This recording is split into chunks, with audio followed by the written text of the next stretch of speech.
get this so much money and we go on a round the world trip and we start matching locations and stars.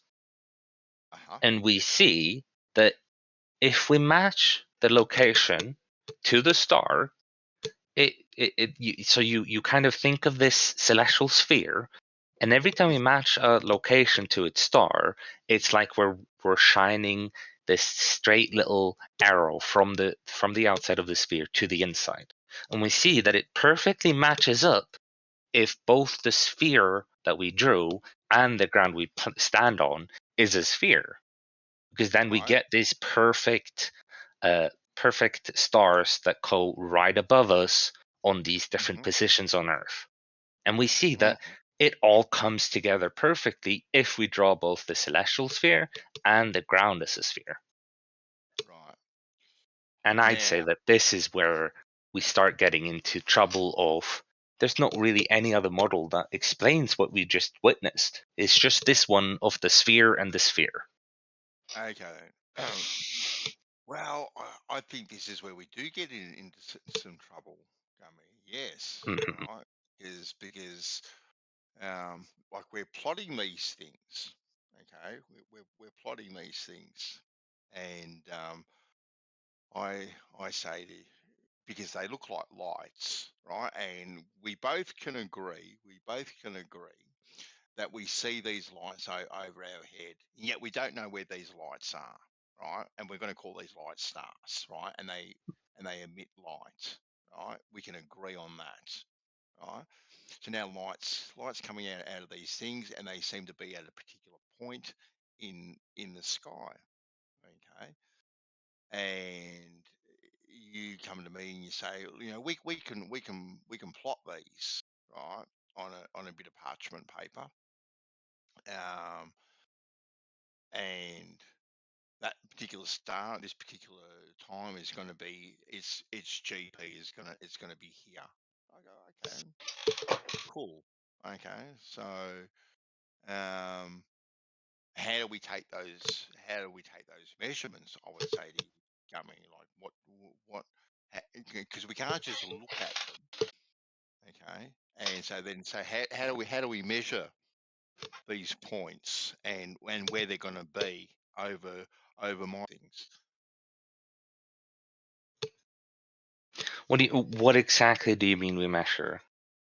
Well, we've got to plot them, don't we? We have to plot them. Okay, So we've plotted them. So we plotted the celestial sphere as this celestial sphere, yeah, right? well, yeah, we've plotted we've looked at the stars and we've made a map of the sky. Yeah. Okay. So we made this map of the sky, and we can go. If I'm here at this particular time, these stars are going to be over my head. Okay, then, and we both can agree to that. That in your backyard on this day, these stars are going to be over my head every single day. Bang, check. Right. Well, yeah. What we would have done is, I mean, we did do this celestial sphere thing where we seemed like all the motions and positions did match up to the sphere, Yeah. but then we also realized that they all move in unison by just about 15 degrees per hour. And so we think of this sphere as rotating 15 degrees per hour. Yes, yeah. Can I suggest Ben's answer? Yeah, go for it, Bacon. Jump in, buddy. Yeah. So if we see that the sky is rotating, right, and the center of rotation isn't changing, the position of the stars in that mapping also isn't changing, and this rotation velocity is constant, right? If a star is above your head, as you mentioned, it's gonna go over someone else's head in just a moment, right? And and if we get everyone that in which that star passes overhead, we know that they're all at the same distance from that center of rotation. So that gives you your first coordinate, right? Which is your latitude. I think, well, you're asking how to map the ground, right? From now on, I think that's a good starting point. Yeah, but we're not going to have 100 million people in 100 million different places noticing these stars over their heads. You don't need to. All right, so Like, we've got to be able to map them.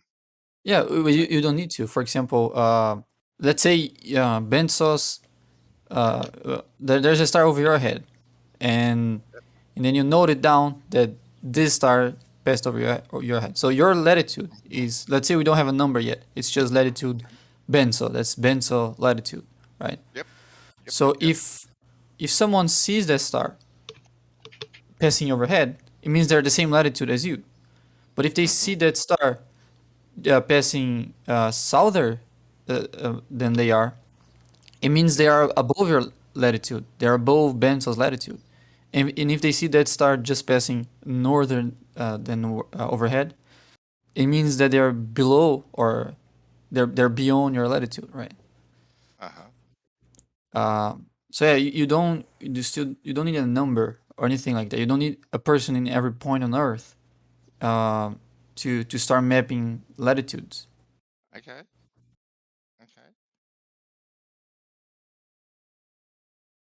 Cool.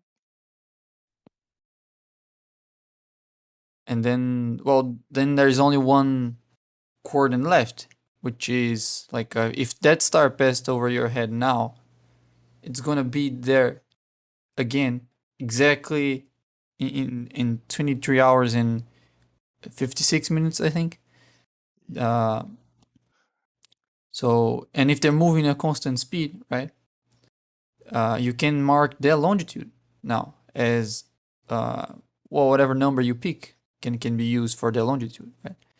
And you can split the motion of that star into degrees, and just based on the time, you know which longitude that star is going to be at each moment in time.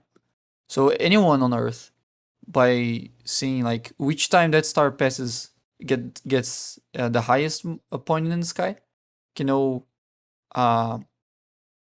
their longitude, can know how many degrees has passed from Benzo to that person's location. So you can get their longitude like that.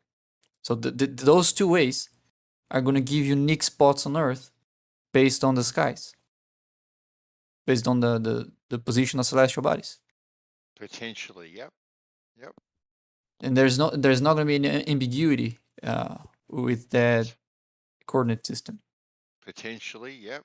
You're spot on. Potentially, yep. And that's actually the coordinate system that we use today, and that's the coordinate system that is used in navigation. Yep. And very, very successful too. I Yep. would agree. Yep. No problems with it whatsoever. All right. Interesting. Well, yes and no, like because now we have this observation, right? Gabby and I have been working hard to get these observations and trying to map them out, right? To try and work out kind of like where we are. Right? So we have this. So we've got to try and take that information and move on, right, to work out things, because we can't just go with like an observation. You'd agree there, Bacon. Like we've got to have something a little bit more substantial than Yeah, like sailing around the world using this coordinate system, something like that. Well, look, yeah, I can sail from point A to point B, and definitely, we could fly around the world too. Drive around the world. We can do many a thing, right?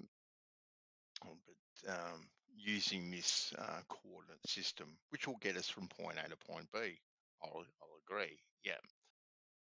Okay. So, but we have to do more than get from point A to point B, Bacon. Right? We've got to have more evidence, right, to back ourselves up. don't we? I don't think it's just going from point A to point B. Well, you kind of are. When you're using navigation, you are doing nothing else than No, that's going not from true. point A to point. You know, all you're doing is going from point A to point B. I want to leave. Yeah, I I already want to heard that leave claim, Ben. So the harbour. Yeah, I want to leave the harbour here. I want to get to the harbour at your place. All right, I use cell nav. All right, I'll get there. So I'm using it for navigation. Right, to get from point A to point B. but the navigation doesn't tell you like go in this direction, and at some point you're going to reach it, right? You can use navigation to get not just directions, but your pinpoint position. You can get distances. You can like it's not just about point A to point B. It's like it works anywhere you are on Earth, right? And it gives your position and also give you the azimuth of any other position from your position if you want to, or the distance of any other position from your position. So all of that can come from celestial navigation. It's not just about getting from point A to point B, right? We can get some approximations of our position. I'll agree with you there. Yeah, we can get some pretty good approximations of exactly where we are. Okay. Yeah. And we can get some good approximations of what those distances may be, right? But those distances will break down, right, depending on What do you mean? where the stars are located. Right. So once those stars going below a certain angle, right, these Well, distances start to break down a little bit. can I ask something? When we have a star that appears to be directly above us, are we allowed to think that it is in that direction, or is it, or are we? Do we have to think that it might actually be off to the side by a bunch? It's not actually directly above. I would say that when you're looking at something that is directly above you, Gummy, and I don't know if it's true or not, but me myself, I would be comfortable in saying that it is directly above me. Yeah. But Well, I would but too. yeah, but obviously, if that star wasn't directly above me, you and I would both go, well, okay, then it's probably not going to be exactly there. It could be slightly there due to the obvious things that are about to come up. Oh yeah. Yeah. I'm just wanting to agree that when we see it straight above us, I would say that we should be allowed to match it straight up. Yeah, I with my limited knowledge, Gummy, I think I'd be happy to go along with that too. Yeah. Right? And because I have to go soon, but All right, the mate. the whole thing that this 1 second. You're all righty. So what we've gotten to is, to me, the only way we could draw these celestial objects was as a sphere because of this increasing and decreasing radius of the motion. And then when we also match these stars to positions on the ground by moving to a place and looking straight up and seeing a star, and that means that we can match that position to the ground. The logical necessity in order to keep this mapping accurate is for both the ground and the sky, or the celestial sphere, to be spheres. And I see this logical necessity that no other way of drawing these makes any logical sense. But this one matches perfectly, where you get the stars right above, you see them all rotating at a specific speed, and you've got the counterclockwise looking ish if you look south, or clockwise looking south, counterclockwise looking north, and it just seems to match up so perfectly, and it doesn't seem like there's any other way of representing this. Yeah. And so my thing is then, what do we do now? If the only accurate way we can think of, and I agree that it is limited by our imagination, but if this is the only thing we can think of that matches reality, where do we go from here? All right. Well, you know what, Gummy? I'm sure you and I will continue this conversation another day. Yeah. All right. It's been a blast, man. Thanks for the All right. chat. Yeah, have a good one. All right.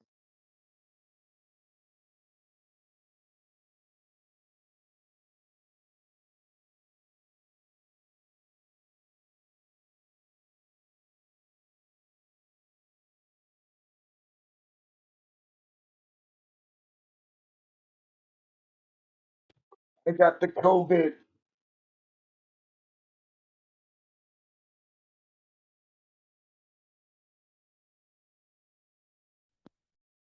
I guess I didn't have to share that with you. Nope. No. You got the 2022 flu? Yeah, I don't know if it's COVID or not. It's a weird cold. You'll be right. Just take some anti-venom treatment.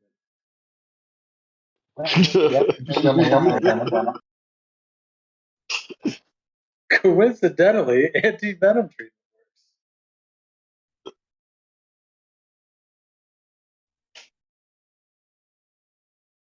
Some people actually inject venom into themselves in order to build up a tolerance.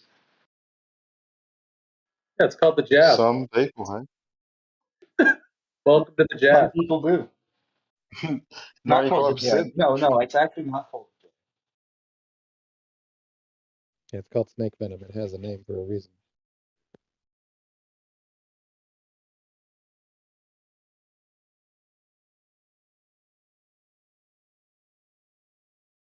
Yeah. What does vaccine mean again?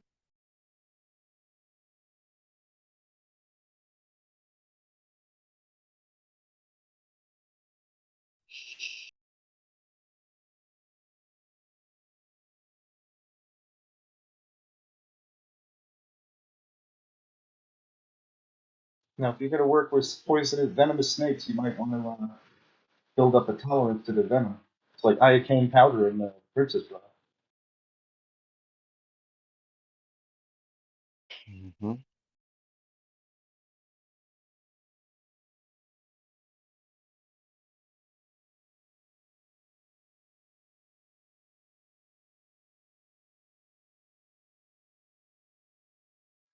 For real though, Moyak, if you're sick, I wish you a swift and quick recovery. Well, thank you. It's not progressing. It's not getting worse, so I'm not too worried about it. Not That's yet.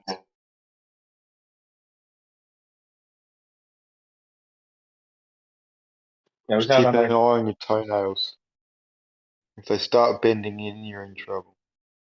I was out minding my own business. Took my son out on a 20-mile bike ride, and about mid bike ride, I started feeling like the back of my nose got really sore. I'm like, wow, that's weird. And then it's just progressed ever since.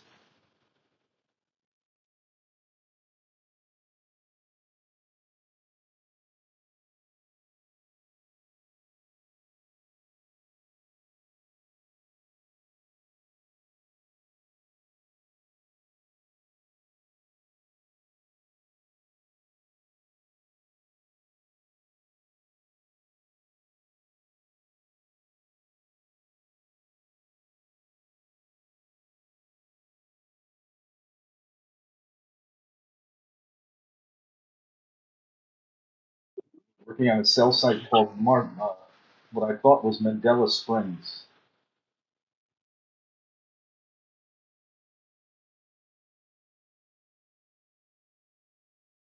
Man, I gotta get my eyes checked. Marbella.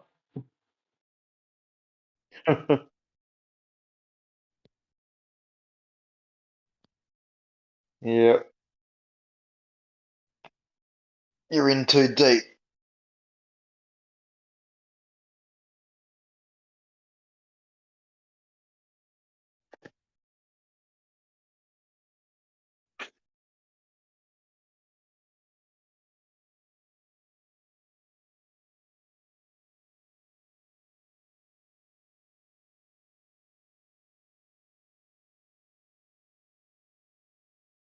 It really sucks so about getting old. I mean, I went out and was working in the yard the other day, and I undid like 3 tons of earth and a ton of trees and carried them all over by hand. I did it all manually, right? Because I figured I could use the exercise, but I figured my back was going to suffer for it. Yeah, no problem. And then about the next weekend, I go out, I take out the little tiny battery operated weed whacker, which weighs like maybe 6 pounds, and I'm weed whacking. My back goes out. That sucks. Like here I'm carrying 150-pound logs on my shoulder and stuff. It's like, oh yeah, this is gonna kill me. No, just hold the weed whacker.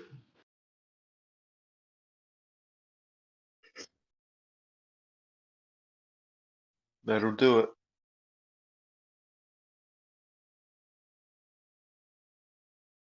When my back goes out, it should be like after I was doing a back handspring off the roof or something. Like, then it's understandable. Hmm.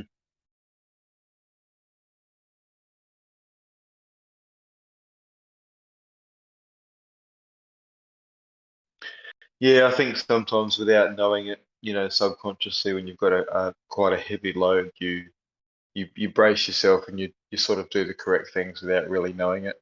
And then sometimes when you've got a lighter load, you just end up being that little bit too lazy subconsciously again and bend the wrong way and tweak it goes.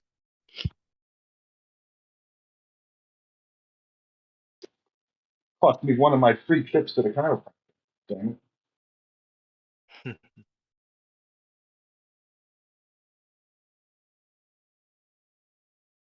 By the way, that did help.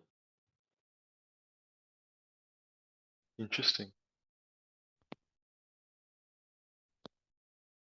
I always wonder how, like, what you could possibly do to yourself to cause pain that could be remedied by the hands of someone. Like, because when I personally hurt my back every now and then, tweak a muscle or whatever it might be, it's because the muscle wasn't ready to stretch and I've got it to stretch, so physically caused some damage to the muscle and it hurt. Bit of swelling, bit of inflammation. I just can't see how someone can wave their hands around or press on something or to help that, other than maybe advise to put a hot pack or a cold pack or rest or maybe cause pain elsewhere to distract you from that localized pain. What can a chiropractor or a physio actually do for an injury? Let me ask you this. I'm sure you've had this where your nipple feels like uncomfortable, and you crack your knuckle, and all of a sudden it feels better, just because of your built-up pressure or whatever you want to call it. I don't know what the hell the actual cause of the cavitation. Oh, like a finger joint or something like that, you mean? Right. Or you feel your knee okay. it wants to pop, and it hurts like hell, and then finally it goes, and it's just a relieving pop. Well, you got the same thing with your spine. You got a whole shitload of joints back there that support your whole body, and if you can just relieve some of the tension on it, sometimes it'll stop the muscles from being spastic. Yeah, fair enough. But I mean, when I've been to chiros and physios, and not once have they said, "Oh, our main job's to try and get the air out of your joints." Yeah, I don't know Because what is physically happening. It's they say that they're aligning it. I just know that I get relief from it, and even privately, like if somebody crossed my arms in front of me and had somebody come behind me and grab me by my elbows, lean back, and that'll pop the area in between my shoulder blades. And when that's giving me trouble, I just go over to my nephew and I have him adjust me that way, and that works great. I can go from crippled to functioning again. yeah, that I understand, because that's just basically bending your back the opposite to the way it spends most of the day, which is very beneficial, even for the vagus nerves and stuff in the neck as well. Flexing your neck back the opposite direction. Yeah, no, that makes sense. Just you can do all these things yourself at home. I just You can. I'll tell you, I can't. can't. I used to be able to crack my lower back, and I would be able to do it, maybe 50-60% of the time when I needed to. But now Even when the chiropractor jumps on my back and he's trying to get it, he puts his whole weight on my knee and gives a hard twist. Sometimes he only gets like Jesus. a little bit of a That sounds a wrong. little bit of a crack. Yeah. That sounds dangerous, man. You should only be jumping on your missus's back, mate. Moyak, the So trick you- is to put your hands on your knees and bend over so your body's exactly 90 degrees. And as you go all the way down, like as you kind of like go all the way out, as you bend down, you're gonna elongate your spine and crack your lower back. You don't need to go to a chiropractor or anything.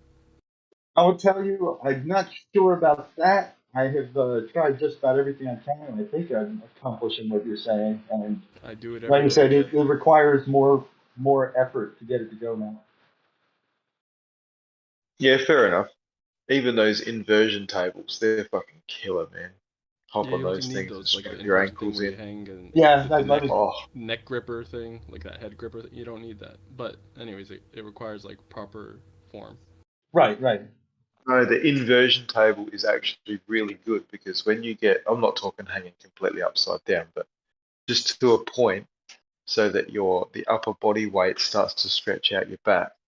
As your vertebrae actually try and move away from each other just gently, there's a little bit of like vacuum that's caused between them, a little bit of negative pressure, and that helps draw in blood because there's very low blood supply in those areas, which is why cupping helps a lot with spinal injuries because it draws blood, fresh blood to an area. But yeah, inversion tables are good, very beneficial. I've never tried an inversion table on the regular. Like I during peak pain when I'm having a real serious problem like before, and that was excruciating. I would definitely try it before having Yeah. man put his knee and physically like apply pressure like that. That just sounds way too dangerous. Or Like a towel unnecessary. around your neck and yanking on it. I don't know. You'd have to go and look at the stats on that. It seems like chiropractors have pretty good track record. I'd say I've Probably injured not as Yeah. myself. bad as me. I've caused more pain trying to self-adjust No, I'm with you. That's than why I said having I him would do try it in an proper inversion form. table before that.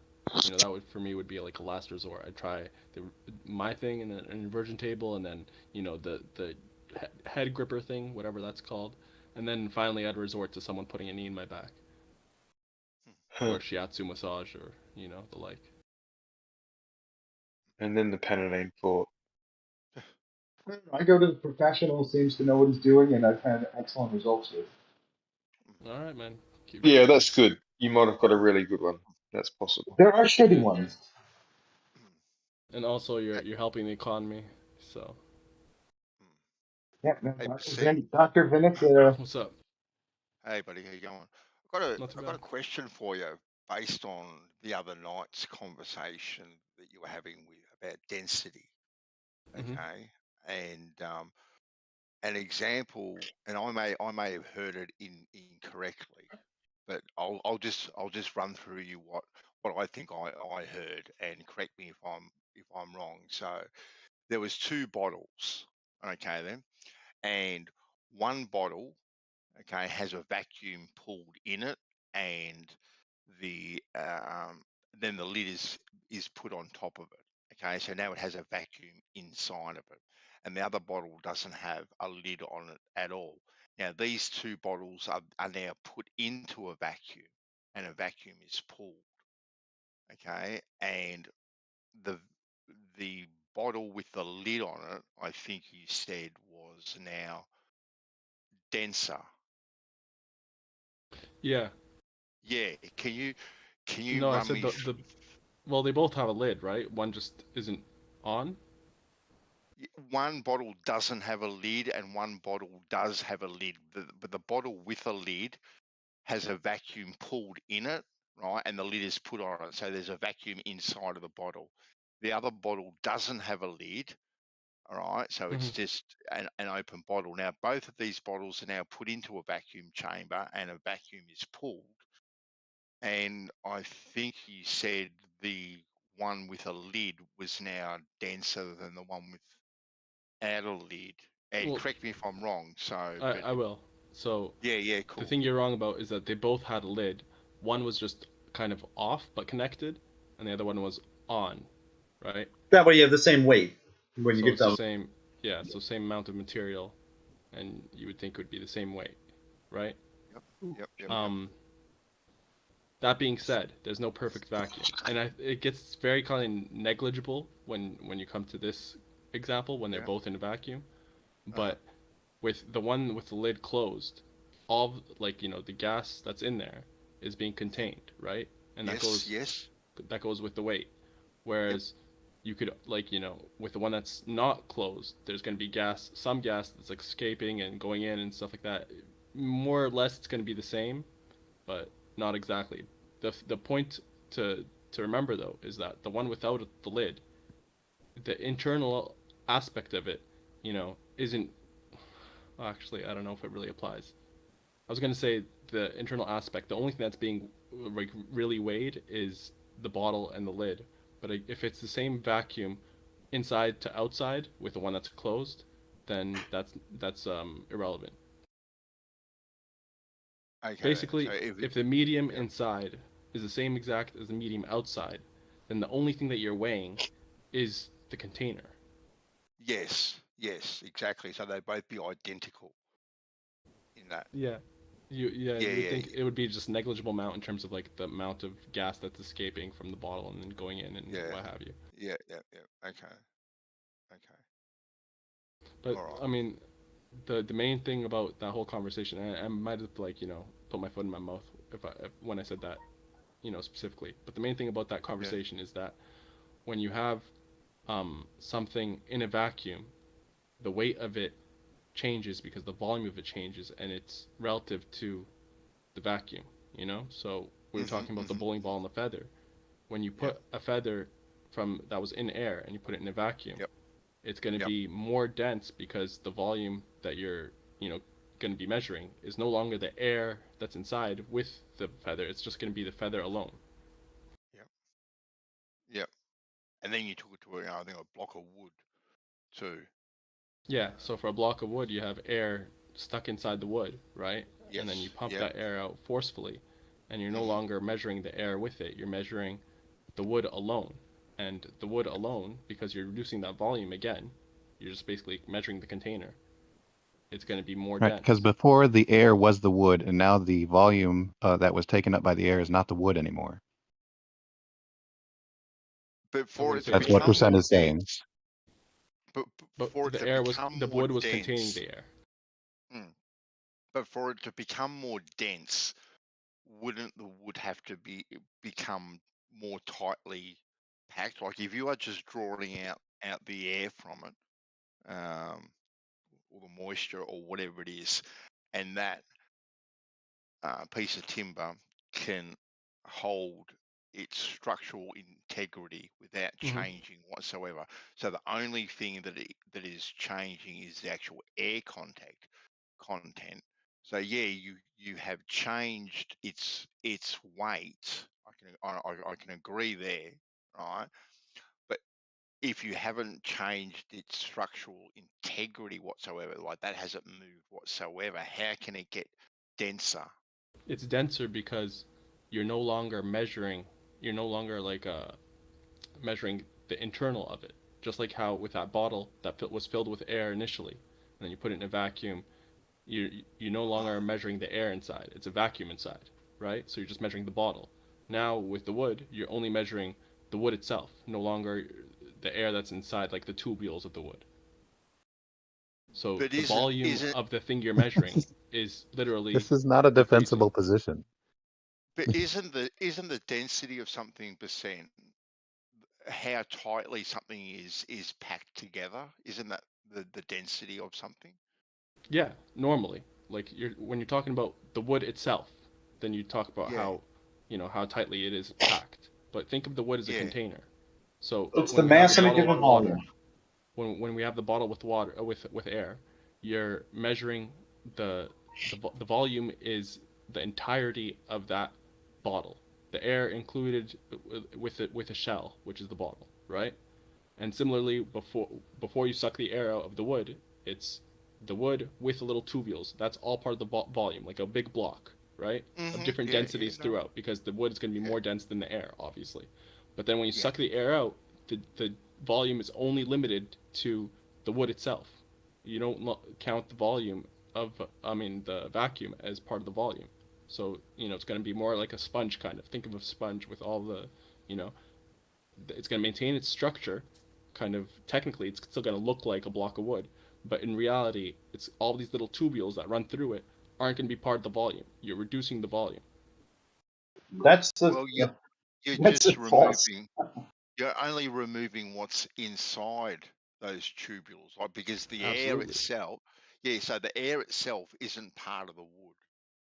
Like they're two. It is when they're it's trapped two. inside, when it's measured in air, right? God. So if I put more air in there, it would be less dense. If you were to somehow pack more in there, no. I see what you're saying, that when you're weighing it, I can see what you're saying when you're weighing it, right? And I'm on board with that, right? But they are two separate components. Like I said, if you can remove the air without changing the structural integrity of the wood whatsoever, so all you're removing something that isn't even part of the wood itself. Right, so the density of the wood is staying the same, right? It has those particles or atoms or whatever you want to call them. They haven't got closer together. Absolutely. They're not more tightly compact. Okay, and so we're agreeing there. So we're just removing a component that's trapped within the wood. Exactly, but that's what the wood, in air, it would in our everyday, world is. It's the wood with, a little bit of water and air in it. Yeah, right? I agree. I agree. So it's more dense in a vacuum, when you put it in a vacuum, than it is in everyday life, because we're taking out the air, and you're taking away that volume, making it more dense in a vacuum. It doesn't get any less stupid the more time you say percentage. it. No, because there's less atoms for the same volume of space, so it's technically less dense. Right.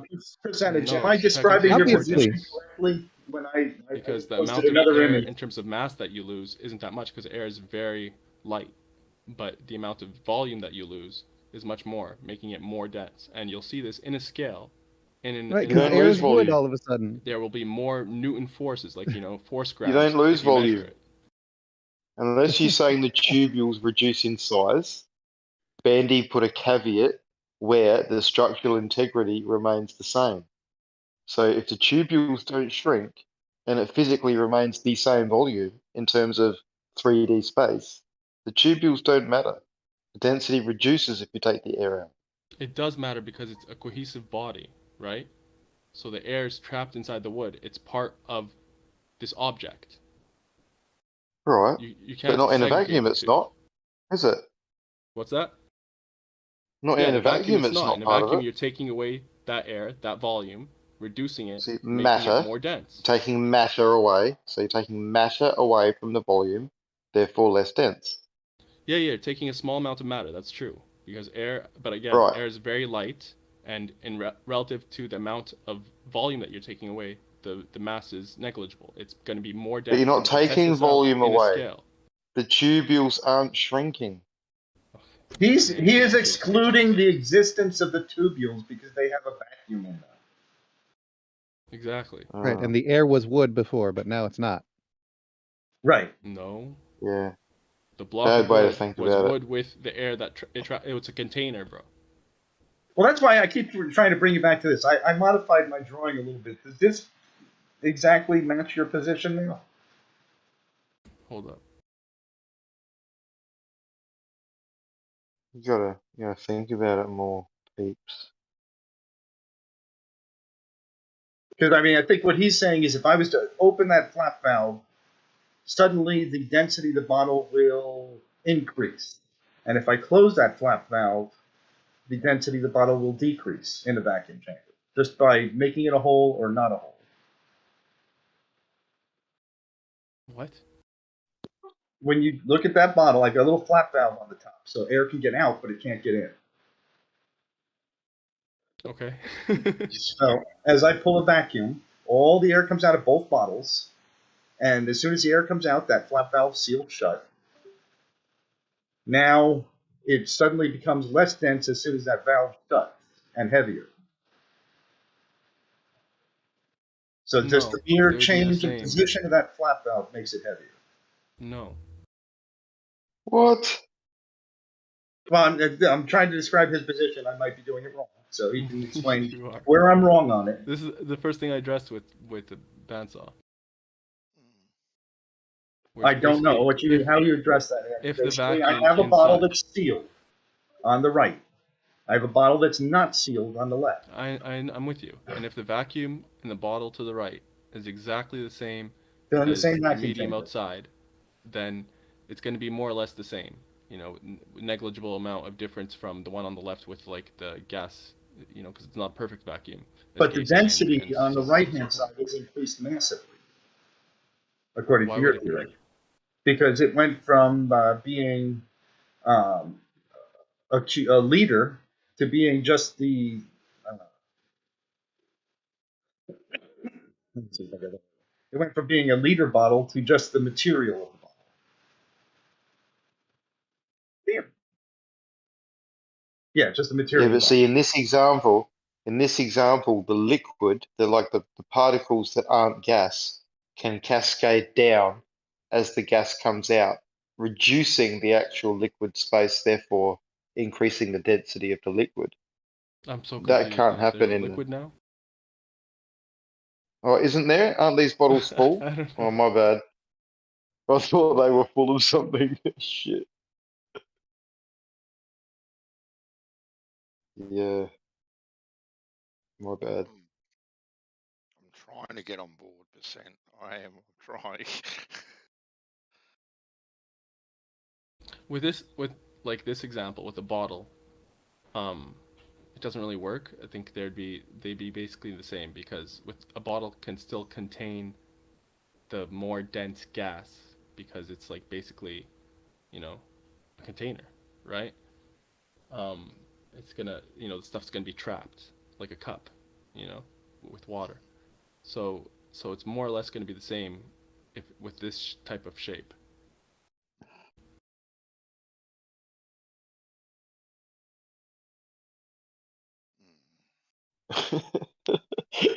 Sorry. Uh, There's no liquid in these two bottles, and they're both essentially open at the top. And one what is supposed to get more dense when there's vacuum pulled on it. What the fuck? No, he said they're not open. They have a flat valve. I don't know why he drew the Yeah, but flat when you valve put on the a one on the left because it's completely open already. yeah, but when you pull a vacuum, that flat valve just opens, so they're both essentially open. So I don't get it. No, but it's only allowed to go out, not in. He said. Right? No, in a vacuum, nothing's going in. Everything's coming out if there's air in there.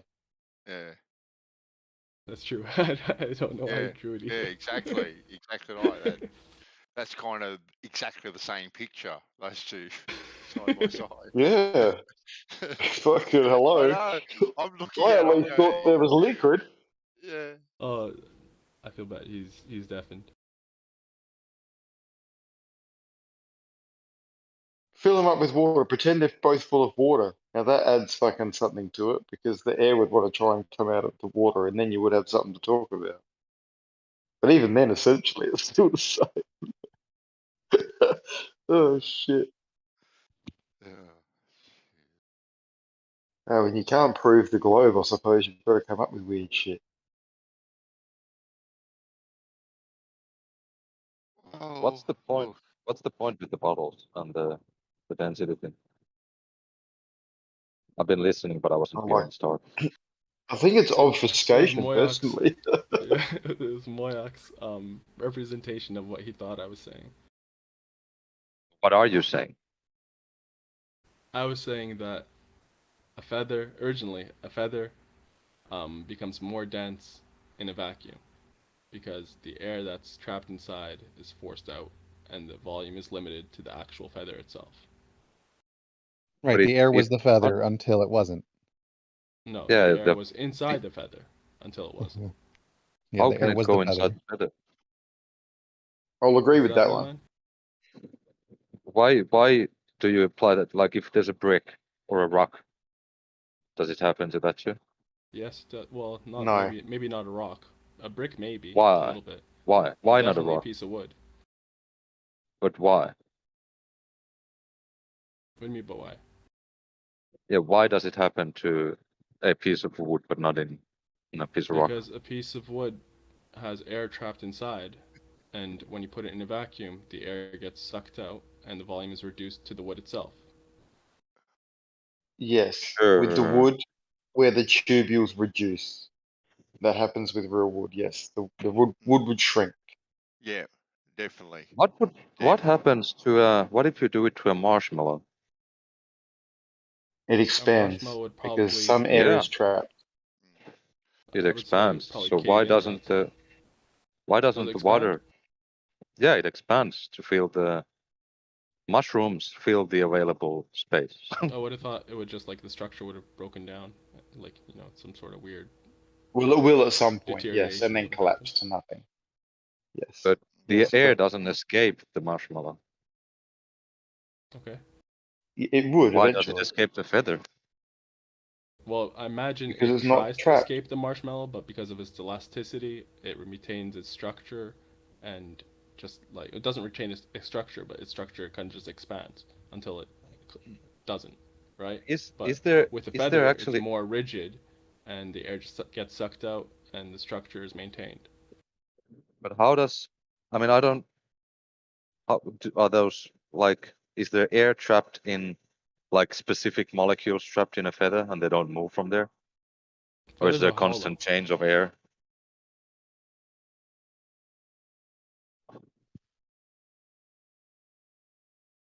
What did you say? It's hollow? Yeah. Well, then the air doesn't escape it and keep it rigid. It can't get away from it or inside it. In a vacuum, the air gets sucked out. Yeah, but it'll just break the feather. It doesn't. Well, if it's hollow and the air escapes, it has to break it somehow so the air can escape. You're imagining it to be closed to begin with. Well, if it's hollow, Yeah. then it's closed. Really? What? Well, yeah. Well, Does, Is a do straw things have to be hollow? closed? a straw? Straw isn't a hollow. It's just a pipe. Oh, so it's solid, is it? No, it's a pipe. I mean, So if you had two options, hollow or solid, what would you choose for a straw? a solid. I mean, it's a solid, but it's a solid pipe. Like there's walls that are solid, and there's a hole Okay, in the are middle. pipes solid or hollow if you want to use them to drink water? Are they Sure. solid or hollow? Well, I guess you That's can the say that best it's state. hollow, but then it's not filled with Exactly. air. So if I put so are you saying that What? a straw is filled with air? Of course it But you is. said, how is it Yeah. filled with air? Well, is it in a vacuum or What is do it you not in a mean? vacuum? No. If I put a straw in a vacuum chamber, I can suck out the air from the Yep, straw, and Yeah, the you're sucking straw's out density the. changes. Well, the vacuum. it does, yeah. That's what Okay, the so if vacuum. I put a straw in high pressure, it's more denser straw than it was here. The plastic is denser somehow. Everything. Listen, everything. Why? When you suck Well, out you said that the air is a part of the straw. No, so there's a difference because the feather will like actually trap air in. It kind of I don't know how the air kind of You gets said it's because it's collected. hollow. Yeah, it's hollow, but it's Sure, not like so the that's air your is freely reason. throwing like freely flowing like it does a straw, right? Straw is open Okay, both so ends. it's not a very. straw then. Then it's a It's different thing than not a a straw. straw, no. But Okay, so is it a it's closed hollow hollow nonetheless. thing? But is it You- closed? No, it's hollow but not closed, but still traps the Okay. air. How does it trap the air? How do you know that the air But doesn't change? How do I know the air doesn't change? God. Yeah, I Can don't. my I mean, this lungs is trap air? Can my lungs trap air? Are they hollow? Fuck, come on, man. yeah. I mean, yeah, lungs are hollow and they trap air, but the air isn't part of Beautiful. the lung. But the density of my No. lungs doesn't change when I breathe. The density of my lungs stays the same. Yeah, but It's if just you're the Seriously. content is listen, going listen. in and out. Let me say it like this: the feather is a container, acts as a container for the air, just like your lungs can act as a container for air. But a straw does not act as a container for air, even though Why there's air not? inside. Why isn't the straw a container for air? Because it doesn't Because it's actually not contain capped it. at one end. Huh? Yeah, if it was You'd have to cap capped it at at one one end. end and maybe upside down or something like that, you can, Okay, if it was so bent, a feather is capped from one end and open from one end. usually. I'm just trying to find the logic. Like, what do you mean that the feather Yeah, contains it's funny air? because you're trying to find logic and you say it like really like remedially to trying to point out something, but you're the only Illogically. one looking dumb. No, Right. I'm just like, Mailman, real Yep. quick. You're trying to Yep. find logic in what percentage says. Listen to what you're Yeah. saying. yeah. No, do you guys know what a feather is? I know what a feather's not feather a is, strawberry. and I know that Feather's it's an not a open in container two for ends. air. The bit they used to put ink in, guys, you know, the hollow bit they used to put ink in. Can we cast our minds back? That hollow bit. You can put air in Sure. there, you can put ink in there. In a So this vacuum, contains whatever's air. in there comes out. Right? Sure. Simple. Okay. There you go. Can you picture that? Sure. And the density of the feather is still the same because the feather isn't made out of air. No, it's not. No, it doesn't It need is. to be because there's air pressure was in there. That's air pressure pressing on the inside. That holds up some integrity of that structure. You pull that air out, and just even if a fraction of that integrity collapses because there's no more internal pressure, the density has increased, hasn't it? No, but no. And there might be even more to it. Like, you know how But the bird feathers, pressure they're is the like, same they can be inside and waterproof and outside. stuff because they have this like weird phenomenon of Oh, on top sticking of together. that percent, of course. Yeah, Of like course, they yeah. stick Within together the in the fibers belly and where everything. they might have like some surface tension type thing where they stick like air sticks to it, or Mm. whatever. Did else, you who did you knows? happen to Okay. hear what Mailman said though? If the air pressure is the same on the outside and the inside of the feather, both before and after a vacuum is pulled, then there's no change. There, No, there Yeah. can be a change. But there isn't. We're not saying it's definite. We're not saying it's definite because there are some structures that won't reduce in size because their integrity is strong enough. But I believe a No, but feather there- would. no, It's a no, but no, natural no, no, object. no, no. If I put a glass in or a straw or any fucking container that is open inside a vacuum chamber, nothing happens to it when I pull the vacuum because the pressure is equal everywhere in the container, inside and outside this are hollow you sure about structure. that? Yes. Yes. You're sure that Oh, he's measured it. everything He's measured in a it. what was that? Right. If No, the it's if just He's the air measured can it, get out, apparently. then the pressure is the same. This is obvious. No, it's not No, it's obvious. not. It's not as obvious as you think. Because you have to Why? remember the Why? scale itself is in the vacuum chamber. No, we're not talking about a scale. I'm talking about a hollow object inside a vacuum chamber. The pressure inside the object and outside the object is the same if it's an open system. Yeah? So what? So So then that's there's what I no said. change. Yeah. No, we agree on that. What's your point? It's just that someone said earlier that if the internal structure isn't strong enough, it'll break. But there's no pressure difference. There Well, I can don't never know who be a said that. pressure difference. I think it was White. Done Well, right. A feather? I don't think a feather would break. Yeah, why would it either expand or contract? It wouldn't, because the pressure would be Yeah. the same on both sides of the surface. Sure. Okay, you go ahead and prove that. Prove Well, what? That pressure it- being the put it- same on both sides doesn't change No, its no, shape. exactly what You the topic's fucking about. serious right now? Yeah. Yeah, that's it. Uh-huh. Well, Thanks does for does trolling, gas Get a dude. piece of does wood. gas pressure Get does a gas piece of pressure wood. go from Yeah, a high clearly Chuck a you're not vacuum on it serious. and see if Well, I'm and done see if you're and not gonna see be No, if wait, serious. density wait. changes. If it's Go open, on. if it's an open system, then yeah, it would equalize constantly as you're Yeah. pumping out the air. If it's closed, Yeah. definitely, you know, you would expect some sort of suction or If you whatever. fly high, you know, if you fly high, expansion or what I have you. didn't say it would equalise unequally. I didn't mention anything about the rate at which it would equalise or not equalise. It's the Right. So there would structural be no change. integrity of something when there's pressure and when there is no pressure. So there would no, be but why change. No, but it's why about why relative is there a pressure. change? Do you mean that if there is like no pressure on all like sides, then the volume would expand or something? Like in the marshmallows case. Well, No, let that's me. when there's a Closed system. difference in pressure. Yeah. These things on the feather, they're hollow and they've got air inside them, and they're a sealed system. Yes. No, I wouldn't say They're there's. currently being argued that they're not sealed. Yeah, I wouldn't say So they're sealed. so they're not sealed. So the Unless- air has a way of getting out. Does it Yeah. easily? Yeah, the air is pumped out. It's like, you know, sucked out forcefully with when you turn on that, you know, the pump. On the vacuums. Okay Yeah. then. Okay then. So to me, so if the air can get out of it easily, percent like the bottle type of arrangement. This is how I'm looking at it. Like the wood. Well, I had this piece of wood. Okay then, and the structural integrity of the feather can't change. Right, and this vein is open at one end, and you pull this vacuum. Okay, so now the air isn't in it anymore, right? Because it's been drawn out. I can't see how the feather would now be denser if the feather itself hasn't collapsed in on itself and got smaller. Well, that's Because the only when way we say something the can feather, get denser.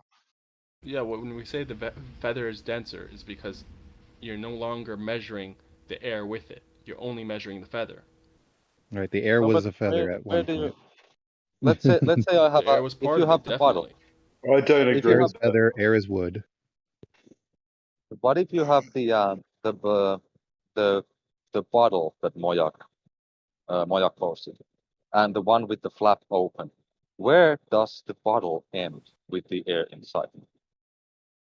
What's that? So Yeah, you where just does have to go back to the bottles. Let's like go. let's say the feather. Let's No, say the the bottom feather. one's a joke.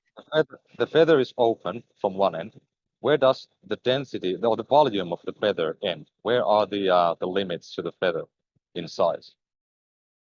Because it's open. The density of the feather is limited to the feather itself. Okay, Like this so not empty the air container inside that it. used to have air.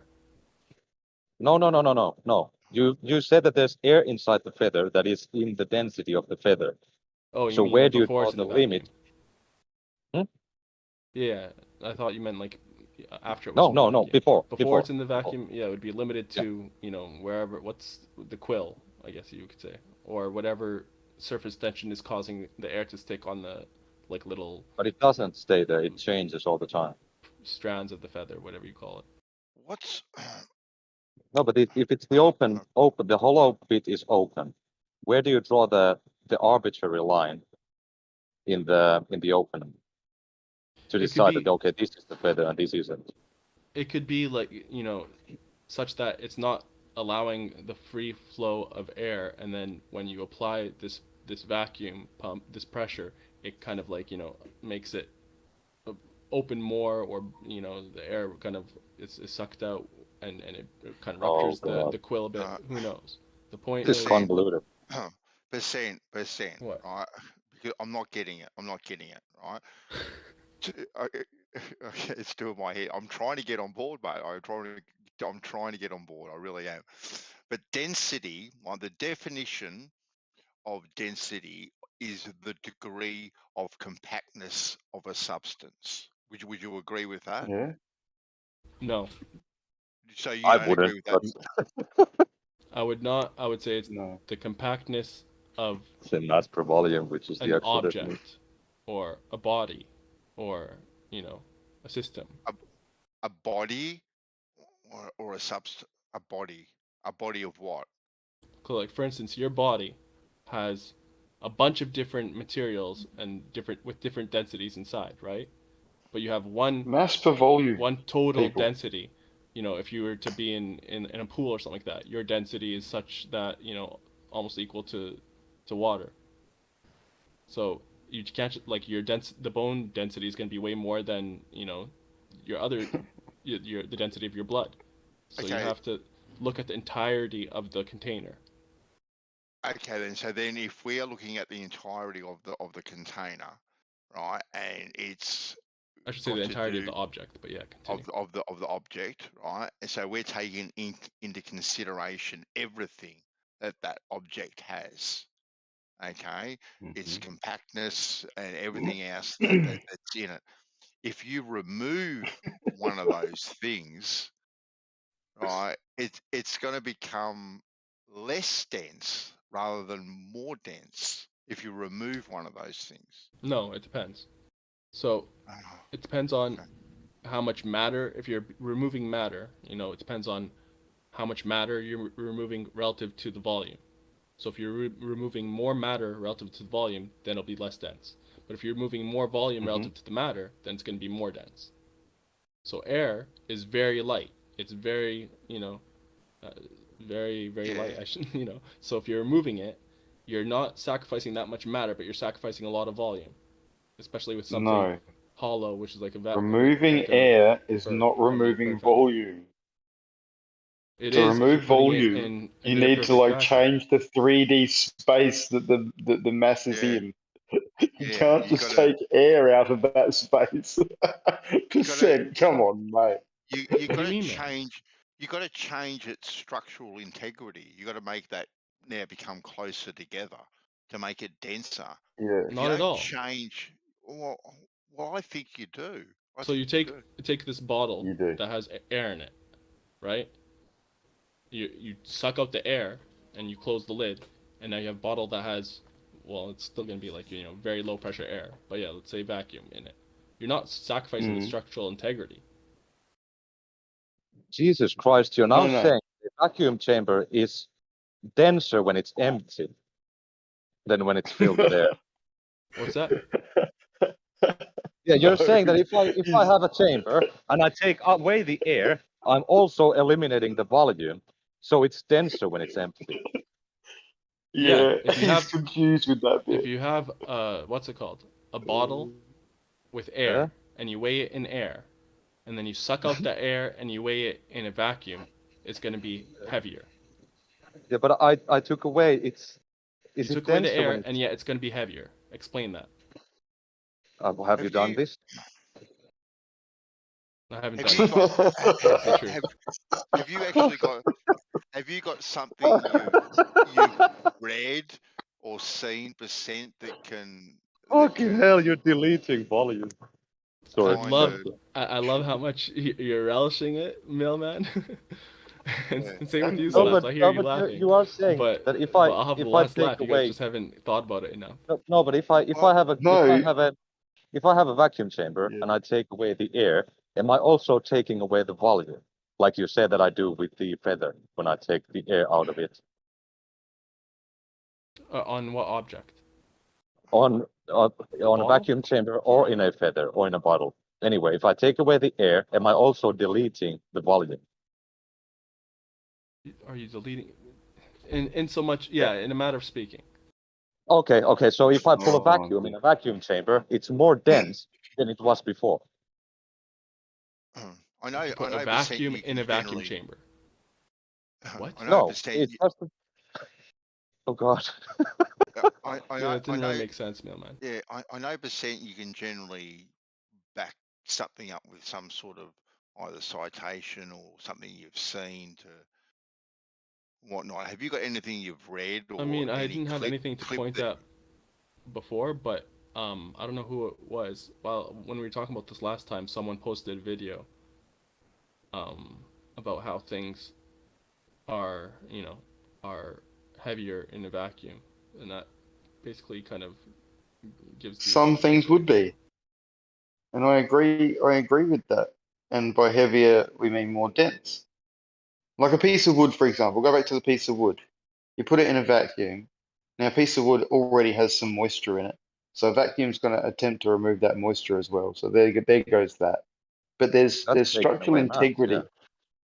that gets reduced within the wood when you take away air, because air is part of the wood. It's part of the structure of the wood. You take away the air, the wood literally shrinks a little bit. Therefore, it gets more dense. Now, not everything is like that. I don't think it literally shrinks. It does.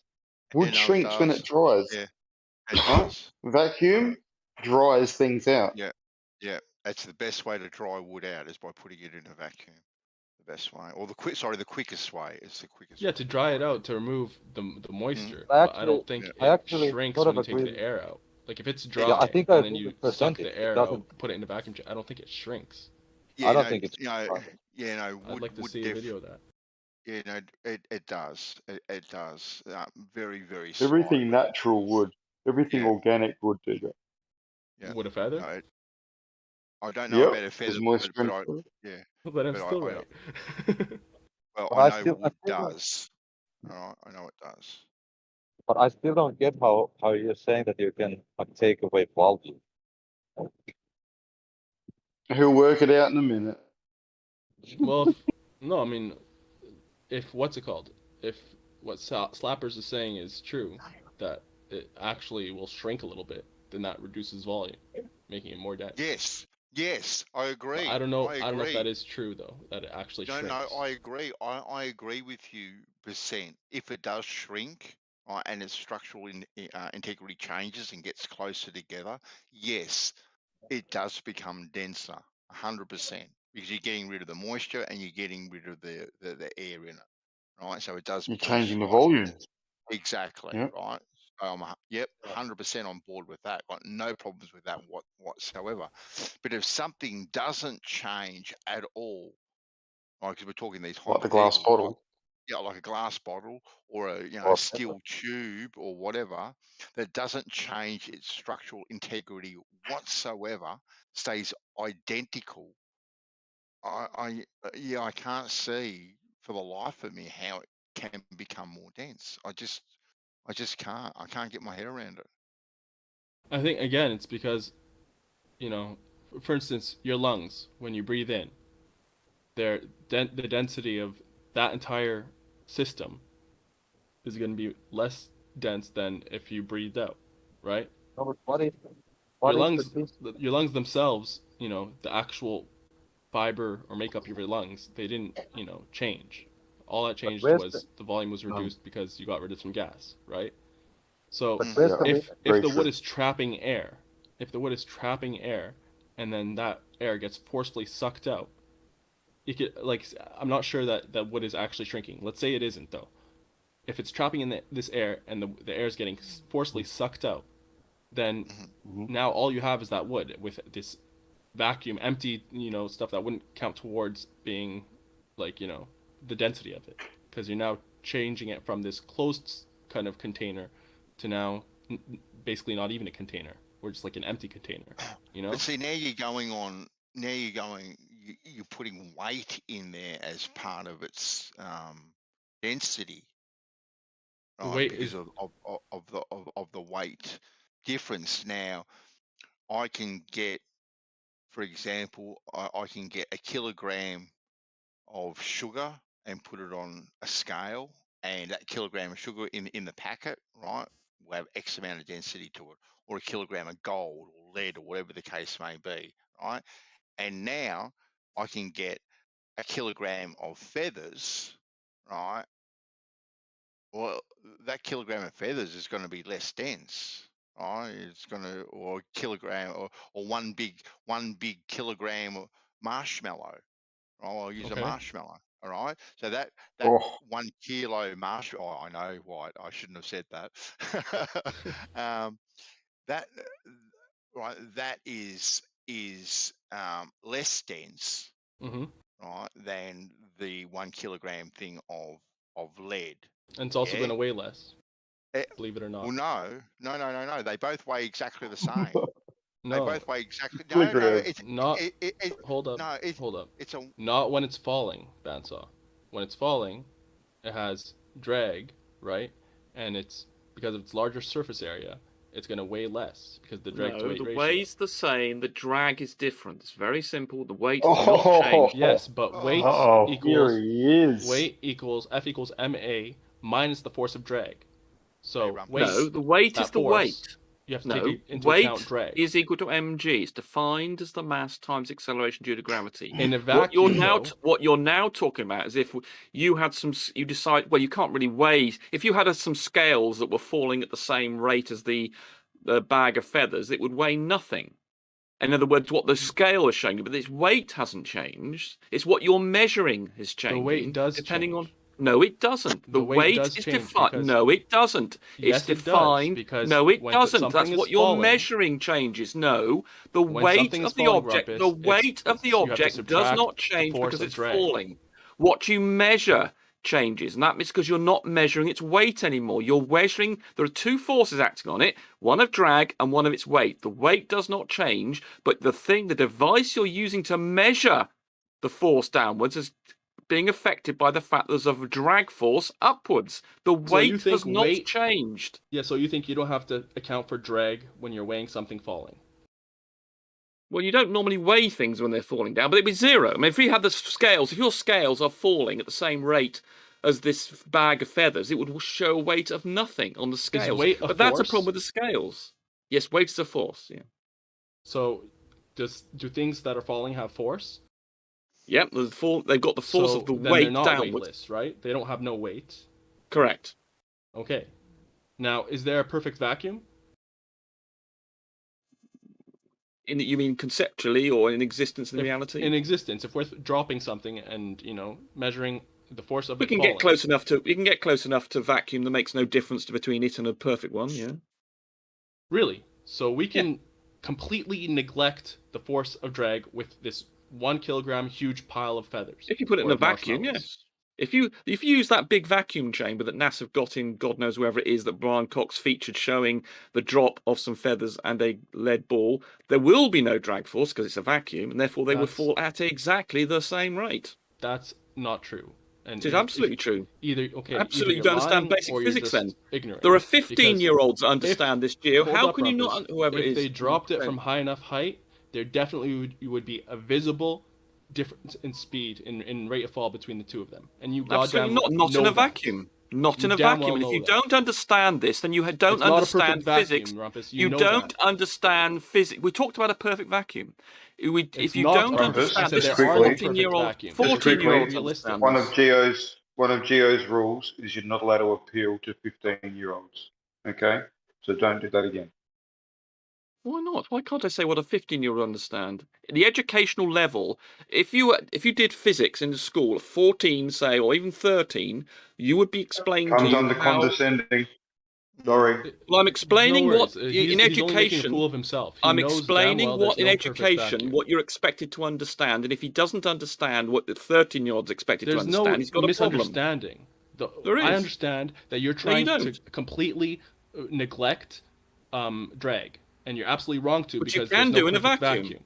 You cannot. In a vacuum, you can A vacuum is completely just low neglect pressure drag. air. There's still drag. Don't lie to yourself and don't lie to us. There is no drag in a vacuum. What don't you understand about Not that? It's not a perfect vacuum. Again, so I've every just vacuum that you described have, a perfect every single vacuum. vacuum that you I've have, described Rumpus, a is a low perfect pressure vacuum as air our environment.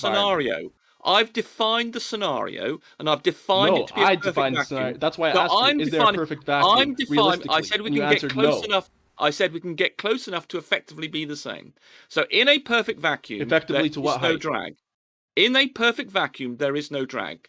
Therefore, the fall of agree on that. feathers and the lead ball would be exactly the same, as demonstrated by Brian Cox in his video. That's that not I'm sure demonstrated we're by Byron familiar with. Cox. He didn't have a perfect vacuum. Don't lie. Well, it was near perfect to mean that the fall rate was exactly the same. No, it wasn't the same. It was just a low enough height that you couldn't visibly see the difference. If they had increased the height, you would have definitely seen a difference. No, the vacuum in there is good enough to mean you probably couldn't measure the difference. You could, actually. No, you If it was- couldn't. If it was No, high you enough couldn't. height, You're just you couldn't speculating. measure You're the just difference. making stuff up here. You're just making stuff. You're I'm saying really you not. could measure it. And no, you're just making stuff up. The point No, it's to is, say otherwise why is a you are? violation of the What, law I of mean, basically, what are you non-contradiction, saying Rumpus. is that we can't get a perfect vacuum. Is that the basis of your argument for something? No, my basis of the argument is that things always fall at different rates if they have different volumes. No, they and don't. masses. Not they wouldn't do it in a Absolutely. perfect vacuum. No, and as demonstrated by Brian Cox when he had a didn't very demonstrate good shit, vacuum. and you know that. He did it. We did. We got a video of it showing that feathers and the ball felt at the same rate. Answer the question honestly, Rumpus. If we like, you know, increased the scale of it, would they have fallen at the exact same rate? What do you mean to say if you want to measure something of the size of an atom? Is that the sort of scale you want to talk about? Difference. I said increased the scale, not decreased. Oh, no.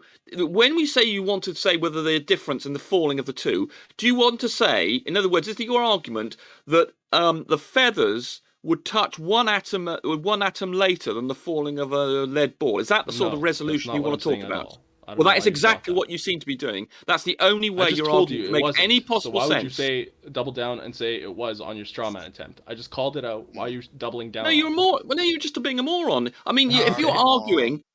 I said if we increase the scale, if we increased the disparity between the densities of the objects, or if we increased the length of the height that they're falling, or combined, wouldn't be measurable. Would we expect to see a difference in rate?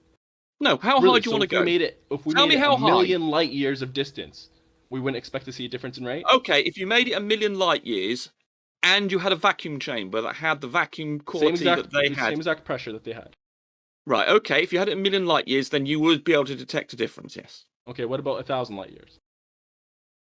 Possibly still. Okay, what distance would we not be able to? It would have to be something like, I suspect it would have to be something like a light year, something of that stupid length.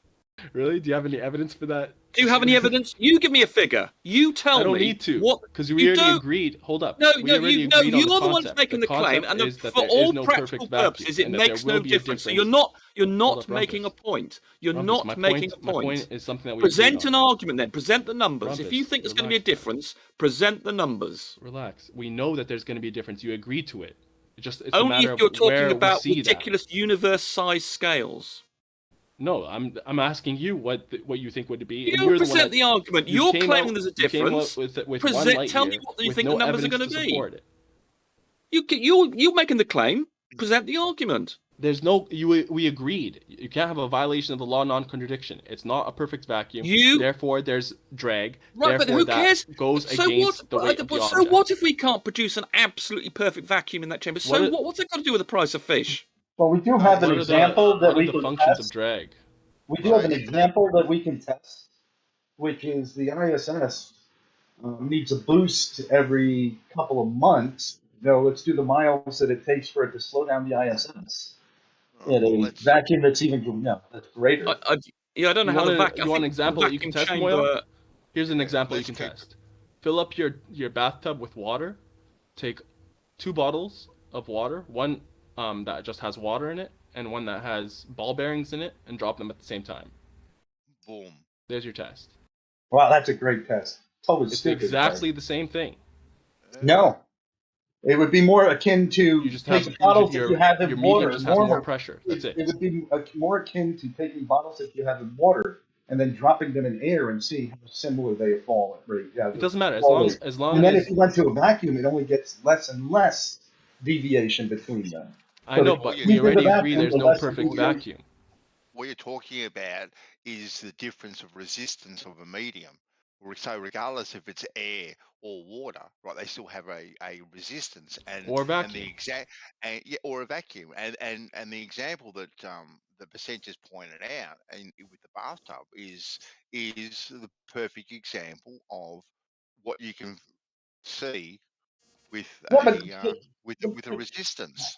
The problem I have with that example is every time we decrease the medium, the fall rates become more and more normalized, more and more similar. So absolutely, by process of elimination, we've gotten down to a vacuum that you can pull with your standard air-conditioned vacuum pump, or like let's say 300 torr.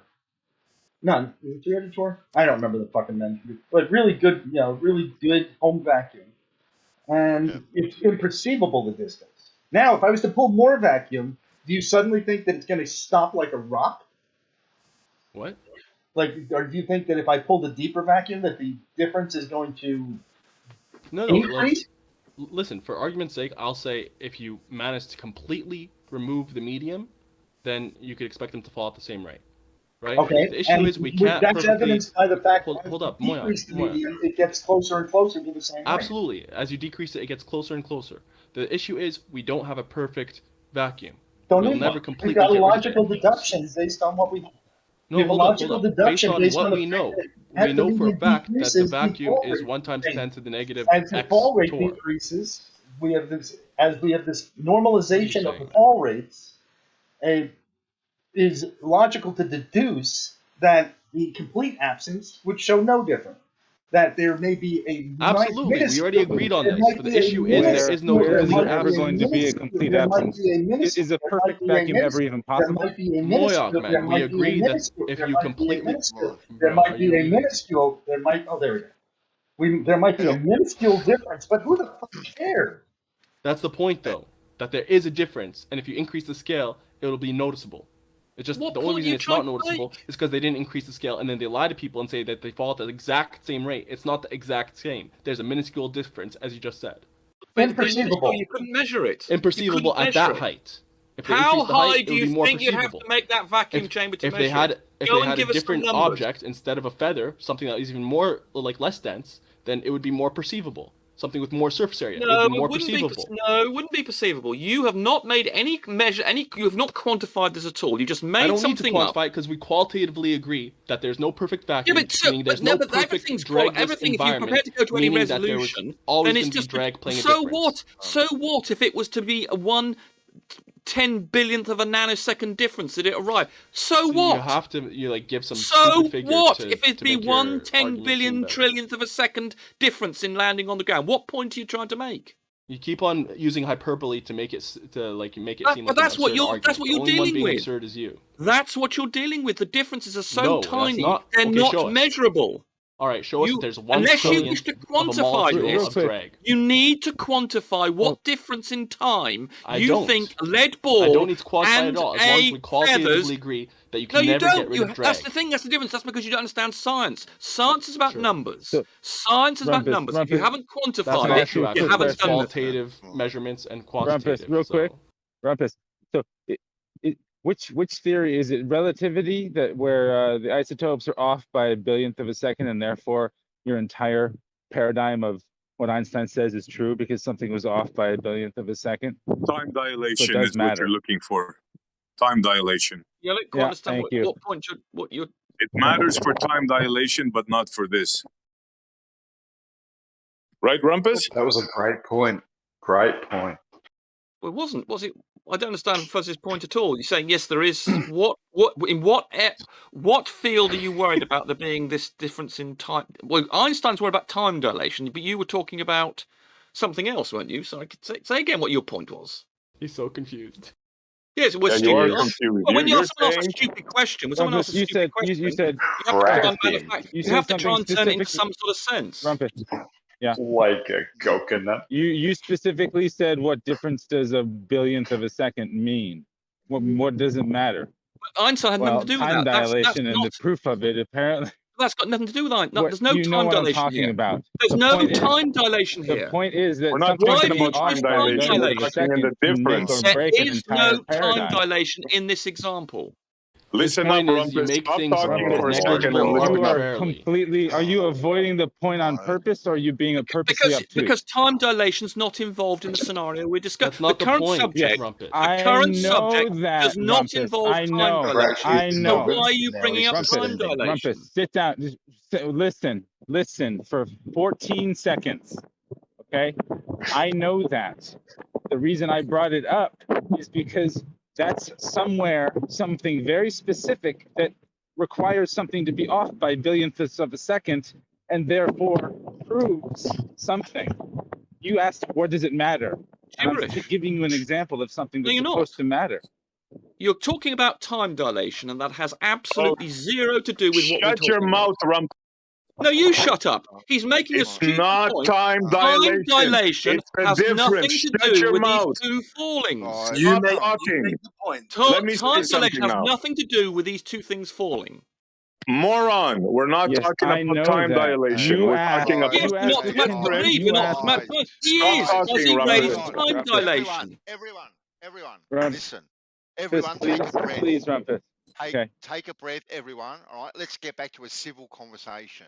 All right, if it's not going to be civil, right, there'll be consequences. So make it a civil conversation. I've been through enough of a shit show last night.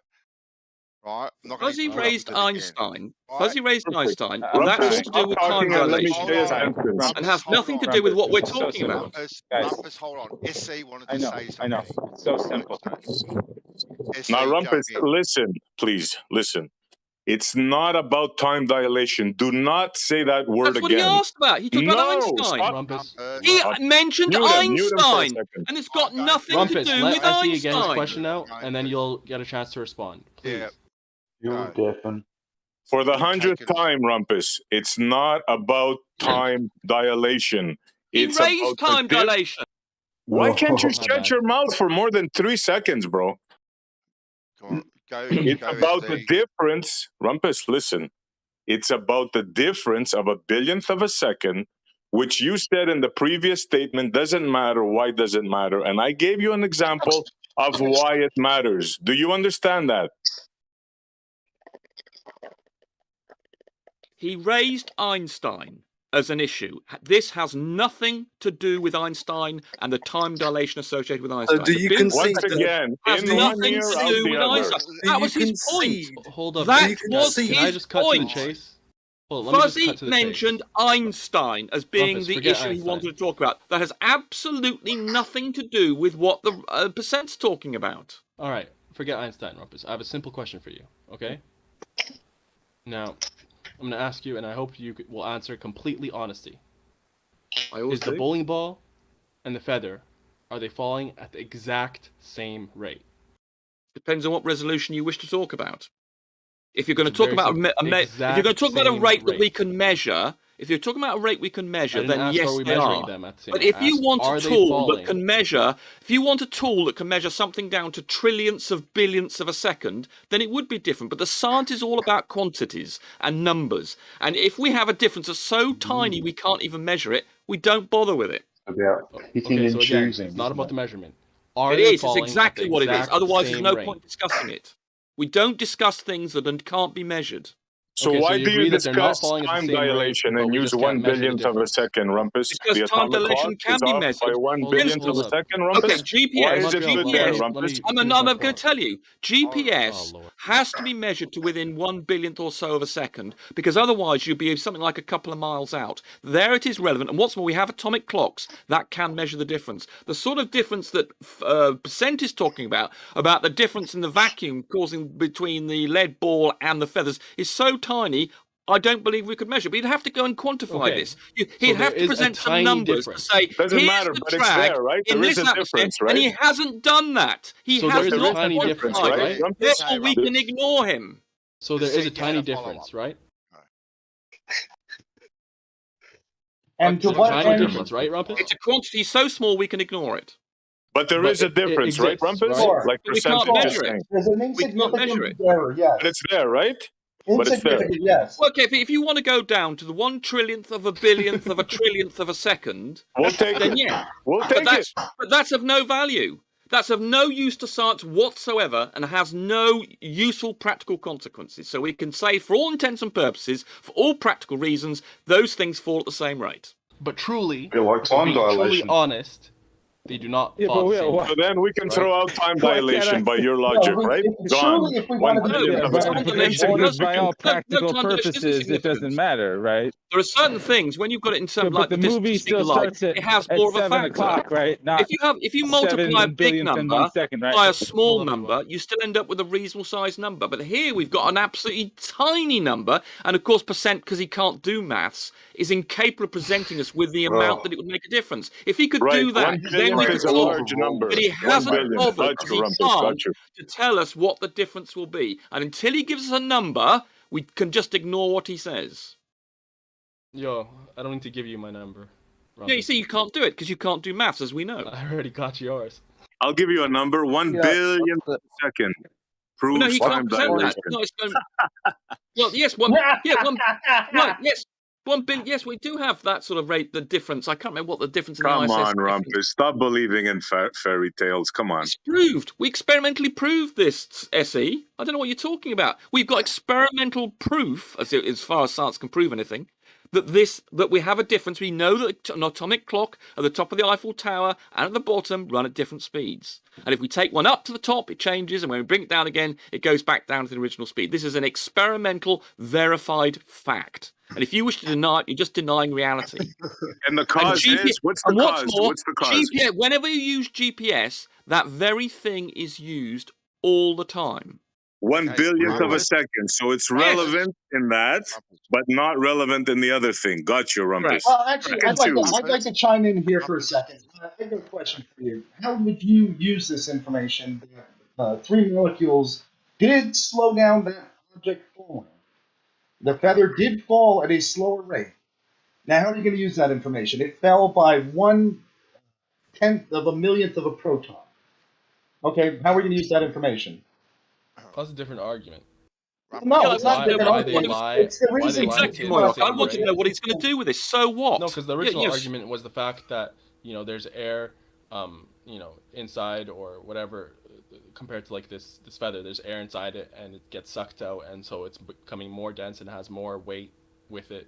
It's becoming more when you're dense. asking that question, Moyak, it's more about like why are they claiming that's the exact same rate and stuff like that, and what do they have to gain? Because for all practical purposes, it is the same. Except it's not. It is. For practical purposes, it is exactly the same. There's no practical purposes when there you is. You mean to understand? So for instance, when we build a house, the resolution, the practical thing is you can basically have one end of it 1 centimeter or so on the other. That's the resolution. We do not build something to within 1 molecule. For all the time when you do something in science, whenever you do something in science, you always are going with what's practical, what's relevant to what you're doing. If you're going to do GPS, then you do need to measure time to the billionth of a second. If you're not doing GPS and you're just seeing how someone does 100 meters, you don't need that resolution. So science is always doing the measurements and the numbers appropriate to the situation you're dealing with. Okay, so what's the practical purpose of sucking out air in a room, getting a vacuum of 1 times 10 to the negative like 9 or whatever, and then dropping a bowling ball and a feather? What's the practical purpose of that? They can't get it to -9. It's -6 is the top. To demonstrate that objects fall at the same rate. Except it demonstrates the principle that things fall at the same rate, and you don't need to get it to be perfect. They demonstrate that as you reduce the pressure, they have less of a difference in the rate of fall. But you can't completely reduce the point where they get so they can't completely have the same rate of fall. And they go to a point where it becomes practically the same, yeah. What do you mean? So it demonstrates the principle that gravity in real life demonstrates that gravity works. The acceleration due to gravity acts on things independent of their mass. That's what it demonstrates. It's a fine demonstration of that principle, and it is practical because you can see. What does practical mean to you? It means that for all intents and purposes, well, it means that it's for the thing you wish to demonstrate, it's as close to the answers you need it to be for the scenario for the point you're trying to make. And the point we're trying to make is that things fall at the same rate, and that's what that Brown-Cox experiment demonstrated. And if you removed it, if you did make it a perfect vacuum, the results visually would be absolutely no difference, and you probably couldn't measure the difference either. So for all intents and purposes, that's a perfect demonstration of the principle that all things accelerate at the same rate. That's what it demonstrates. That's what the purpose of it. I think we have a different definition of practical. A practical thing for me is something feasible, something it is doable. feasible. It was doable. They did it. You can't say that this a demonstration hold on a second, which has guys, no point guys. but to prove what they're trying to prove. Hold on. It's practical. Fuzzy, you're robot. Roboting Fuzzy. In front of You're roboting Fuzzy. You can't hear us. You're roboting. He doesn't know. One at a time, please. Rumpus, calm down. Calm your jets. Everyone calm down. Yeah, but when some idiot says he doesn't know what he thinks, that's not a practical demonstration of the acceleration due to gravity. I mean, what the hell? I mean, when you get to that sort of argument, I mean, we're just getting ridiculous.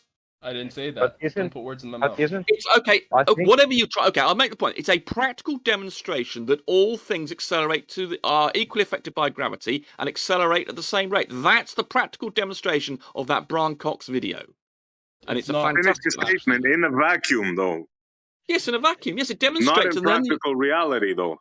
Things don't fall at the same rate. No, it demonstrates that what the attraction is, and then we know that because there are other forces like drag that act on things, then you have to allow for those as well if you want to know what the actual rate of fall is. But it demonstrates so things don't fall at the constant rate unless they're in some sort of vacuum. So it demonstrates so there are two forces acting on something falling. There's the drag and there's the weight. So the point is we can remove the drag force. Remove the drag force.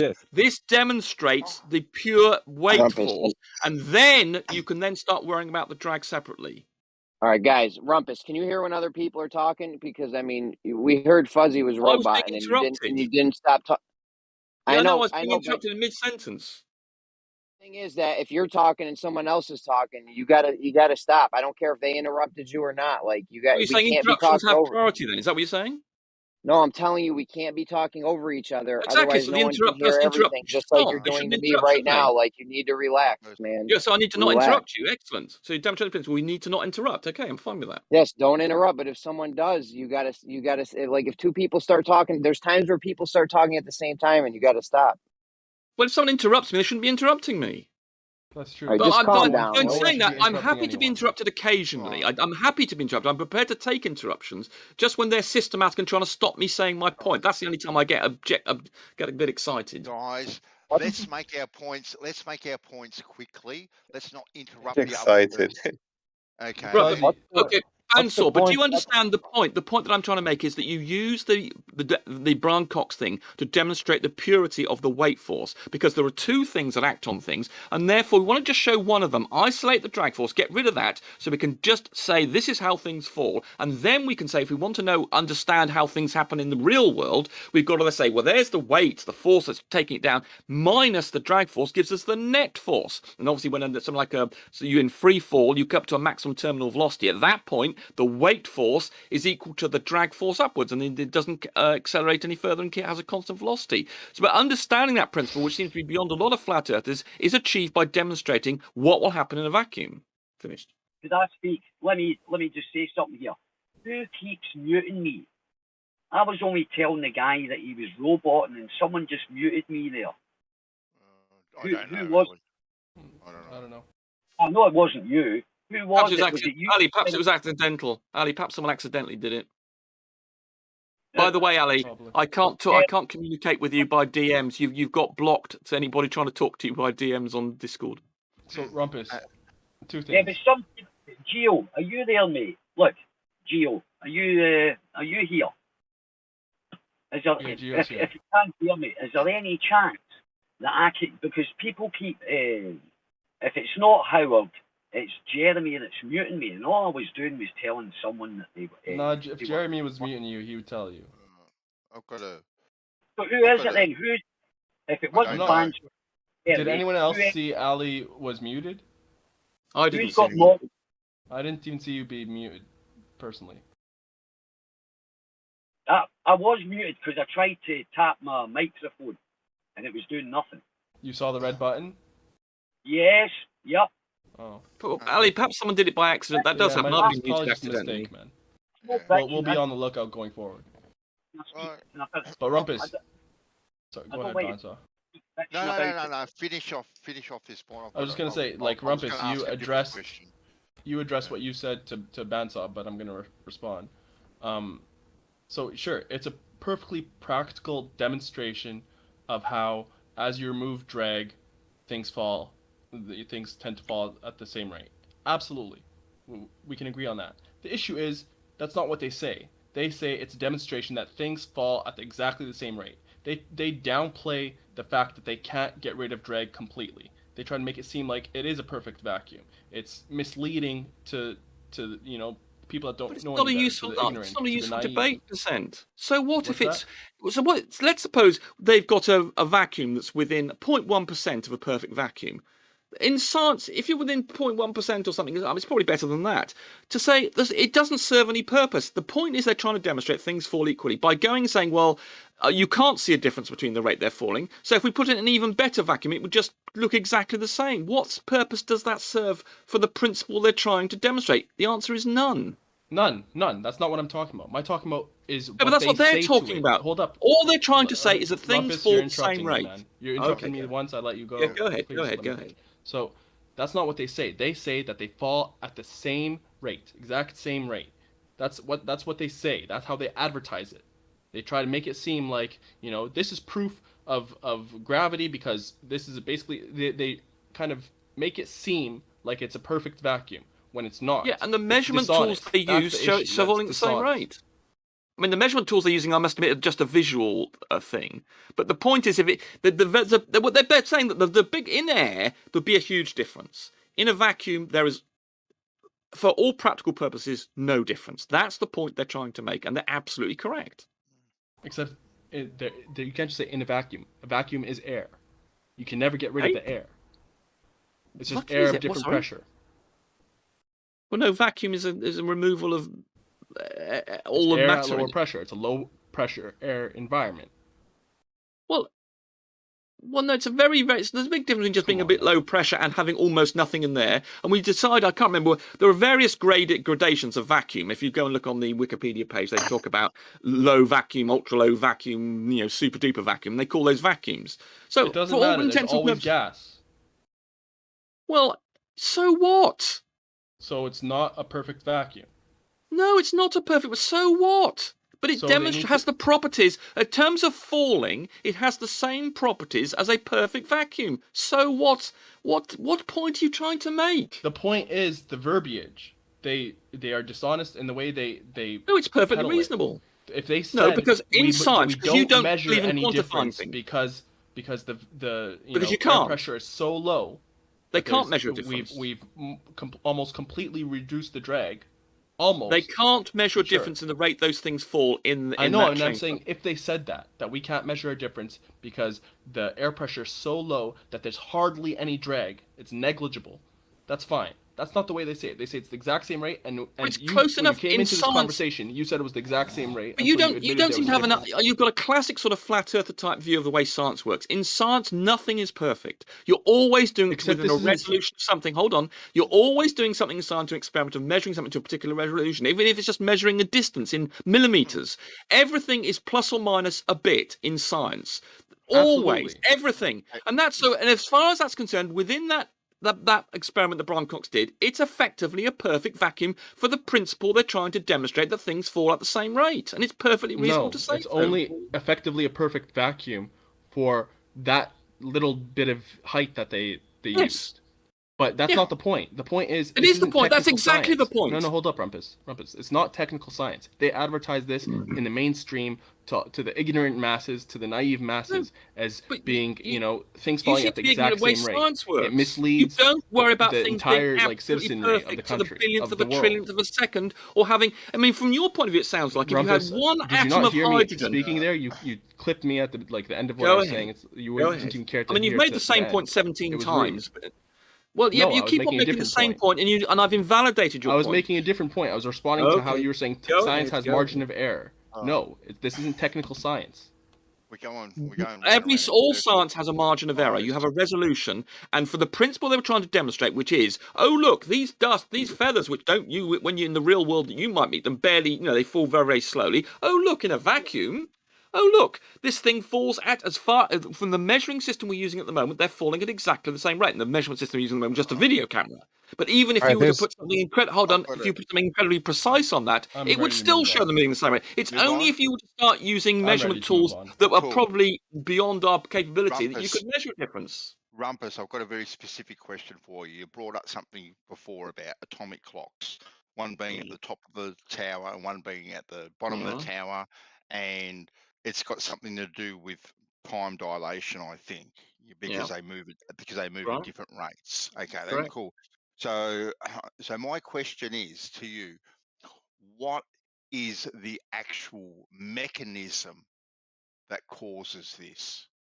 Can you explain it to me in layman's terms? Because I can explain to you how a bicycle works. All right, so I want you to explain to me the mechanism of how this time dilation works from the top of a building to the bottom of a building.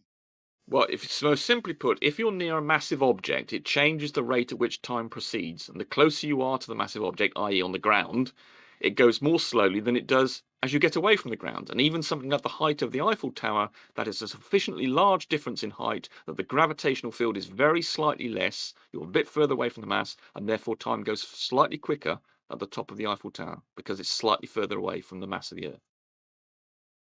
So how does gravity make time move at a different rate? Okay. Well, we have this fabric thing called space-time that Einstein discovered, and mass bends it.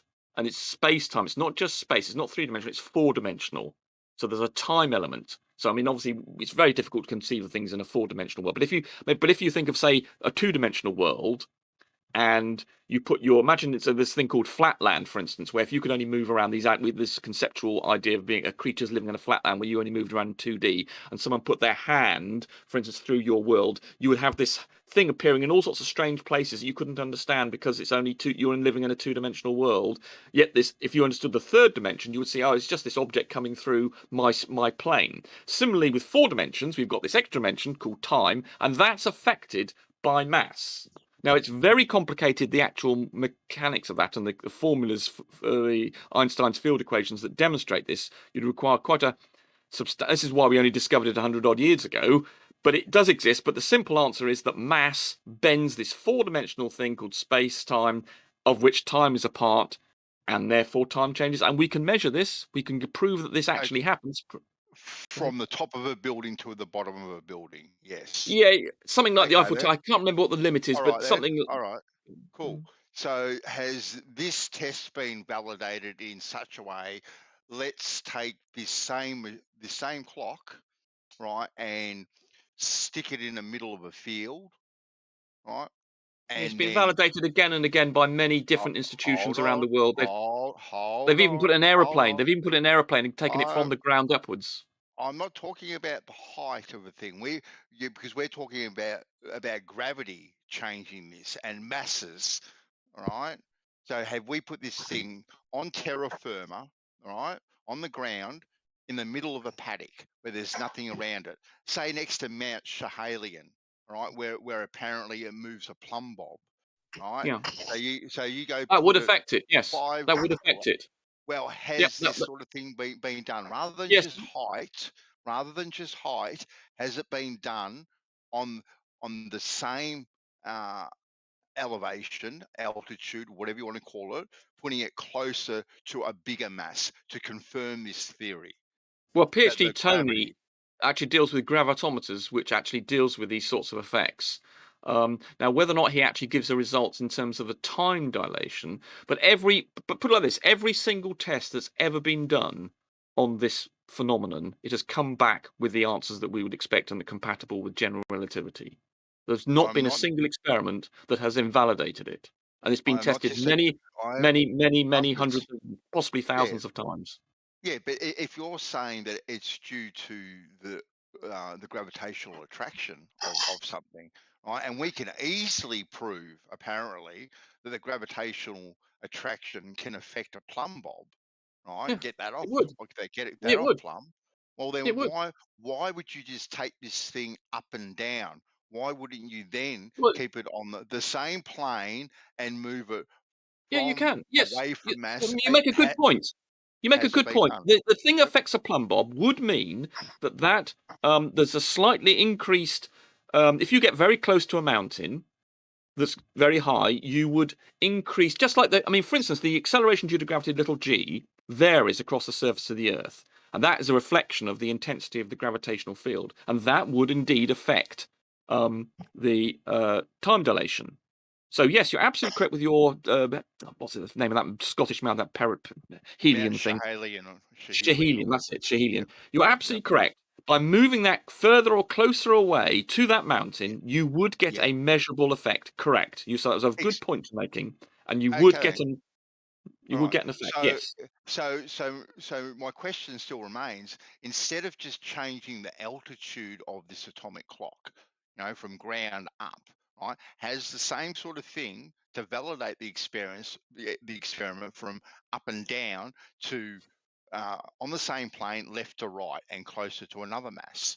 Because I couldn't tell you off the top of my head, but I'm reasonably sure, given the way that these things are intricately tested by over a century we've been testing this damn thing, that something like that would have been done, and certainly people use very sensitive gravitometers like PhD Tony to measure the acceleration due to gravity little g. And so I can't say that I personally know it, but I would be 99% sure that someone has done something similar to that. Keep in mind that from our perspective, what we're describing is a relationship between the passage of time and the magnitude of the gravitational vector, not necessarily the direction. So if we have experiments that have varied the magnitude of the gravitational acceleration and measured the time dilation between those things, we've already, from our perspective, confirmed that this thing already happens. Getting another scenario that may or may not have been tested doesn't really change whether or not it's been confirmed for us. I don't care whether I've got no problems in these experiments or so-called experiments showing one particular reading on the ground and one particular reading really high up. I'm happy to go with the results of those experiments or observations or whatever you want to call them. All right. Have you tried being? All right. But no, it's a good. I mean, you make a good. It's an intelligent question, and I given that it is proportional to the value of g, and we know the little value of little g varies all over the surface of the Earth, that will cause a difference in the time dilation. Yes, I mean, it's a good question, and I'm, as much as I don't personally know it, I'm 99% sure that someone would have done something similar to just vary the value of g. So in other words, if you took the experiment to a different part of the world, which has got a very slightly different value of g, you would end up with a different the time dilation. So Doofus is exactly correct, but I suspect that people have done this just moving atomic clocks.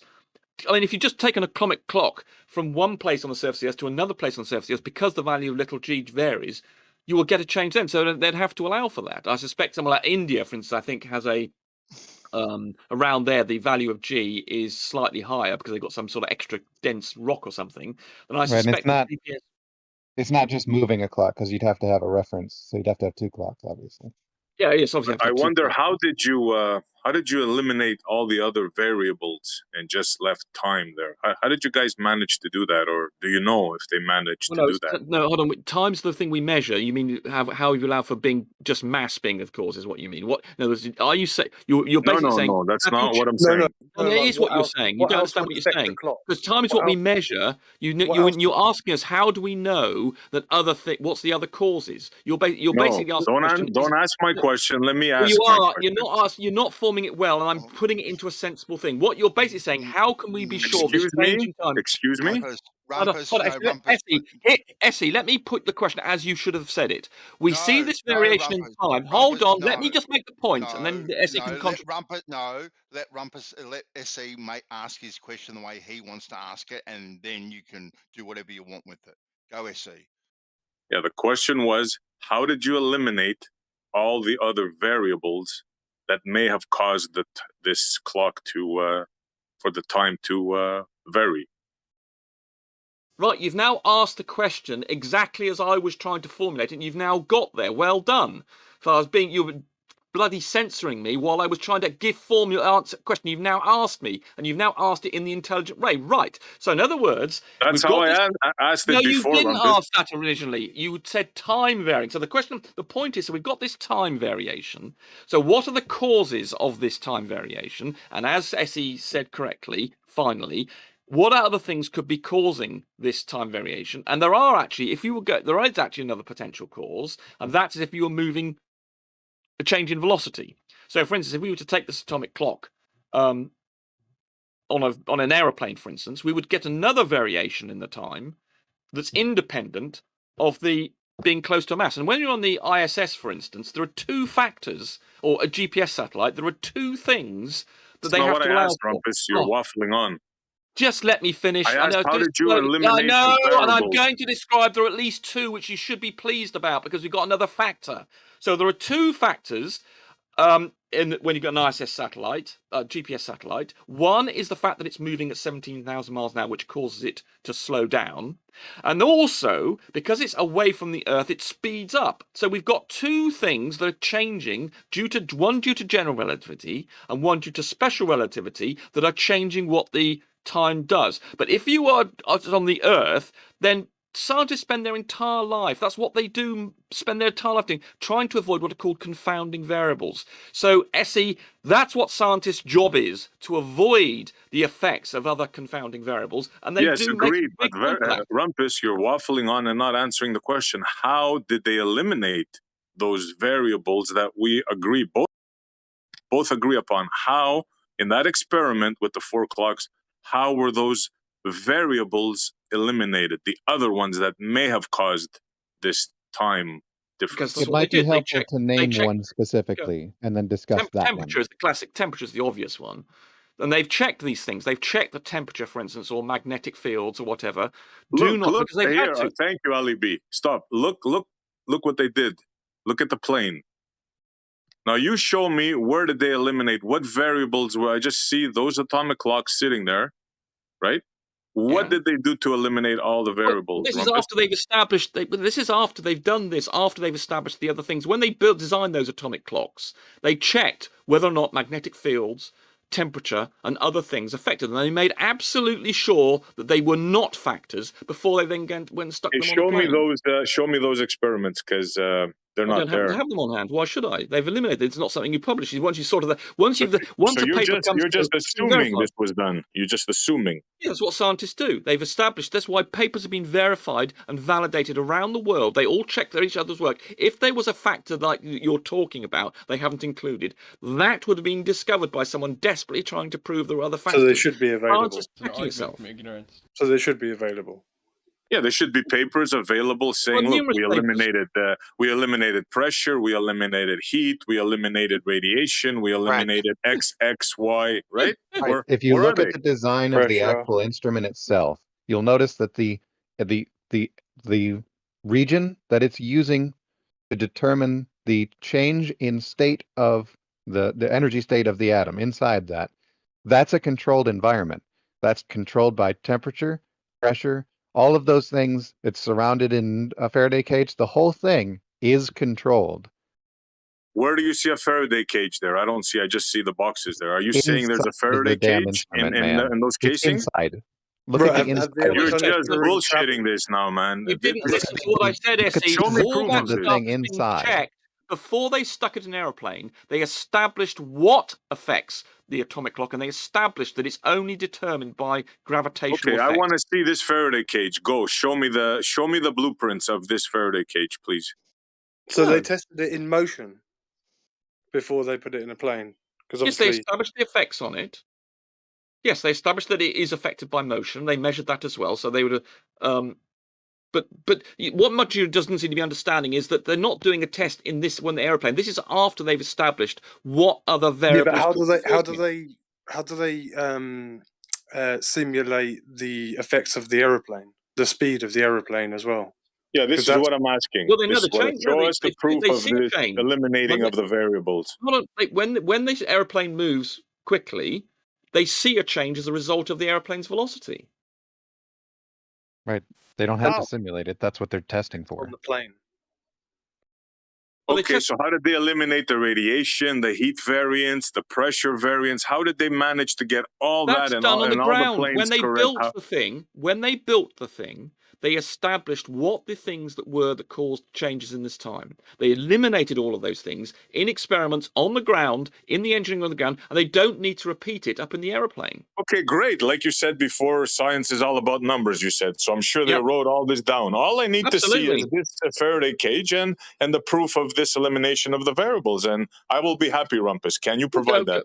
No, I can't. I don't have it on top of my head. Of course not. That's a stupid question. On a later date. How about on a later date then? Stop assuming stuff. I'm going to have to know. spend. You're basically asking me go away and spend. And because it's been established, it's scientific orthodoxy. You want me to go and find you a paper in which they are testing all these other things. Well, you go and do it and find out they haven't got it. I'm sorry, you're the one trying to make the case. I'm relying on the fact that this has been tested by hundreds of institutions and no one has ever come up with an exception to these the variables that are accepted as causing. So there should be hundreds of papers then. All I want is to see one. How in this experiment they eliminated all the variables, and I'll be happy. Well, all right, I mean, but it's not that we're trying to come up with something. They're trying to come up. We're wondering where all this stuff is. They're claiming. Fuzzy, you're claiming. Yeah, Fuzzy, you're breaking up again, mate. I think you're trying to get in. I like a gym or something. I like how it's when some flat earthers talk about relative density causing things to fall, there's just one variable. But in this, there's like, there's a lot of variables: pressure, heat, everything, magnetism, electricity. Yeah. Yes, if you're familiar how cesium works, right? Yeah, you're going to realize that what I'm saying, these are variables that can affect this experiment. It's not as clear cut as you think. I mean, the mere fact that when GPS you look at the works, horizon, there's a lot of variables. The mere fact that GPS works, which is based upon special theory of relativity and the general theory of relativity, are fundamental parts of the way GPS works. And we see that it does work perfectly, is an acid test that all these other confounding variables that S is proposing don't exist. Ali wants to know, how fast does the cesium tick? I don't know off the top of my head, but it's bloody quick. Is Ali muted for some reason? 9,192,631,779. Oh my goodness. Cycles of radiation. I think Ali wants in on this. Is he muted? No, he's not muted. No, he ain't muted. He might not be able to talk. Yeah, perhaps he's busy working or something. Okay. Yeah, just over 9 billion oscillations a second. Oh, there we go. Right, 9 billion. I thought it was in the billions. Yeah.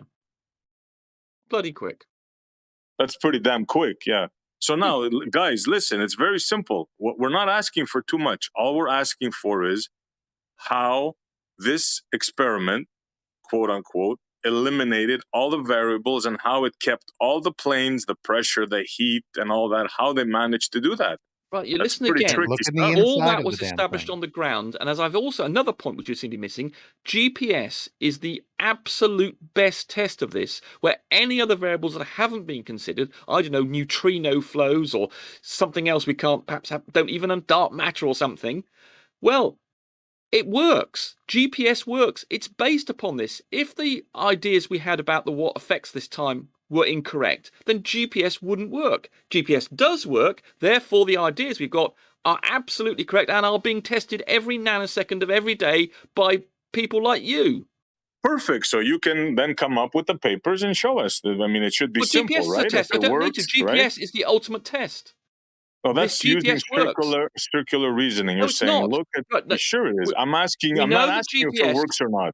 I use GPS, right? I'm not asking if it works or not. So you have just verified how it works is in dispute. Forget about that. I'm telling you the variables that were eliminated or not in this test. Been shown to be correct. The only variables they take into account with the GPS clocks are the speed with which it's moving and the distance it is above, or the distance from the Earth. So just general relativity and special relativity. That's the only thing they're using to modify the atomic clock values. That's if you go and look at the design of atomic clock and the GPS, that's all they use to change those variables. The fact that it works. There you go. There's some things you can look at.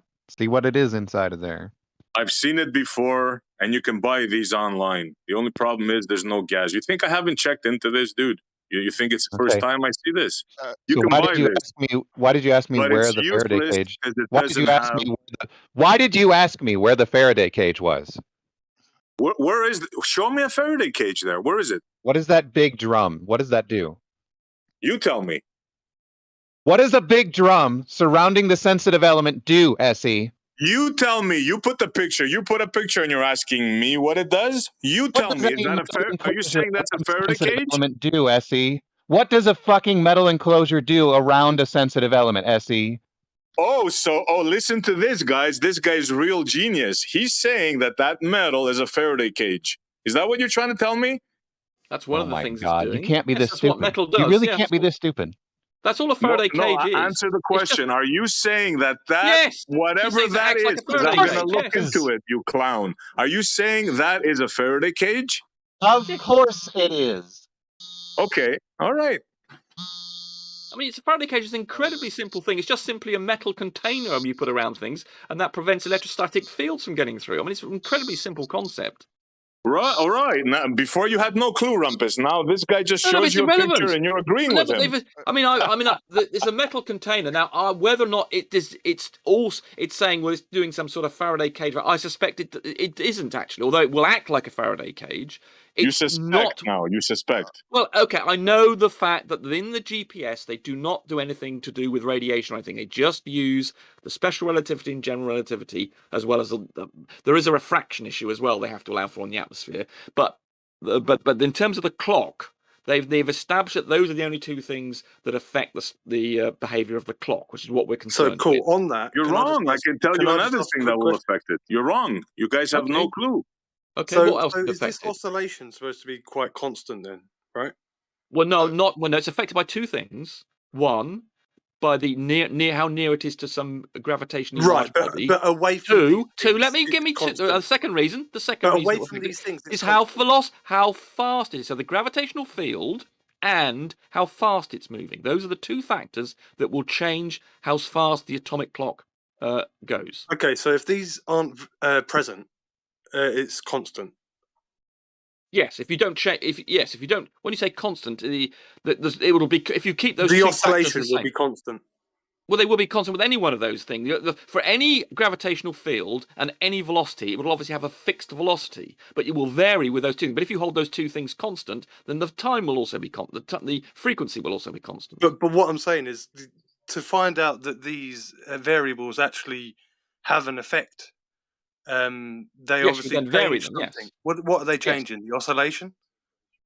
Yes, it changes the No, you change the gravitational field by, for instance, getting in an aeroplane and going up higher, or you change the velocity by going slower or faster, and then you can see from changing those two things, the clock then will change its speed relative to a reference clock on the ground. So for that to change, though, the oscillation would have to be different, right? Yes. That's what we measure is the difference in the as you measure oscillation. it. Yes. Okay. So there are two factors: the speed with which you're moving and the gravitational field that you're in. Those two things will determine the speed of the clock. Do you know about the cesium that they use? Any of you geniuses here? Yes. What about it? What can affect the cesium, Rumpus, if you know about it? The two things I've just described. Is that all? In terms of the oscillation, yes.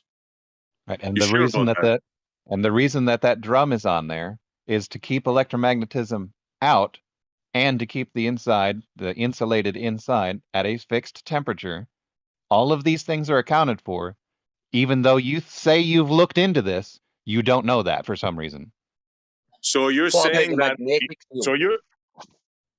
Say that again. You're saying that what's there right there eliminates all the variables, all the rays coming. All It's the a controlled galactic rays, everything. SD. That thing eliminates everything, right? That's what you're saying. It's a solid Faraday cage, right? Tell me what it doesn't eliminate. No, you tell me. You just looked it up. You had no clue. You just YouTube something. You just Googled something, and you think you have something here, do you?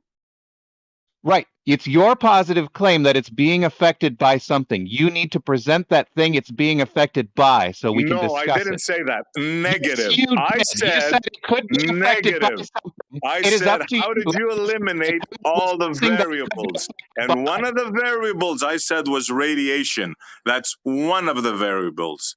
And you just YouTubed something and you found a drum, and you assume this drum is a Faraday cage. You clown. Next, what can we discuss now? Doofus, right? You were trying to make a point, but you were trying to make a point the whole time you were over talking SC, and you were breaking up at the same time.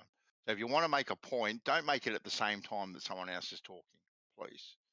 Doofus, So you said it controls for you temperature. By the way, can it see was, from the construction of the device. yeah, it's your positive We claim. can see By from the the way, construction of the device. Jesus Christ. We can see from the no, that's construction of Lord the and Savior. I Faraday know that cage you was just your want me to positive talk, claim. Rakia. You are a man baby, and you won't let me say what I need to say. No, That's I think okay. you're proving We'll try yourself this to be one the more one that's time. triggered Guys, and come on, one at a controls time. One at a the time. Rakia, You can see let Doofus from So the like finish. construction control of the the gamma. device. I get it, Rakia. You can't handle it. Let's try this again. You can see from the construction of the device that the alpha and beta particle type radiation would obviously be eliminated from the discussion. If you want to go into gamma rays, we can discuss how many gamma rays come into our atmosphere and reach the surface of the Earth. Okay, You want to you do also that? said it controls for temperature. Can I ask a question again? Well, About I'd these appreciate if he answered So- mine. He said it controls for temperature. How? Yes, that's very important, which they have no clue why. And I asked Rumpus, why would the temperature affect? And so far, I haven't heard an answer from them. Right, yeah, I'm trying to How get would up. the temperature affect the stadium? It does turn out that if you could hold it at absolute zero, you could in fact increase the resolution by another order of magnitude. In fact, I'm just looking at a paper in which they were saying, in fact, that if you had absolutely great temperature regulation, you could improve. So in fact, that is a tiny, tiny, tiny, tiny, tiny effect of temperature and thermal radiation. But for the ones that they're having to consider, they don't bother to do. Don't have to worry about it at the moment because it's not significantly big that in other words, they're getting the resolution, the atomic clock that they need, and if they then needed to control the temperature better, then they could get another order of magnitude resolution. So it does have a tiny, tiny effect, this other thing, but the grand scale effect is caused by the speed and the intensity of the gravitational field.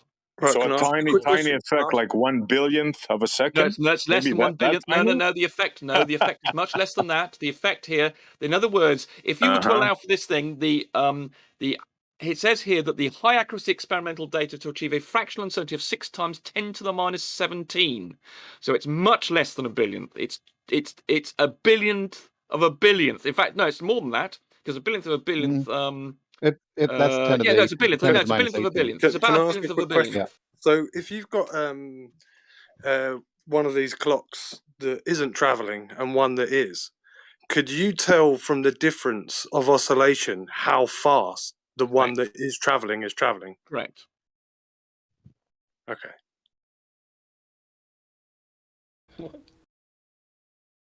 They're pretty fantastic things, these atomic clocks. You realize how technical this is now, Rumpus? I'm fully familiar with it. I don't know what you think you're telling me. I'm telling you that there's no way they eliminated all the variables, is what I'm telling you, bro. They have. Oh, they have not. Yeah, here it is again. Because here's SE's GPS claim that works, there's a variable that we didn't account for. SE, you got to present one. And that's the acid test. I mean, you don't seem to understand this principle, as you might. Think about this hard again.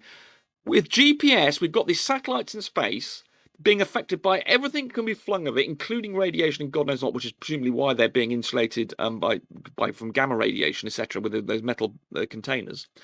And the fact that GPS works means that all our presumptions about what the variables are correct. Now, you said that you think that gamma radiation might be a cause, SC? If that's the case, gamma radiation will be the equivalent at the top of where places where airplanes fly and where on the ground measurements. So that's controlled by the fact that both of them are interacting with that. Moyak, understand, I'm simply asking the question. Well, now if you claim time causes this, you have to eliminate all the other variables, bro. It's logical. You have not. It's been done. You haven't even addressed the issue of heat and cesium. You don't even know what I'm talking about. You have no clue what I'm talking about. Jesus Christ, these people designed this. They didn't just leave it. These were engineers with physicists. They didn't just make it up and just do it. And the fact that GPS works is the ultimate verification that the assumptions that have been made. Yeah, exactly. Show me the paper. Show me where they eliminated how and when and what variables. The fact that GPS show me works. this. No, I'm not going to. No, you go and look it up. I've just looked at one paper. Pressure. Right. If SE is saying there's some variable that wasn't accounted for, it is SE's job to come up with what variable that is. If he wants to say temperature is one of those variables that wasn't accounted for, All that does is demonstrate that SE hasn't researched this and looked into how these things are constructed and what they do. Nice try in turning this around for me. No, absolutely wrong. You have something that why says... do they control the temperature in these things? Don't And why do you interrupt say the while I temperature is talk. not... You're a very rude man. You're a very rude man, Doofus. Very Come on, rude. warrior guys. Go ahead, Essie. Yeah, why do you keep telling us the temperature's not Why are accounted you for? over talking, Doofus? Are you that excited you can't control yourself? Can someone mute Rakia? Essie, He's go obviously ahead. determined to disrupt this. Quiet. Go ahead. My point is, thank you, percentage. My point is that it's your claim. You claim that this clock proves time dilation. And I'm telling you, how did you eliminate all the you other said this about variables? 17 And you have no answer. times. It's We very have. rude. We know that GPS works and it relies on Why this is he principle. being able to overtalk? It's a really Rumpus, simple it's an answer. The to your man problem. baby here is telling Rumpus not to overtalk. Oh my God! when Can SE is someone talking. mute Rakia? SE Montreal's response is apt because he's responding to Doofus, who just said the burden of proof is on him, when in reality you guys claim that this is time dilation, meaning it's not anything else. And the fact that right? That's a GPS positive works, claim. which uses so you have to those show things, that Rumpus, these you're other over things, talking again. these Rumpus, possible GPS variables works. aren't affecting it. And GPS works. That is the That's We the heard you verification. 100 times, Rumpus, about In the which GPS. case you should shut Who up we and then didn't say, hear, Rumpus, you're correct. We didn't hear I'll shut up now percentage and I'll stop talking making because you stupid overtalked points. him the whole time. So the point Percentage, is can you that repeat what you GPS is said? the Because acid no one test heard what of you this, said because Come on, and Rumpus because chose that time. GPS works, we know that the presumptions work. I'm curious. SE says that we didn't account for temperature. Temperature and radio are accounted for. How do you say that they are not accounted for? Temperature? Do you know how the cesium part of the clock works? I've asked you 10 times. You could have Googled it by now. You could have used it, but I'm going to let you find out. I'm going to let you find out. It's inside a controlled environment, as been mentioned several times. It's been inside of a controlled environment, and every single time I mention it, you don't seem to address the fact that it's still inside of a controlled environment. When you say that, that means it's controlling for all these variables. It's controlling radio frequency and that we know temperature. about, yes. It's enclosed. It's in a temperature-controlled environment. Now what? What about pressure controlled? It's enclosed. Remember that part? So? What do you mean, Is it changing direction? You could have different pressures Get the in fuck out of this enclosed things. conversation if you're going to say so. You could have different pressures in enclosed things because of the pressure difference. What about changing direction? Even metal tanks expand and contract a little bit, depending on how rigid You seem they to are. think that your childish idea about what could be is not being considered by all these engineers and physicists. That's what they do for a living, to consider what the confounding variables can be. And they've Okay, so established, hold and on. has been checked by around the world by numerous institutions and by the fact that GPS works, that they've got it right. They've Well, this considered is all of the interesting. things. It'd be great for us to So are know you saying about that this tank, this little, acting as a Faraday cage metal container, is perfectly rigid such that as it goes up, the air inside isn't going to expand? No, it doesn't. It's not a factor. Pressure is not a factor. Right, especially not when the difference. And we know between, that it's correct because GPS works. We know all the factors, environmental variables, do not affirming cause the it to go wrong. Therefore, GPS works. Therefore, logically, we can infer that, therefore, the presumptions we made in our systems and the atomic clocks work correctly. Right, the thing No, was that's a developed at 14.7 psi, right? And at the altitude those airplanes were going at, they still pressurized those aircraft probably around 11 psi, if I had to guess. Yeah. Right? The difference here is not enough for it to make a difference on how it's being measured. Not Do you have significant. data to support that? The Airplanes difference are 11 between psi, yes. 4 You're saying psi, it's negligible. the difference Do you of have 4 data to psi, support do you that think it's that's going negligible? to change anything there? It may. I mean, these are like, cesium atoms. What'd you say? 9 billion, oscillations per second. Yeah. So yeah, crazy.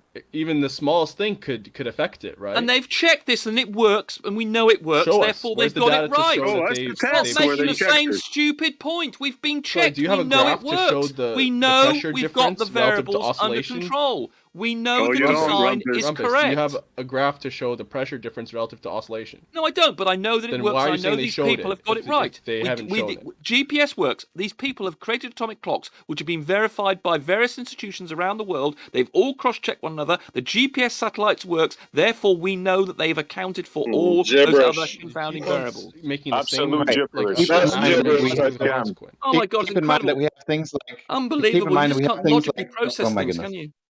Is Well, this keep information in mind available? that we have things like soda cans. To these Oh, for tests? goodness. Is this information available where they have tested these things?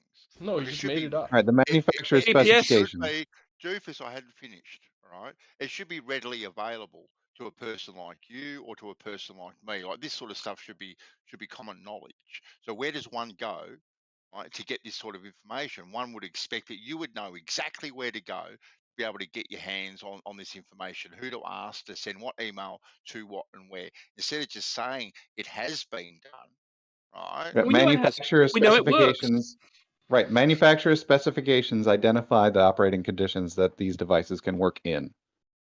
Bansaw, I'm willing to bet that they didn't actually record the pressure variation within this enclosure, relative to the different heights and relative to you're the not. different Yeah, but you're a science denier. You've no idea how science works or how engineers work. Yeah, I'm Again, not sure why I'm he's willing able to bet say that they that. don't have it. You're the one that said they do have it.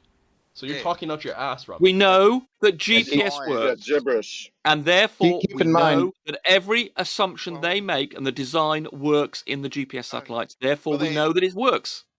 Right, keep in mind that we have Science should have to hide nothing. Then No one's right? hiding It should anything. be- okay, it should be out there. So if It you is out say there. that, well, where? Look for it. You're looking. What you're looking for, basically, you're looking for the design of an atomic clock. You want someone to present you with all of the factors that they did to design an atomic clock.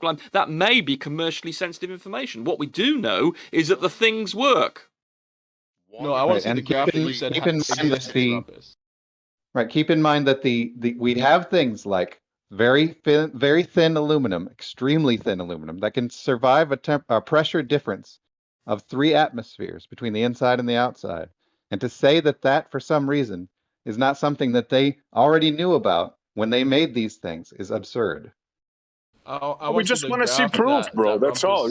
Extraordinary claims require extraordinary proof. Right. You have an extraordinary claim that there's some external factor they didn't have accounted for. No, it's your claim that says that they've accounted for every factor that you keep forgetting about and trying to switch it on the SC. You're ridiculous. You're smart GPS enough to works, figure this therefore, out, right? The acid test in the real world, GPS works. Therefore, we know that all the presumptions work. We heard you, Rumpus. Yes, then Heard why do you keep making the same stupid point? I've just refuted everything you and No, you Percent didn't. made You because lied we've and got said an that. acid test. We have got an acid test as to whether or not they are correct, whether they've You're allowed for ridiculous. all those variables. If they had got something wrong and they hadn't allowed for a variable that is a confounding variable, then GPS wouldn't work. It does work. Therefore, logically, we can infer Unless that the GPS design works is by correct. different means. In Well, which we know case, it's based on you're the putting the satellite. cart before the We know it's horse based on as atomic you clocks. affirm the consequence. Well, so you just make up some alternative reality. What's and the you point can of do doing that. this entire thing Hey, if GPS Rumpus. works? Hey, Rumpus, can you hear me? Yeah. Rumpus, watch that video that I posted in the chat. All right. Okay. Take a few minutes. Take a few minutes and watch that video. I think everyone in this conversation should watch that video. Tell us, B-Ball, tell us, what did you discover here? Let's have it. He said Wants to keep it a mystery. I hope it's not like the ISS video he told me to watch where the guy focused on the star and the ISS came out of the star. And it was so blurry you couldn't see. That was his #1 proof of the ISS. But anyway, B-Ball's great. Hey, we appreciate y'all's dedication, especially Doofus, man. I've noticed you've been putting in a lot of hours. You do sound a little stressed, though. So, Well, it's kind of Rumpus, do you have stressful when you have somebody who just comes along and says, "Well, we don't believe you because it could be something else that I we don't haven't think defined or anyone said that. described." I think we Why are you said over talking, Rocky? Why did you start over talking before he finished? Well, he Yeah, has a I problem don't with think that. we're saying that. Why did you do that, Rocky? Why did you start over talking before he finished? He went in like at a good time. What are you talking about? Yeah. No, it was in the middle of my conversation. Really, what Yeah, what more I'd did you heard have your to say, Moya? statement, 'Cause and it I sounded think like you you had were said done. you let me something. finish it. So we just get to allow ourselves to No, overtalk whenever we let's feel let like it, Moyox say depending something on that who he we hasn't are, said It's before. time not for me really to whether talk. or not it's important. Well, let's let Moyox say something he hasn't said before, because you said that you had more to say. So don't repeat what you just said. Say with the new stuff that you meant to say. That's what I thought. I had Yeah, something more to so say. I don't even remember what it was. Shut up, Sorry. Moyox. It sounded like you were done, man. No, it yeah, didn't. I it was did, still Moya. speaking. I was still in the middle of a sentence. No, you were at the tail Yes, end, no, I and, was and in he it. went What did I in say? at, like, an appropriate time. You could listen back. That's You how shut I the know hell it. up and Yeah, fucking. we can No, definitely go listen back. I agree. I cut him back. I cut him off a little bit, but you know, A it's a little learned bit. Fuck skill. you. Yeah, yeah. But I understood what he was saying, and I disagreed with him. But he wouldn't let me I talk. understand And what you're now, saying, so I'm just gonna cut you off. yeah, go ahead. Y'all sound He barely upset, man. clipped you at the end. You were basically done saying what he Doesn't understood. matter. It Shut wasn't the like a fuck up, full-on listener. interruption where you had more to say. So let's You not love to be interrupt bitches too. about it. Doofus just wanted to use that as a point of attack because he wanted to get back at Rakia for his No, take. I was Let's be fucking adults, pissed off. He please. does the same thing, you know, maybe. Okay, well, it's not tit for tat, Niz. Let's go, man. I don't Right, think if anyone. he's going to deride somebody for doing something, he shouldn't do it himself. Nor are we done. So Yeah. I don't agree with like people were saying that. We're just not, you know, like we're questioning things. So we want to see the proof of y'all's positive claims, which for some reason Doofus keeps trying to rearrange to SE's claim. It's not. The positive claim is on the side of whoever's bringing up all this information about the cesium clocks. We're just wanting to see all the information so we can make our, you know, do our research and make our own decisions. We don't need you or anyone else to tell us, right, what can happen or what's happened. We can infer that or research it ourselves. But when you make a positive claim that it's put in this little shell and everything is taken care of, like it's perfect, that seems a little strange, especially when you can't back it up. When we can't back it up. All right, well, you did say we don't need to explain the situation, but I'm going to have to explain the situation to you. We have these atomic clocks. Some are at the ground, some are in the air on airplanes, moving in opposite directions. That's cool. Now, we have a measured change as these things are in motion. Now you're saying something wasn't accounted for, which is a positive claim. Be changing No, with you its made the emotion. positive claim, bro. We're asking you what is the mechanism, number one, and number two, how did you eliminate all the other variables? I mean, it's simple to understand There's that. that positive claim again. It's not a get- positive I don't claim, get if- Doofus. I don't know if why you keep it's- on saying that. If You're it saying there says- could be some You're saying other two different effect. things. And what You I have need two- to know from you guys is what that other effect is and how it is that it wasn't accounted for. Dude, No, you no, can't listen, tell okay, us it's the hold most up, Ricky, let sensitive me- thing on the place of this earth, and when you put it in motion, it has an effect, and say that we don't know what the effect is. The motion is the effect.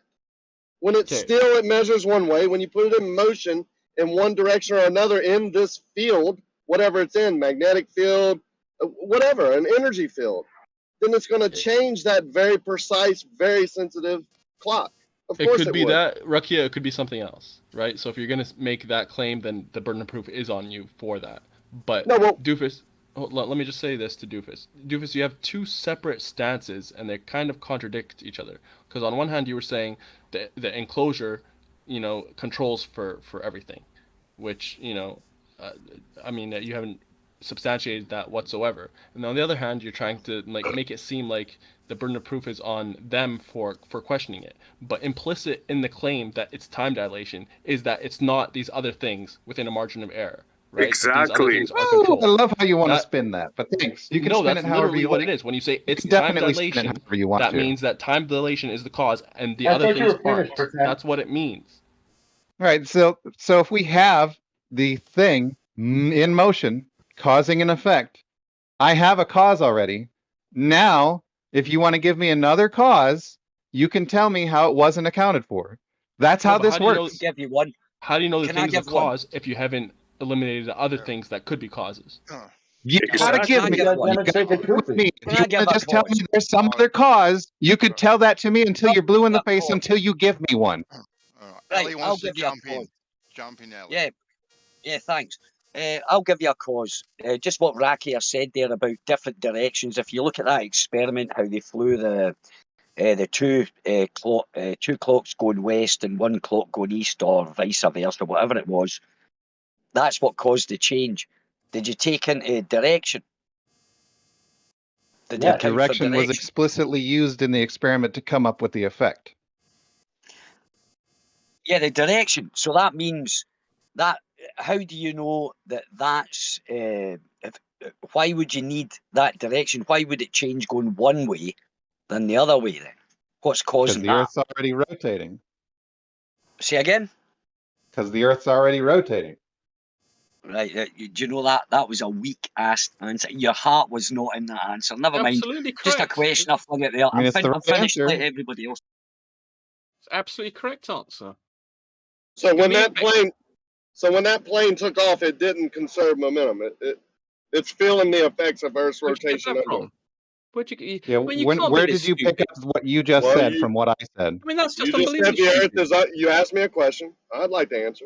So you said the Earth is already rotating. So when it's on the Earth and it's reading one thing, and then it flies east, it reads another reading, and it flies west, it reads another. And you're saying that's due to Earth's rotation? The Earth is already rotating. The aircraft modulate that velocity by going in one direction or the other. So that's what I said. The airplane flying in one direction or the other, east or west. No, you said it didn't conserve momentum, is what you said. Yeah, if it conserves momentum, then there wouldn't be any difference, right? Oh my God! Look, if you're on a walkway, if you're on an elevator, one that's walking along, or on a train, and you run up the train or down the train, your absolute velocity with respect to the ground is different.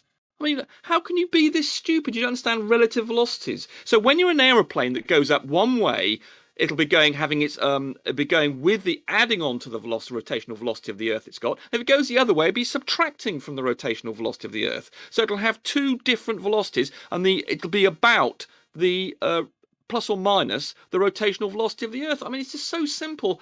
I defy you to be this stupid. I mean, you must be trying to be this stupid. Yeah, you're trying this hard to make me sound stupid. 2 times the difference. Stay stupid. Maybe call me a man, whatever Doofus called me again. Y'all are the ones that are trying too hard. I don't understand. If you have everything on your side, you don't have to do that. Well, the problem is Right, you're a if moron. you have But when you those two honestly, when you aircraft going can't in add or opposite subtract two directions. numbers together, it's quite frustrating for Doofus and I. There he If we goes explain, again. and you make us and you can't Why add. is this being you allowed? can't.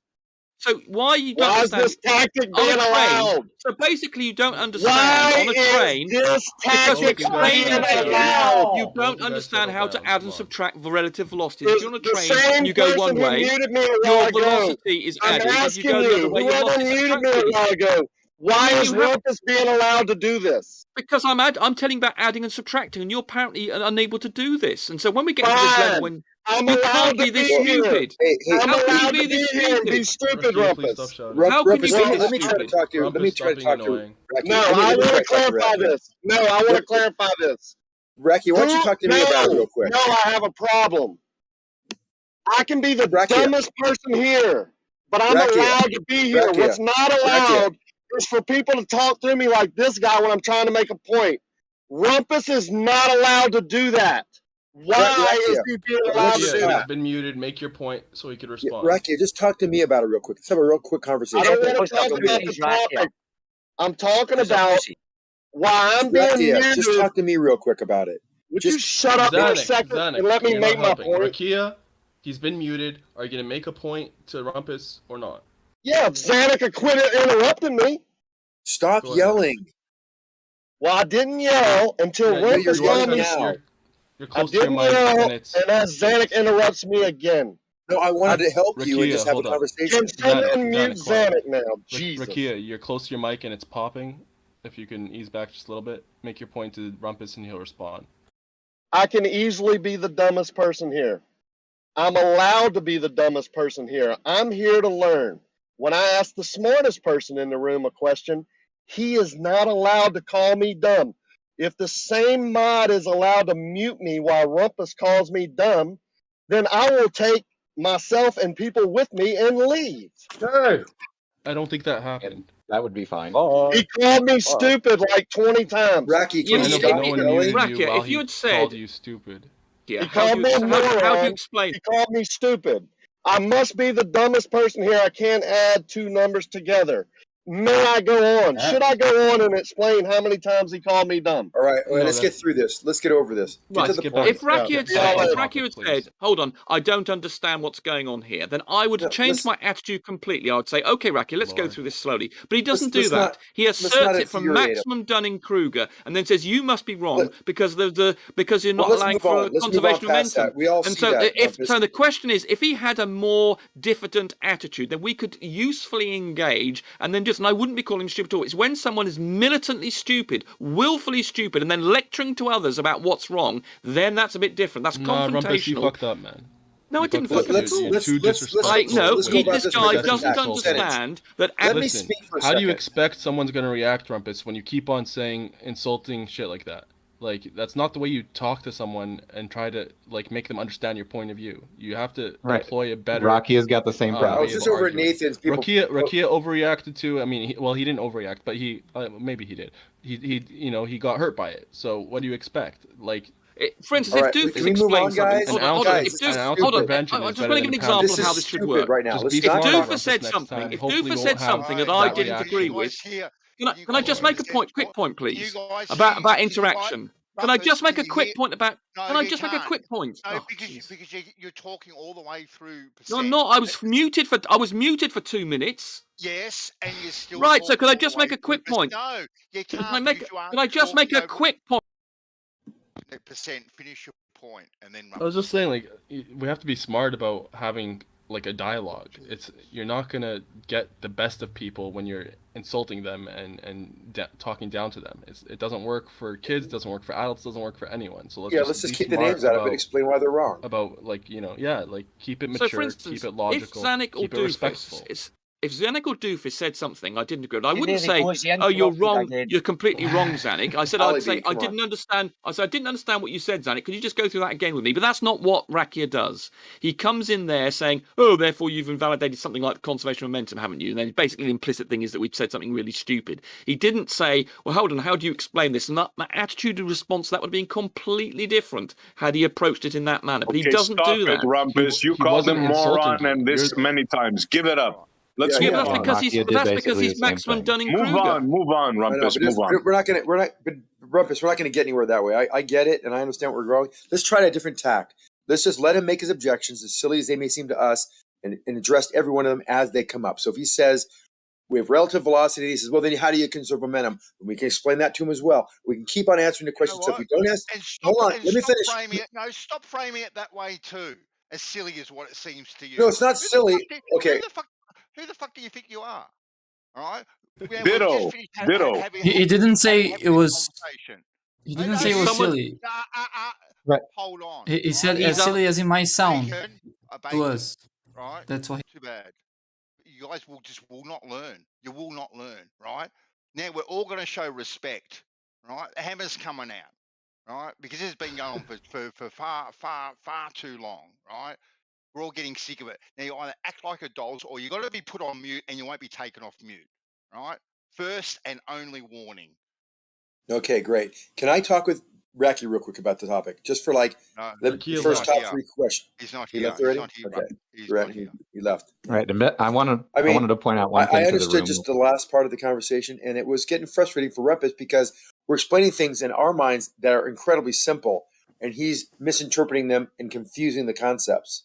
So that's why it gets frustrating. And then it turns into a name calling. And I guess that's wrong. And I think Rumpus would agree too. But we're all very sporting about our insults back and forth. And that's part of the allure of being here. It's kind of a fun little sparring area. But, when it comes right down to it, yes, Rocky was misinterpreting some basic concepts of very simple physics. One of them, which is called relative velocity. And it doesn't dispute or conflict with any laws of physics, such as the conservation laws whatsoever. And it doesn't justify Rumpus. And it wasn't.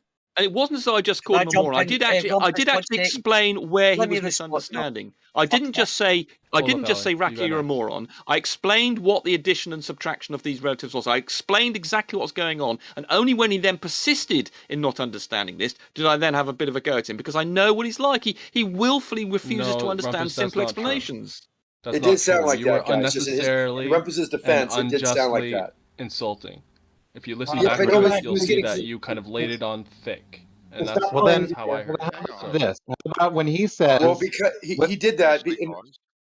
How about when Rakia says... We aren't in a private room, all right? We are streaming this out to the world. Okay, maybe only a bit of the world. But do you guys really want to be perceived this way? Like raving lunatics? Acting like raving lunatics? Is that how you guys want to be perceived? Well, wait a second. You got to, in Rumpus' defense, he laid it out pretty simple, and it was like he was ignoring what he was saying.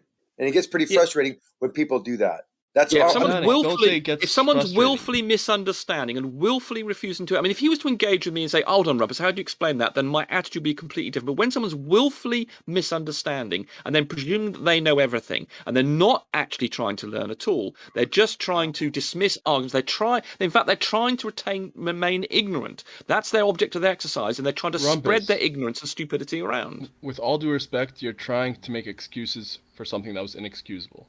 No, I'm not. I'm justifying justified behaviour. If I have to deal with someone who's willfully misunderstanding, I'm trying to lessen the blow.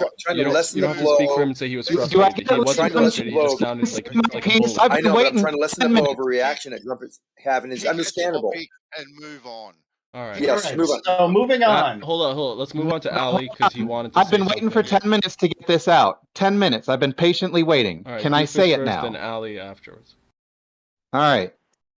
If I say something like 2 airplanes take off in opposite directions, and then Rakia comes back with, so they didn't conserve momentum, that's something that is willfully dishonest about that response. He knows what the conservation of momentum is. It's been explained to him before, and when something takes off in opposite directions, doesn't break the conservation of momentum suddenly. What about wind? Conservation of momentum is never broken. That law is a law. That's why they call it a law. But the momentum is going to be counteracted by wind if they're going. The wind's going to be going in one As direction. long if there's the change of momentum. Not even about wind. Hold on. Remember, the change of momentum requires a force. If there's a force, the wind, then momentum is conserved because you added a force. That force can cause a change in momentum.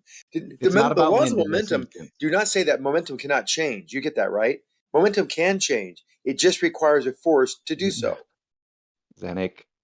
And even if it's a pseudo force, that can change momentum relative to reference frames as well. Momentum's always conserved, and as long as there's a force involved, it can change. Yeah, no one's saying that momentum isn't conserved. It's a law. I think that was just implied. That's what Rakia explicitly said. You invoked wind, it was not even so it shows implicit. me you're it was not getting explicit. it either. All right, can I jump in now? Can I jump in? I've got a question. I've got a question for that guy that was talking there, right? So if, say I was going, my momentum was, whatever. I had a specific momentum. I was going at a certain velocity or whatever, yeah? Momentum is just mass times velocity, Ali. Yeah, right, okay. Right, I told you, right? Mass times velocity, right? So now, if my momentum changes, yeah? Have I conserved my momentum? As long as there is a force that counteracted that change, or the responsible for that change. Right, you had to apply a force in order to do that. Without a force. By definition, the change... Something else, Ali, something else must have changed its momentum. For you to change your momentum, for the conservation momentum to be correct, which it is, something else has to either add or lose the momentum that you've either added or lose. There's always a balance. All right, okay, so what caused the loss of momentum with the cesium clocks going round a different way, when you flew around? What caused that? Momentum. The aircraft lifted off and traveled in opposite directions. Well, the simplest explanation is, imagine you run. If I was to say you run 100 meters over there, you've acquired momentum. That's mass times your velocity. So at the end of that 100 meters, you will have a velocity of, say, 10 meters per second. That's very fast. So you will have had that momentum. You say, well, hold on, where I've now got this momentum. So I acquired that. I didn't have it before. So how is that conserved? Well, actually, the Earth actually loses that momentum because you applied a force. That very same momentum is taken off the momentum of the rotational, or if you go, depending on which way if you're going in the with the rotation or not. The Earth actually, because you're pressing on the ground, you actually give a bit of momentum in the opposite direction to the rotation. It's absolutely, basically immeasurable what you've done to the Earth. I bet if I'm flying Rumpus, right? Well, you're kicking out. Remember, when you're flying, you're throwing air molecules to behind you, and you're going forwards. So right. So in other words, there's a balance between the mass and times the velocity of the air that's gone behind you, and the mass of the aeroplane going forwards. Those things will be the same, but in opposite directions. So, but if I go west and east, though, this is the thing. This is where the thing's coming. So if I go west, what's the change? How are you running? Are you an airplane or what? I'm in an airplane. Okay. I'm flying with my cesium clocks, right? Yeah, I've got my mate. He's going west, and I'm going east, right? So what's affecting, right? Right, but you've chucked a load of air out your back, haven't you? Whether if you're in a jet engine, you've thrown a lot of fuel and air out the back, and the momentum that had is the same momentum as you going forwards. So it's conserved as net zero. Well, it's direction. What's the difference between going east and west then? Well, that's another issue. I mean, what's causing that? Let's deal with the simple case. Hold on. Let's just deal with the fact you're in space, Slay. So let's forget what the rotation of the Earth. No. I'm not talking about Ali, let's do this in stages, please. Please, let's do this in stages. The way to understand this is to do it in simple steps, and I will then come on to exactly the scenario. Don't change the analogy. It doesn't matter. It's a waste of Use time. a train. No problems. Let him go. Look, right, it's really simple. The way you explain something is to cope the simple problem situation first, and then you develop it into the complicated situation. So let's just understand that if you're in a rocket, say, and Are you scared to say it's a plane, Rumpus? Are you scared? No, be quiet. You don't have planes working in space. That's why I'm picking on a rocket. So if you have a rocket in space, it flings out the fuel with the mass out the back, and then it goes forward with the same momentum as the rocket fuel was ejected out the back. So we have a net zero. The rocket acquires a momentum, and the fuel and everything goes backwards with the same momentum. Net zero. So let's go on to an aeroplane. The same thing is true. If you have an aeroplane, even with a prop aeroplane or jet, doesn't matter. The mass of the air that you're flinging back, or in the case of a jet, it's the fuel and the combusted fuel that's going out the back, and you acquire the momentum that had in the other direction. Now imagine we were on a train, and you had a jet, an aircraft that could somehow fit in a train, then you would simply acquire the momentum relative to what you started with. And if the train's moving, say it's a train's doing 100 miles an hour, and you had an enormous train, and you were then started up your aeroplane, and then you can do this. You can, these airplanes some ones can just get into the air within about 10 meters of starting off. That would simply start off with the momentum it had at the start and the end with regards to what the train gave. It would be the same because you're coming and landing in the same place. The only difference is the momentum you've acquired from the air that you thrust backwards and that you went forwards with. So effectively, the rotation of Earth doesn't affect this because you've just done it. The constant information, because you've still got if you were essentially at the equator and you're doing 1,000 miles an hour, when you landed back down at the other end of this train that was going along, the train would still be doing 1,000 miles an hour plus whatever the train velocity would be. So you've got to make what you can eliminate from the various points, and the rotation of Earth effectively is not changing anything. So the cesium clock doesn't get affected by the spin of the Earth. That's what you're saying. Okay, yes, it does. No, that's not what I'm saying. Okay, that's a different issue. No, sorry. Yeah, we were talking about momentum. Hold on, we were talking about momentum, and now you're talking about what happens to the cesium clock in the airplane. I'll answer. I'm getting to exactly the point. Hold on. The special relativity states that your velocity does affect your absolute velocity. I'm going to talk about absolute velocities. There's no such thing. But for the moment, I'm going to talk about absolute velocities. That your velocity. It's going to affect how the clock moves. In other words, if you were on a so if you're in a train, for instance, that's doing 1,000,000 miles an hour, and you switched the clock on, and then you saw what it did, and then you compared it with when the train was stationary, you would get a different result. So that's effectively the same as being on a rotating Earth. The velocity does matter because that's the way special relativity works. So it is affected, but momentum is a different issue. So let's not confuse these two things. All right. So now we've got another variable. We've got the spin of the Earth, the velocity. All that matters is velocity.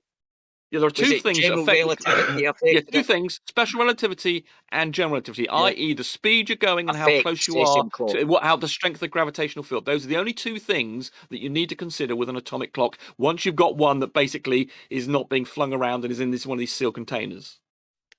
All right, so you're telling me that a mathematical. Wait a minute. You're telling me that a mathematical equation can affect a cesium clock, then? No, the mathematical equation is the reflects what description. happens in the real world. It's a description of what's happening in the real world. So it doesn't affect it. What doesn't affect it? The maths. If I draw a mathematical equation, that's not going to change. No, well, special relativity and general relativity. Yeah, well, that's a real thing. It's not. That's not just maths. Those things describe what happens in the real world. It's not like some random maths. We explain it with clock math. is not changing due to speed. We it's explain changing it due with to its math. placement in Earth's gravitational well. That's what Ron Hatch says. You've He's got the to guy who gave us our GPS. He's You've the guy got who to, if fixed it's our GPS. it's quantified, and therefore you've got to describe it with maths. Anything that's got quantities, i.e., velocities 10 or 20 or 30, you've got to be able to fit that in to describe that. And the way we do that is with maths. So if you're moving at 1,000,000 miles an hour or 10 miles an hour, you've got to have maths to tell you what the behavior will be in terms of the speed of the change clock. We've got mathematical equations which reflects what goes on in reality, and they work really, really, really, really well. Grim, you here, mate? Hey, what's up, fellas? Yeah, how'd you go, mate? I'm talking about you yesterday in regards to this this GPS thing, and you had a slightly different opinion because we were talking about relativity and all that Yeah, sort of well, stuff, and the yeah, Ron accuracy. Hatch, the guy who gave us who fixed the GPS systems to where we can get down to the centimeter instead of 3 city blocks. His name's Ron Hatch, and like I can give you like his GPS.gov thingy here, so people know who I'm talking about real quick. And what he did was he ignored the speed thing and just used the gravitational well thing, and he fixed it all. And so he said that the time dilation, the cesium clock isn't having an issue because of the speed that it's going. It's because of the placement in the gravitational well that it's at. And that's how he fixed everything. And he wrote a book called Escaping Einstein or So the guy that invented, hold on, Grim. So you're telling us the guy that fucking invented or made or helped or whatever did something great with a GPS system. He is in fact saying that the speed has nothing to do with it. Right. It's just placement in the gravitational well, and he proved it because he used the GPS that everybody's using right now. He proved it because that's how you're using it right now. So the argument that GPS debunks this and that, and it explains this and it proves that was all wrong. It was that was back when GPS was 3 city blocks wrong. Now that GPS is 1 centimeter correct, you're just making stuff up. Do you have the papers for this, Grim? Do you have any this is damning stuff, bro? Good work. That was me making stuff up. Here's the link right here, gps.gov, the government's advisory members, Hatch. That's Ron Hatch. And read about him. And then get back to me when you're done, you know? I couldn't remember what you said, Grim, but I knew that you had some counter to the whole GPS thing. So, I didn't even find it on purpose. It was just an accident. And I was like, oh, okay. So. Yeah. Hey, you guys see how fast Grim provided what he was talking about? Rumpus, you have a rebuttal? See how fast that was? It was just gibberish. You guys have a rebuttal for this besides that gibberish. Grim's lying? Rumpus, do you have a rebuttal for this? I'm muting it. Yeah, he's wrong. Okay, do you have a rebuttal for this other than Grim's lying? Hold on, let me unmute you real quick. I can't believe I had to mute you to get that one little sentence out. Muted him to ask a question. What a bitch. You've asked the question 5 times. I was trying to answer you and you interrupted me. Yes, this guy, whoever this, I mean, it doesn't say it in this thing you've given here, but all the documentation we've got, all the verified authorities around the world that deal with this say it works a particular way and verifies general relativity. If we've got one guy who, I don't know, has had a stroke, gone off his nutter, who cares? We don't care what this one guy said. No, all the other we evidence do. He's the one guy. him. Hey, excuse me. He's the one guy who augmented the GPS problem for us that created the ability for us to get down to the centimeter. We were 3 city blocks, dude, until him. He made the algorithm. Yeah, but So, yes, so, but with, he, yes, so but his so in other words, practical use of no, he his hasn't. idea of No, what's going he's on, not changing the principle. He's you don't know involved a in a fucking different thing part of about this. him. This guy is Oh. doing this what is called differential GPS, I think it's called. He's by using this 2 frequency thing. That's a separate piece of technology from what the GPS does. He's dealing with the fact that he's getting these 2 signals, and he's just trying to do some piece of electronics to make them more accurate. So he's just worrying about phase changes and other electrical changes. He's No, not got to he's deal. Hold on, he's nearly there, eliminating the time dilation issue from the speed. nearly there. He's not having to deal with the underlying physics and effects of relativity. He's just dealing with 2 electrical signals. And is that your guess? So he's not having to deal. He's not having to deal with the underlying physical problems. So he can have any opinion he How do likes. you know? about You them. haven't heard of He's him just until dealing. 30 seconds ago. I How'd can you see know? that. So I I'm can just see gonna what say he's doing. that's your guess, He's just right? dealing. He's just dealing with the fact that he's using these 2 signals to get the extra accuracy, and it doesn't matter where these signals came from or how they originated. He's just dealing with how those are then processed, which is a completely different separate issue where these signals came from and how they behave. So it's completely separate. Actually, he wrote the book. He authored the book Escape from Einstein, and he published multiple papers in which he challenged current relativity theory. Yeah, he's wrong. Yeah, exactly. Oh, he's wrong. Except his practical use of the GPS made it better than anyone else could. Wow. He was using could have come from anything. It could have been a hamster. They could have been a signal. How many there's a velocity of a hamster? It could be that the relativity is not affecting the cesium clock in the way. Yes, it is, because every other Rumpus. verified bullshit. Hold on, Graham. Hold on. Because Rumpus, you do the you're same thing telling me over the and over guy again. Rumpus, you're telling us the guy that refined GPS so well that we can now get down to the centimeter when we were at city blocks away. You're telling me this guy, what he's talking about, and you do, and you're smarter than this guy. Yeah. I didn't say I was smart again. What I do know is that he wasn't having to worry about where these signals came from. It could be 2 hamsters. It could be the signals coming from 2 hamster wheels as far as his technology is concerned. He's just getting a better value for phase differences and things. He does not have to deal with the relativity side of things. He's just basically dividing a piece of electrical equipment. Yeah, what's the technology he's using in Rumpus? Describe that or explain it to us. Well, he's just talking about this differential GPS, which I think is what this is referring to here, where he's got 2 signals, is an electronics issue. It's not to do. He doesn't care where these signals come from. They could, as I say, be coming from a hamster rotating a cage for as far as he's concerned. You said that, but he's that's not what he says. Yeah, I know it's not what he says because he's a reality. Yeah, you're using the words hamster. You don't like him. You're all this issue clearly about he him. is And a you're being competent personal. electronics engineer, but he's not a competent physicist. That's what it comes down to.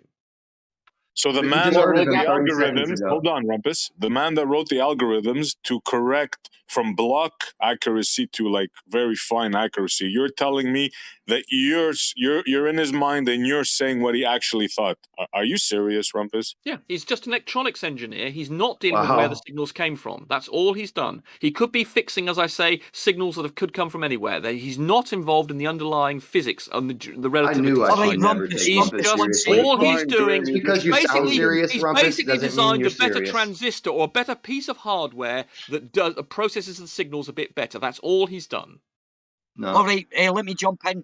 Let me jump in just for a second. Right, so you're saying because he's an engineer that he's negated from the conversation. He doesn't know what he's talking about. Yeah. Well, he's not. Right. He's dealing with. A book Well, do you want me to binder? Hey, listen. How about a book binder that discovered electromagnetism and the Yeah, we know about electric Faraday. motor? Yeah, we discussed this the other day. Yeah, The exactly. point is, So this what guy. about him? He was a Well, book hold on, binder. hold on. Throughout This his guy, more than 50-year all this career guy has in done, satellite navigation. all this Can you shut guy's up for a done, second, Rumpus? he's- Can you shut up for all just a this second, guy's buddy? done I has appreciate it, processed man. 2 signals, and he's Yeah, processed all them he's in a done, different and way. throughout his whole 50-year career in satellite navigation systems with Johns Hopkins Applied Physics Laboratory and companies such as Boeing and Magnavox, Hatch was noted for his innovative algorithm design for satellite navigation systems. He consulted for a number of companies and government agencies developing dual frequency carrier phase algorithms for landing aircraft, multiple navigation techniques, and carrier phase measurements for real-time differential navigation at the centimeter level.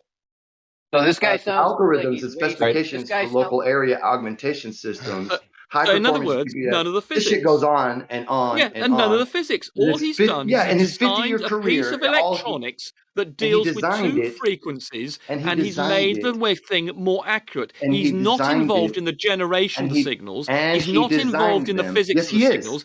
He's Yes, the not fuck he involved in is. atomic clocks at all. All he's done is he's Absolutely he taken is. two signals and worked out whether or not how far they are away. That's got nothing to do with the underlying physics or general or special It's almost relativity. cryably Nothing. laughable how wrong you Rumpus, are. that was so laughable. Your science is so weak, bro. Your logic Okay, is he so has weak. multiple Today. papers in which he deals with, in some of his papers, he actually deals with and experiments with cesium clocks and everything that you're acting like he doesn't have anything to do with. He has papers, he has written, he does experiments. This guy is just not some normal knucklehead that you can just dismiss and hand wave. He's the fucker who fixed your fucking GPS system in your hand that you're holding right now that gives you the accuracy to be able to let the government know exactly where you are at any time in the day. All right, so let's acknowledge actually what Rumpus really said, first of all.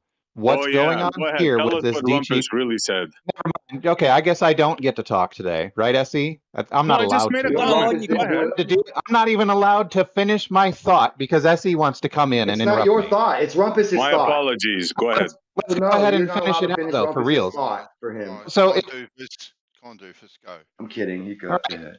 Here we go. Now, if we're dealing with two signals coming in and arriving at a point, and we're worried about the signal phase as it reaches that point, we are not considering what the signals are doing to time themselves on each of the satellites. What this guy is talking about is only what's happening at his receivers at the ground. He's not talking about what's happening in the satellites. Do we get that yet? Yeah, but he fixed it though, didn't he? It doesn't matter what he was reading, but he fixed it. That's the whole point. Grim specifically said, hold on, Ali. Grim specifically said that the guy said it didn't have anything to do with the speed of the clock. There is nothing in those list of things he's done that involves him with the atomic clock side of design or anything like that. All he's done is he's got two signals and he's worked out a better way of checking the phase of these two signals that's coming into a piece of electronics. That's got nothing to do with the physics. It's got nothing to do with atomic clocks. It's got nothing to do with relativity. It's just a piece like someone designing a bit of an extra bit of a television that works better or something. That's all. But not having to deal with the underlying other part of the technology. So you can't separate these two concepts. Define physics. Define physics, then, Rumpus. What is physics? What he's saying is that physics. No, wait a minute. I asked Rumpus a question. Let Rumpus answer that question. What I asked him, right? So define physics. Right. So define physics. Well, physics is Jesus Christ. very wide. So yes, I mean how the world works basically. But he's an electronics Right, there engineer. you go.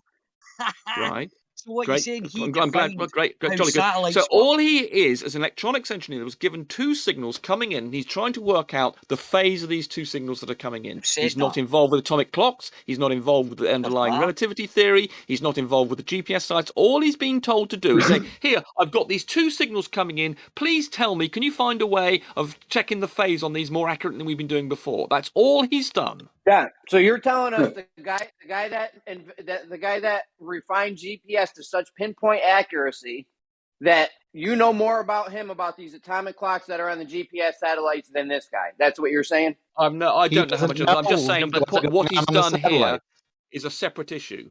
What you guys are saying is that this guy who made the receiver very accurate somehow knows a lot about the sender, the satellite, which isn't a logical conclusion. Yes, he's great at the code algorithm he made for the receiver, but what we talk about with space-time is about the sender, the satellite, which is not his specialty. He might be informed on it, but that's not his specialty, and that's not what he used to make it more accurate. He only was regarded with the receiver. Oh, so you're a specialist in satellites now, then? He didn't claim that. He's just pointing out You're what the specialist. paper's saying. But he was saying he that doesn't have to be a guy's not a specialist. specialist. You don't even know what his paper this says. guy's I'm the only one commenting looking on- at one of his Wait a minute, papers. can I Yeah, finish? give us something else, Let me Grim. Give us finish. something else, Grim. Can I finish? Can Yeah, I yeah, finish, yeah. right? So Absolutely. this guy's saying this guy's saying that this guy, the guy there's not qualified to talk about it. So who that was, that Bacon or whatever. Oh, whoever it was, right? But he's qualified to talk about his receiver that's just dealing with electronic signals coming into a signal. Excuse me, I wasn't talking to you. It was the foreign dude I was talking to, right? Yeah. But what you're saying is that guy's not qualified to whatever decide what's happening on the satellite. Are you to comment on his knowledge? Are you have a better understanding? We know from the people who design. That's funny that your accent's changed from fucking foreign to English. Right, so that guy that was talking there earlier, just there, not Rumpus, right? Explain that so you know more about what's happening on a satellite than him or whatever. So you're an expert on satellites now, yeah? And cesium clocks and space and all that, yeah? Time dilation, yeah? I'll make this very simple one last time, even though I've said it once before. All right, that wasn't you. This is strange. This guy's accent is changing. The guy who is doing... Oh, for fuck's sake. The guy who is doing this work... It's not your turn to talk. Oh, for I was talking to the other guy. The guy who is using his knowledge to make a better receiver is not... Okay, so I'm not going to get to answer then. Gummy, the question is directed to you, Gummy. Yeah, and I muted Doofus for yelling. Stop fucking yelling at us, man. Every day. Right, Gummy doesn't want to answer, but that was the question. That's what I'm saying. These people that are unqualified in these subjects are trying to tell us what's happening. We're only asking do I get a chance to respond now? We're only answering, not at the moment. Just let me finish my wee dude now. So they're expecting, we are just asking questions, right? And these guys are the experts. None of them are qualified. These people are not qualified to even talk about the subject. But yet, they seem to think they are, and they seem to think they can read people's minds, what he meant. Oh, he didn't mean that, he meant this. How the fuck do these people know? Anyway, that's my... Right, on you go, Doofus. Thanks for your patience. All right, the guy who's doing his work with the receivers is doing his work such that he doesn't care what exactly is going on in the satellite. He's getting phase differences at his receivers, multiple, right? What's going on in the satellite is not what he's discussing when he's discussing the changes that he needed to make for his assumptions based on relativity. That has nothing to do with what the satellite is doing. Unless the phases are assumed to be because of relativity and time dilation. That would suggest to me then whatever happens on that satellite doesn't fucking matter because he got it down to 1 centimeter. So the satellite's immaterial. It's the signals that are most important, not the satellite. It's the signals.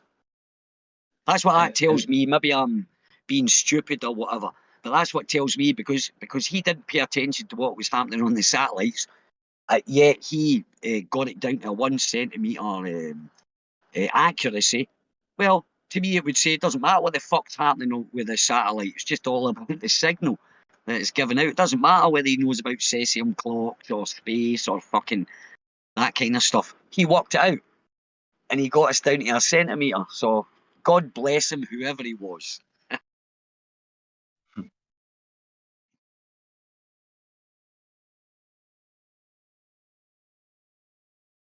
They make claims, they can't back them up, and the cesium clock time dilation is a perfect example.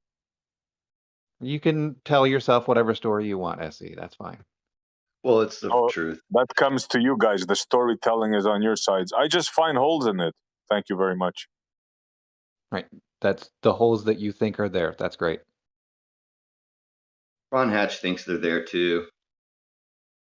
Again, he's doing his work on what signals he's receiving, the difference between the phases of the signals he's receiving. It doesn't matter what's occurring on the satellite to him. Sure, yeah, well, that doesn't tell you what causes a phase. That doesn't tell you specifically. What causes a phase change? That doesn't tell you specifically what's going on the satellite. I know, but in your worldview, what causes a phase shift? It doesn't actually, Grim, fuck off. It doesn't tell you what's going on the satellite is wrong. It just tells you that he did something different.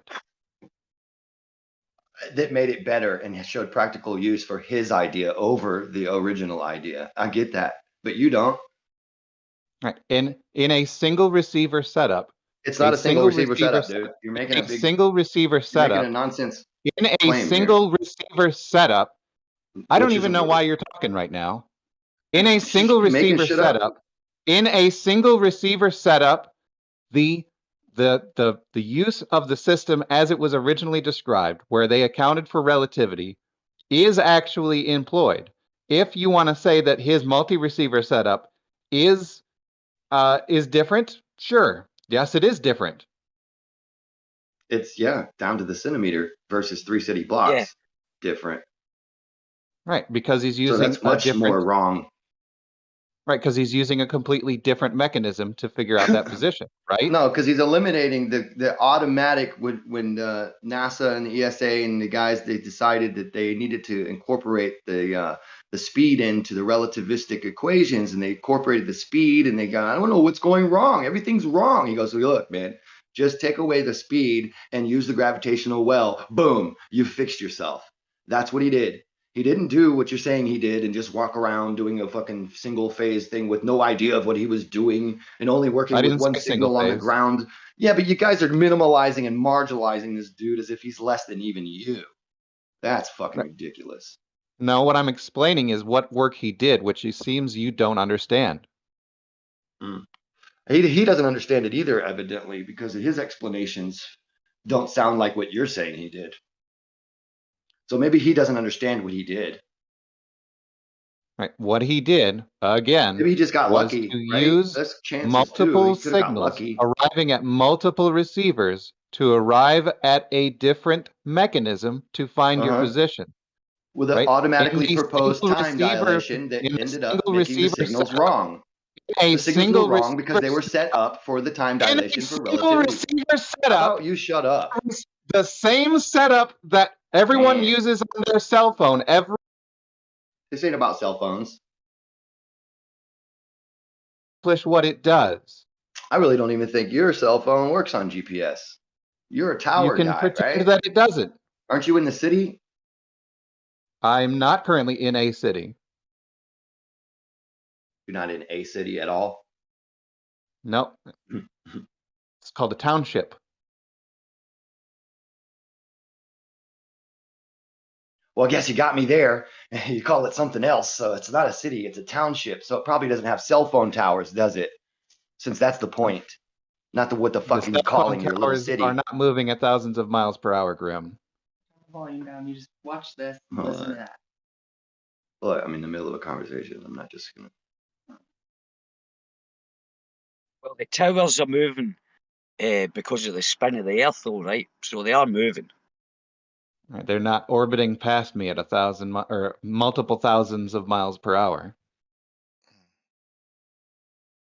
Which way do they orbit? Do they orbit east to west or west to east then, Doofus? Which way do they orbit? Let's see. the In satellites? general, because the Earth is already rotating toward the east, the satellites are moving toward the east as well, just to make it easier to reach an orbital velocity. Do they ever lose? Do you know you can actually you can buy? Do you know when you put a satellite up, right? When you put a satellite up, there's like certain areas that that you can book. In America, keep getting fined for booking certain orbits because I think they tend. If you put a satellite up and you start orbiting the Earth, as just say it's a ball, right? They tend to towards the equator. They actually tend, and you can actually buy prime orbital, what do you call it, orbits. You can buy prime orbits. And America keeps getting fined for booking certain orbits and not putting any satellites up there. Okay. Just a bit. But the thing is, that's what I'm saying. So these orbits, right, is they actually decline. You know, they actually tend towards the orbit around the equator, I think it is. because you don't go north to south. You don't actually go around the poles or anything like that.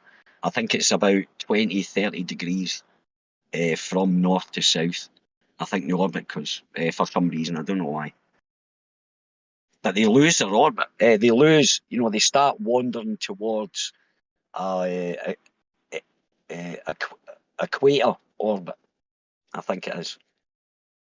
If you Okay, go and look up I'd like to see. Satellite Geodesy, there's a great book, Satellite Geodesy, by a guy called Gunter Sieber, and it's about 700 pages or something like that. But it explains all about, you know, orbital mechanics and all that stuff I just talked about.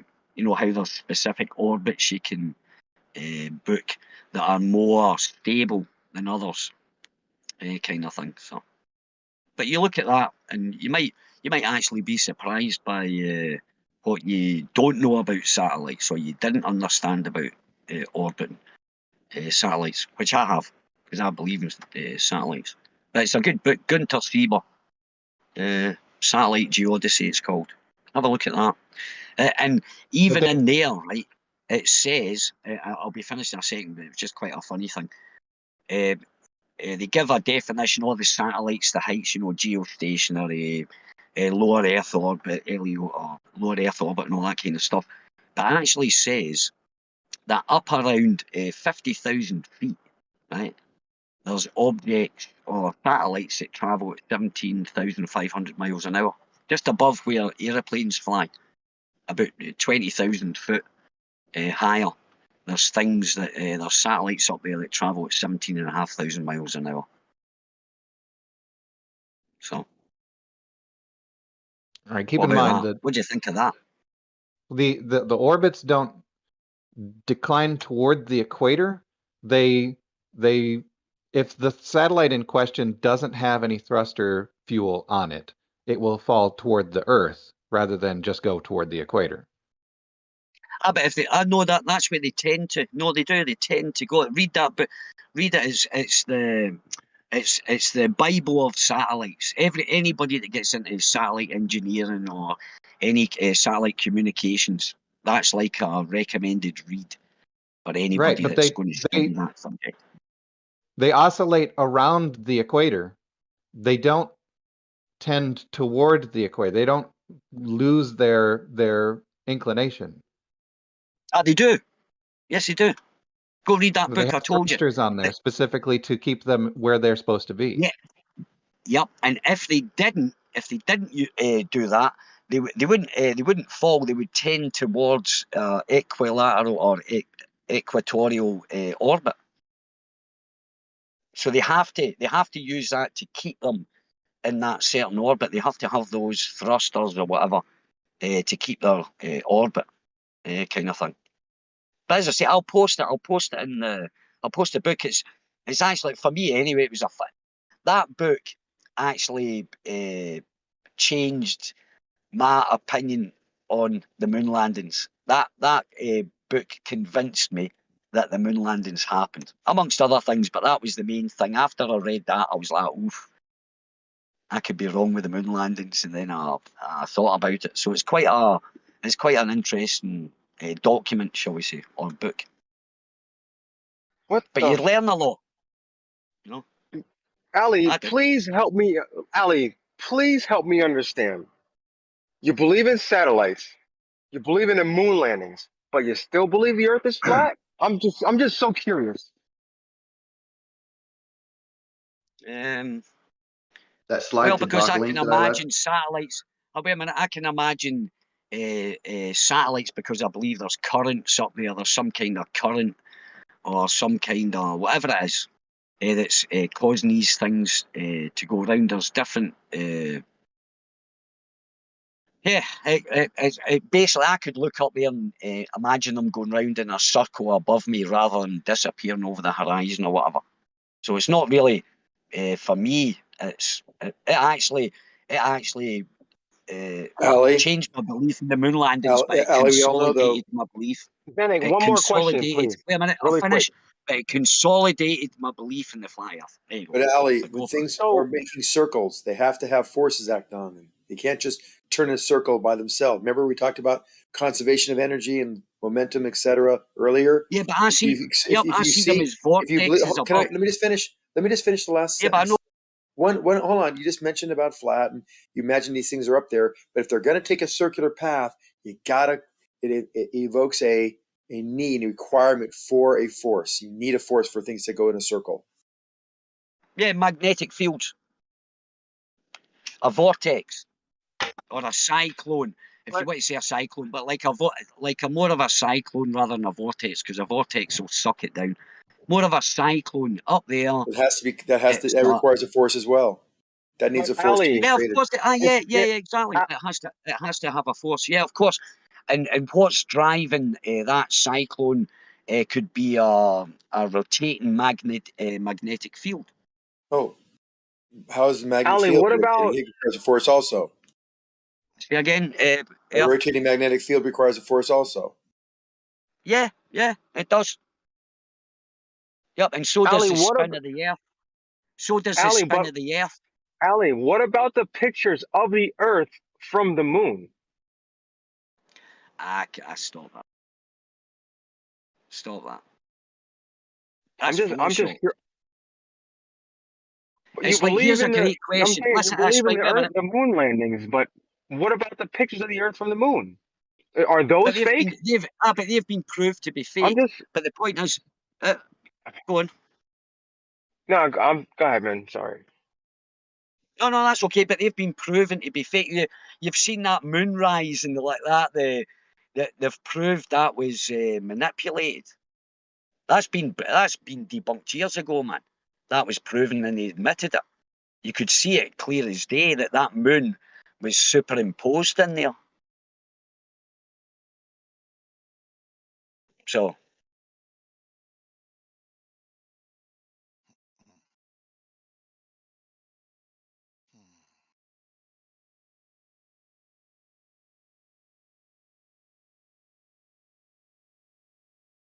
But I have to remind everybody, this is only my belief.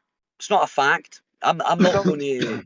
I'm not going to fight someone over my beliefs or whatever. But this is something I've come up with myself, and so what?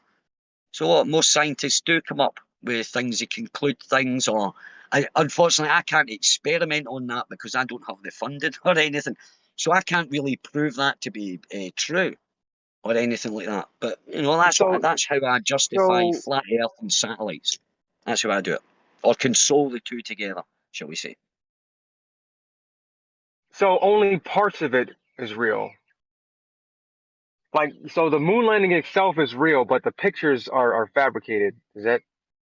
I'm just trying to understand. Well, the pictures of Earth, the pictures of Earth, seeing the Earth come around that, it's like, for example, like the Lorentz ether theory. Now the Earth is moving, right? Apparently the Earth is moving around the sun, around the Earth, right? It orbits the Earth, right?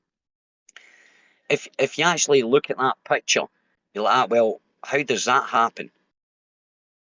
Because wherever they were standing, you would see the Earth, wherever they were, right? Because the moon is always facing you, right? And it goes round, it does orbit, but that face is always facing you. So that part about the moon, the Earth rising or whatever, it's kind of hard for me to, I suppose I've not contemplated enough, but it's kind of hard for me to think, right, so how can the moon fucking rise when if I was stood on the light side of the moon, I'd see the Earth in full perspective all the time, because the moon doesn't rotate as such. It rocks. The bunny's ears goes down. The moonrise picture was taken from orbiting the moon while they were orbiting. It wasn't taken from the surface. But they were coming across that surface, right? If they were coming across the surface that was lit, which it was lit, they would have had to look perpendicular to the way they were going, because that's the direction the Earth is, not off to the side of the moon, because you'd be facing the Earth on that thing. No, You the know, moon, if I was, the sun, and then would be like above them. yeah, that's what I said. It wouldn't rise though. It'd be impossible for it to rise because of the fact is that No, it's it going would along. rise because they're orbiting the moon. But they weren't. They were going a lot. They were going at a certain height above it in a straight line, going across. Sorry. All right, I get what you're saying. Actually, yeah, you could get away with that one. So I can't really, yeah, because you would assume the moon is curved, but that still doesn't. That would, yeah, but that would still mean that the Earth would be, if they were coming around that ball, right? They would have had to. The Earth would have had to been right above them, for at the apex of that, because it's always perpendicular. The Earth's always like perpendicular to the moon, right? You can always see it. You can always see its face. Some of it might be blacked out, but you know, if that was shining, you would see that one side of the moon all the time. So I don't understand how it could possibly cause a Earthrise, even if you were going in above the moon or whatever. That's just me.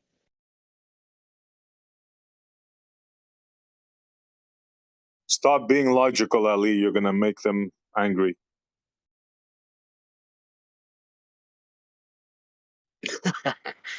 No, it's just the way I look at it. I could be totally wrong. I'm sure that, you know, I still get what Earth is saying, that because if you do come round a ball, you could see, but the problem with that is, right, that's the whole side of that. The Earth is lit, the moon is lit, right? Because as you see it, it's obvious it's lit because you can see it.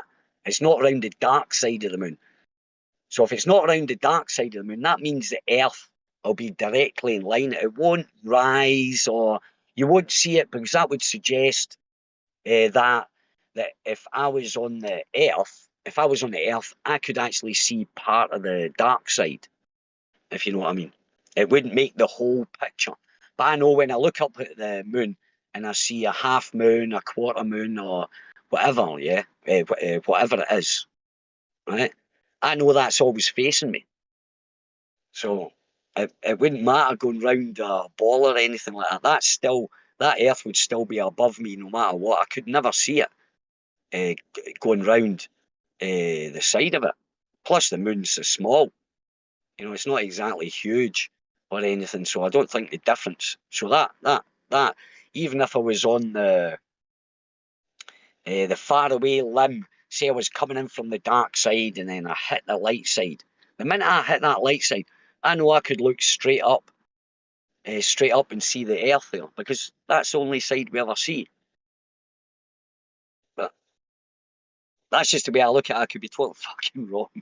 Well, but that's just the way I look at it.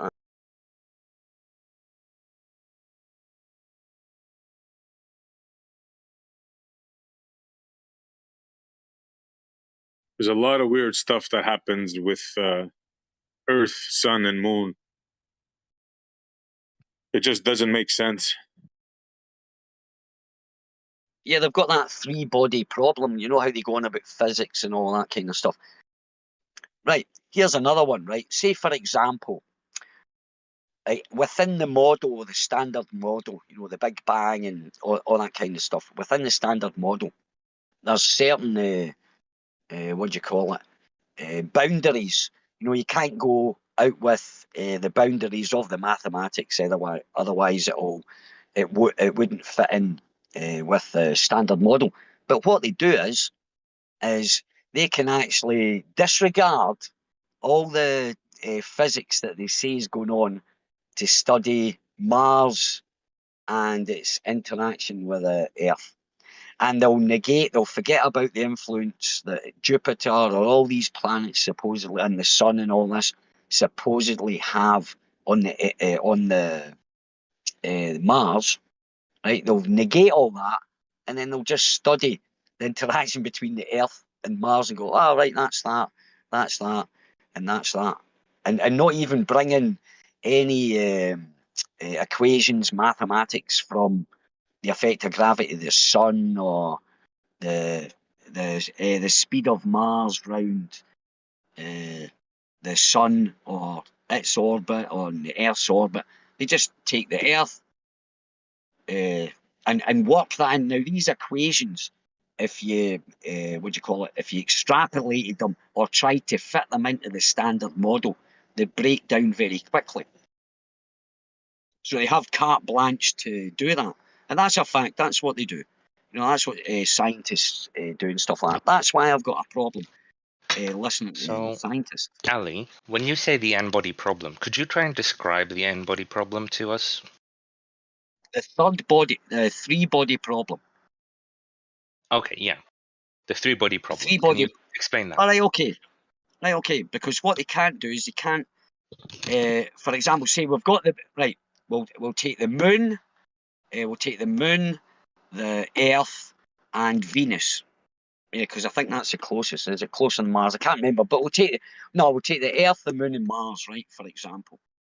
And the calculations break down because they can't consolidate what's happening with the Moon Earth orbit to what's happening to the Earth, the effect from the Earth and Mars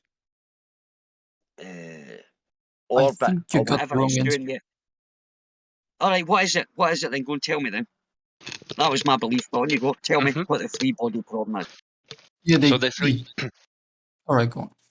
I was gonna say. So first of all, it's commonly referred to as the n-body problem because it's not just three. It's anything above three. Now, what the problem is that there is no analytic solution, and what that means is there's no one answer that you can just give. This is what will happen. This formula. Instead, because of this problem that there is no analytic solution, you have to go with numerical solutions, as in you have to approximate with formulas. And what you have to do then is to get accuracy is you have to approximate with harder and harder precision. And because of that, we can't predict what happens with such a system over a very long time because we don't have the accuracy to do so, but we can still predict and model how it will act under shorter amounts of time. And when I'm saying shorter amounts of time, I don't mean like hours, I mean like thousands to million years. So Right, it's okay, not a now problem in the there's a sense. question, old gummy. Yeah. Sorry, on you. No, It's almost as if there's an electrical say force stabilizing those orbits along with this gravitational. the problem isn't that we can't replicate this or simulate this. The problem is that there is no one easy solution to it. We have to approximate and do it with more and more accuracy. That's what the problem actually is. Okay, what were you saying, Grim? You seem to know about this. You probably know about that. You caught me right at the wrong. I took a big dab. Get back. Well, you shouldn't smoke the bong so much then, should you? Shame on you. How else am I going to keep a cool head listening to these fucking guys being so sure of themselves and okay, wrong right, at the fair same time? enough. Hey, Right, on Ali. you go. Ali, do you remember blowbacks? Do you know what a TARDIS is? A TARDIS. Have you ever had a TARDIS? Sorry. What you do is it's a blowback, right? It's a blowback, but the person that's getting the blowback, they stand on their head. They flip upside down. Oh yeah, mate. Sorry, back on track. Yeah, back on track, Sorry. In America we call it a shotgun. Is that when what you're talking about? stand upside down? Yeah, but the TARDIS, what we called the TARDIS is, for example, I'll stand on my head, and you would go down on the floor and give me a shotgun or a blowback, you call it. When all the blood At my house, was we call rushing that to a my Tuesday. head. What's that, Grim? I said in my house, No, we just call that a Tuesday at my house. Oh. I'm just kidding. I don't know. Ah, nice. Right, about the three-body problem then, Grim.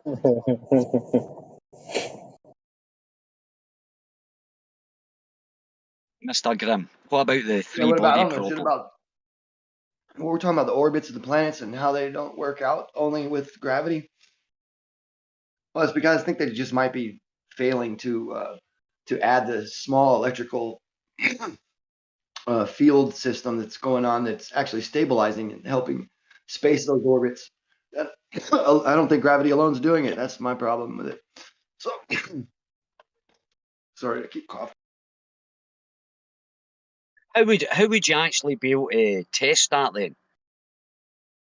How could you actually test that up? Yeah. How I could would you test that? refer us. I would refer to Winston Bostic, his experiments from I don't know, fucking in the 50s or something like that. And what he did was he did like the solar system thing in a jar, where he did a plasmoid configuration that looked like one of the spiral galaxies, and it rotated at the right velocities and everything to equal. If this plasma was scalable to that size, then he's proposed that this was an electrical effect, and that a lot of the phenomena that are not so easily so easily explained, are actually because there are electrical systems out there that are aiding in the work that's being done by what we claim gravity was doing. That's it. It's pretty simple. I don't even know why it's so mysterious. I mean, they just really, really, really wanted to stick to the idea that there were no electrical connections in space. So And then if now that it's we're so, past that, we know that that's not true. Why do we still hold all these other theories that relied on that to be so true? That's all I'm if you saying. think it's so simple as to just add some magnetism into it, why don't you go do it? Because the answer is, when you actually go and try and figure It it was the out, electricity you he get the said. same It was the problem. electricity.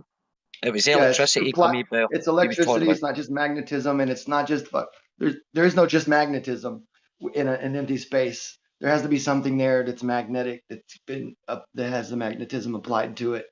Electric current in a plasma, anything. The Whatever you electric field, want to talk about, whether it's all the stuff that we electrism, know now exists electric, out there. magnet, whether you want to introduce any other thing, It's already being try done. it It's a then. paradigm shift.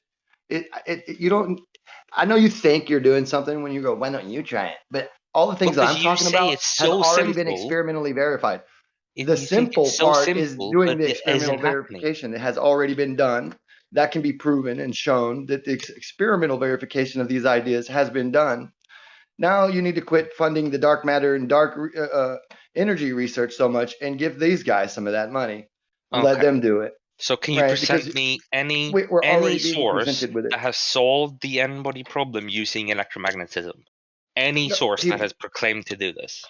All right, so in other words, like, you see this as it's not a problem with electromagnetism. It's only a problem with gravity, remember? By the way, it's a gravitational problem, not an electromagnetic problem. I mean, just so we're clear.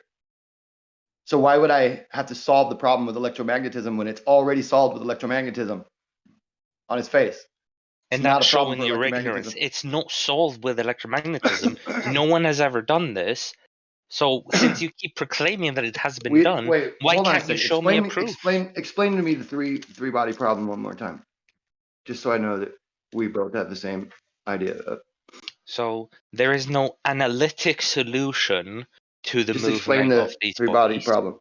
Yeah. So when you want to model the way these objects will move in relation to each other, when we want Just to explain the simulate problem. this, First of all, you're skipping the problem. The problem is you can't get the three bodies to orbit, and that's right, where you're wrong. You're already wrong. over long periods of time.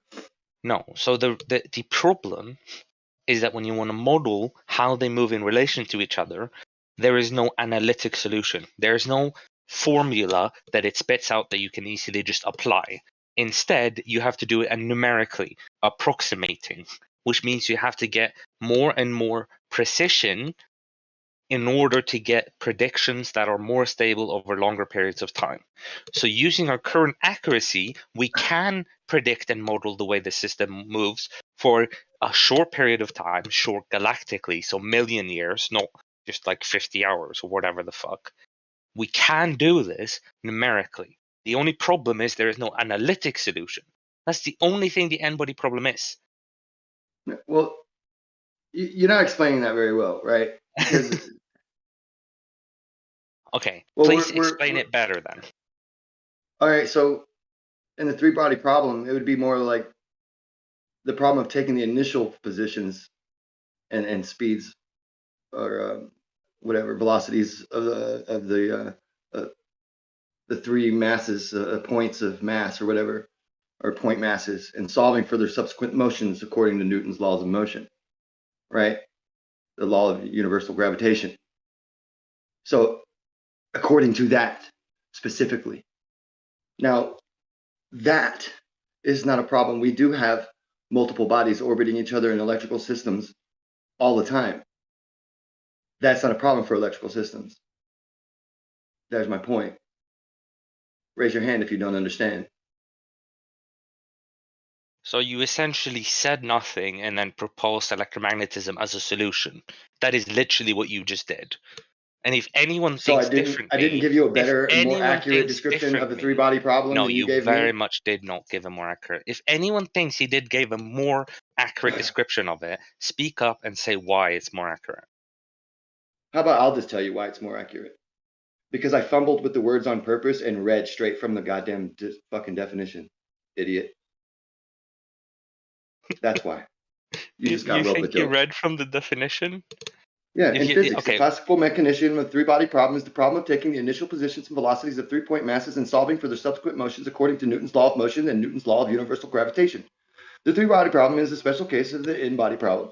Unlike two-body problems, no general closed solution exists. I could have kept reading and pretending to fumble with the words. So and then you would have argued every bit of it. General closed because I was solution. pretending to fumble with the words, so you thought that was a weakness. Did you hear that word? General closed solution. That is analytic solution. That's what I said before. So the fact that you didn't get there shows that your explanation was incomplete, which is what I would say is a worse explanation if it's incomplete. Well, so you good didn't job, even Graham. talk about initial positions and velocities in the first place, which are the first two things that I talked about. Do you get what initial position is? Do you get what the most important part of what I said was? It's their subsequent you do know motion. that initial position and velocity can be anywhere. It's according to Newton's law of motion and Newton's law of universal gravitation. Remember? And that's another problem. Did it say according to Lorenz's forces or Maxwell's equations? Did it say anything like that? Why would it bring up Maxwell's equations? Well, I mean, because we're ruling out that because in an electric system you can have three bodies orbiting each other. Okay, so now you've made a claim again that you can have this. Now you've presented that you can have this. So please present any source that says that electromagnetism solves this kind of problem. No problem. See, again, that's the trick of play of the words that you're doing. Because it doesn't solve the problem that the paradigm of there being no electric forces in space helping and aiding gravitation. That's a fucking political problem in physics, bro. Not being able so it can't to solve describe that the problem path. of getting past the dogmatic fucking ideas and applying some known physics to these areas. No, the problem is that you want to apply unknown physics like dark matter or dark energy. You see that you have a problem. You right? keep talking around instead it. Of adding, actually, you're talking over me constantly. So you keep talking around the topic. Dark matter is not unknown physics. Of course it is. Nobody's ever held of. There's no dark matter. You can't. No one's ever manipulate or play with or there's no gravity then. Dark matter. There's Well, no gravity. I can see. There's an acceleration force for gravity. There's no gravity. No. Force. Stay consistent. Hold on. I'm not against you. I'm not against you, Grim. Settle on. I can measure the gravity in physics. Hold on. In physics, we have feel the imparted action on the spring. Grim, are you listening to yourself fight this for no reason? I'm just explaining to you that we have the same interrupting my conversation. Hey, I'm just trying to add because you guys are going into a little dead end there. We have the same evidence, same type of evidence we have for dark matter as we do for gravity. There's no difference. No, you don't. The amount of it. And Let me That's finish. absolute bullshit. Let me Does dark finish. matter impart action on a Any spring physicist here on in the Earth? world. Excuse Let me me. finish. Does dark from matter quantum- impart action on a spring This is where here you're on going Earth? crazy again. You're going Oh, nuts. can I put a scale out and measure the dark matter? Can I look? You're fighting. I'm not listening because you're just not talking gibberish. Listen to me very carefully. I'm not. We have evidence. We have evidence. Doesn't matter how strong it is. We have No, the evidence. holes in your theory Just are let me the evidence that it finish. must survive. Is it possible for you to let me finish the sentence? Because you haven't let me so far. That's more than one sentence. You're just carrying No, on. it's not. It's going to be a sentence. Maybe it might be two, but just shut up for a second. Sure, dude. There's evidence for dark matter. There's Well, you evidence for did gravity. break in. You did interrupt The theory of gravity. Yeah, you are interrupting me, by the way. Can I please seriously, guys? Can I please Every time finish humping your leg and nut all over your pants, please? Can I please? Shut the fuck up, dude. Let me just finish the sentence. Seriously, you're like a little poodle who won't stop humping on the leg. I'm about to kick you across the room. You're being obnoxious. If I give a sentence, I'm being obnoxious. You can have respond. kicked Yeah, out of you every are. fucking Anyone game here you knows you're being think obnoxious. obnoxious. You just won't shut up. Just shut up, Grim, for a second. Does everyone here think I'm the one being obnoxious? So Grim, you're not able to interact with the topic, and so instead you start doing this dog play of blah, blah, blah, blah, blah, blah, blah, blah. He wants to know. He Like, wants to know yeah. if he's being obnoxious. Would you please answer these questions? Oh yes, definitely. Okay, so there you go, Grim. Someone thinks you're obnoxious. Just stop for a second. You won't be obnoxious if you don't say anything. So just shut the fuck up for a second. Let me finish my one or two sentences. You're literally being obnoxious right now. You're carrying on. Does anyone think I'm being obnoxious? Yeah, you could have just Does started anyone else talking, think or I'm you being could have just not obnoxious? interrupted our A conversation. little, but in proportion to him, no. Just See if you guys stop fucking interrupting, it wouldn't take so long for him to get his I fucking know it'd be point done after across. one sentence, and all his Yeah, I assistance know. was very. What I was going to mention is something inarguable. It's not arguable at all because I'm going to say something. You'll listen to it and you'll understand. So now I'm going to say it. So the evidence for dark matter is the same as we have the evidence for gravity. They're both conceptual. They're both theories. They both are supported by evidence, by observational evidence. They're testable, repeatable, quantifiable. All that is there. How well we understand it may be debatable. Dark matter, maybe not as much as gravity. Hold on, almost there. I know you had to bite your tongue and you had to jump in, but just wait for a second. So the evidence may or may not be as strong, but it's still there. So to say we don't have evidence for it, and that it's just conceptual, is incorrect. We don't know anything about it. It's part of physics. It's known God damn to it, physics. you won't shut up, will you? Hold on. It's known. I guess it's still your turn We again. study it. Okay, you've never gone to college and studied physics, and here you are trying to educate us on physics. Who the fuck do you think you are? Listen up, kiddo. All right, I'm gonna tell you something. Can you take a little bit of dark matter? Have you taken physics in college? Right. Where does my dark matter scale? You haven't. Where do I weigh something? So you say you're judging whether we have knowledge in physics, I can't even and talk. you have Are you never gonna mute taken him? physics. You're about to get muted in 3. Don't mute me for your own I swear to ignorance. God. Your own ignorance. But guess You have what? not gone You to keep college and interrupting studied me. physics. You've Are only you read scared to Ken let me Wheeler's talk? Magical Electric Universe book, and you're educating us on physics. Does I that don't sound even stupid to like you? Ken Wheeler. I don't even like Ken Wheeler. So what that I read his book? You idiot. What's with this one-sided muting? You can mute me for saying that as well if you want. Yeah, I'm not. Anyway, so Grim's I'm been not overspeaking just the as body much. of Does physics. anybody else You've not never want to hear me? taken physics. I'm not gonna You've sit here never and argue taken with physics, you. yet you're educating us on what physics is. Hold on, I'm not Bansa, taking you are physics, very you low. idiot.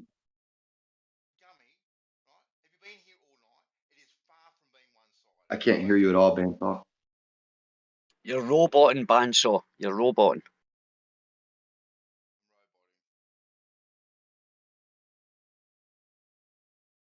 I'm going to go ahead and go out on a limb and think that what Bansaw is saying is, Shazanic, shut the fuck up. And No, stop what he's going to say interrupting is I'm Grim. right, and you have not taken physics, yet you're educating us what physics Watch.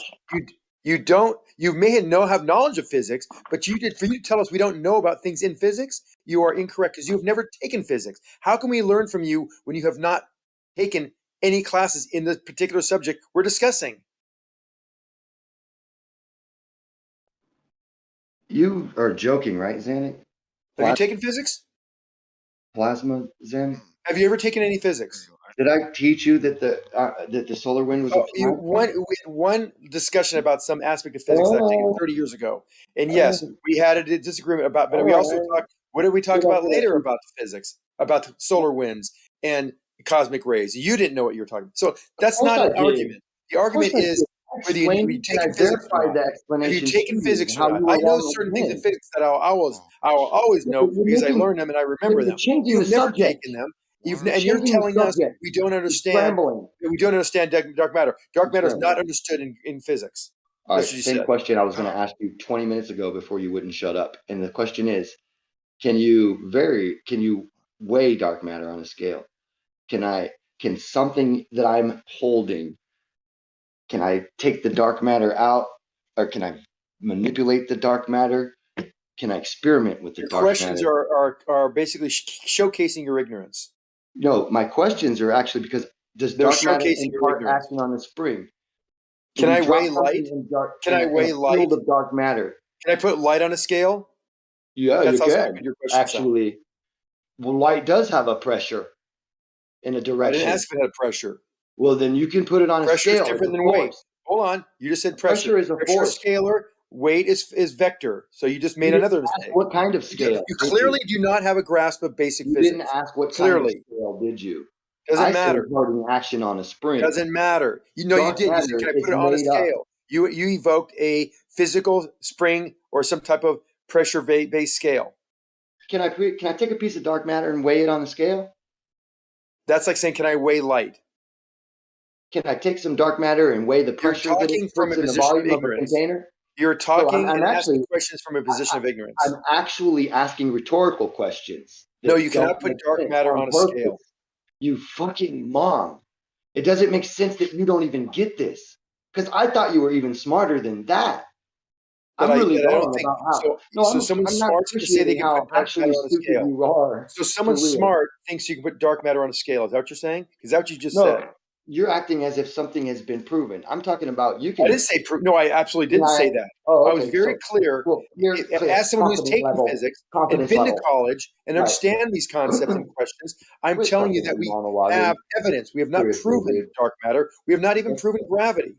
These are theories. Yeah, There's exactly. evidence for them.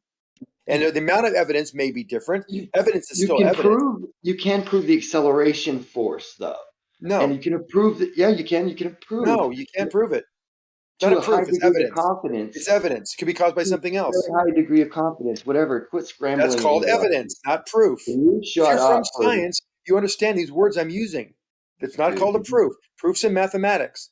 In Yeah, but physics, if it's you called understood what evidence. the word colloquial meant, and we use it all the No, we don't time need to use colloquially in regular don't need to use discussion. colloquial. This isn't freaking Yeah, we Sunday actually school. do. This isn't Sunday school. We're talking about physics. There are no proofs in physics. Well, In if you want science. more evidence for Yeah, I agree with gravity, that. I was using the word colloquially anyway. So. You got to do more than just drop things. Yeah. So asking me if I can weigh dark matter and saying I'm an idiot is kind of a projection type of a question and response. But he was spot on there though. He was spot on there. You are an idiot though. He was right Because about there is evidence for dark matter, and I can't weigh it on a scale. That's a silly question. The only evidence for dark matter that you have, dude, is the lack of evidence for gravity. No, that's it's not the true. broken gravity that is your evidence for dark matter. That's not true. So your first hypothesis, your first assumption is wrong. Therefore, No, when it we must see be right, and there's this other stuff. We see effect. That's the problem. We see that there's no gravity. You don't see an gravity did not effect. cause it. We don't You just say, see "Oh, that an must be dark effect matter." of dark matter. That's You that's see a that's gap in oversimplified. Can you You guys, don't- guys? Can you guys talk one at a time? For He won't fuck's let sake? me. He will never let me Right? finish a sentence. No, it's both of you. It's both. It's of you, never been right? both of us. No, it's both of you. You Oh, are both fuck this, talking dude. over one another.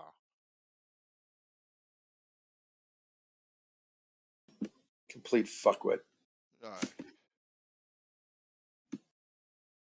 Need to run away because you can't deal with folks.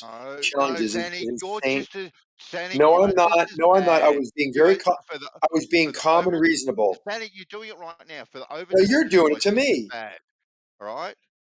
You are just. Well, I'm not just as bad. I'm responding to it in an adult fashion. You said I'm just as bad. I'm not as bad. I was giving him space. I was explaining. He was talking over me incessantly. You were talking over him. No, I'm not just as bad. Listen to what I'm saying and how I'm saying it. I'm not just as bad. He was getting upset, calling names, giving me stupid questions to answer, like a freaking dog and pony, standard dog and pony show. It doesn't work for us here. Well, then if you don't Well, like go it, away. Go somewhere else then, Zanuck, if you don't like it, because No, he doesn't like it. He doesn't like it. Listen. No, Open your fucking ears, jackass. You want us to accept your answers without. You know what? That's enough of What? the insults. You can go away.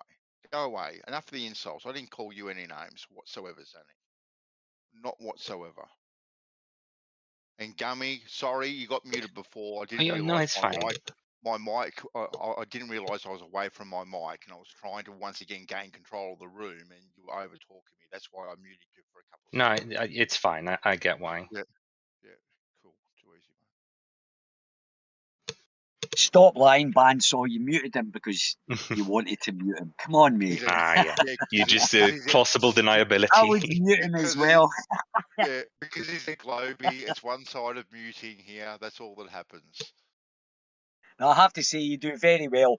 The other mods, I'm going to keep fucking saying it. The other mods are loonies. How they ever got status as moderators is beyond me. But there we go.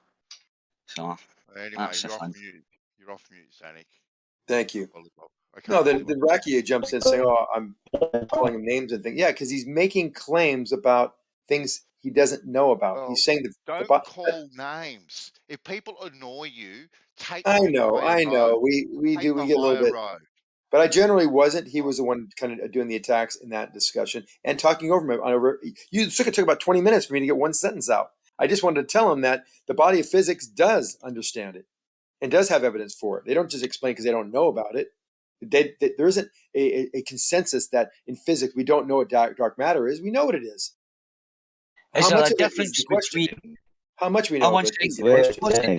what's the difference then between physics and theoretical physics?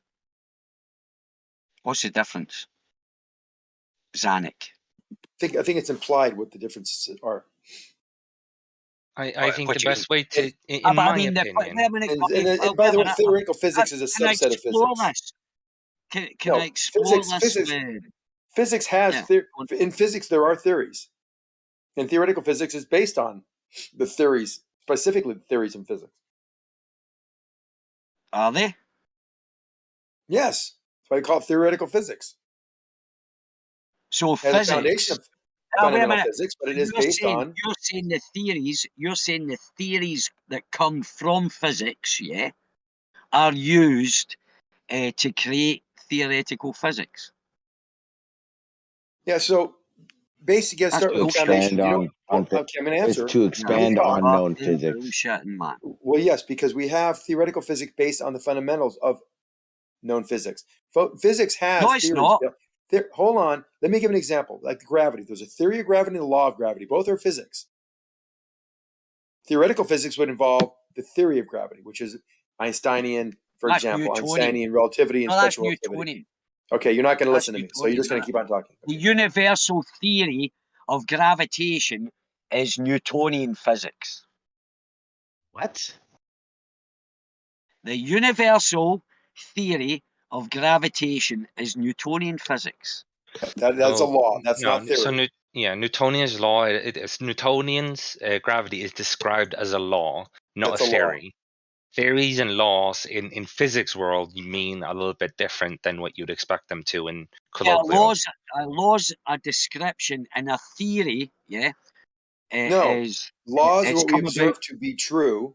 What we observe No, it's a description. That's bullshit. No, Then you it's not a don't know what's- description. Yeah. The laws are not just descriptions; they actually are. All right, they're laws. Google this. They're things Google. that cannot. Things we Google observe this, that then. cannot. Listen, stop. I'm going to educate things that you. are that No, I'm can going to never be educate you. shown exceptions. Google to. this. Ali, I hear myself talking. Just fucking bite your tongue for a Google second. this then, You're right? like Grim. Google this. You asked me a Law, question. I'm answering it. Listen. definition, theoretical physics, right? All right, And Ali, it's a you're useless to description. speak to It's because a you're not allowing me to speak, and description. you're asking silly questions. No, I'm asking you to go and Google because you're wrong about what law means in physics. What is a law in physics, Ali? description. What's a law in It physics? is Give me an example of a law in descriptive. physics. Is gravity a law in physics? Is a descriptive. Is It gravity a just law in describes. physics? It describes. Is a law? Ali, how many times are we going to ask the question? Is gravity a law in physics? Is gravity a law in physics? Are you going to answer my statement? Is gravity a law? No, I already. Are you going to answer? your question. See, this is the thing. I made a statement, and then you asked me a question. No, because that was the question at the very beginning. You haven't answered it yet. There's laws and there's law theories. There's a in law of gravity science and there's a means theory of a gravity. The law is description. what we see. It's without exception. Without exception It's a it defines a description. law. Without exception, law. Ali, if you keep on lighting up, I'm going to keep on saying the same thing over again until you say, "Okay, I get keep you." going, say it then. I'm No, actually so not a bothered law what is you without do. exception. A theory is something that describes the effects, the cause Wrong. of the effects. Wrong. Okay, Wrong. so you never went to Law. college either, Can and I you're speak educating me now? on what physics is. Can I This is speak just now? fucking brilliant. May I respond, That's all. Zanny? Ali Right? hasn't let A him law, respond no, at I can't, all. obviously. A law is merely a description. Google law definition physics. And it'll come up. It's dead easy. It's only 3 fucking words. I'm sure you can manage that. Go and look up what it says. It's merely a description. Stop talking shite. It says, by nature, the law of physics are stated facts which have been deduced and derived based on empirical observations. And it's exactly what I said, right, Bandsaw? Simply It doesn't say anything That's about exactly what description. I said, right? Not so many words, Bandsaw. Nothing about. Come but on, nothing you about heard me say it. description. Based on observations that are indisputable and they're without exception, and they're based on observations, i.e., empirical evidence.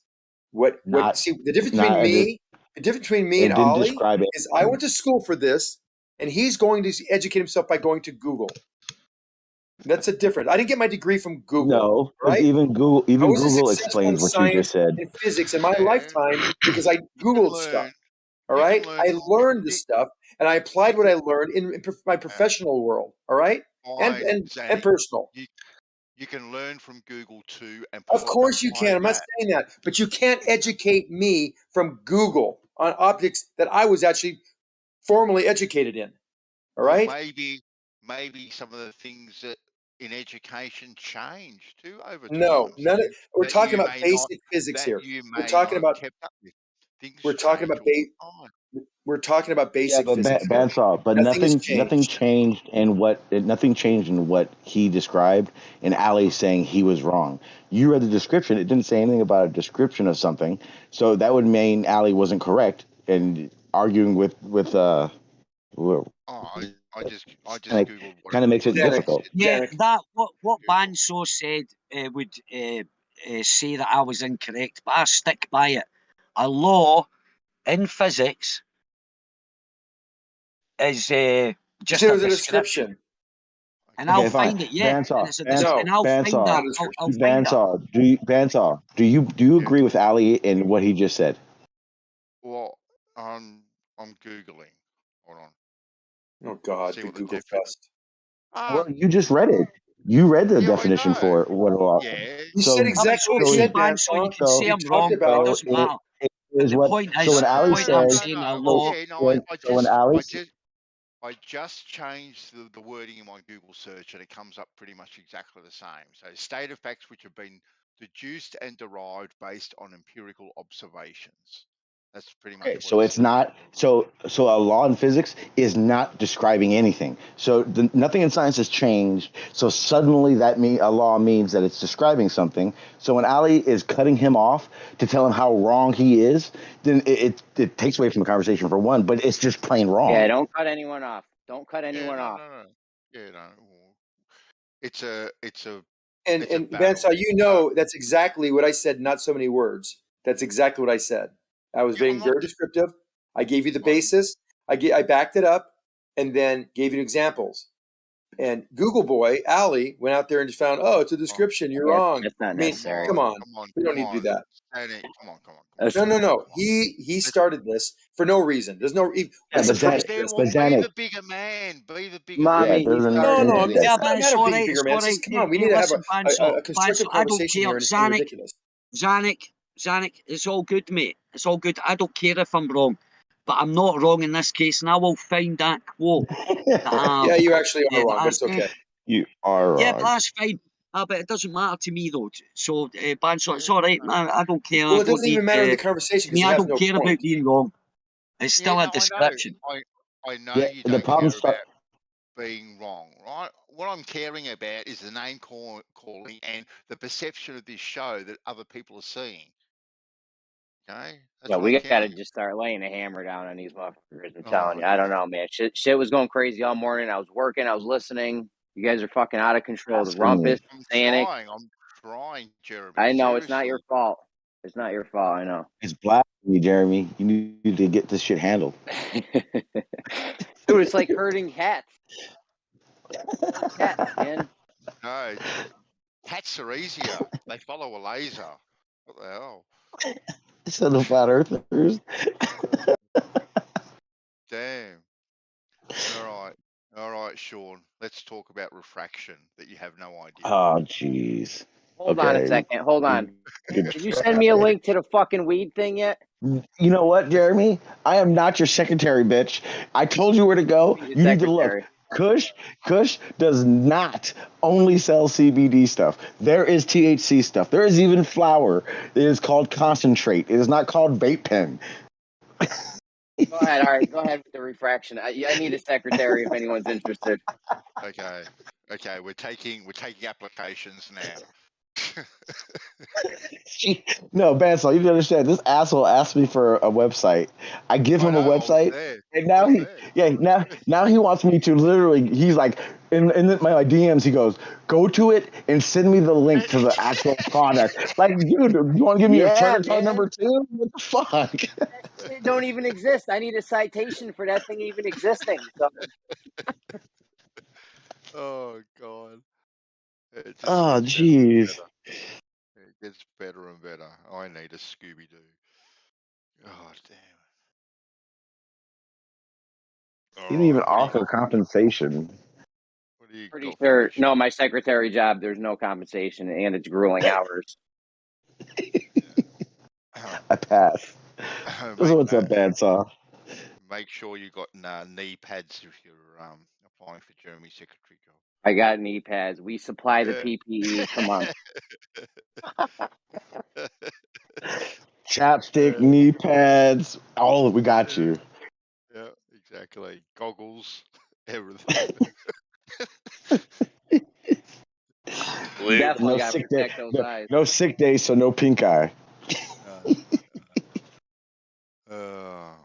What do you got for me, Sean? What do you bring to the plate? Come on, let's bring this conversation I'm pretty back. sure. All the bodies of evidence ever established. Let's go. Okay, go. I'm pretty sure dark energy. I don't know what Zanuck was talking about. When Zanuck just said something about dark matter, dark energy, or whatever, we don't know what the fuck that is. We just know there's something there. Don't lie to these people, Zanuck. That's right. We can't have a conversation about something that doesn't exist, Jeremy. No, whoa, Bandsaw. I did not say it doesn't exist. Something does exist. We are observing something happening. And that's what we've given that wonderful name for. But to say we know what it is bullshit. Okay, then now, Sean, all right. We know something exists, right? Yes. So That's knowledge. See, the degree of knowledge is a relative, right? We have knowledge of dark energy, dark matter. We have knowledge of gravity. Now, the degrees at which we now have, hold on. Here we are running the same problem as we had before. The degrees at which we have the knowledge can be different. And that's acknowledged by everyone, including myself. So we may not know very little about it, but we still have knowledge of it. It's known what dark energy is. From my point of view, to the top scientists of NASA, no one knows what dark matter or dark energy is. I disagree. I think if you talk to a particle physicist or talk to astrophysicist, they will tell you their knowledge of what dark energy is and dark matter is. Yeah, and it would be a vast knowledge of it, by the way. But compared to other things, it pales by comparison. But it's still knowledge. And what they'll do, knowledge. Is they'll give you descriptions of observations and ways that this is. Yes, it's not knowing what it is. See, you're trying to make it like a proof. It's not a proof. There's no proof of anything. All evidence. I didn't say it was. I didn't say it was. All the evidence we've seen and observations we've seen and the tests they've done through the scientific method that quantum ratio likes to roll everybody through, they have knowledge. They found a lot of information. Zanuck, I would look at values, amounts, quantities. I mean, they have all sorts of knowledge of dark energy and dark matter. Now, how much more do we know as much about dark energy as we do Zanek's about running quantum on. physics? Probably not. Okay, then. Between the two of you. Zanik, what is one experiment that has followed the scientific method that they have done on dark energy? Because you said that they followed it, because I just heard you invoke that. So what scientific method experiment did they follow? Oh my God! It's In ad a hoc. scientific They method, made up some ad hoc you don't rules. have to have this independent dependent variable relationship. You can have observational methodology is still valid. For example, when we Observation study correlation. animals in the wild, which is an observational science, Okay, we can then. do Okay, experiments that don't involve the scientific method. I get your point. So you've actually done nothing but No, I am not. I am not an astrophysicist. Right. So you've done But in my family, my uncle was the premier astrophysicist in the world. Okay, cool. Now, if you want me, Fantastic. you asked me a question. Let me appeal to finish. family. You're talking now. Appeal You're to talking family. over me. See, you asked me a question. I'm making a sentence, and you're rolling over me constantly because I know you're excited about proving me wrong. have But you're not going to prove me wrong because here's why. You're still talking. You're still talking. So my uncle Don't be was one of the such a premier dick. physicists in the world, astrophysicists in the world. He was head of SETI. He was head of the Voyager 1 and Voyager 2 space programs. They have knowledge, and he explained to me in detail back then, this was a long time ago, 15, 20 years ago, about dark energy and dark matter. Now, what he mentioned to me, I don't remember a shit of it. I took some notes, and I can find those notes in my freaking study, but I don't have to right now. What I'm telling you is that it's out there. There are tests and experiments that have been done following a scientific method. Isn't the reason methodology. that it's believed to, isn't the reason that it's believed to exist? Isn't the It can be reason as simple as making an isn't the observation reason and taking the observation a Wow. day later. That'd be the simplest basic experiment. Okay, following, you said that an observation is a basic experiment. Yeah, observation is the basis Okay, of the experiment. Yes. So we notice a light in the sky move something Right. slightly a different way. So instead of it moving clockwise, it's moving counterclockwise, and we go, "Wow, that one particular light compared to the rest of them in its vicinity is moving in a different direction." All right, I'm happy with that observation, Sani. I'm happy with that observation. I'll go with it. I'll run with it every day of the week. Okay, then. So Now you make a hypothesis of why you think that. Okay, let me run you through it. You've heard this before. I'm not going to get into detail because this is the pissing battle, so I'm not going to go there. But I'll just give you. I'll give you this. Hold on. So you've made this observation of this clockwise, anti-clockwise observation. Now you make some more measurements to say more observations. Now you make a hypothesis. I think it's due to this body that's close by in this position.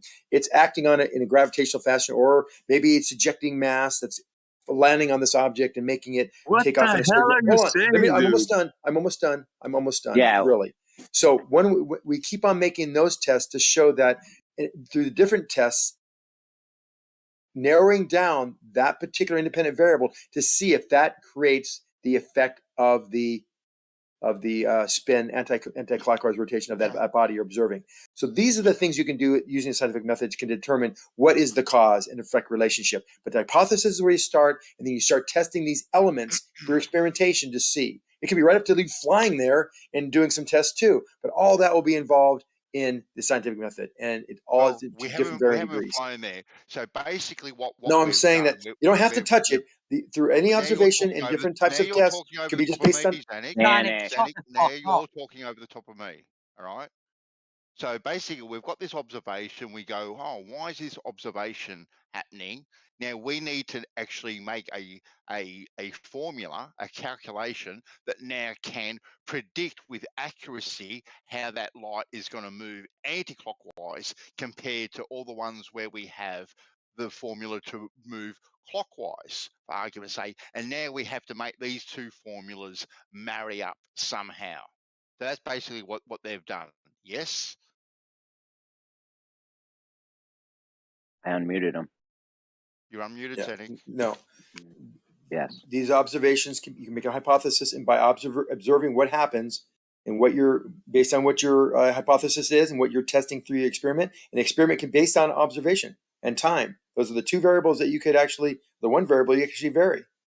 So your hypothesis observation is both. Maybe the types of what you're seeing, angular size or spectrum analysis of the light. All these things can be done with respect to time being an independent variable, and to see and validate and give evidence for your hypothesis. It may not be that strong as you like it to be, but it is in fact a scientific experiment, and it does give you knowledge. So this hypothesis is going to be cause and effect, right? Because we're talking about dark energy. What's your cause? Cause and effect relation. Well, I don't want to get into dark energy, but I'm saying what's your hypothesis? The experimentation. You can talk over me or not? The experimentation process will involve the cause and effect relationship. We wait, we see this effect back and forth. Now we say that caused the effect, the dependent variable. The hypothesis may be a big greater picture of what's going on. The hypothesis is a story. The hypothesis is a story of what all the factors that are involved that make this particular thing happen, which you've observed. And the cause is, Zanuck? Depends on the experiment. Energy. What's the cause for dark energy? Depends on the experiment. The cause is the experiment? It depends on the experiment. Well, I keep on saying the same thing. You keep on asking the same question. Dark energy? Are you not listening? For example, when a plant, you have a hypothesis for why a plant grows. Oh my God. Maybe all the factors, but you test each one of them individually. So one would be time. That is a cause for the growth. Time elapses, the thing grows. That's one of the tests. So time causes something to grow? Yes, is that what you said? In experiment, that is part of it. Yes, time is an independent variable that we can meter, and we can allow more or less time to expire, and that will be one of the causes for a certain dependent variable, which is growth. So yes, time can be a cause for growth. But in the hypothesis, did you guys hear what he just said? Oh, see, you're not paying attention. SE. I heard SE. The hypothesis incorporates all of the independent variables, all of the causes. And each one of those causes is tested in an experiment with control variables and an independent variable being identified, isolated, so that we can determine whether that affects the dependent variable. This has been argued for 5 years now, and you guys still don't get it, really? Hold on, just stop. Can you stop talking for 1 second? So we're talking about dark energy. Do you have an experiment for that? I'm not going into the experiment. I'm not a dark energy specialist. I'm saying that they have knowledge, and I could go back to notes and physics that I've taken 40 years ago and go over what they've learned and what the tests were. But I don't have those tests. Just be assured it's not made up, and they have done this. They've got the knowledge based on the observations that they have made. And yes, that's scientific through the scientific method. Oh my God, you go on and on. So would you agree that if you only had time, let's say you had an experiment or a hypothesis or something, and all you could test for, the only independent variable you had was time, does that just tell you anything useful? No, that wouldn't be enough. Okay, I agree. Just like having a plant grow, you wouldn't just use time. Hey, it grew. I let some time go. So time's the cause? No, but that is one of the. Then you start cross-correlating. This is what you don't understand because you've never taken school. You never gone to school and learned this shit. Don't tell me. You would have cross correlation. Time with respect to brightness. Time with respect to analytics of some other mention. Don't tell me I don't understand when you just agreed with me. You're just going to talk over me. Why am I even bothering? Don't tell me I don't understand when you just agreed with me. Hold on, Allie. Don't tell me I don't understand when you just agreed with me. I don't know why you would even say that.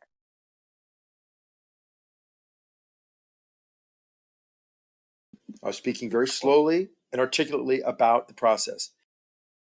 How it's a cross correlation of many independent variables. So you're just going to do it. I'm done. Sorry. Let me ask you a question, Zanuck, if I may. Do you know why and how dark matter came about? Yeah, the original hypothesis was that they were seeing things where effects they were seeing were due to certain gravitational was caused by gravitational effects, and they didn't see airy bodies nearby that could cause those kind of effects to the magnitude that they were seeing. So then they invoked a hypothesis that said, maybe there's something called energy, a stopgap that can actually fill in the voids of our knowledge for this particular issue. And then so they found out something that hold on, you asked me. I'm going to tell you. And but don't take half an hour, Zanuck. I'm not doing further testing. Then they basically did other tests to see if this hypothesis of dark matter could be validated and it should be supported by certain evidence. And the evidence was derived by certain types of experiments over many, many years and many different types, not just time being an independent variable. I was being very brief and to the point about how that would play out as part of a hypothesis. That's not what I asked you. I asked you, why did they come up with dark energy and dark matter? Dark energy or dark matter? Do you know why? Yeah, okay, let's start off with dark matter. Do you know well, you why? said dark. Now you're changing your story. What do you want to ask? Dark matter. Do you know why they came up with dark matter? I told you where it came from. No, not where it came from. They saw anomalous Listen behaviors. carefully. So I can't even answer your question. Listen carefully to the question. I answered you. No, you didn't. I'll answer again. You're talking. That's why you can't hear. Let him ask it again. Let him ask it again. No, he said. I'll repeat it. I know. I was listening. He's not. He said. No. SC, ask it one more time, and then you can answer it. Zanik. Zanik, do you know why they came up with dark matter? Yes, and I'll say it again. They saw anomalous behavior of certain bodies in the universe that didn't comport with certain laws, gravitational laws that they have been using since they basically discovered it. And so they the basically gravitational laws were not correct. A term called dark matter that said there's something acting as if it has gravity, but it's not a physical body. Okay, follow-up question. So the mathematical gravitational calculations, what they thought was what? Was not correct. In other words, Einstein was not correct. No, that's why they came up. No, they saw certain anomalous behaviors in certain areas of the universe that didn't comport with the knowledge of the physics they knew at this time. So what was wrong? What they observed? Hold on. What was wrong? What they observed? That's why they're not. That's why they're not laws. They were theories, and these theories are always adjusted. So the theories were wrong, right? Well, theories can purported. Let me fit. Don't interrupt me. Let me ask my question, have exceptions. please. So what the laws were that they thought at the time and observation did not correspond, correct? Certain observations seem to defy the laws of physics as they knew it, yes. So what was wrong? Was it the laws of physics that they thought were correct, or was it the observations that weren't correct? What was wrong? What they were observing did not comport with the laws of physics at that time. So Einstein was wrong then, correct? No, Here's what happened. Einstein's were not laws. Einstein's were theories. So his theories were wrong then, correct? No. His theories can be broken down to his field equations can be broken down to Newtonian physics in certain laws of that's physics. not what I asked you. That's not what I asked you. You observed. You said we had the calculations of the current knowledge, which was Einsteinian cosmology, which said these certain bodies should rotate at a certain speed. Then you observed. Am I right so far? You're right, but you're not listening. Let me continue then. They saw anomalous behavior. They didn't know because they still feel the laws are true. They were not broken. They wanted to know why these anomalous behaviors were being observed. So they started anomalous as compared to what they thought, according to the theory that they thought. For example, if you see a bird flying, assumingly in a straight line, but it starts taking a curved path, you can say, well, that's breaking the laws of physics. It should always be going straight. No, there could be a crosswind. So there could be a factor. Stop talking gibberish. Stop talking since you're not going to let me talk, I'll say it quickly. There's another factor. This is not meant to do with a bird. Okay, I'm done. SC, you're impossible. I'm not going to talk to you. Because you know you can't. You know you have no answer. No, for I can't. I'm telling you about this factor. You have to say either the calculations running away. were I'm wrong. not talking to someone who's an asshole. You're an asshole. You're being a jerk. Wow, I think that was uncalled for because I challenged you. Very uncalled for. Listen, Zanik, try to keep it more concise. You tend to go on, and it's tough because people are trying to get in and shit. You're impossible to talk to, Zanik, and you think we interrupt you, but you just keep on waffling on and on. Pancaking. He knows he can't admit that Einstein was wrong. He knows it. So now he also knows he's in a catch-22 because he can't say that the universe is wrong, right? So he's screwed. The thing what they did with the whole Einstein thing with the GR and SR, that they had to make all kinds of ad hoc excuses up for when they made observations. They made observations that went against SR and GR. They had to make up ad hoc shit to still make instead of going back and saying, oh shit, this might not be right, they just visible unicorns basically. Exactly. I couldn't have said it better. Exactly. You know what's funny? You're ignoring the problem. You're ignoring the problem that you're ignoring the problem that the dark matter stuff that's there, that's clearly causing a difference in gravitational attraction and changing the direction of light, is mappable. If it's just some made-up excuse, it's not something that has varying densities that could be mapped. That's not the point. The point Oh, is yes, it is. that It's you the guys fucking don't point. want to. I'm sorry? Oh, yes, it definitely is the point. Dark matter is not just some made-up excuse, as I clearly demonstrated. No, you didn't. Dark Right, matter you is can pretend I didn't. absolutely. That's up to you. You just said light bends, therefore dark matter.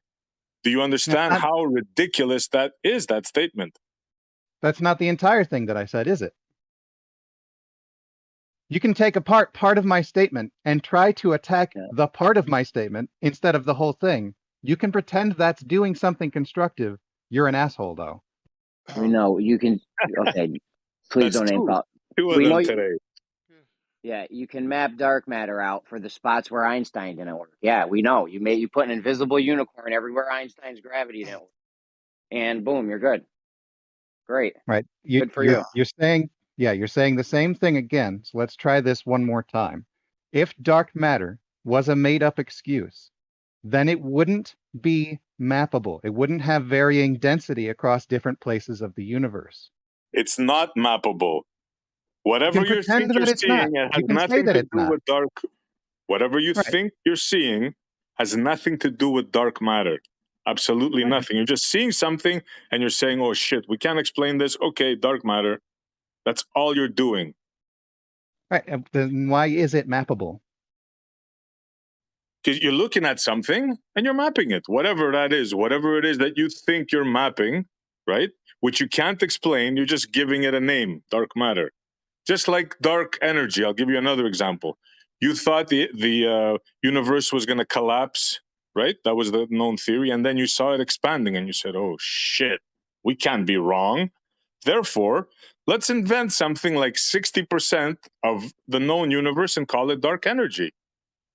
See, this crap could work on you, bro, but it doesn't work on me or logical people. All right. I noticed real quick that you ran away from it again. So let me try it one more time. If dark matter was just some made-up excuse, it wouldn't be mappable, would it? I told you, you're assuming that you're mapping somebody. Listen how ridiculous. You want to die on this hill? I'll dig you deeper. You're saying that you can map something that's not visible. You can't touch it, smell it, measure it. Doesn't interact with anything. That's what you're saying, dude. No, I don't say it doesn't interact with anything. What I say is that it has a gravitational change to the surrounding bodies, and that both the motion and the light passing through and around it causes a change that is mappable. Incorrect. You observing something. You can pretend it's incorrect. You just say incorrect. Just pretend. No, for I the was sake of about argument, to give why the don't we reason just why. say it's not mappable, even though I've never looked into it. I've never typed into Google dark matter mapping. I've never even done that once. And I'm just going to say, no, it doesn't exist, that you can't map dark matter. This is the level of denial. This is the level of denial you have to be in. He was going to explain to you, and you cut him off.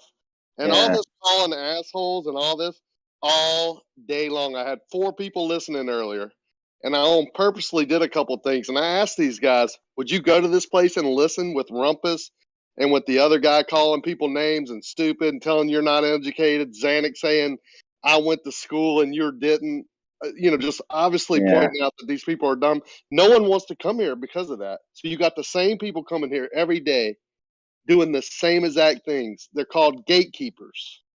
Can I get a response, though, to what I said? Shut the hell up, man.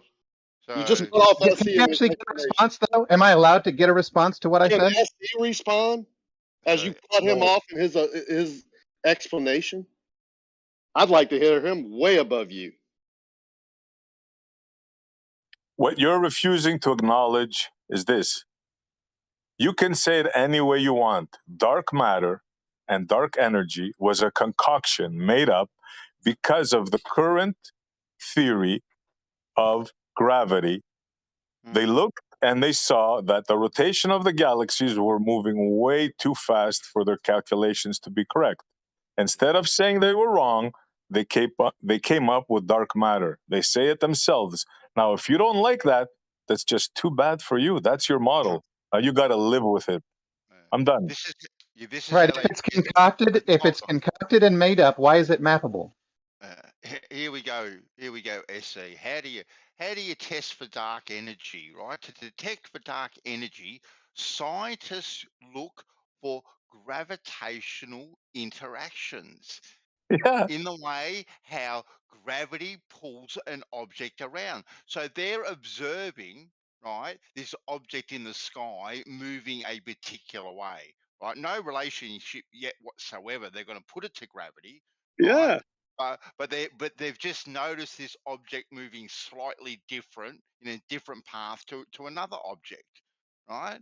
And how they test for dark matter, well, this is light passing through a supposed medium that they know nothing about and how it interacts with that medium, isn't it? Exactly.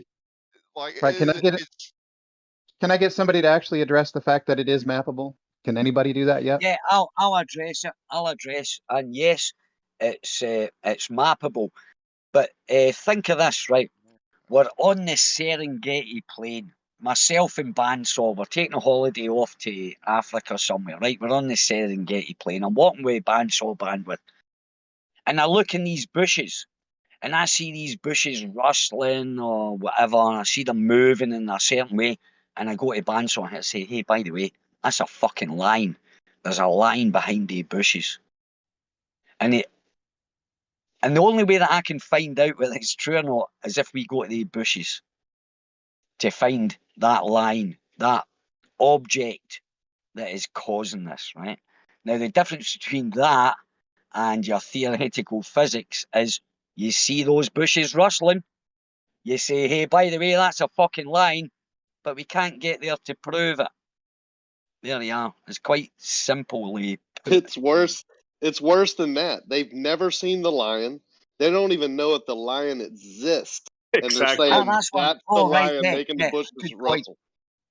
Yeah, that's where the lion lives. I know the lion lives there, and I know he's rustling the bushes. That's what Doofus is like defending. Can I state my own position, or do you want to state my position for me? Never seen the Can I lion. state my position, or do you want to state my position Can I for get me? you to acknowledge they've never seen Do you dark want matter? to state my position, or should I state my own position? Yeah, sure. Can No, you that is your state that position they've never because seen the lion before? Can I speak then? Would you rather state my position for me, or can I state my position? If you can answer my question, I'll let you. Can you answer it? It Have doesn't they have ever anything seen to the do lion? with whether or not I will answer your question. I will state my they ever position seen the exactly as my lion? position is. Then why did you get to ask? dictate. You Then why don't get did you to ask dictate me? how I describe Then my why position. did you ask You me? don't get to dictate how I describe my position. Well, you just described it. You just did it. All right, You're let's try this describing again. dark matter. They've never seen it, have they? Right. So let's try No, this they've again. never seen it. Let's They've try- never seen the lion. You That don't is get your to dictate position. how I describe my position, Rakia. You This is another asked if dishonest we would tactic. admit The that only they've reason why never. you would use this dishonest tactic is because you couldn't understand what I said before. But I can try it again. Okay, well, let's start with the baseline. Have they ever seen dark matter? Jesus Christ, dude. All right. Yeah, no, not so what Jesus they've Christ. We've never observed seen is, Jesus Christ. Simple either. yes or no question. what they've observed is, Have they ever seen it? what they've observed. I didn't ask I mean, that. if you're too Hold on, afraid Rocky, to let let him me go. speak, if you are too afraid to We let got me too speak many my people. Too afraid to position answer clearly, Hold on, guys. if you are too afraid to let me speak my position clearly, Yeah, man, Thank Jesus you. Christ. The question's That's on a the very table. simple question, Jeremy. No, it's a yes or no. It's a yes or no I'll question. repeat it. Let's I let know him you're going answer to it. say it. Yeah, I'll Hold on, repeat it let's- so he can answer it. It's very simple. Have we ever seen dark matter, the lion in this case? right? What we have observed around the universe is that different gravitational bodies that we definitely can see cause light and velocity changes exactly as we expect. Then we also observe in varying densities at different places across the universe additional velocity changes and light deflections that can only be described with a presence of mass that is mappable. If you say, well, we haven't seen dark matter, It doesn't change the fact that it's there. So we didn't misrepresent you when we said we've never seen the lion. We've seen the bushes rustle, and we can map out where we saw these bushes act a certain way, and this is where we think lions live, but we've never seen the lion. I didn't misrepresent you. Yeah, you did You actually, just because no, I'll you just explain. I'll restated it. explain exactly why you did. If we had millions of bushes that all had varying levels of rustling to different amounts, we can then map out what the cause is as different size where lions. it's present. That this effect is noticed. If you want to say it's one lion in one bush, that's misrepresenting my position. No, you're just saying it's different size lions, different amounts of light and gravitational being bent and all this bull crap. Different size lions that you've never seen, making Okay, different bushes acting a definitely an different way, effect and is we map them occurring. out. Right, definitely an effect is occurring, and there definitely is a cause, and there's definitely something causing it, right? Yeah, and you're calling it something you've never seen. Dark matter. Okay, is Okay, definitely you something agree with there. me. And now we are on the same page that dark matter definitely is there and is not made up. No, we're definitely on the same page that you're calling it something you've never seen, can't prove, and you're just applying it to it and running with it. And now you're here defending it all day and night. Can you Congratulations. see magnetism? Yeah, we can't see microwaves. We can't You see a can lot of feel and things, touch it. Rakia. Whether or not we see something, doesn't change whether or not it exists. I can't believe you just use magnetism as this. Right, and This microwave. is a medium out in a place we can't get to. You can pick up a magnet, 2 magnets in the store. You can order them right now. Touch, feel them, taste them, rub them. How do we know throw 'em the against Earth the has a wall. magnetic field? You have no For idea. The whole example. point you're Don't trying change to the subject. We're not talking about magnets. See, we know all your tactics now. We're talking They about don't something work. we've Your never seen. magic doesn't work. We've Dark seen How matter. do we know then that something can be directed by Earth's magnetic field? We can't touch Earth's Einstein magnetic was field. wrong. You came up with a bullshit story. Not to say That's your Einstein I don't know was if you wrong. noticed, but you're talking Opinion. Nothing over the guy. will change that. So Nothing. wrong. It's wrong because AFC, I'm not sure if you the realize that you're anomalies over that you talking him. claim to let me finish. The anomalies Yeah, but that you claim I to don't know if you see noticed you're over talking are. him. One at a time, guys. Please, please. Hey, if I cut somebody off, my bad. I'll wait. Can you hear Moyoc at all? SC? Maybe I didn't hear him. My bad. Yeah. Go ahead, Moya. You may have him muted. I don't know. Let me check. Sorry. yeah. No, it's all right, buddy.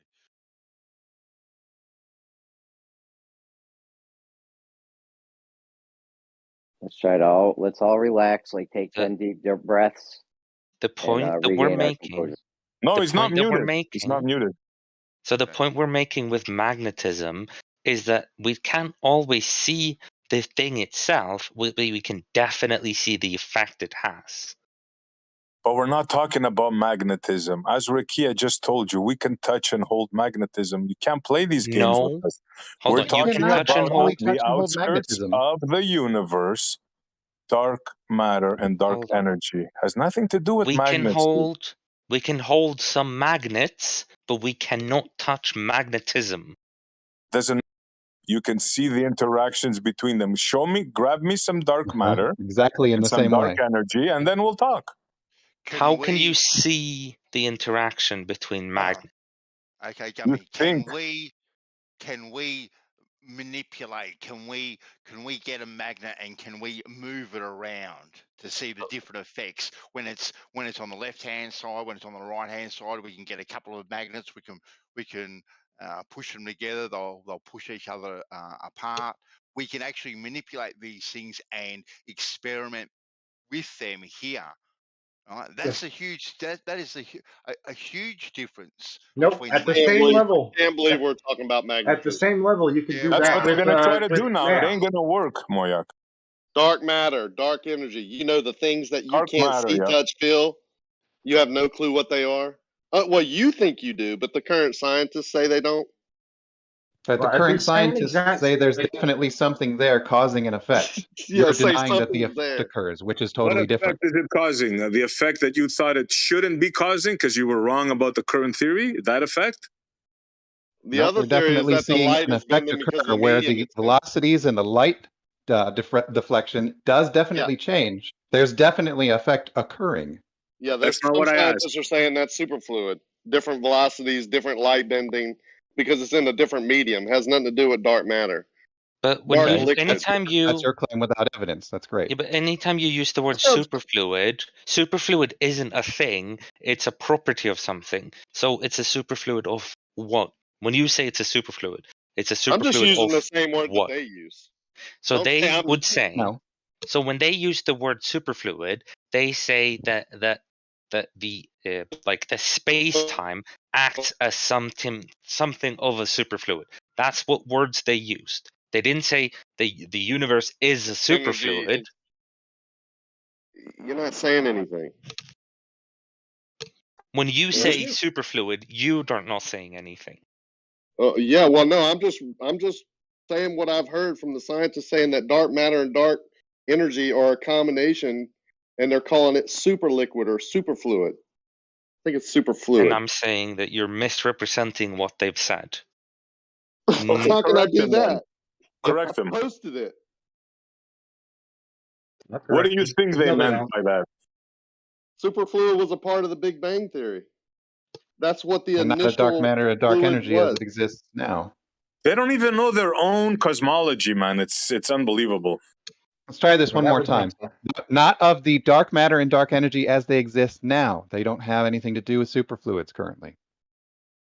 Yeah, because they've taken it out. They're pushing different theories because they need it for their Einstein's gravitational theory and general relativity.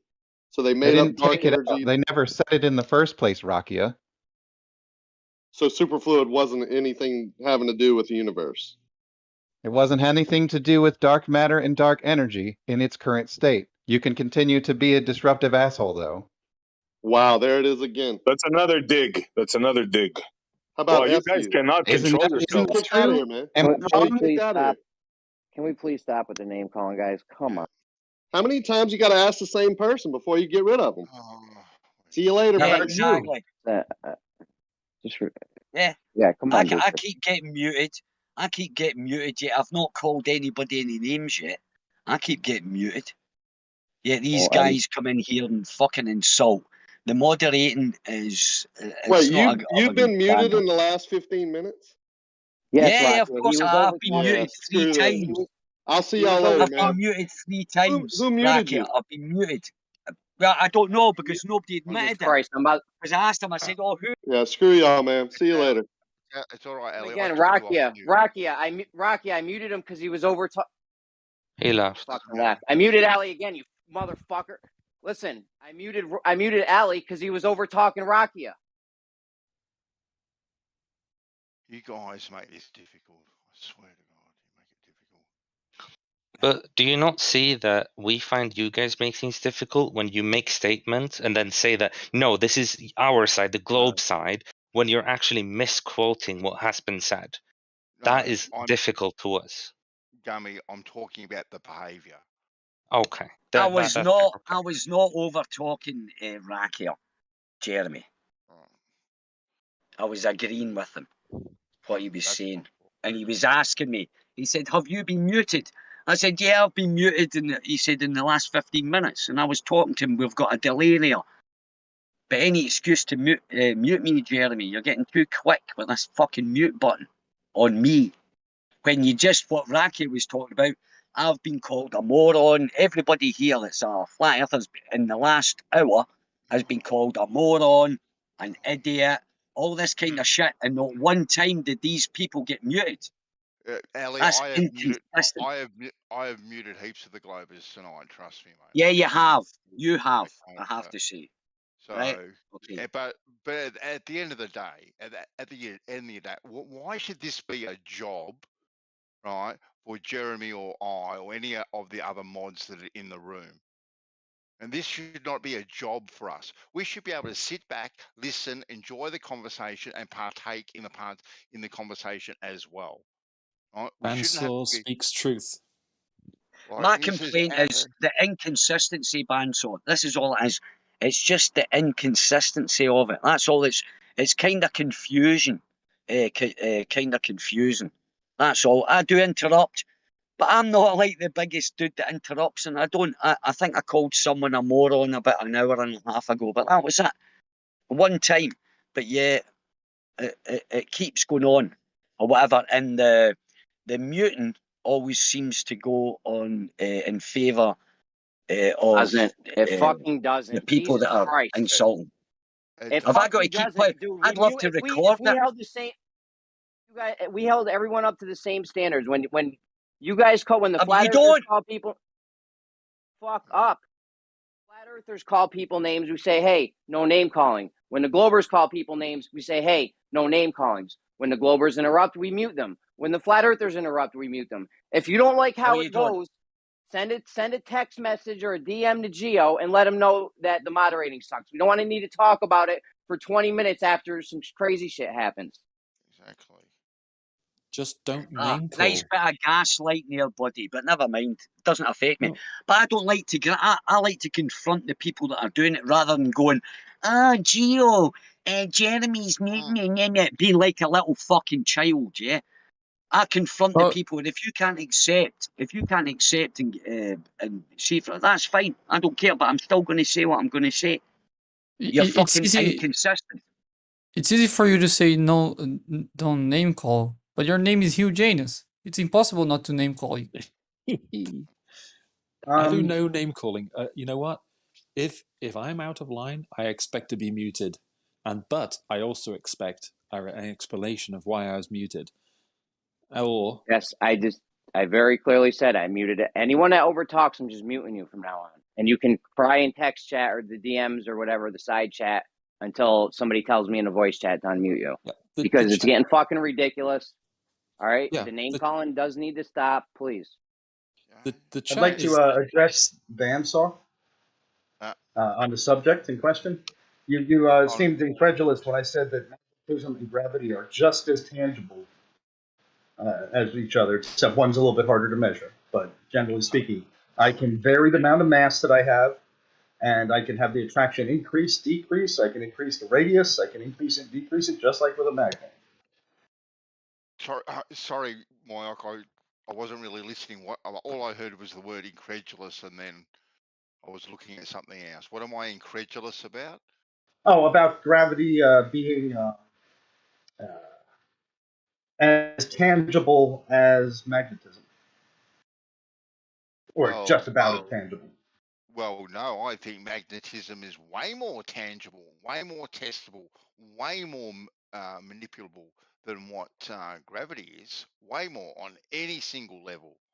What? But you can see that we are able to test it, and quite effectively. Look at that image right there.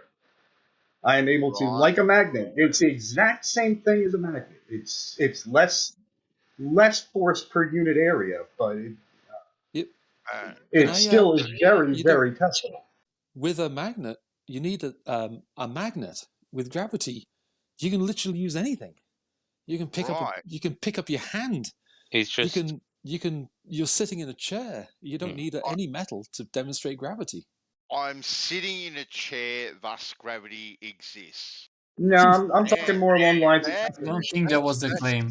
Yes, that wasn't the claim. But that is the claim. That's literally the claim. Yes, that is.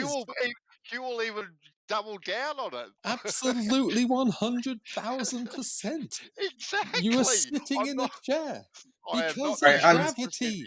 Well, that doesn't. But that is not a like a. Hold on, we need to. You can.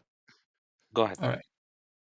Well, you can experience gravity with anything. It doesn't mean that you can prove gravity with anything. Like it takes more to prove gravity than just to experience it. Essentially, you don't need to. There's a difference between proving something and using something. Like we use gravity every day, but if you want to prove gravity, that's a different question. If you'd like to try and prove magnetism, like what the cause of it is and stuff like that, I think you're going to get into some difficulty. I mean, you could get it to a certain level, but it really is no more tangible than gravity, than magnetism. Than gravity. I can do almost everything I can do with magnetism. I can do with gravity.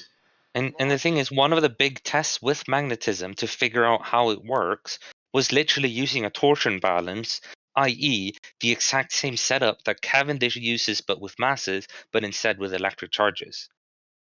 So it's very analogous in many ways. Even the experiment that's made to show it is analogous to Cavendish experiment. They're not as separate as many people try and make them to be. So, what did you isolate with the Cavendish experiment to confirm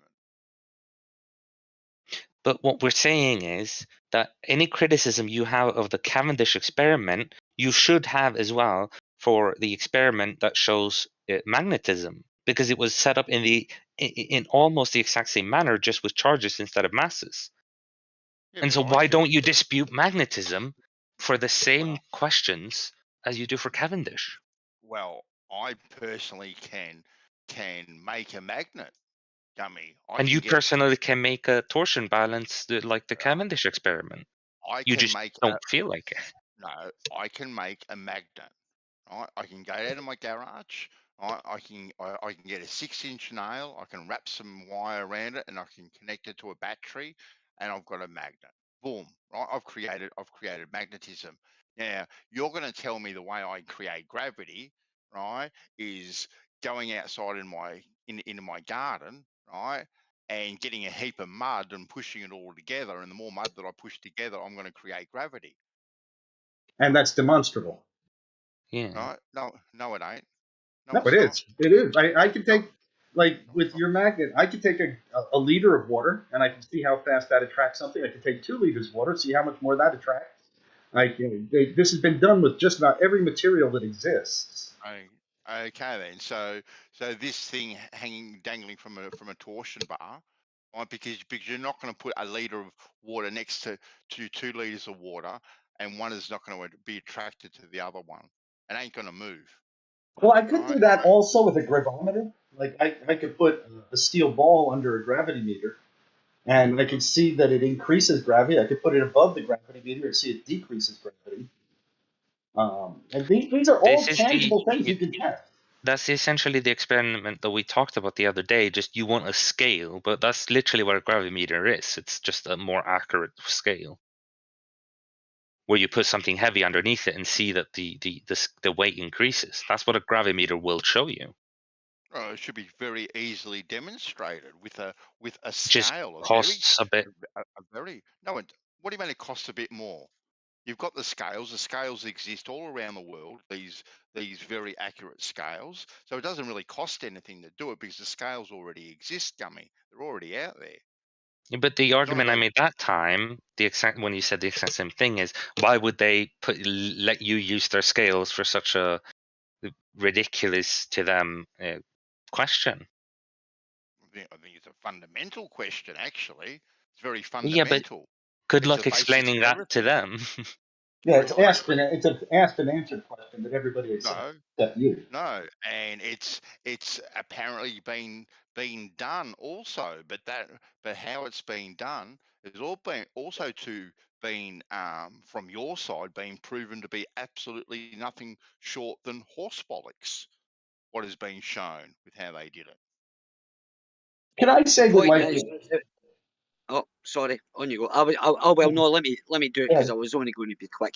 The point is, though, most of these scales and all this technology and all that, those kind of machines that have been built, have been paid for by the taxpayer, by the public.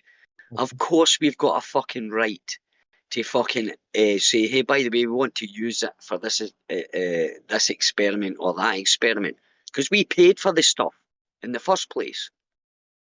Yeah, but the public paid for that to accomplish a task, not to accomplish your experiment. Yeah, but exactly, we paid for it, right? Yeah, so we should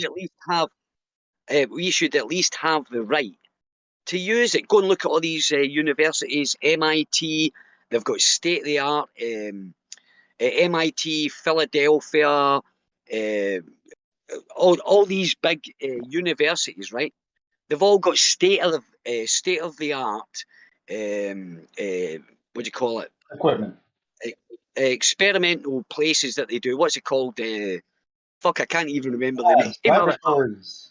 Laboratories. Thank you very much. Right, laboratories. Right, that It was funded by Okay. the public taxpayer. Right. So wait a minute. Right. Okay. So therefore, my question is, if we paid for it, why are we not allowed access to ask these questions? Of course, why would you? If someone asks you a question, if someone comes up to me and asks me a question, I go, oh yeah, have you paid for it? Oh no, you can't. No, I'll answer them. We're going too long. They'll let you if you ask nicely. If you go in there demanding, they'll fight you back. But oftentimes, if you ask nicely, they'll even hold on. Listen, they'll demonstrate it for you. No, I said if you go in. No, you're not listening. You know what? You went on for like a 2-minute rant. You can at least hush a little second. But you made a statement. No, I'm not going to let you, because you made a statement. Jesus that why would they let Bandsaw use or ask for an experiment of a stupid question? No, I said they will let you use I it. said. You're misunderstanding what I said. I said they will let you use it. That's what you said. That's exactly. That's what the other guy said. Can I speak? But Just for a moment, can I speak? Excuse me. I thought I was talking. talking. Well, you can't, because it had nothing to do with you, actually, because I was talking to the other guy. I'll explain.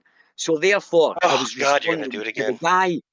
Yep, I will. That guy that said, what a stupid question to ask, and no, they wouldn't. I'm making the point is, they should, because it's publicly funded. We paid for all that fucking tech in the first place. You already said that. You're repeating yourself, and I'd like to address that. What you said is true. It is publicly funded, but you also have to find out why it was publicly funded. It was publicly funded in order to give an education. Plus, that's not public; that's privately funded. But generally speaking, even if it was government funded, it's government funded for a reason, to accomplish a task. Doing frivolous experiments with the equipment, putting wear and tear on it for just any random person who comes in and says, I want to test your equipment, is not necessarily an option. It's something they can do if they choose to, but it's not the main function that it was created for, sold for, and purchased for. Yeah, but they can't do that, though. You even said that Bandsaw, you couldn't. I couldn't go to MIT or go to the Philadelphia or Pennsylvania State Court or whatever. I couldn't go there and go into that department and say, "Hey, by the way, I'm going to do an experiment now, and I want to use the equipment that I've paid for. Thank you very much." You can't do that. Should you be So able say to. that you can't. Because you could use the same logic to say, my tax-funded money pays for that ambulance, let me take it out for a test ride. No, that's wrong. That is such. Nobody in their right mind. See, this is the thing, my friend. You're talking about two different fucking subjects. We are not getting conned by the ambulance service. They go out there. We can see them go out there. Well, why would I want to test drive their ambulance? That's stupid. No, it's it is an equal position. Non sequitur. What you're saying, it's to the person who's making the decision, who's looking at this and saying, Rakia comes in, or Bandsaw comes in and says, hey, I'd like to use this equipment because I paid for it. Well, that's not the case. It was paid for a purpose, just like the ambulance was paid for a purpose. No, he wouldn't say that. He wouldn't say, I want to use this because I've paid for it. He says, I would like to use the equipment because I'm going to study this. I want to test this theory out of mine that I've got, but we don't have access to that. And if you guys are fine with that, that's fucking fine. But don't say that we could use it or it's a stupid, frivolous. You should never say that in the fucking court of law, by the way. Frivolous. You don't even know the meaning. Okay, we're not in a court of law, and we're at a point where we're at a laboratory on a campus where they have lots of equipment, safety issues, sensitivity issues, calibration, resource management, and you don't just get to walk in there and decide that you want to go and use their laser to test whatever you want, or their thermometer. You don't have that. Of course. Imagine that now, right? Imagine you were the boss of a company, right? You were the boss of a company, and you built a laboratory, and you went in and said, hey, by the way, guys, I want to use this thing, and they turned around and said, fucking no. What would you say? What would you do? No. If you went in, if you were the boss, and you paid for this this laboratory, right? You were the boss. Just say you've got a company, you've got a laboratory, and you went in there and said, hey, by the way, guys, I want to use it for this experiment, and they told you to fuck off. What would you do? Would you fuck off? Of course not, but we're not the boss in this case. That's like we are, saying because we that's like fucking pay saying for that it. because I invest We in pay, a stock, dude. that I invest in a stock in Ford Motor Company, that I should go and get myself a free car. Or we as the taxpayers pay the government to monies. We ask them to do the things that we want them to do. Sometimes they choose to do their own stuff, but it is not for the general public to go in and do whatever they win and desire at any moment. It's not like a boss employee relationship. But the general public wouldn't be doing that. It'd be people like myself or Rakia or Bandsaw, people that have got a they wouldn't be get inundated saying, because most people wouldn't know what to do with a fucking laser or test the Sagnac effect or test gravity. No, most people wouldn't have a clue about that. But us guys, people that are questioning it, we've got ideas, and we've got ideas for experiments to test this thing. So it's not, don't make it out as like everybody in the public and we can't let them in. No, these are genuine fucking questions we're asking. I mean, And I it's would not absurd let to think Rakia into my laboratory.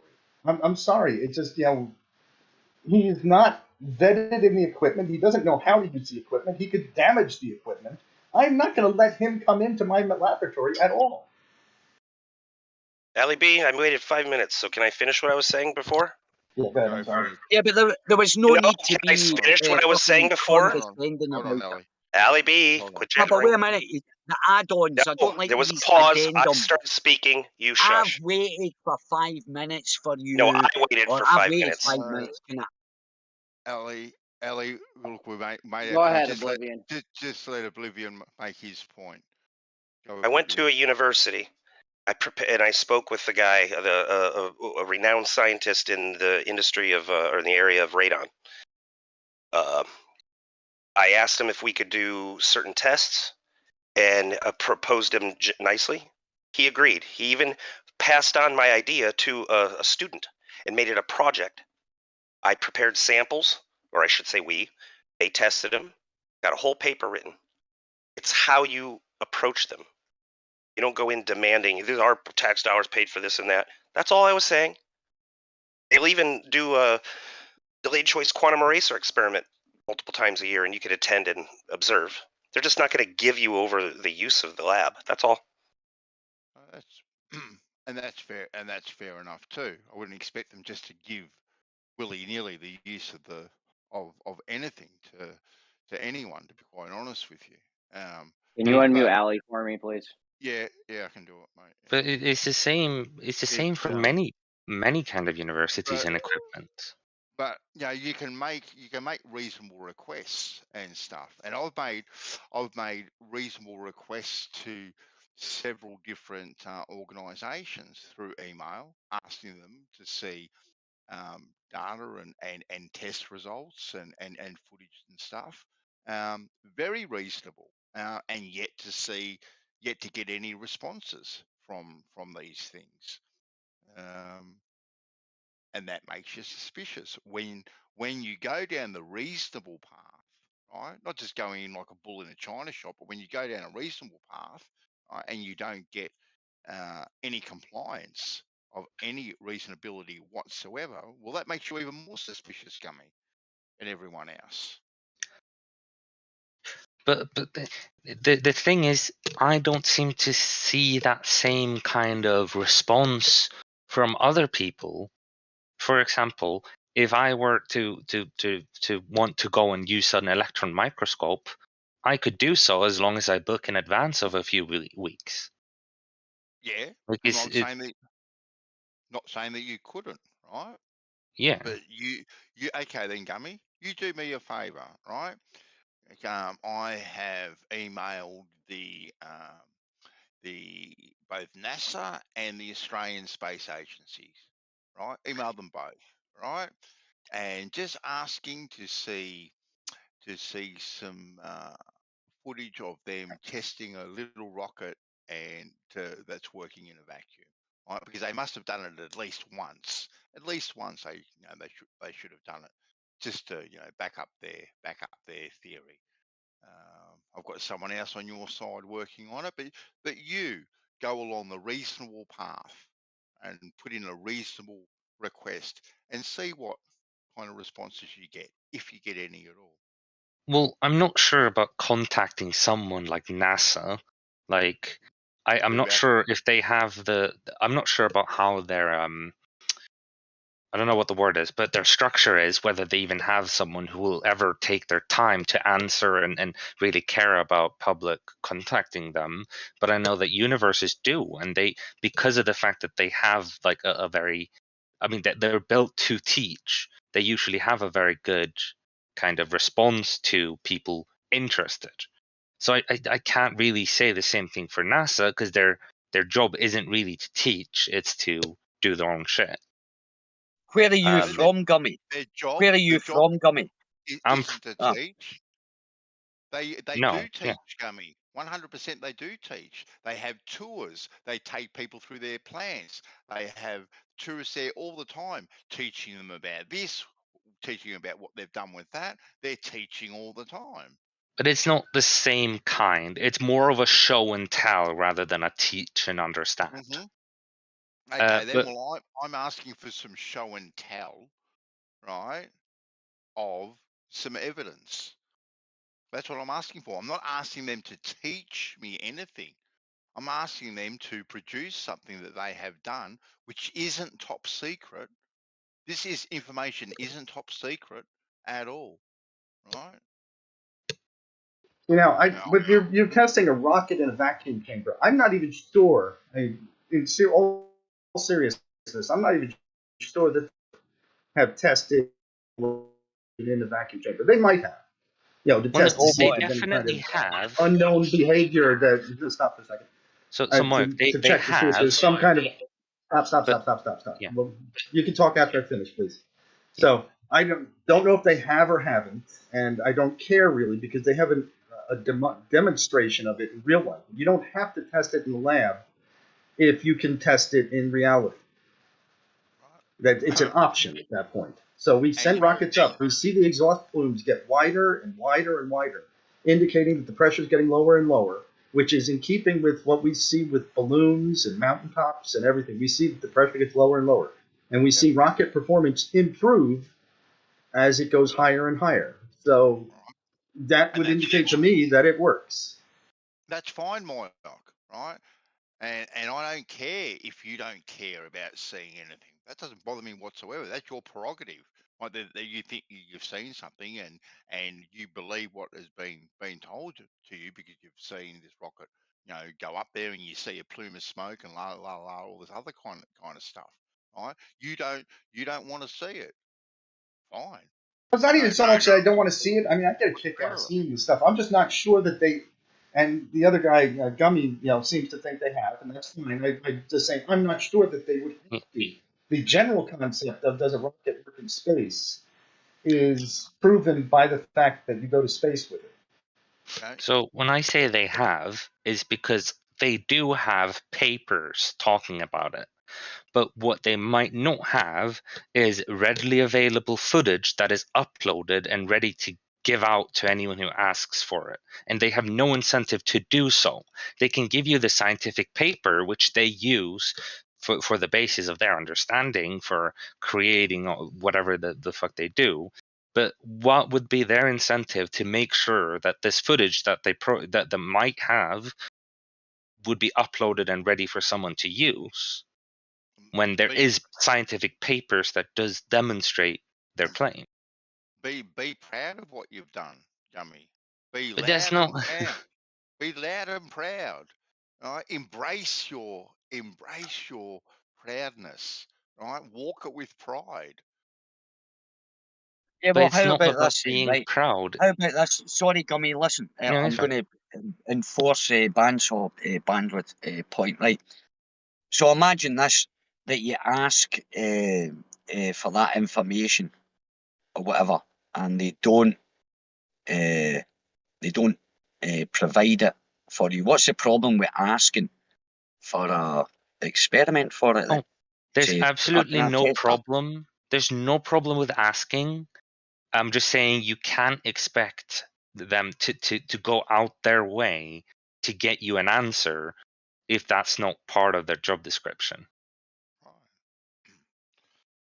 even though we've paid for the technology and asked for the use, because it's not everybody's going to go to a university or wherever and say, right, I want to test this. They're not inundated with people from the public, because most of the people in the public don't give a shite. They're too busy working, trying to feed themselves and their families, so they don't give a shite. So there would be a very, very few people that approach them and says, hey, I want to use the laboratory that I paid for. Is there any What's chance funny? of using the equipment? Well, on you go. Yeah, what's funny, Gummy? Like, if I ask for something, if we're having a conversation, right, and we're talking about something, and I ask for something, or someone else asks for something, right, you and other people will go out of your way to try and find something to back up what you're saying. Right? You've gone. The last example was the moon buggy, for example. How that like you went out of your way, you scoured the internet. I don't even know how long it took, but you do this all the time, Gummy, right? Yeah, but I come here willingly.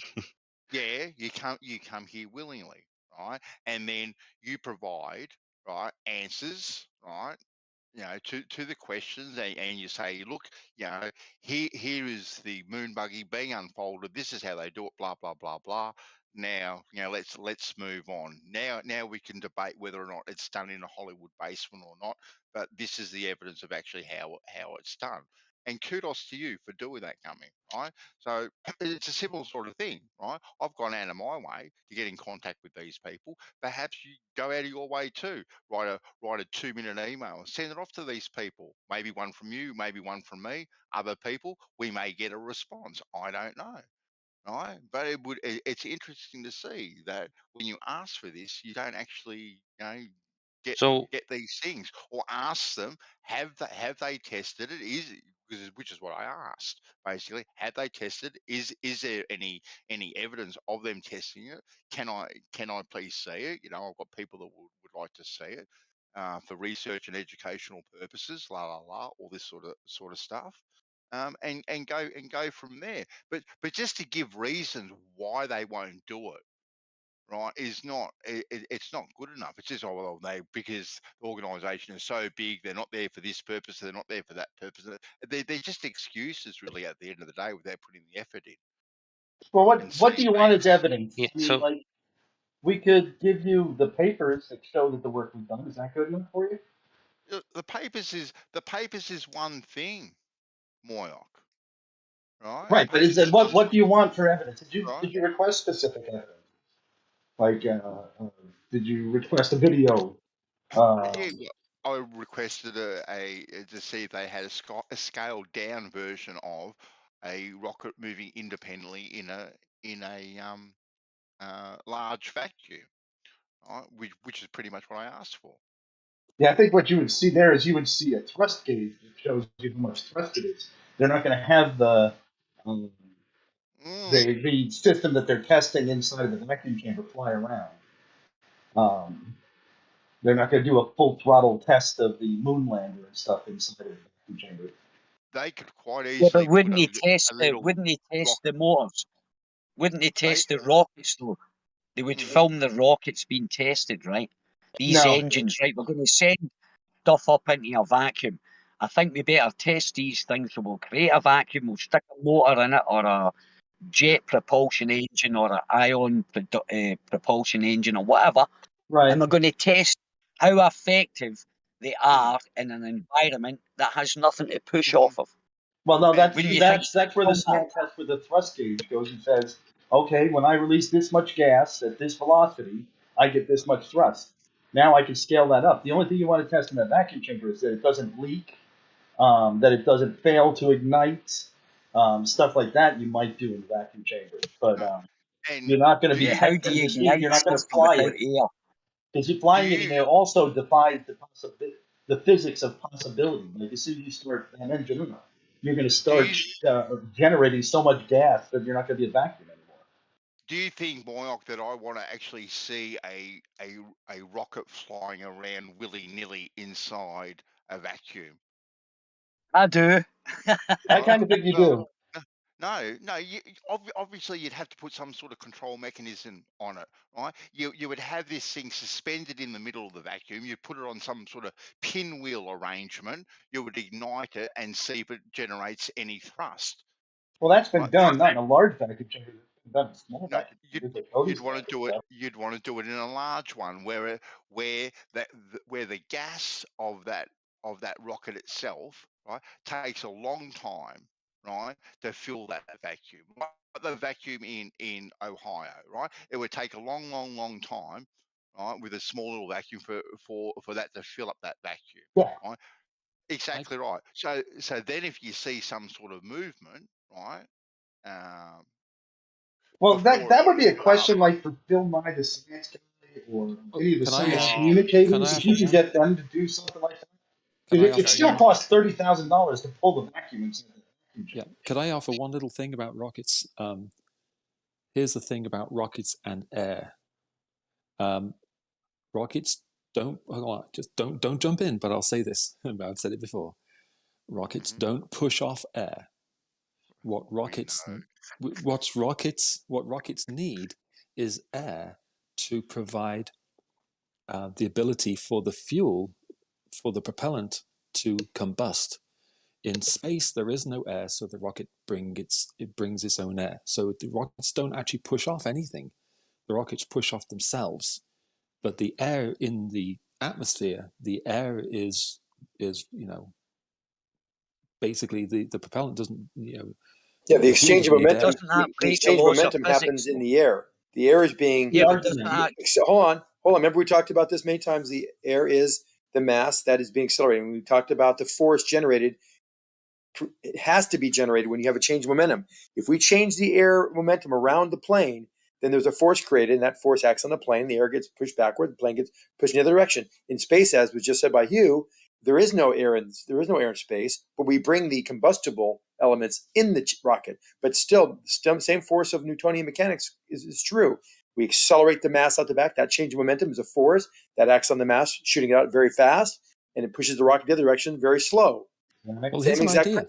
Here's an idea. I've got an idea. Why not have an experiment where you take two identical rockets, just tiny ones, little ones, and you figure out a way of measuring how much thrust they provide. Use one of the rockets, measure the amount of thrust the rocket exerts on itself at sea level, and then go up to a high altitude, as high as you can get, halfway up some mountain somewhere where the air is much, much thinner, and do the same experiment and see if there's a change in the amount of thrust. That you can do without a vacuum chamber. So go for it. There won't, spoiler alert, there won't be any difference. Space, though, yeah? That won't replicate a vacuum, no, but what I mean is if air is what the rocket pushes off, then if your theory is correct, two identical rockets will have different amounts of thrust at sea level and at high altitude, say halfway up some mountain somewhere. Okay? So that should be measurable. Okay? If you're correct. Yeah. Right. So that you don't. Oh, well, that's a good point, actually. That's actually a good point as it goes higher. So what we could probably do is go back and look at the SpaceX launches, yeah, and watch the plumes, the telemetry. The altimetry. No. Oh, just watch it. That's going to be difficult to do because they're varying the thrust along the way. Right. A better example might be to just get on a skateboard and push something away from you, and make that something so that it doesn't have the same, or that it does have the same air resistance, drag, because you're saying it's pushing off the air. So as we go heavier, maybe we make the object small. Hold on, guys. Oh, wait a minute. If I stand on a skateboard, I'm just in the middle of a sentence again. Here we go again, right? Let him finish. Here we go. Here we go again. So instead of when we go up in weight of this object on the skateboard, we make it smaller so the actual resistance, air resistance, will be the same. The coefficient drag will be the same, or the net drag will be the same. Well, so then you see that every time we push it, even with the heavier object, we always are pushed back farther. Yeah, the argument though is the rocket. So we need to use a rocket specifically because a rocket specifically pushes off itself. Well, that's what you would be doing but that's what you'd be doing with the skateboard. You're pushing a weight Yeah, out. that's Same true. exact So you wouldn't even need a rocket. But I would say use a rocket just buy Well, they're going to say, well, go up in space. They're going to look at the telemetry system of the SpaceX, and there's all the other, and then we have aerodynamic changes as you go up. So actually, you'll find that the speeds and accelerations will be greater for the same amount of thrust because you have less drag working out. It's giving you a lesser net thrust until you go higher. So that will work. But initially, your point is perfectly applicable and true in that initial thrust will be the same at any altitude, and the initial acceleration will be the same at any altitude, proving that it's not the air they're pushing off of. But the simple experiment is on a skateboard. Get these different objects, push them off you, and the greater the mass of the object. I see what you mean. Okay, yeah. I'm sorry. I get what you mean. And actually, getting a bowling ball, standing on a level surface that you could actually build, so it's the same resistance, and use the same skateboard, same person. Throw it. Yeah, that's actually not a bad idea as well. But there's a difference in a gym, like a nice high school. A nice high school wood floor that's been shellacked and it's perfectly smooth, like and you got a really nice hard wheels on your skateboard. Point out the flaw in that. Oh my God! Seriously? Go ahead. Yeah, but well, you said you were only going to be 2 minutes. I went into. I was responding to you about the experiment. Go ahead. There's a flaw in that. The flaw is that the skateboard has got traction, which means it gives you a push. So when you push forward, the energy is getting stored, shall we say, elastically in the wheels, and then eventually it will push off because there's a force, because you've actually got traction within the ground. Now, if you say I was in mid-air, if I could float above the air and I threw a basketball away from me, I wouldn't move. What if you're on a swing? Where is the energy stored up then? But you've got traction. See, this is the thing. You're connected to something that's solid. You've got ropes, meaning there's a resistance there. But try pushing on a rope. What happens? Nothing, because it crumbles. Do what I said. All right. So then, right, okay, say that. Get two people on a swing then, right?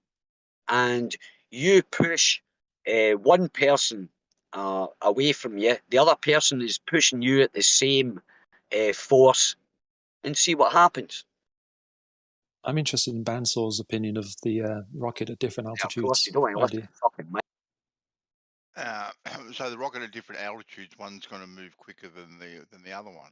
Yeah. Well, if you're right, let me think about this. If you're right, then rockets push off air.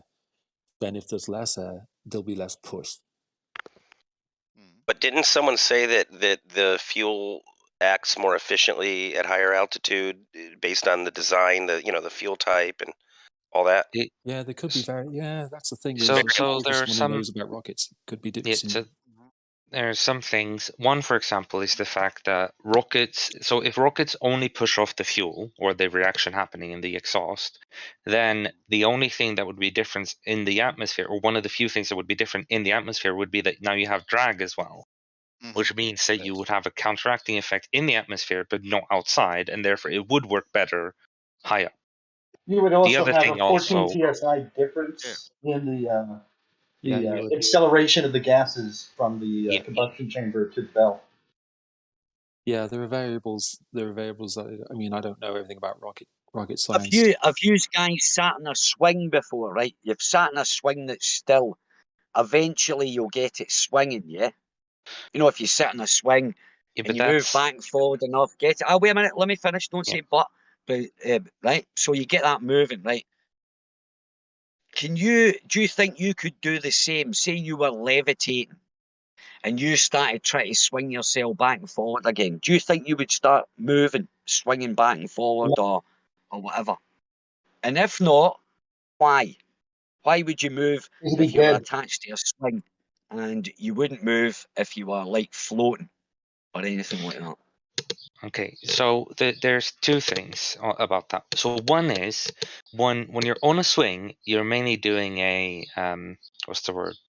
Not periodic, although it is periodic, but essentially if you're moving your center of mass to one direction, and then the swing goes in that direction, and then you move your center of mass to the other direction, you're never actually gaining any momentum in total.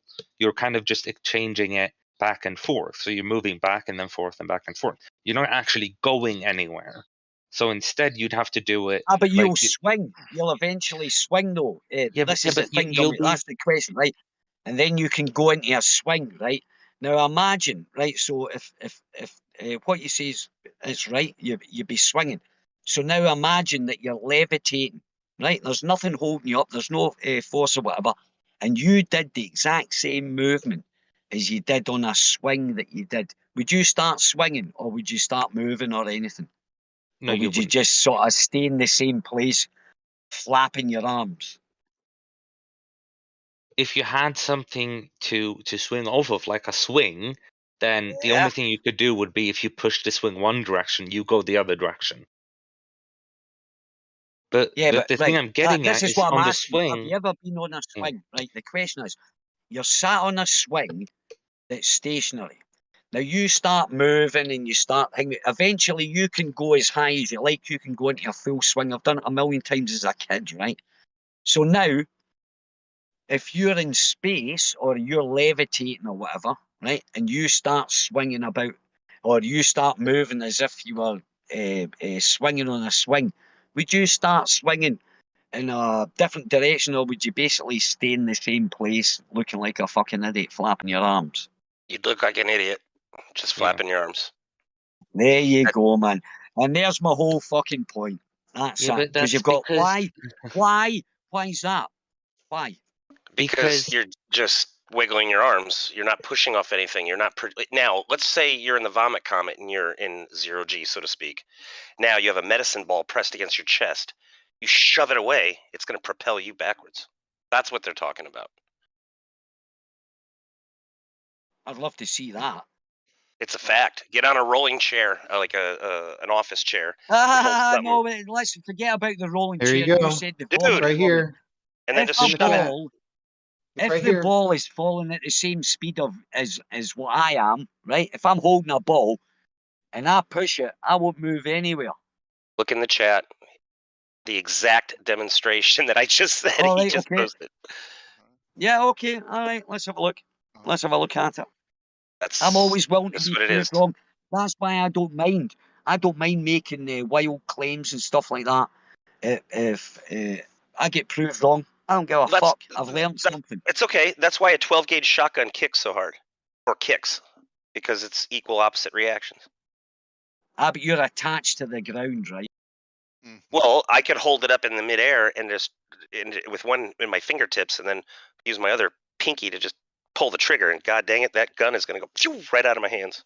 And if you jump up and throw, if you do this, if you do this example with the basketball, try and do it midair. So you jump and then throw the basketball. You will also see a bit of recoil. Or in the same with the shotgun, jump and then shoot. You will get recoil.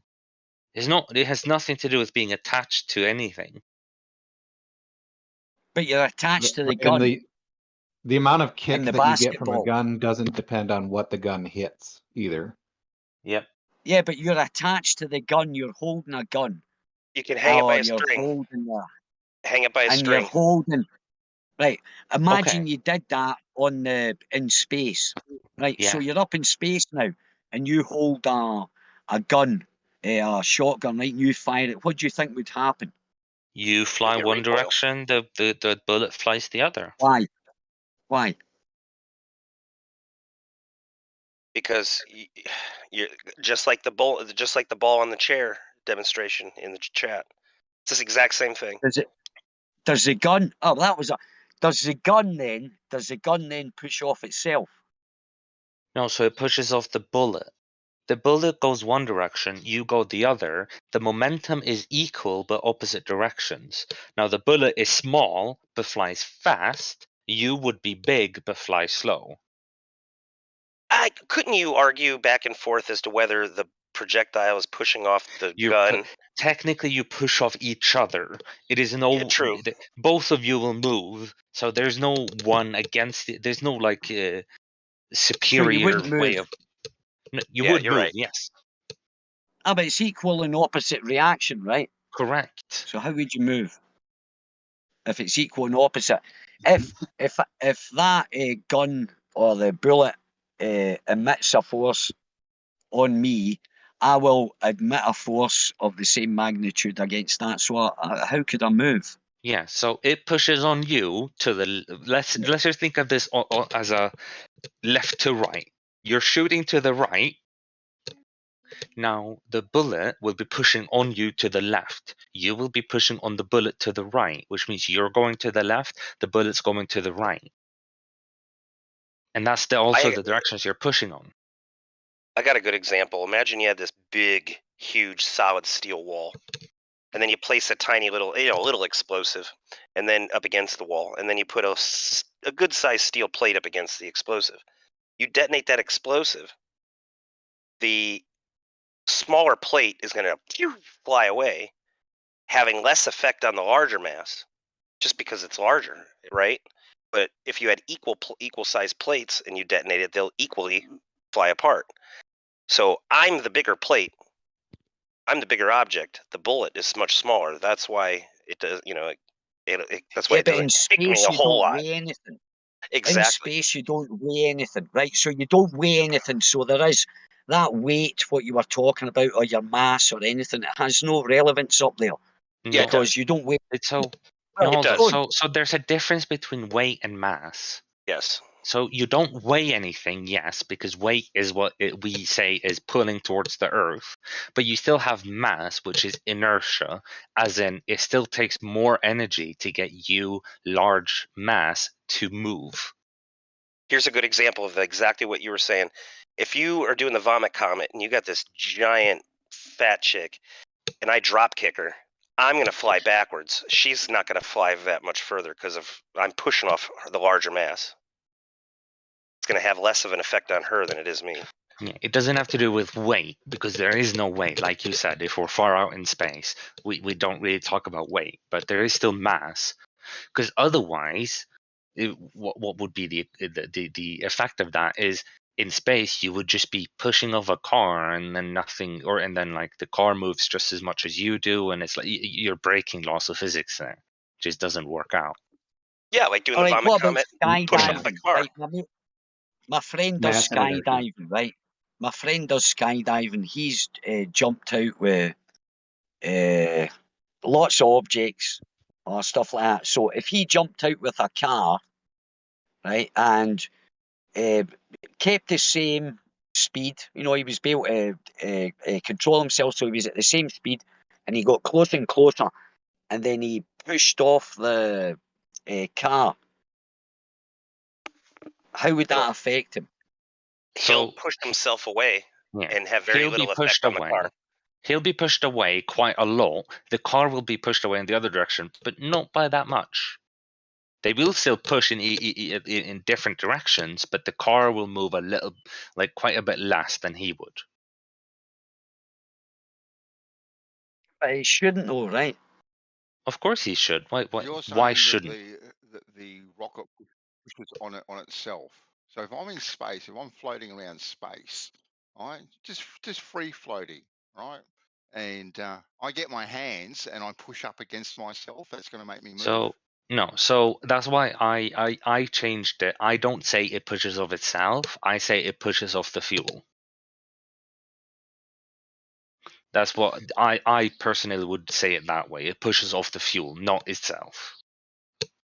A long time ago, Zanuck best explained is that the thrust of the fuel projected out the back is equivalent to throwing the mason ball off your chest. That's the way I understood it. A medicine ball, did you say? Yeah, or the shotgun example. Oh. Yeah, it's or like a fire hose. Yeah, like just think of it as expelling something. For this example, whatever. Yeah, or the machine gun. Like it's expelling something out the back, pushing it out the back, and when it pushes something out the back, well, you'll be pushed forward because of equal and opposite reactions. Okay. Conservation of momentum. Yeah, but what you're demonstrating is also too in an environment where we say yes, a rocket can work. This skateboard, this guy isn't in space doing exactly the same thing, is he? Like we're not saying that the rockets don't work down here. We're not saying that at all. Okay, so do you think that if you shoot a gun in a vacuum, you have 0 recoil?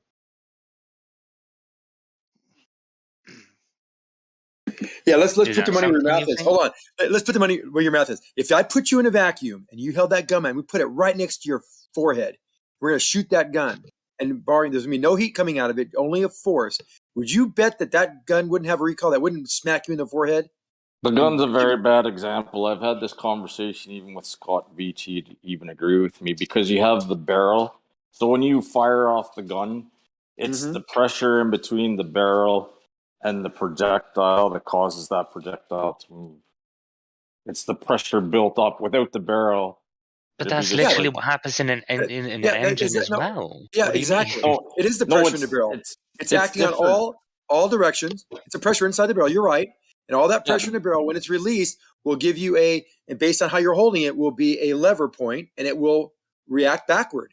But without the barrel, like, let's say you put if you could even do this, you can't. But let's say you put are you really 22 fighting me on this? Seriously, Yeah, Scalpel? no, I am actually, because if you put a 22 you're caliber losing. shell, hey, why don't you let me finish talking? I'm going to. You know, I'm interested. Okay. I'm interested in your argument. Go ahead. So let's say you take a 22 caliber shell and you put it in a 308 barrel, and you manage to be able to fire that. Yeah, I get it. 22. I get your point. It's not going anyplace. Like, it might come out of the barrel, maybe, but it's not going to be like anything like if a 308 shell is in that 308 barrel. Right, it won't build any pressure.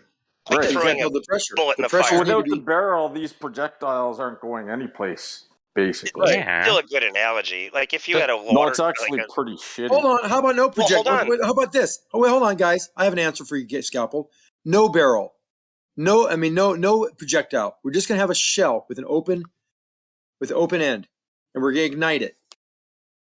You don't think that a blank has a recoil at all? Blanks do have, blanks do have some recoil, but once again, it's because of the confinement. The barrel, it's because the barrel is holding all that explosion in, right? So it can only come out one way out of the barrel.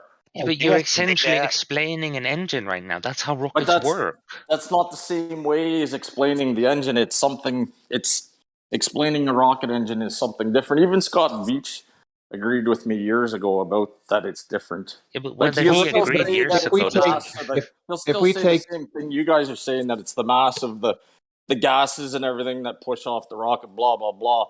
But the gun example is kind of a bad example because without the barrel, you're not going to get kicked back. You're not going to get a projectile. But it's the same with the rocket engine. Hold on one second. Yeah, go ahead. If we take that example and we take the barrel off, that is equivalent to saying we have a rocket engine, but we take so what'd you say with the blank? Go back to the blank. Didn't even get. Why to is there a finish. recoil in the blank? Oh my God, Zanny, can you hear? Explained why. Well, yeah, you can hear. He's just talking over you. No, I lied. So why did the recoil have a why did the blank have a recoil? I've already explained it because. Can you just do a high level? Give me 3 words. The one sentence. I've already explained it. I didn't hear it. I didn't hear it. Is my mic working? Hello. I didn't hear you. No, I didn't hear anything. Barrel. It's working. Because why? Oh my fucking God! Seriously, Xanax? You said barrel. I hear you yelling. Yeah. Why doesn't someone tell me what scalp I is? said it calmly like 5 or 6 times before I started yelling at it. Because can I try again? What does that mean? Because of the barrel? The same reason why the bullet creates kickback that I explained, because it's confined within the barrel, and it can only come I out agree one with you. way. And all the forces are in the barrel, all the pressure, and then there's only one spot where there's not a pressure. That's outward. So the gases are accelerated based on the pressure they can be generated, stacking up on every molecule on the barrel, and the vector becomes out the barrel because that's where the opening is. Without the barrel, like I said, if you make the barrel enlarged for the projectile, no projectile. We just said the empty barrel, empty projectile, no projectile, just the explosion of the gases, and assume all gases or all the fuel is vaporized instantly. Blank on a hot plate. It will detonate and fly backwards because explosion, off the hot detonation. plate, though. Yes, no, rearward because explosion forward, opposite reaction backwards. Correct. Yeah, because it's pushing off the plate. But the thing is, the reason there's you a thing get back called. in a gun. Wait a minute, guys. I'll let me butt in here. on its side. Please let me put in right. I don't get to well, finish my there's a point. thing Scalpel, called seriously. if a gas I'll go on mute. I just expands don't think it's a good into a example. vacuum, it Guys, causes one at a no time, work. man. Yo. There's no. Oh well, let me just say it because I want to correct these guys. A gas that expands in a vacuum causes no work to be done. That's the Joule-Thomson effect. Right? So you can expel as much gases out the back of something, but in a vacuum, it does no work, meaning it doesn't do anything. It just goes out and it expands into the infinite space of space, or the vacuum or whatever. It does no work. That's the Joule-Thomson effect. Shout out Grim V, although he denies it now. But that was a point he brought up about 5 years ago about the Joule-Thomson effect. Do I get to finish the doofus? Oh yes, doofus. Yeah, you can finish now. Yep. So, right. I started and then Xanax butted in for some reason. So God Scalpel, when you mentioned we got the gun, we take the barrel off and we have less than of an effect. That's essentially the same thing as saying if we have a rocket and we take the bell housing and the combustion chamber off of the rocket, yes, there's less of an effect. Obviously, that's why they're there. Okay, so if we're going down this road, if I'm going to stay in the conversation, I'm going to bring up the idea of you can take a piece of string it across your room, take a straw, put it on the string, tape a balloon to that straw. You blow up the balloon, let it go, and because it's taped to the straw, it's going to follow wherever the string goes across the room. I'm assuming everybody's going to agree on that, right? Okay. The string is through the straw and the string goes through the balloon too. Oh, we all agree. Okay, so if you take that same example and you put a shop vac behind that balloon, when you let that fucking let the pressure off the back of the balloon, where's the balloon go? You're being silly now. No, it's You're being not silly. because you're operating in an No. atmosphere or in a. You've sorry, created not an a pressure. atmosphere. You've You're created. operating- Oh my god. You've let me explain because I can shoot this down right. You're real quick. operating in a what you guys would call in a place where there is, for all intents purposes, there's a vacuum. No, we would not. We would not say that, and I would not say it specifically. No. Well, I can get you fucking science books that say no, they so. won't. They won't. It's not a vacuum cleaner. Well, let me explain what happens there. I got muted. You have motion now because of a differential pressure in the vacuum cleaner. That air is now drawn into the vacuum. It creates a field of air that is all moving with a pressure gradient to that vacuum. That disrupts the flow around the object and into the vacuum cleaner. That creates a low pressure zone, which actually diverts it to another direction, creates another differential force, a pressure differential that will not allow the balloon to go forward because you created a differential behind it. Yeah, and everything outside of the rocket is a low pressure zone. Once everything in all directions evenly. You're right, evenly. So it's not a factor. There's no flow. There's no gradient. There's no God. So you right now are showing you the intelligence of a 2-year-old. We were talking about. Way to go, Xanax. Start the insults. Let's get this conversation on fire. Adults don't have this kind of conversation. Adults don't have these conversations. Adults do not have these kind of conversations. They don't. Adults don't talk the way you do. So why are you having one then, Xanax? Why are you interacting then, Xanax? If you're an adult, why are you interacting with this conversation? Meaning, you're not an adult. You're a fucking child. The adult in the room is telling the kid to stop acting like a kid. We were talking about space, not fucking what's happening here. And look at this analogy, this metaphor.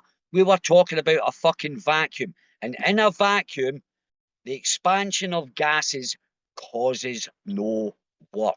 It's a fucking... That's just complete bullshit. Believe me, you guys are all fighting against one of the most fundamental laws of physics that there are. You learned this on day one. Day one. Hold on and a you're second. fighting it because nobody here has gone to physics class, ever. You know who's Joule? There's a far easier... the Joule-Thomson effect. It's called the Joule-Thomson effect. Look it fucking up. It's a scientific effect. It's an effect to be proven that gases expanding in a vacuum causes no work. There's no work done. Right? There's a far easier... Oh my God. There's a far easier explanation as to why the analogy that God's scalpel brought As a forward fucking doesn't. just Oh, for forget what I God's said. sakes, then. Allie Fuck's B. sake, shut up, Allie, come on, man. There's a far easier way to explain why the analogy that God's scalpel brought up isn't applicable. Zanuck kind of mentioned it. He just used different words. There's air rushing past the balloon to get to the vacuum cleaner, which causes the balloon not to go anywhere. That's it. It's called headwind. He's right. No, it's called air rushing over the balloon, causing a differential pressure. Space is a huge vacuum cleaner. No, it's not. Yeah, Oh, it is. there's no wind in space. God, system. Jesus. It's a lower.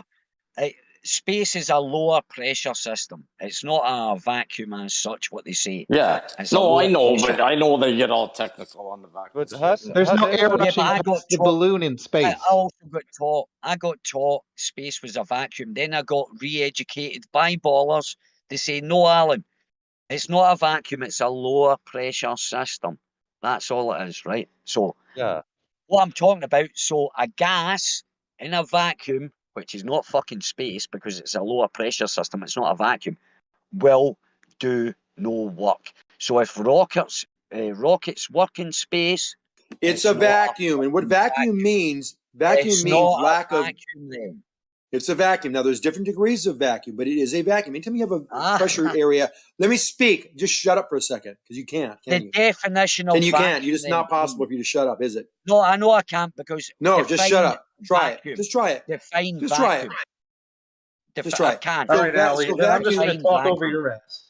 Yeah, so vacuum is basically referring to, and it's relative to some other area where there's gases. And if the higher pressure is next to a lower pressure, the lower pressure is considered a vacuum with respect to the higher pressure. In space, it is very low pressure.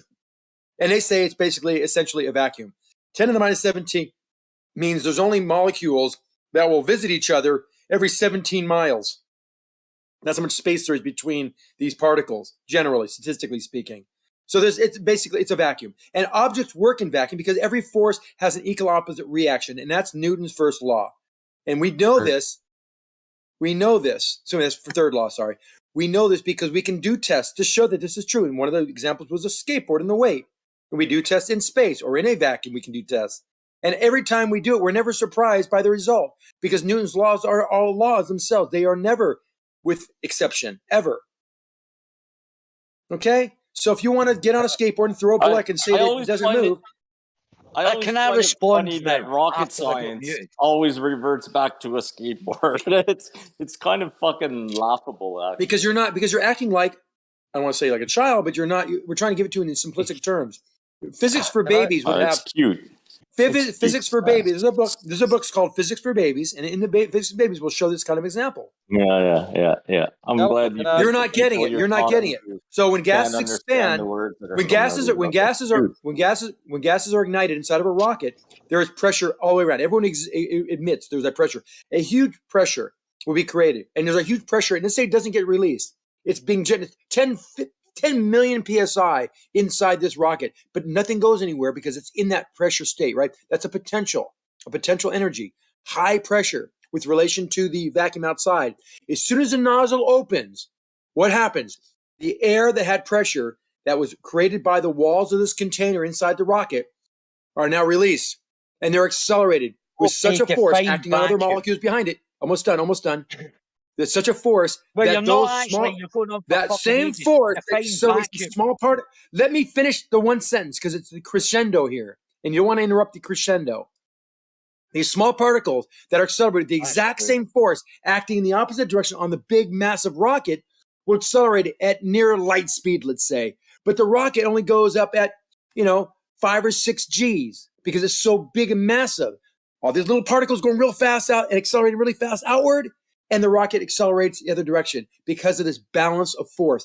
Force is identical in one direction as the other, and therefore that's why it moves and accelerates in the way that it does. I can't be any more simpler with that, with terms I think you all can understand. And that's why the rocket moves. The balance of force, mass is real small, going out very fast or a very high acceleration rate, and the rocket goes at a very slow acceleration rate in the other direction, opposite direction. Newton's third law. Newton's second law and Newton's third law. Oh, here we go. Can I respond? Right. Thank you for letting me talk. Actually, I would. Yeah, someone else do.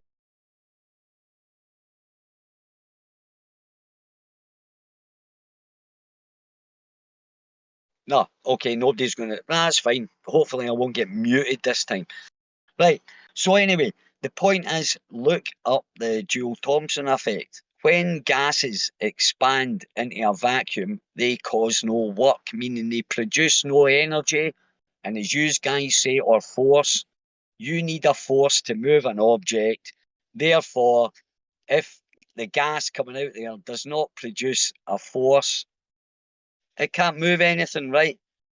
So, to me, I'm not disputing. I don't believe rockets work in a vacuum. I'm just saying space is not a fucking vacuum. End of story. It's a total different medium. The problem is that what you mentioned means the gases are expanding from a point. He's referring to something analogous to the. Allie, what's the name of the effect again? Joule-Thomson effect. Joule-Thomson effect. It's about gas expanding into Jill. Jill. Listen, Ollie. That's a great point, and that's a good. Joule-Thomson effect. Can you stop talking, Jeremy? You got the name. You don't have to mention 5 times. Shut your face. Zanuck, you need to chill out. I wasn't modding when I was in the conversation, but now I stepped out of it, so you need to chill. Allie is correct. Can I respond to Allie? Can I respond to Allie? I'm trying to hear what Jeremy said first. He's asking what the Joule-Thomson effect is. Well, I don't know that because I can't. I'm asking for the rebuttal. I'm asking for the rebuttal to what Allie said. Yes, let me respond to Allie. So that's analogous to the Oxford experiment where the guy talks about entropy. I have a high pressure bromine next to a vacuum, and you open the valve, and nothing happens, right? Nothing happens. There's no change in entropy, but high pressure moved to low pressure, right? Temperature didn't change. Nothing changed, right? And no work was done. But if work was done, then entropy would have changed. But no work was done. Why did no work happen? Because you just opened this valve instantly, and the air rushed into the other side. Now, if you have like a tire on your car, and you open the valve there, you say, well, that's kind of the same thing. No, it's actually going through a little orifice, and it's working against the atmosphere. And because it's pushing the atmosphere out of the way, it's actually doing work. So there is work there. It's different, and entropy would change. So there's a difference between. Can we have a rebuttal for what? Not in a vacuum. Yeah, he said atmosphere. In that example. Allie said that there's no work being done in a vacuum when gas enters it. And you guys are saying, hold on, Zanuck. And you guys are saying work's being done when you release gas into a vacuum. There was no change of momentum. That momentum was still retained by those molecules. All they did have a longer distance to go, and they bounced off the walls the same as they did before they were released. However, no, actually, that's not truly correct. The pressure went down too by a factor of 2. That's one thing that's not talked about in that experiment by the professor from Oxford. He said no other changes happened. No entropy change, no temperature change, no entry change, nothing. That's not true exactly. Pressure went down. Waffling. No. Listen, it's a key point. Pressure went down. Hold on. Pressure, when he opened it, pressure went down as it exited. It went by half. The pressure in the container is now half. Problem. All right, you're not addressing the problem. The Joule-Thomson effect. No work gets done when gas enters a vacuum. You're clearly saying with this rocket thing, no, that work's being done. Yes, because it's not contained. We didn't go from one smaller container to a larger container. There's no containment. So if that vacuum, that was a vacuum around you. So that container was in a vacuum, and we do this test, no work's done. You're right. When we open it to the vacuum and let it fill that available space, that'll accelerate outward. There's a force on the container that's not matched by the back of this container. That opening is the key. Because there's an opening and the gas can escape out that opening, now you have a balance of force. You have a force acting on the container and a force acting on those molecules that have exited the container. It can't because it causes no force because it can't balanced. Push off anything. No, because it's inside. Zanuck, you got to stop talking over people. Can I finish now? Can I respond, please? Right. So if in a jet, if you're in a jet, right, and you're whacking out air or the energy out faster than the air's there, it creates a barrier, and that's where you get a push, right? It's like a backlog of atmosphere. So you create, where your thrust going out the way, you actually create a wall of atmosphere that you can push off of. Now, in space, there is no atmosphere. There is no wall to push off of. It expands freely, and it does no work. No temperature rise, no energy or anything. It just expands. You should And you probably know have that. read the description of the actual thing. Like, it's not about there not being enough physical work being possible to extract from this process. It's about the gases themselves, whether they're adiabatic. This is a totally different effect than what you're trying to describe. Oh, well, it's not actually it's Also- expansion. It's when gases get pushed out, or when they get released into a vacuum, right? When they get released into a vacuum, they do no work. End of story. It's the same thing. But And you it's can twist interesting it that people, like, you're saying that there's no energy change anywhere, but you would say that gas pressure moving from high pressure to low pressure is I said there entropy was change. no work. I said there was no work done. No work. In a But is free there energy expansion, change? No work.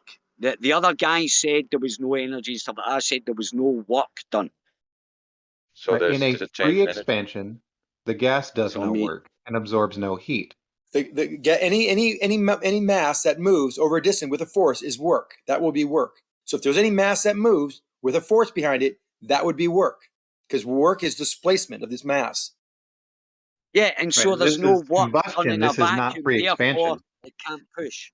It can't push if there's no work done in a vacuum by a gas being expelled or whatever. There is work. There is a force. Hold on, Ali, this time, unlike the entropy container, there is work done, because we have this gas and we have moved it and accelerated it with a force consistently as it until it leaves the container. Until it leaves the container. Once it leaves the container, there's no work being done. There's just molecules moving at a high rate of speed. But to get it out of the container, to get it out of the container, that's where the work's being done. Not out of it, in it. That's where you're wrong. That's the missing link of your logic. Zanuck, real quick. It doesn't produce. It doesn't produce any work when it leaves the container. It only produces Zanuck, it as you gotta it let leaves. other people talk, dude. Do I gotta start muting you? Like, my God, talking about children. Well, just let other people have a say too, man. Okay, Zanuck, whoever else was trying. Yeah, sorry, I'll shut up. Yeah, Zanuck, real quick, just read the blurb that I posted. Right in the middle of that is the part that either Grim or Ali had looked at. It requires free expansion, which combustion is not. So if we're talking about gases, no work internally inside the gas, even that's irrelevant anyway. This is not free expansion, so it's not about doing no work, because work is definitely getting done. But when you open the valve, if you open the valve, then it turns into free expansion. Yeah. When you under combustion, combustion is not free expansion. There's a combustion chamber inside a rocket, right? And it combusts there, and it just whatever millisecond after, it'll spurt that out. Otherwise, it would explode, right? No, so it would propel that out. Gas. The minute it propels that energy out, all that energy is inside the rocket, right? And then it'll be doing no work as it expands into a vacuum, meaning there's no energy there. There might be energy inside the rocket, but if it's inside the rocket, it's like saying a battery. A battery can move on itself. It's got energy inside, but until you let it plug it into something or make a connection with it, then it produces it, and that's it. When the gas explodes, it can explode in a combustion chamber in a rocket, but the minute it's released, it does no work. That's exactly when it does no work. You weren't listening. So that's why Scalpel, I was talking, because they weren't listening. I just got done explaining why it works. You can explode that gas, and it can be contained. You don't need to mute him. I'll mute him. Hold on. Why? Why? Because you're talking over people. Can you control yourself? I was responding back to Ali. Yeah, but you're talking over Doofus. He's trying to talk. No, Doofus was talking to me earlier. And he's the one that brought it up. Dude, let some other people talk, or else I'm just going to mute you. It's up to you. You control yourself, or I'll have to. I'm going to control myself. I wanted to make a point about why this has a force, why there's work. Let Doofus make his point, Go and then ahead. you can. Okay. Go ahead. Right. So, Ali, real quick, if you mention the Joule-Thomson effect and you say free expansion does no work, the combustion chamber of that rocket is not free expansion. It is not free expansion. Once again, it can do work because it is not free expansion. That's it. Yeah, but I don't think he knows what free expansion is. That's the problem, Doofus. Well, he's not understanding the difference between free expansion and just the container, like on the entropy example from Oxford. Well, I don't understand English. Free expansion. What does that suggest to you? The difference between the two. What's the difference between a chamber that opens with no resistance to what Doofus said? But there is no resistance. The minute that, but there isn't. The minute that comes out, wherever it comes out into the rocket thing, what do you call it? The fucking funnel that it comes out of, right? The minute it comes, right, the nozzle. Thanks very much. Right, the nozzle, right? That's immediately exposed to this vacuum, right? Meaning that gases, when they expand into a vacuum, do no work. It doesn't do work inside the combustion chamber because that's not the nozzle. It combusts first.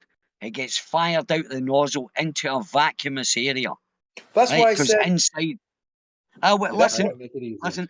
Inside that nozzle is subject to the vacuum of space, what you call the vacuum of space. So it's a vacuum right up to that nozzle. And when it expands out, you said it twice already. Can I respond? I have an answer for you. I have a really solid answer for you. Is that Zanuck? Can I tell you? I thought I was talking to Doofus there. No, no. You're talking to me. No, I wasn't. All right, okay. Now you decide who I'm talking. No, because Doofus was speaking, and he wanted Doofus to speak, and then you wanted to respond. Oh, you wanted? Okay. He already spoke. Let me have a sentence. I have a real simple answer for you. Yeah, on you go. Then explain it for us. Real quick. So you talked about the explosion. We don't have to have an opening. That explosion can take place in this container and be contained. And suddenly all we have is 10,000 psi in this container. Okay? So you agree that no work has been done, even though we had this combustion inside and nothing changed. We just have a container full of very high pressure gas. And so work has been done. Work has been done. Nothing is that. No work is done. No work. We just raised the. We inside there's been work. There's been energy inside that has been released, and it's contained. Hold on. It's contained in the form of it's contained in the form of potential energy. This high pressure. You would agree, right? It's got 10,000 psi, but it's still contained. Nothing's moving yet, and now our debate will start. Hold on, Ali, please. Our debate will start once that valve opens. We can talk about into a vacuum what would happen, okay, and why it would either be free or not free expansion. Okay, that's exactly what I said. But the work has. See, this is where you're trying to obfuscate, right? I haven't got there yet. When in the combustion chamber, right? And but it has been done. It's already been done. The work's been done inside the combustion chamber. No work has been done yet. Well, it has because it's been ignited. Only work's done when there's a movement, a force with a mass over a distance. There's no movement. All we have is a pressure increase. We've increased the energy of this system. The system's energy has just increased. Right. So you're telling me the molecules inside that combustion chamber have not done any work. It's not expanded. They've not changed their speed or anything like that. Yes, it was at zero. It was at zero pressure. We ignited the fuel. Oh my God.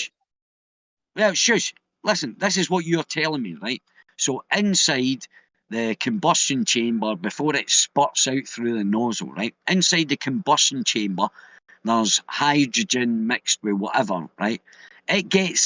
So it's in a state, right? There's no work being done there. It's just chilling, right? The minute we've converted the energy from chemical energy to pressure, to physical energy, to kinetic energy inside the chamber. The chamber now has 10,000 psi. Can we just agree on that? Can I finish? I'm getting. You're just reiterating what you already said. We already know what you're saying. I agree with you. I'm agreeing with you. Of course, Well, we can agree on let me that. take the next step. If you would listen. Let him finish, Zanuck. Let him finish, Zanuck. Actually, no. Zanuck, No, let him actually, finish. you know, I'm not talking. You are. About an hour or maybe 2 hours ago, I was actually going to give a bit of advice to someone that was talking to Zanuck, and obviously I'm not heeding my own advice, as there's no point interacting with this guy at all. Can I respond to you? Because you're just going to, instead of ridiculing me, I thought we were having a nice discussion. You gave me the example. No, we work is done. I told you how. Interrupting. So finish up. There is no nice discussion with you. It is. It is a nice discussion. I'm going to respond to you once you finish, but go ahead. No, but, well, maybe to you, because you think a nice discussion is interrupting people. You might think that, but to me, I don't want see to it interrupt as you. that. Just talk. Just finish your sentence, please. But you keep interrupting. You're not saying anything. Yeah, because you keep interrupting. You can't say anything because you keep interrupting, Xanax. No, I'm not. I'm waiting till he stops. There's a pause, and he's not saying anything. Xanax, next And now time I you're have to mute you. interrupting Jeremy. Back on the topic. Oh, yes, you're interrupting me now forget too. Now, muting him. next time I have to interrupt you, Xanax, I'm just going to leave you on mute. You've been warned. I just let him go. I'm finished anyway, actually, because I'm actually breaking one of my rules that, as I say, I thought I was going to, someone was talking to him before, I was going to say, hey, by the way, there's no point talking to this guy, but here I am, breaking my own rules, interacting with this dude. But let him talk anyway, I'm finished. I'm jumping in now. Jerry, don't mute me. I'm just going to say what to respond Thanks, to Ollie. Jeremy. Thanks, Jeremy, by the way. Kudos. Okay, so he talked about this reaction. We all know what happens inside the container. I was actually breaking it down to make it simple. That we have this reaction inside it, converts this chemical energy to kinetic energy inside. No work is done. Still, energy is still contained there. Now we have a pressure. It's been traded off for pressure, this chemical energy. And we now have a 10,000 PSI container in space. Okay? No more reactions. No more friggin' explosions. All we have is 10,000 PSI. We crack a hole in one side of it. And what happens? Why is there work being done? Because the work now is the molecules of air or gases are moving very quickly. To have 10,000 PSI, you have to have very high velocity collisions. Everyone, I think, would agree. So they're going very fast, and they're hitting with a lot of force. That's why we have 10,000 PSI. Once you open that nozzle, every molecule has 10,000 PSI of force acting on the container, because that's where it gets the pressure from. It has to be equal everywhere. And now it's released outward. And that one hole on the surface of that sphere does not have 10,000 PSI acting on it. So there's a differential of force overall, and it's mostly in the opposite direction. So whatever can fit out of that hole at that velocity, the mass will eject out, and the force that's missing from that little hole will be the force acting on the entire sphere, acting in the other direction. And that is how something moves in space. Conservation of momentum and force balance, a net force acting on the container, moving one direction, and the particles moving the other direction. I hope that made sense. Right. Yeah, It's never been demonstrated that's on the whole Earth. point. Let me finish. Can I finish? I totally agree with you there, right? I totally agree with you. But it doesn't work in a vacuum, meaning that's why it space works is in a not vacuum. fucking vacuum. Space is not a vacuum. Why I just explained why it works in the vacuum. There's nothing acting on the outside. In fact, the vacuum makes it easier. The vacuum makes it easier for that force to be applied because it's not working against something. It's not doing any work against the atmosphere like you would on your car tire when you release it. There's only a vacuum there. So all we're talking about is exactly. So it does no work. It can't God. push off anything. It just gets. It's pushing off itself. It expands. It's just like the skateboard. Oh my God, Ollie! Seriously, come on. You got to be thinking about this. If rockets push off air, then rockets at different altitudes would push off things differently, or you would push off things differently. If you had a skateboard and a bowling ball, and you pushed it away from yourself in a thin atmosphere, then you'd move away from the bowling ball on the skateboard. You'd move away differently. Of course, you don't do that. I don't think that needs to be explained. It's the same thing with rockets. All it's doing is expelling the rocket fuel out the back of the rocket. There's no air involved. The only air that's involved is in the combustion of fuel. Hugh, it hasn't been demonstrated in a vacuum. It doesn't need to be demonstrated in a vacuum. And rockets push off of air. That's been demonstrated. That has not been demonstrated. That rockets push off. No. You can repeat it a few more times, but that's not been demonstrated. That's untrue. You have not demonstrated that. You have not constructed a rocket and proven that that's what happened. Several experiments that I can show you. You have not done that. No flat earth has done that. Just FYI. No, it's been done. It's been done. Hasn't. What are you talking about? It's been done. No, it hasn't. Done. You can keep repeating yourself. Don't say no. I am saying no. Don't say no when you don't know. Yes, it has. It's been That's demonstrated. right. No I'm flat going to show earther. you the videos. No flat earther. Yep, and that's true. No flat earther has done that experiment, but plenty of scientists have. Okay. Yeah. Right, and you draw the opposite conclusion. That is why. And what that you do is is you why draw they the derive. But that's where the Joule Thomson effect comes in. That's why that was discovered. That there is no work done by gases in a vacuum. So meaning, all I'm concluding, I'm not saying space is fake. I'm just saying space is not a fucking vacuum, right? And that's it. You're cool in that way. I get just that. because I haven't done that experiment doesn't mean I don't understand it, Huey. Well, that's totally fine. Just because I myself you said that already. Haven't done that experiment. Please, Jim, doesn't mean that I don't understand it. You already said that. Why do you repeat yourself? Come on now, that's been a bit silly. Please stop repeating yourself. Okay. Go and do that experiment and prove over and over that again. Rockets... It's like you actually get the message because it's not necessary. I got the message the first time. It isn't necessary for you to constantly repeat yourself. I've done it. So as long as you don't do these experiments, I don't need to. I don't need to do that. I understand it already. It's been done. It hasn't. Not by any flat earther. And the problem is, what experiments? What experiments have you done? Wait a minute, I asked you to present me yesterday and the day before yesterday. Can anyone help Huge get to the end of his sentence? Can I get to end my sentence? Yeah, I mean, come on, guys. Jin does not accept anything that science produces, but does accept it when it is choosing. How's he still talking? I muted him. Come on, Jin, calm down. Let him talk, and then you get on with it. Start from the beginning. Here's the issue. Right now, Jin is accepting the science. Okay? Well, he thinks is the science as acceptable. But on other occasions will deny the science that he thinks is unacceptable. So he's very, very choosy, cherry picks which science he will accept and which science he does. For example, you can't go to the moon because of the Van Allen belts. Well, you accept the existence of the Van Allen belts in order to get to the conclusion that you can't go to the moon. But you don't agree with the idea that that rockets push off themselves and not air because it conflicts with your idea of space. You can't be choosy about which science you accept and which you don't. I'm done. Jeremy, why are you such a cunt, Jeremy, that you mute me when the guy clearly interrupted? I'm being as polite as I can, guys. You can't claim he was interrupting you when you started speaking in the middle of his sentence, like 3 times in a row. I'm being as polite. I'm not name calling Jin. I'm not calling you any name. I'm not calling you out. I'm not calling you anything. I'm just saying. I didn't call you any names. I haven't abused you. I said to you, look, listen again, and don't interrupt me.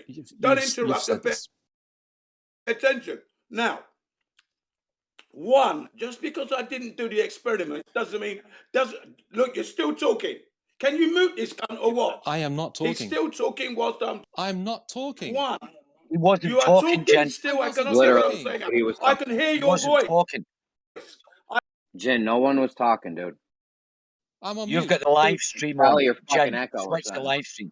I'm muting myself. No, Jen. Go for it.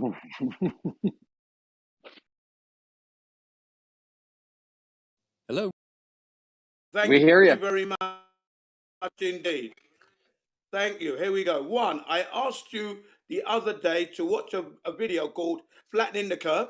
You've given me no feedback on that whatsoever because they explain to you how the equipment can't work on a globe.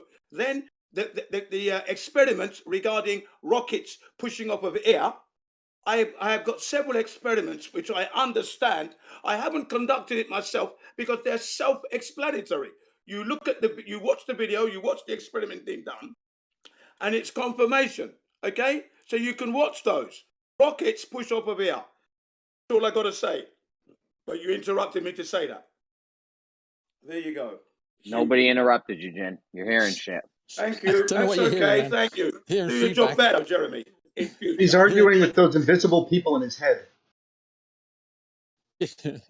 Okay. So, I don't know what to say. If you want to cherry pick the science that supports your idea, and then deny any science that doesn't support your idea, fine. Go ahead and do that. That's totally fine with me. If you also want to accept videos on the internet as evidence of things, as long as they support your view, and then deny all videos on the internet that don't support your view, you can also do that. Also totally fine. But isn't that Oh, what thank we you all very do? much. Because hang on a minute, have you finished? Hang on, Hugh. When you watch videos about the heliocentrics, you believe it. You don't put any experiments down to confirm that. That's your position. We all have the freedom to choose what we trust. That's our choice. Right to cherry pick the best information to present my case. That's my freedom of choice, and I will always do that. I'm talking to the biggest cherry picker in the flat earth community. Okay, I'll take that. All right, it's not a crime. It is not a crime, sir. Thank you. I don't follow your slapdash stupid standards. Slapdash. You follow YouTube. I'm anything but you watch slapdash, the sir. heliocentric model, but you offer no experiments or any at all. And I've given you material.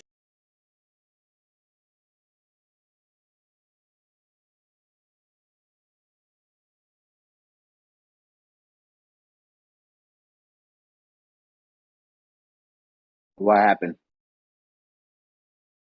I don't know. He stopped. He muted himself. I can tell you what the problem is. He He's stopped holding up. shouting. I don't know. Yeah, I can tell you what the problem is and what you're trying to get on him for. The thing is, he doesn't have to believe in the Van Allen radiation belts. You do. That's your paradigm. He's holding you to your own standard there. Yeah, but he's misinterpreting what the standard is and misinterpreting, for example, what the Van Allen belts are. Yeah, Even that's to the point fine, but where it's not. you'll accept that the moon rocket. You'll accept that we say that astronauts went to the moon, but you won't accept any of the details about how they got to the moon. For example, how they got through the Van Allen belts.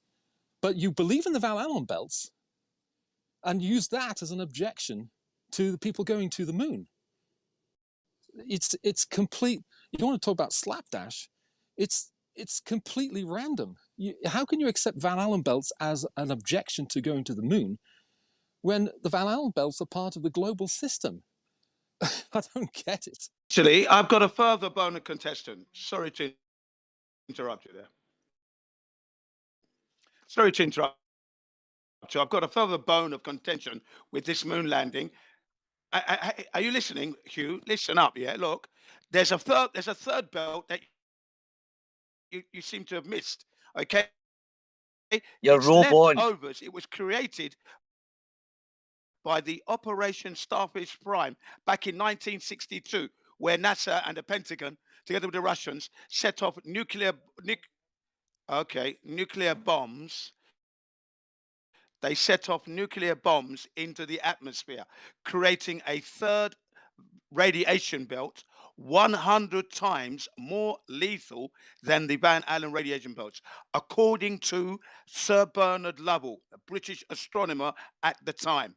Now, today, it's still there at 25,000 rems today. So it poses a formidable obstacle to get through. Currently, the ISS is currently operating in that zone, experts tell us. Okay, so how did they get through 3 radiation belts? That's the question you should be asking. All right, how did they get through that? Not to mention cosmic ray particles that travel at almost the speed of 670 miles an hour. 629 miles an hour. Correct myself. Okay. How did they operate their spacecraft through that environment, because the protection needed, the shielding, has to be, experts say to you. And I can tsunami you with the sources. So if you want the source, I can give you. Yes, yeah. That's what the experts say. Okay, it's not my story. That's why we know they couldn't have gone.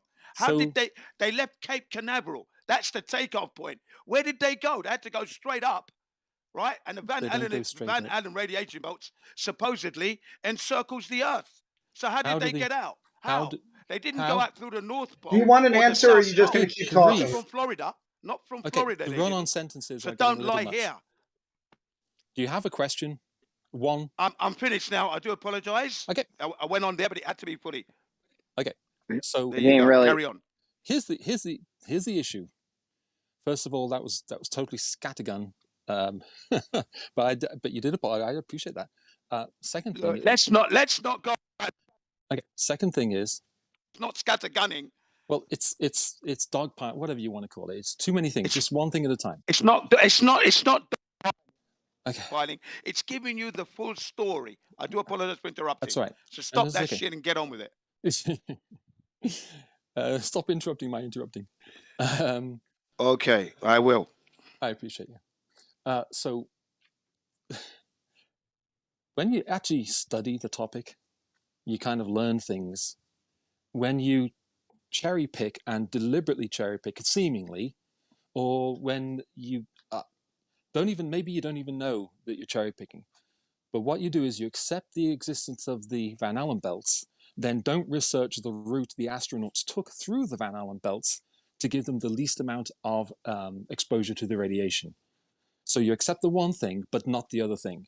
And it's clear that you haven't done, I mean, this is totally fine. This is not a big criticism. I'm not knocking you, but you haven't done a detailed research on that one topic. And I've said this. I have done, and I've dismissed it. I've said this for quite some time. time. I have done, and I've dismissed it. I accuse NASA of lying, the course they took. So don't say I haven't done the. Say I haven't done the. So you know the route that they took through the Van Allen belts. Research. The route they claim. Okay. Let's get it right here. The route that they took through the Van Allen belts gave them the least amount. They claim to have taken. Okay. Claim to have Look, taken. that is you don't need to preface everything you say with claim to. Okay, we already know. We need to. We don't.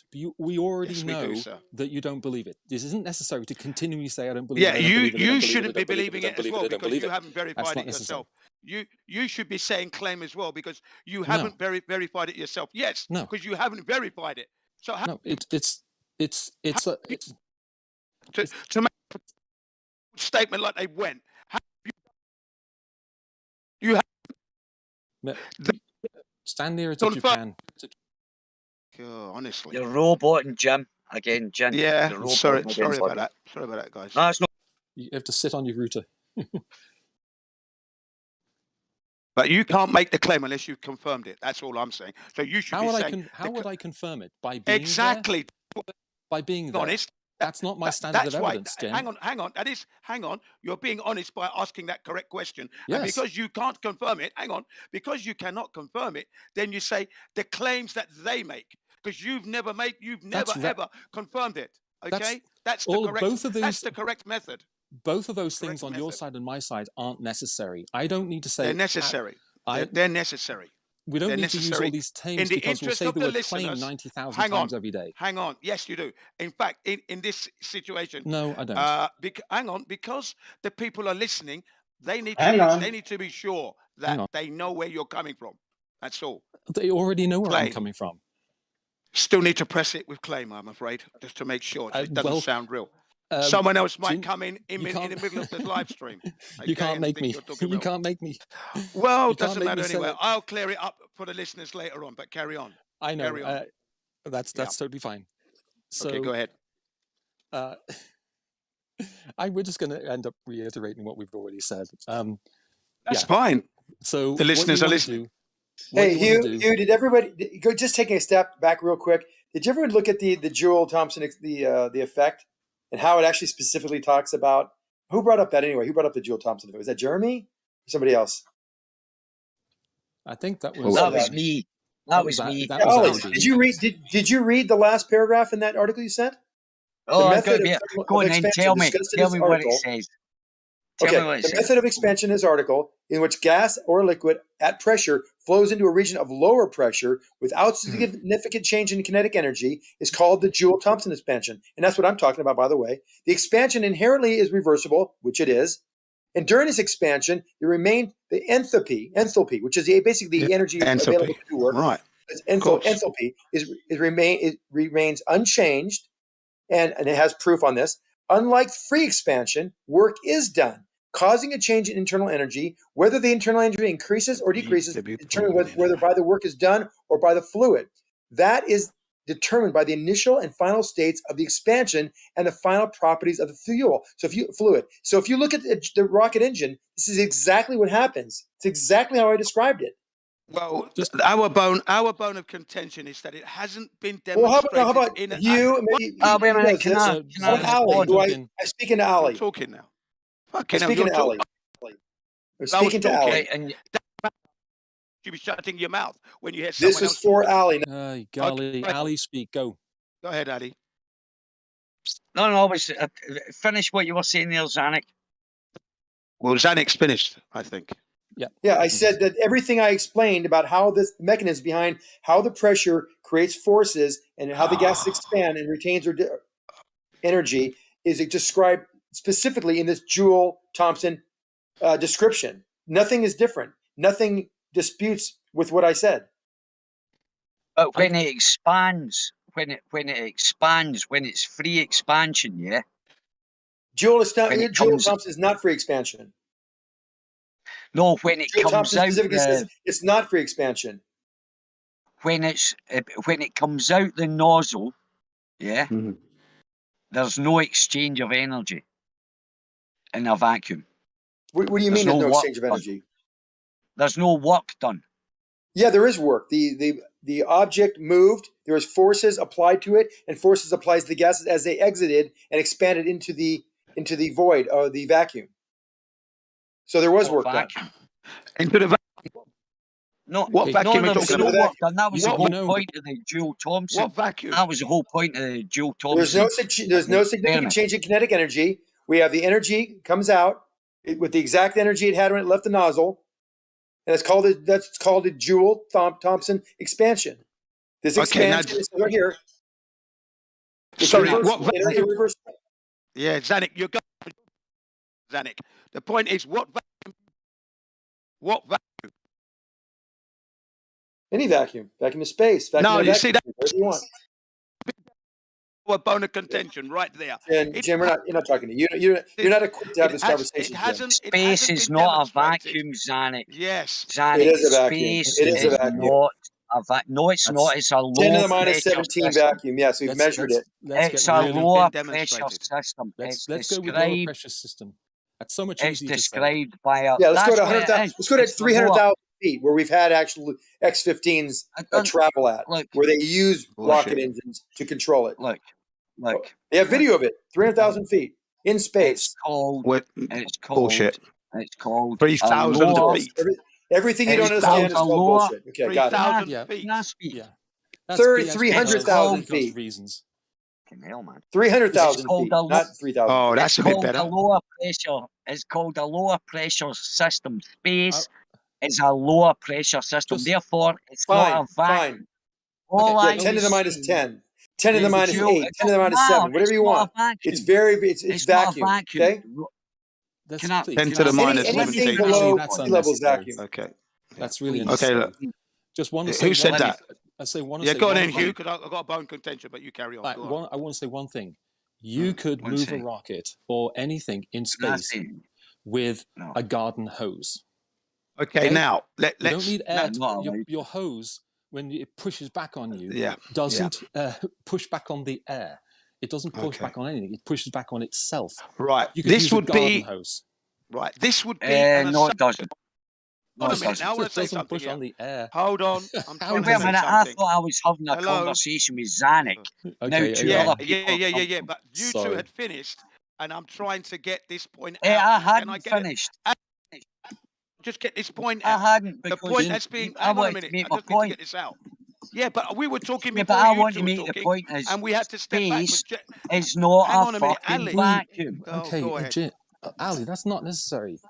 Yeah, You can go call ahead, it a Ali. vacuum. Okay, it's not It's not. necessary. That's the thing. Space is not a vacuum. All I was saying. What do you mean? What was Because that? you Did don't you? need to Your say that. missus just It's suck as you low off as or something? it's such Is low that what it pressure was? that you may as well just call it a vacuum. Come on, it's not Right. necessary to get Let me back just to that clarify this. Can I just detail. clarify? No, but it's not. Ali. It's Yeah. not. You don't because Let him if it clarify. was a vacuum, if it This was is a it. vacuum, yeah, if it was a vacuum, then rockets wouldn't work.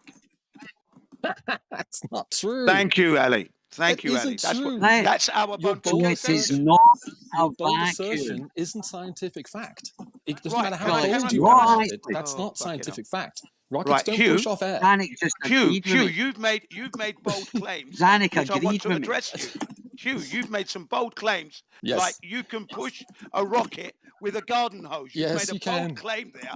No, you can't. How can you? You can't. You've never because never done that. Because of a garden hose Come isn't on. pushing off air. It's a wing? bold claim. You've never done that. Listen, It's a wing. speculation. A wing It's a pushes off supposed. air. It doesn't matter.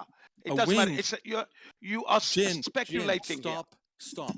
You don't need to keep Yeah. telling me no, you're wrong, no, you're wrong, no, you're wrong while I try to I explain. do need to do that. No, I do you need to do don't. that. That's Carry on. rude. Yes, I do. I do need to do that, but carry on. Well, then you can be muted. A wing Carry on. pushes off air. A propeller. Ay. Okay, a wing pushes off air. Birds fly in air. Propellers work in air.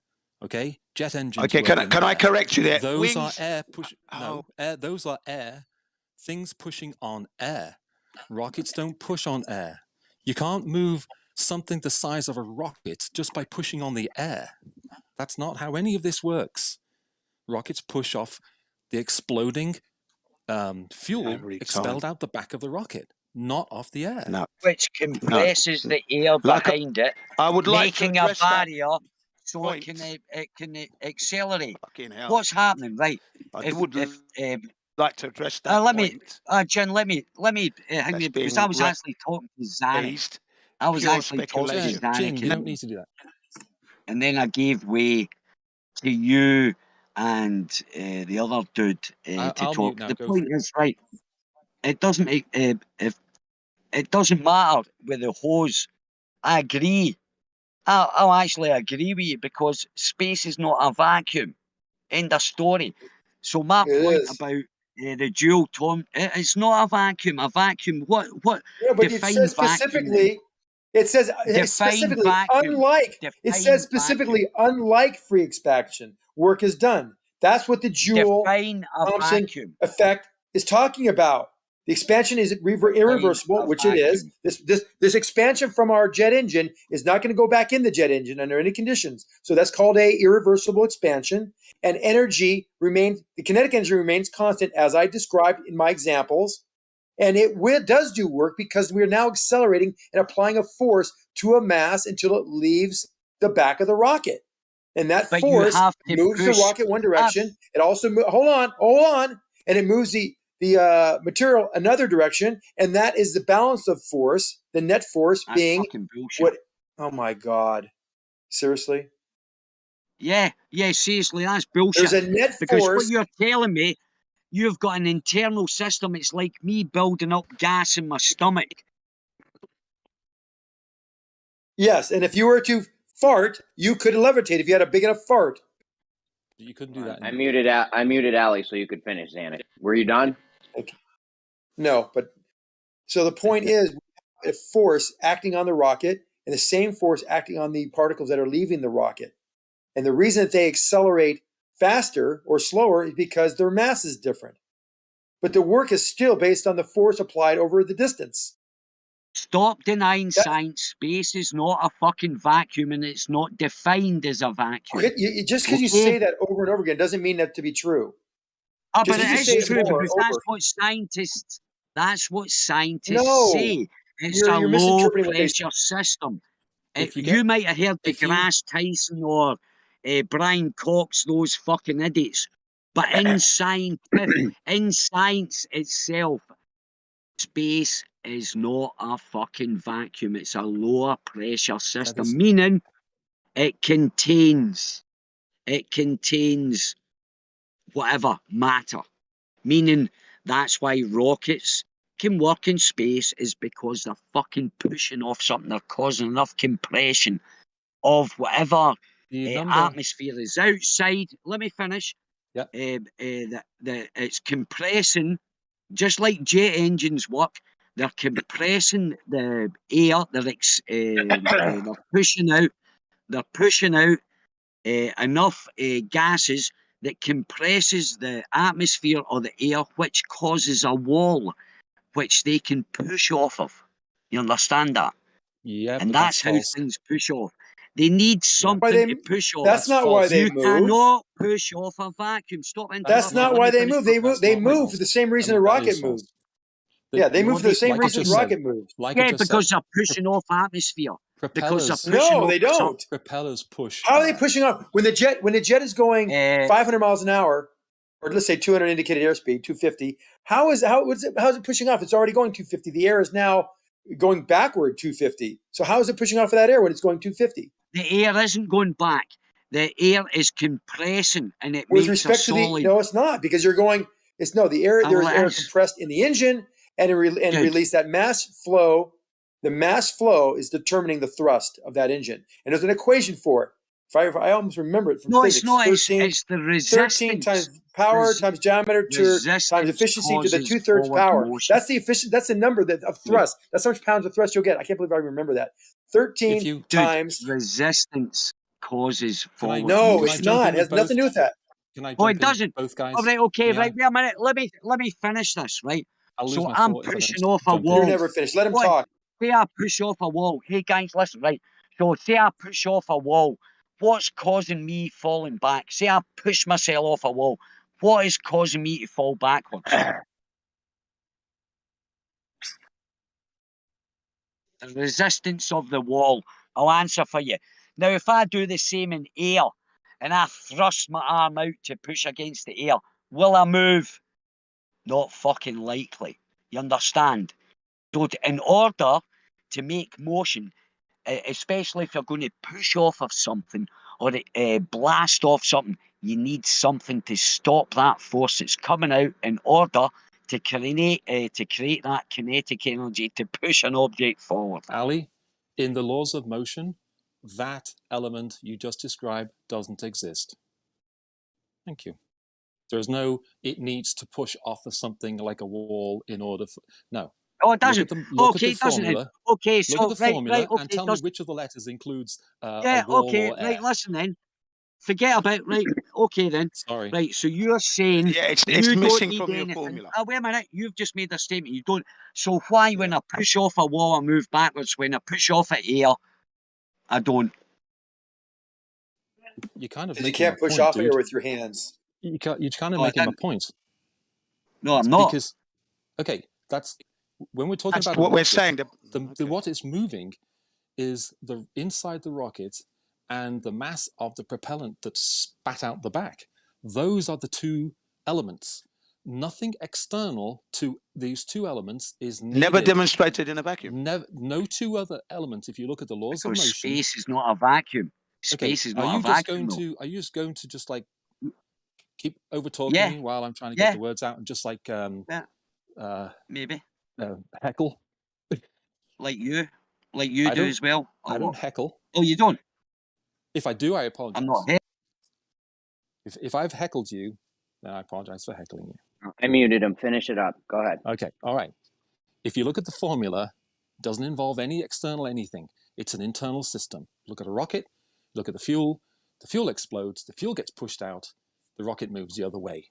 One lot of mass goes one way. The other lot of mass goes the other way. There's the rocket and the fuel. No other elements are required. If you look at the formula, doesn't. By the way, include Ali, anything your camera's external. on. I don't Thank know you. if you know or not. And if you want to say there is, then you're going to have to reinvent physics. Well, physics demands, in order to make movement, you have to push off something. You have to. Yeah. Okay, yeah. So go tell every physicist that has ever lived that. and see what reaction you get. No, without you. Hey, well, actually, don't worry. That's an appeal to authority. That's an appeal to authority. Ali, you should be asking us, why are you wrong? Because we can help you. You're just fighting it, thinking that you're right and you're wrong. And this is almost done in the I'm sure I was recruiter life. talking to someone else there. That's right. Almost I know, but positive I'm hearing you talking. You keep on saying the same thing. You need to push off And now something. you're Yes, interrupting forces me. need to be balanced. No, you're Ali, not I'm getting talking to muted. you right now. Ali, Yeah, forces and need to you're be balanced. interrupting me, and you're not getting muted. Why the fuck aren't you getting muted? I got disconnected for a second, so I don't know who was talking first. Doesn't matter. That's it. No, Ma. No, Ma. I was just. And I'm posting the video to let show him you interrupt, and appeal demonstrate. to the mod. Ali, let him interrupt and appeal to the mod. Feel anything? I got disconnected. Yeah, No, the I moderator's did. not doing a good I job. did. I did, Dale. Right. Come on, moderator. Then Right. respect. I did, Then Dale. respect the mod. I did, and he did mute him. And I do respect the can't mod do that. sometimes. No, I didn't. But the point I didn't was, mute When him. he agrees with you. I respect. No, that was it. What was it? I wanted to get T-shirt, and T-shirt was going to say, "I'm tolerant of right, the everybody point who is, agrees can with I me." finish my point then? Can I finish my point then? Right. So my point is, in order to move, you have to have something to push off of, right? You Can we keep agree saying on that? no. Where is that? Right. Where is that Tell in the me, formula all right, of motion? tell me how That's you correct. can He's move. correcting what he's Not saying. Right, correct. okay, right, well, wait a minute. Right, Where is so that in the explain formula? to me. He's not Explain to me. Well, never mind about the formula. I'm asking you to explain Come to on, me how I moderator. can push off something. How I can I'll push off explain if you nothing like. and move. I'm not talking to you, Sonic. I want Want that me to other explain to dude you? I'll to explain to answer. you how it works. No, I want the intelligent guy. I want the very intelligent guy to explain to me. We'll find someone. Let's anyone intelligent No, here? let's get you. How can you push off? So you're saying you don't need anything to push off of, right? Hold on. So So if he wants I to push off explain of nothing, F equals MA. right? So I you're explained interrupting again, man. Killing, by the way. I explained that. No, you. I have something to say. I explained it carefully You're and next. calmly. So yeah, whoever's next, go. So I linked. So you're not going to answer my question, man. For fuck's sake, dude. Nice step out. On you go, We'll Zanik go back or to it. whatever. We'll go Talk back to to it. someone else. He Someone already else answered start you before, but talking. let Nostromosus talk. All I hear is Ali be talking. It's all. But he's saying nothing. Say something myself. I can't even get a word in yet. It's Extremis's turn. So I linked in the chat a video showing a guy on a skateboard. He's shooting a gun. He's not pushing off of anything, and he's going backwards. He's shooting a gun on a skateboard, and the skateboard goes backwards without us pushing off of anything. They're going to say the bullets are hitting the air and pushing you back. That's what they're going to say. No, he has traction. Has traction. From the You're skateboard misunderstanding. wheels. From the He's on a wheels. skateboard. He's connected to something, of course. So therefore, the force that is produced by the gun in a backward motion is because he's attached. He's attached by traction. He's got traction. Of course, he'll move backwards. Right. So the traction is making him accelerate. I get it. Okay, hold on. So you're saying if he was in a vacuum on this skateboard, he would stand still if he shot the gun? Yes. Yeah, I would. But when you still have traction? Excellent. I was hoping you'd say that. No, because he'll be in a vacuum. He'll be free floating. He's not in a vacuum on the ground. Dude, we are talking about space, guys. Okay, you float up in space. Can I use this? There is no there's no traction up there, man. Okay, if I'm up in space, let me there's finish. No traction, right? there's no traction. So there's no traction. I'll give a scenario. So there I am. I leave the ISS. I'm floating above the moon. There's nothing, no effect here. I shoot a gun. Fuck all that bullet. Why the fuck are you at the moon with the ISS? And why are you with a gun? Because you guys are talking about guns, firing guns, and on the Earth, when my whole point was, in a vacuum, which you guys say is space, there is no work done by gas expelled out of whatever, a nozzle or whatever. And my point was, space isn't a fucking vacuum. There's something up there that these rockets are pushing off of. Ali, if That's there all. was something, yeah, that's fine. And there is. Okay, there are particles, because but they're that so works far with apart. that works with the laws of physics. But if you're telling me, the particles are so far apart, you couldn't possibly push off any of them. You may as well just consider it a vacuum. Okay, that's the first thing. Second thing, I'll give you an example. But it's not a vacuum. Let's go back. Let's Oh, go for back fuck's to. sake, Alan. But it's not a Wait. vacuum. How do you It think? has Same no thing properties. over and over again. It has no Holy properties of a smokes. vacuum. It's not. It You has gotta matter. just keep on talking. Come on now. This is like the Stop. 20th time you've said that. Let me give you another analogy. The same thing as yours. You and I, we're outside the ISS. We're arguing about flat Earth. You push me away. Who moves? I weigh the same as you. Whatever. Let's say 11 stone. And we both do. We both do. Thank you. So At the same rate. why would a bullet At not the move you same backwards? rate. At Exactly. the same rate. Exactly. But I am not gas. Okay, if it was And I two am not people pushing off expanding. each other, but one's I am not expanding into a fucking vacuum. We I'm get you, in we a get you. vacuum. I've got an object in front of me. Of course, I'm going to fucking Okay, move now it. if you got a 6-year-old child that you're Sorry. pushing off, what will happen? Now, this The is 6-year-old going will move into fast and you'll move slow, arguments right? fucking absurdum, man. Okay, Or you've got examples absurdum. This Okay. is where you guys are taking me. Anyway, I've finished. You guys talk amongst yourselves. Okay, or then stop whatever. talking. We can talk Somebody without mute you even telling us you're not. fucking All back right. me or something. Right, can I get in there now? Is it possible that I can get in there? Is it possible? I don't know. Now Could that you I've answer been the listening question now? He was asked if you and push waiting. something that's lighter than you. Can I get in there What now? will happen? Now you keep saying that Ali B is repeating himself all the time. Can I not speak now? Can I not speak now? Yeah, Hello. you do the same Can thing. Can I anybody not hear me? speak now? Can I not speak now? Right. Speak now. But Why do you repeat yourself? can anybody hear me? Boyak, you're not Can helping. anybody hear We me? hear you, What? Jin. Go ahead. I want to know why Jin says Right. everything twice. So can you now Hold on, mute Hugh. Zanik so I can actually speak, Jeremy? If you're there, I want to speak and I want to speak uninterrupted. I haven't So said mute Zanik, he's anything. gonna And by jump in. You Zanik, were I'm jumping going to in have when to I was mute you, talking. Zanik. Thank you. Right now, Hugh, Ali repeats himself because that's his argument. That's our argument, that you need a medium to push off of. And I posted the relevant material live stream text.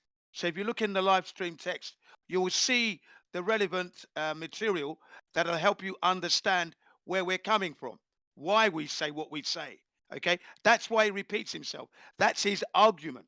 And whilst he was trying to say that, by the way, you interrupted him 3 times. Okay. Anyway, that's all I got to say on the Guilty matter. as charged. Rockets. Okay, thank you. Now, one more point. Everything that you've said hasn't been demonstrated in a vacuum. So until you've done these proved, I'm giving you material to look at. I've posted it. Unless you can show us these things happening in a vacuum, it Right. doesn't work in a vacuum. And also, we know rockets don't go to space because of the said Okay. Van Allen radiation belts coming from NASA themselves and radiation and cosmic ray experts. They tell us that it would be impossible. Okay? They do? That's all. I yield. Yes, they do. Do you want the material? You Please can read it for yourself. show me a quote Okay. that says from a Okay. scientist saying that space travel is impossible for literally any reason. Link to Well, a they're legit... not using those words. Space okay. travel is impossible. What it is that Right. this is what you deduce from what they tell you because they explain the Ah, environment. okay. You see what I mean? So what happens And is that's the the scientist question. says something. The scientist says something, and Yes. you use it to support your case, even if it does the opposite. No, this is what we do. We ask the question, well, if that's the case, how did you go through that? That's our position. We're Right, saying, okay, hang on a second. Go Hang on ahead. a second. All right, If right. they're saying cosmic ray particles travel at almost the speed of light, and a spaceship going through that environment would need 2 meters thick of shielding, and it didn't have it, NASA had no such thing, 2 millimeters at best. Right? How did they get through there and cope with that? You've asked that question earlier. Yes, that's correct. That's my case. Asked and answered. Asked and answered. You're wrong. The type of radiation. No, we're not that they wrong. But carry on. Thank you. Okay. Don't start off with you're wrong now. Type. All right. So the type of radiation. There are different types. Okay, there are different types of I know. radiation that affects people differently. Okay, the type of radiation that, for example, astronauts going to Mars would be exposed to. Okay, can Mars. can be mitigated by water. Okay, water. That's it. This is a claim that's not There's been other demonstrated. types of radiation.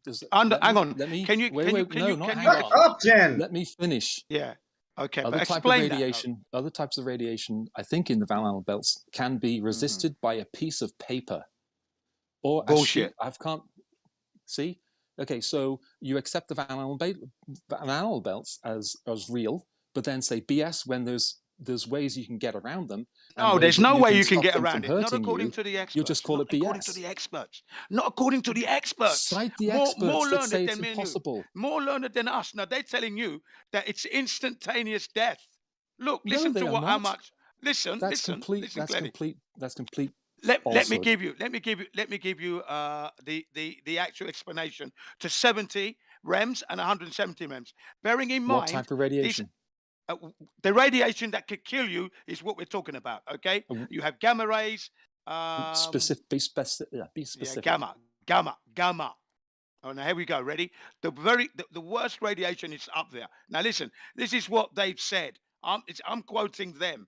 That 70 REMs. Remember that if they went to the moon, they would have to go through 250,000 REMs. That would be off the Earth's surface of 247 miles. That's their story.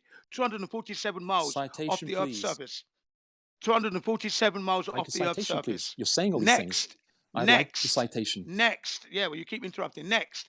You have Okay. 2,500 REMs and 2,500 REMs of radiation in the Van Allen radiation belts apiece. Now, this is what they've said. At 70 REMs, an astronaut would experience partial vision loss, nausea, vomit, and diarrhea. That's at 70 REMs. Remember, we're talking about 250,000 REMs, but wait and listen up. The 170 REMs, 170 REMs, that's just 100 REMs more, the astronaut would experience full vision loss, vomit, diarrhea, death within 60 days. That's what they've said. And hang on a second, let me just finish. Okay, Now, that isn't the necessary. astronaut, I get the I'm point. not finished yet. I'm not finished. Astronauts traveled from the moon, from Earth to the moon. That's a 3-day journey. They spent time on the moon as long as 3 days. The early missions did not. Apollo 11 were hours, but they went on for 3 days on the moon and then have to return. So in some situations, they were on the moon for 9 to almost 10 days. Okay, that's a lot of radiation to expose themselves to. On the moon, it's 960 REMs. Okay, so there you go. And this is according to Sir Bernard Lovell. Okay. British astronomer. I could do the research on all of these Thank numbers. you. It wouldn't be necessary because none of those numbers, nothing you're citing, is anything that resembles reality. It is reality. It's in a video called. Jen, it's in a video called Jen, "What Happened on the Moon." I didn't interrupt Part you. 1. Yeah. Okay. Go ahead. Okay, that's in a conspiracy video, right? Okay. It's not. No, you've termed it a conspiracy video. Yes, but I have. The experts are talking. Are being misquoted. These are experts in the field. Being misquoted. Bill Woods is working for NASA as a rocket engineer. You're misquoting people. That's I'm all not that misquoting you do is at all. misquote people. No, I'm not misquoting at all. It's in the video. I link you to the video. Why would I misquote you? Gosh. I've got nothing to hide. That's why I'm linking You you have. to the video. You're that hiding your name. I'm not hiding. What do you mean? My name is Jin. That's good enough. Jin. Everybody in England, You're Japan, hiding a lot. and around. Okay. I'm not. You can see my I didn't want face. to go there, but Hold yeah, on. you've got a lot to hide. Advertise me. No, my no, I didn't name want is Jin. Oh, good Everybody knows grief. who I am. Right. Don't say I'm a I liar. love how you just jump on that. Goodness. No, it's that was because just a passing remark. You okay, don't need to well, take don't it pass it because seriously. you're going to trigger me on there. Because Yeah, my I know, integrity I know. is all I've got. That's what I'm saying. My Okay, integrity is all all right. I've got. So if you jump on my Well, integrity, I'm going to say something. Sorry. I'm In a not gonna world where say any- integrity is an old-fashioned thing, Jen, people don't have for it. freak's sake, man. Well, don't push the button. Good, that's like 1,000 words a minute. Calm Yeah, the Jen, shut down. the fuck up, Jen. Holy Just shut the smokes. fuck up. It's out of Get out of control. here, you scum. You're like a Tourette's Stop a candidate gaslighting. for Dude, Tourette's that's treatment. enough. That's Okay. bullshit now. Okay. Come on, guys. But Deal with listen. Okay. If all of that is true, then you'd have every scientist that looks at this having to teach their students, everyone scientist that teaches students, having to teach their students this, and the students learn this, and then they realize and they say, hold on, how did they go to the moon if the astronauts were exposed to this amount of radiation? And every student that ever takes any kind of physics of any kind would figure that out, and you'd have a national scandal. It's impossible. You can't do that. It's obviously it's fake. That hasn't happened. In order for you to deal with that problem, that there has been no outcry because of alleged fakery, in order to deal with that, you basically have to say they're all covering up the scam. But there's nothing scientific about anything that you said. You basically what you did is you got it from a conspiracy video. You're taking people's statements out of context, because there's no nationwide or worldwide. The Russians, for example, you think the Russian scientists wouldn't have said, hold on, you can't do that. They didn't do that. We beat them fair and square to the moon. I have a video here that's time-stamped exactly where it needs to be. It discusses the radiation dose experienced by the Apollo astronauts. Right here. The worst All right, case dancing, scenario for the dancing with. Oh, sorry, I thought you'd finished. well, I was, Apologies. but I was just going to say that the worst part of it was they expected by the trajectory and the time they were going to do, they would expect to get 11 REMs or RADs, I don't remember which one. But and the lethal dose is 300, and that's all acceptable. So they said it's a go for the mission, and then the actual measured with the skin of the spacecraft protecting them and their spacesuit, their flight suits protecting them. The dose that they received was in like 0.1 of whatever the hell unit it was. M's. I can't remember if it was REMs or RADs. Oh, yeah, I Right, can't remember. I've got a question. I've got a question here for the Globers then, right? What is the longest sustained period that anybody's been on the ISS? Over a year, but I don't remember how much it was. Kayla Barron is near the top. So is Peggy Whitson is near the top. There's a Russian chappie, I think he's Russian. He's up near the top. I can't remember that. I can see their faces. Peggy Whitson. If you go and look, you'll see Peggy Whitson, you'll see Kayla Barron, and you'll see a few others. I said sustained. Sustained, yeah. That would be 300 something days. A and that narrative. was one They of them push is Jin, stop a second. Jin, yes, Jin, unfortunately. Stop a second, right? Yeah. Because there you go. I knew you were going to say that, but you guys don't understand. It's not a sustained period. They go up for about, maybe a month max, 2 months, and they come from back and forward all the time. And the reason that they do that is because what happens is their bones start calcifying from the radiation that they are exposed to, that penetrates. And check this out. Stop. Can I finish? Let me finish. Let me make a statement. Being wrong. Right? Just be stupid. And then, hey, listen. For fuck's sake, man, what's wrong with you guys? Let me resist finish my statement. Let me finish my statement, right? And then go and debunk yourselves, it, everybody. right? Mute moderator. No, fuck the moderator. It doesn't need that. It's not about that, right? So anyway, I'm going to finish, right? So anyway, the reason that there's no way that a guy stayed up there a year, 6 months, 8 months, or whatever, is because what happens after, I think it's about a month, maybe 2 months max, right? Their bones start calcifying. Meaning, yes, you reiterated you said that already. Yep, they become brittle. You're repeating yourself. You're repeating. Okay, but that's right. Okay. So anyway, First, so I've you know how they repeated myself. mitigate that? Finish. Let me fucking finish then, right? Let me finish. Right? So anyway, you just said, because you guys believe that, and everybody believes that when they say, oh, such and such has been up for a year. No, they haven't. Combined, they've been up for a year. They couldn't stay for a year. Otherwise, their bones would turn to chalk. And so when they came back, they're fucking they actually studied. That's how they actually studied osteoporosis because it's the same condition that you get. Can I finish? I'm nearly finished. Honestly, I'll be like two more max 2 more minutes, right?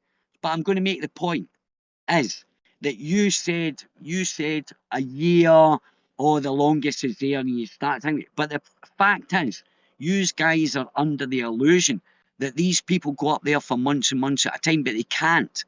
Because what happens is, because they're bombarded with so much radiation within that little fucking their bones cell, calcify. they have to come back. That's the third time you explain the same thing. It doesn't matter how thing. many. See your gaslighting shit here. By the way, see your gaslighting shit. It Oh, doesn't work for me. decalcification. I will Not say. calcify, I will decalcify. He keeps on talking. He doesn't stop. He's like a Tourette's Energizer. Yeah. Then I'm just gonna leave. Yeah, see ya. Nobody has to leave. Don't want to fucking be. Yeah, I'm leaving too. This is the ridiculous. only reason I'm taking so long. Allie, are you? Jeremy, the only reason I take so fucking long is Jin pointed out they keep interrupting. I know they do keep interrupting you, but just let's try to make it a little bit more concise, please. Yeah, like under 50 minutes for a 2-second point. I'll tell you what, right? I'll tell you what.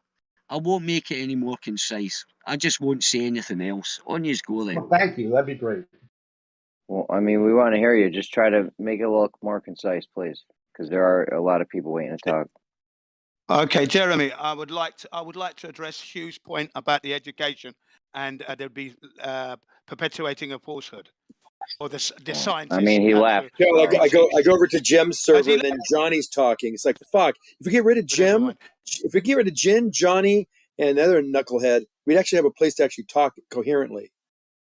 But my God, Allie, fuck. That was not necessary. It is necessary. We got to clean Zanuck, this I act was up. talking, Zanuck. Come on. Anyway, Jin, Hugh ain't here to address any points, so there's no point addressing it if he's not here.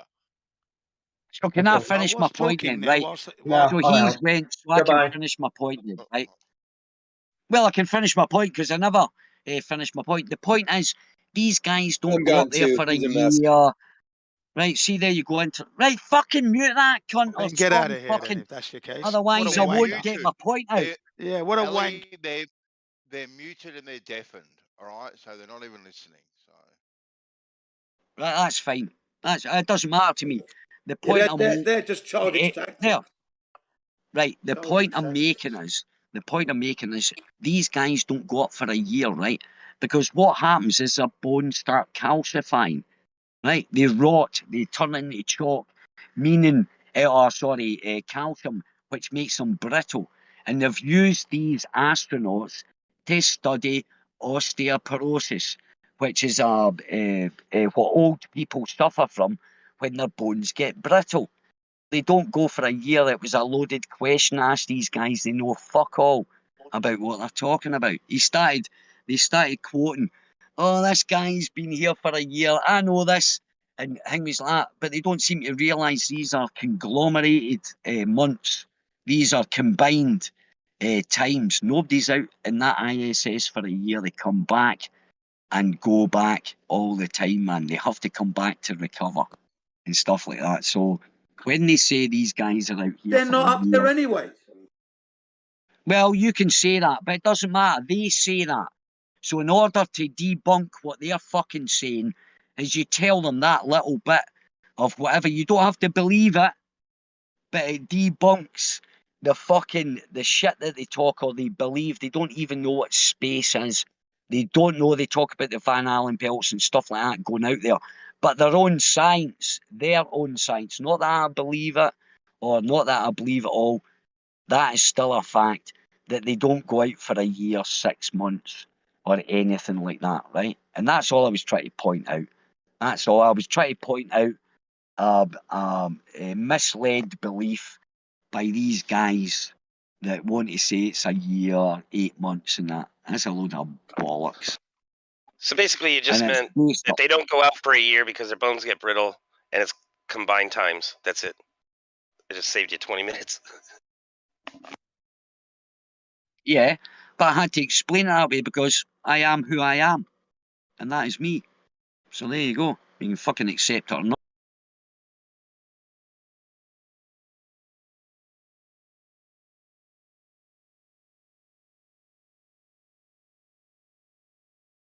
Something's got to be done here. Something. Now, if any baller wants to debunk me, on you go. Start talking about it, how these guys have been out for a year, but they've chosen to deafen. Nobody's here. Nobody's left to interact with because you keep like monologuing and repeating yourself and shit. So they just don't want to deal with it. You're like, I don't know. It's my fault. Nice one, Jeremy. Partly, I mean. Oh, partly now. Okay. They were interrupting you. I agree, and that and then you got to start over. I mean, we got to work on the interruptions, guys. For Christ, Jesus, man, come on. Saying, Jeremy, help me, help you. There's no helping us. There's no helping us.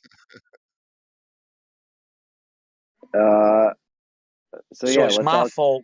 My fault. The channel's fucking shut down. That's a nice one. Good one. It's always my fault, yeah. Good one.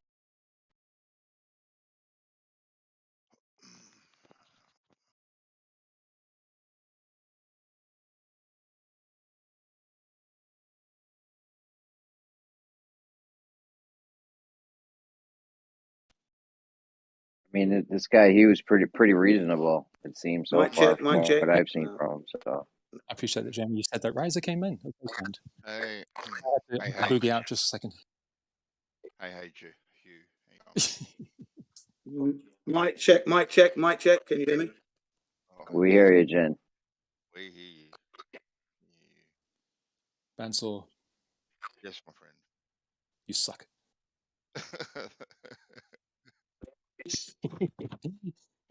Mic check, mic check. I'm just thinking of Thor, talking about his brother, he turned into a snake, and then when he turned back into himself, he stabbed him. Yeah. We were 9. Yeah. Mic check. Yes, Jen. I think For he the can't love of hear God, us. man, your mic is good, Jen. I think he can't hear us. It's the voice we object to. I'm joking, Jen. That was easy. That was an easy one. He does sometimes is he listens to us on YouTube, so there's like a 30-second delay. Like he's not listening to the Discord. Okay. Fucking guy. Amateurs. Bloody amateurs. We all are. Yeah, that's what makes this fun. But you need to have something. You need pressure has to be applied to pressure. Right? A resistance, right? The only way you get any movement at all is through the application of pressure. Wrong. No. Period. That's your intuition on the subject. That's all that is. That's my what, Bacon? Your intuition on the subject. Oh, you can't just claim what you think and then say period, as if you're right, and we cannot challenge you on that. Yeah, well, you can challenge me, but you'd be wrong with your challenges. Mark Sargent is an alien. Mark Sargent is an alien, period. I'm not going to argue that one. Well, you got to be more specific. Is he a reptile? Reptilian? Reptilian? Lizard person? What? He's he is, but he has a condition amongst his people. It's called reptile dysfunction.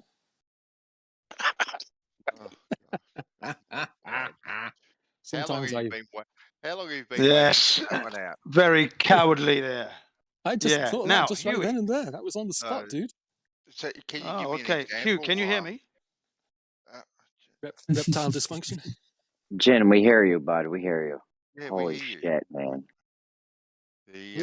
He wears T-shirts saying, "I am Mark Sargent." I don't know what that says about him, but he does that.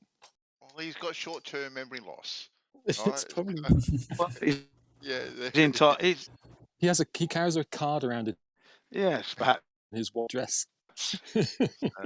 Let's not forget. Let's not forget. Whilst we're making fun, let's not forget though. Whilst we're making fun, he has done a lot of damning work against the heliocentric model. Yeah, he's pushed a lot of content damaging to the heliocentric model.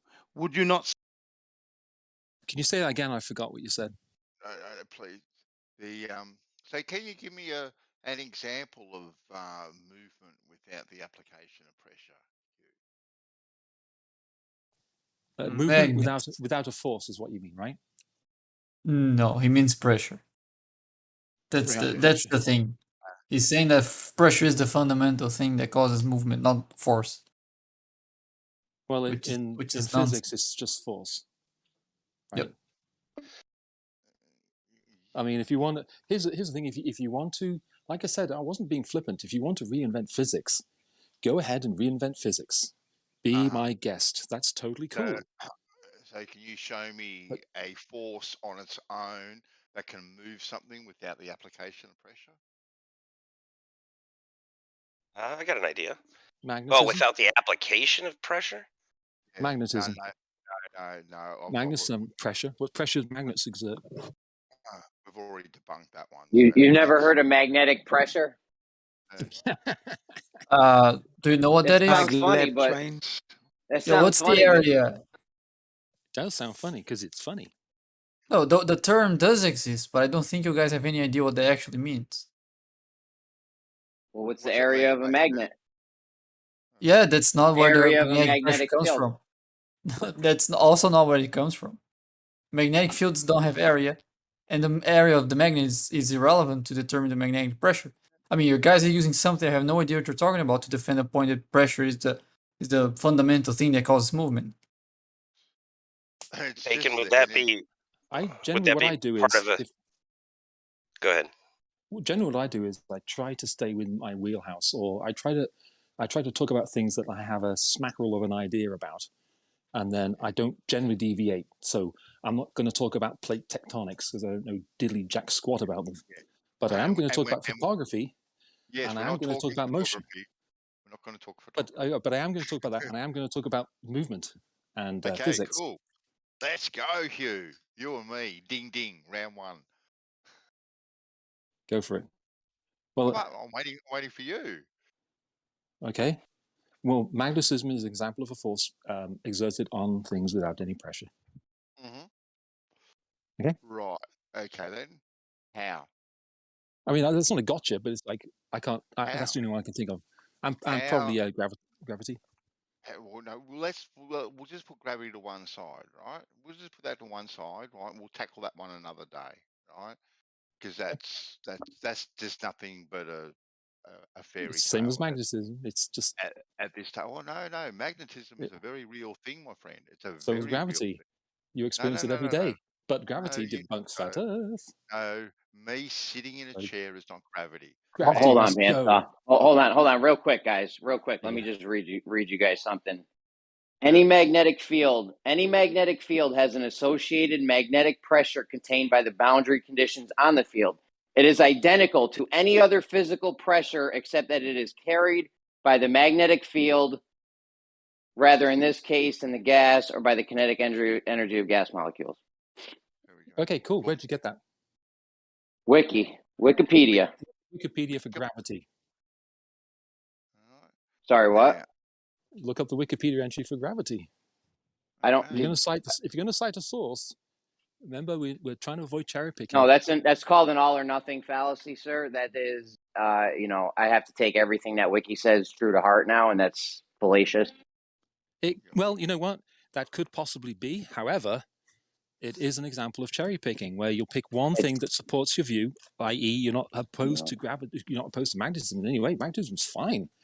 Magnetism doesn't do anything to your flat Earth belief, but gravity does. So gravity has to go at all costs. We don't carry a how belief with a little we flat Earth. understand That's the about point. So, it's not cherry picking. I already pointed out the all or nothing fallacy that you just applied. And No, are we going to address? Fallacy. No, it's not cherry picking. We got competing fallacies. Yeah, but mine's not a fallacy though. I don't. Neither I is don't. mine. I'm It's a fallacy. I'm not being serious. We're both. If you want to accuse someone, first of all, of committing a fallacy, first of all, we're not in a formal debate. Okay, so fallacies. We are. You can pull the fallacy card if we're in a formal debate. We're not in a formal debate. Okay, that's fine. We Do you are. want to We're just in a formal address the debate. magnetic?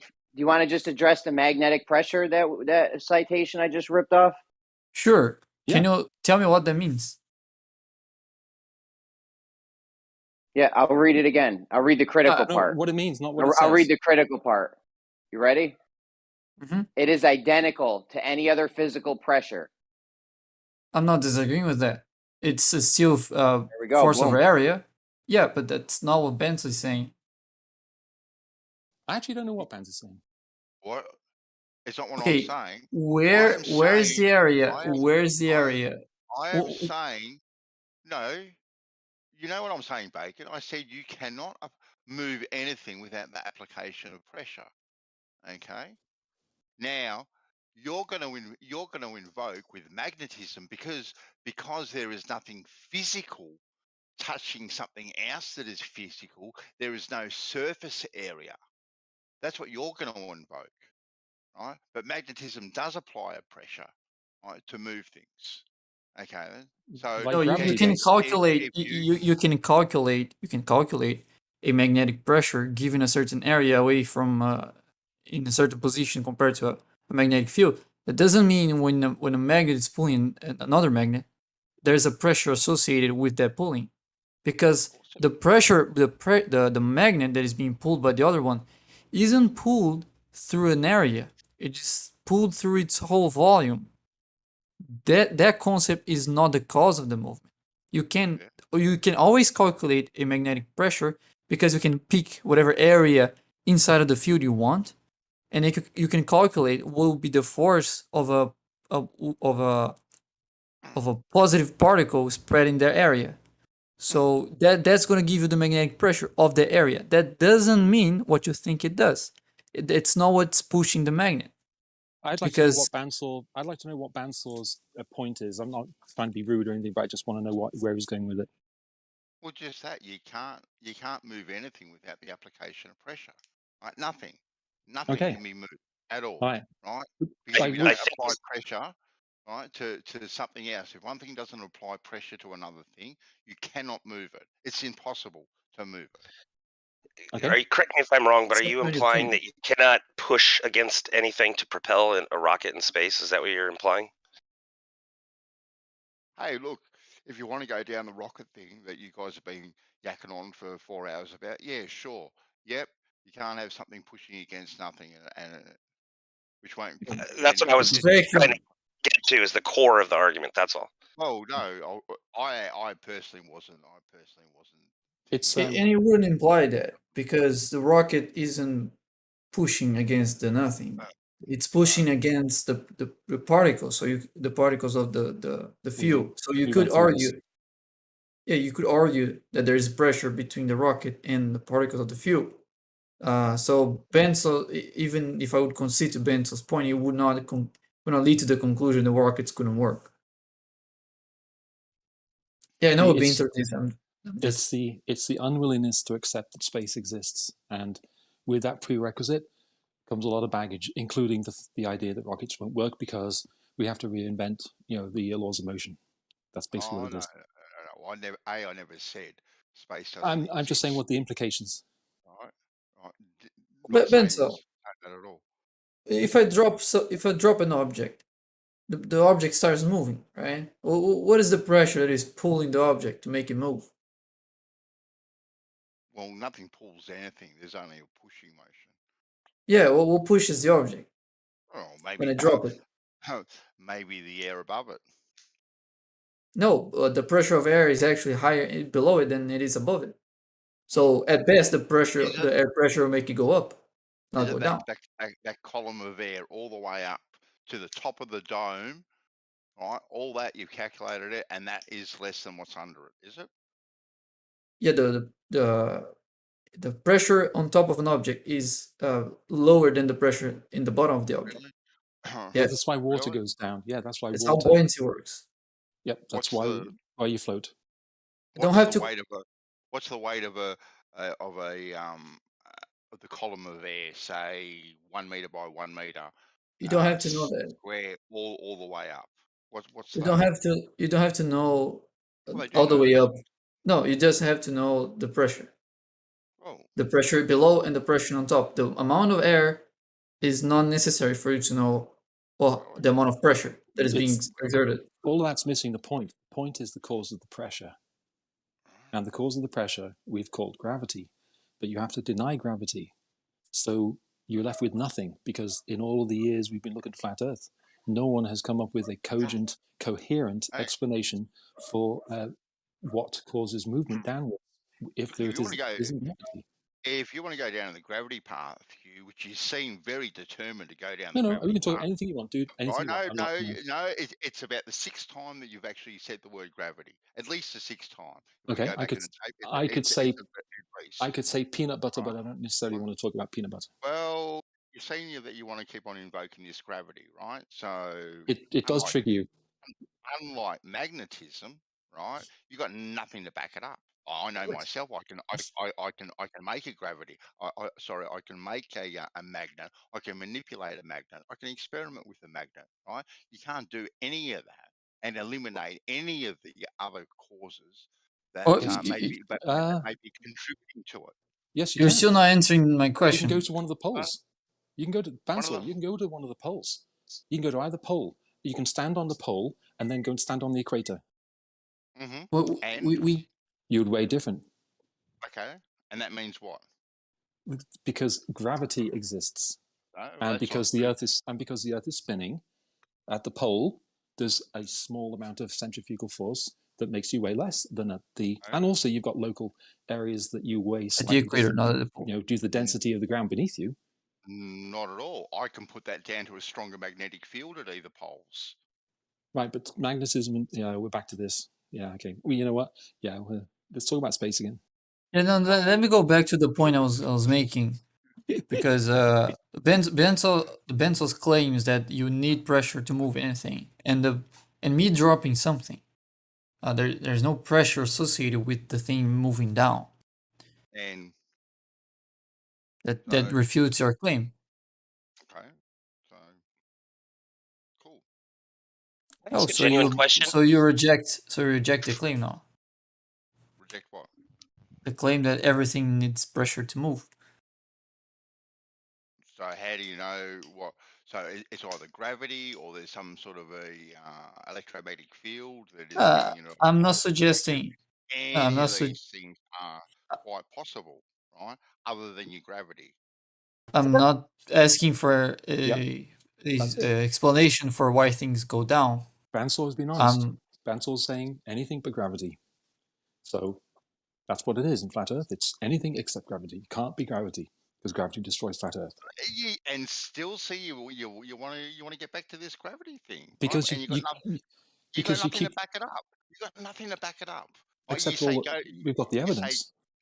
You say go to the poles, weigh myself. Well, how do I know it's not an influence of the stronger magnetic field at because you use objects that react to magnetism in different ways. So you can use a plastic object, a wood object, a lead that it's like diamagnetic, and you can use iron. So if both iron and lead are getting both heavier, and you cannot attribute that to an electromagnetic field.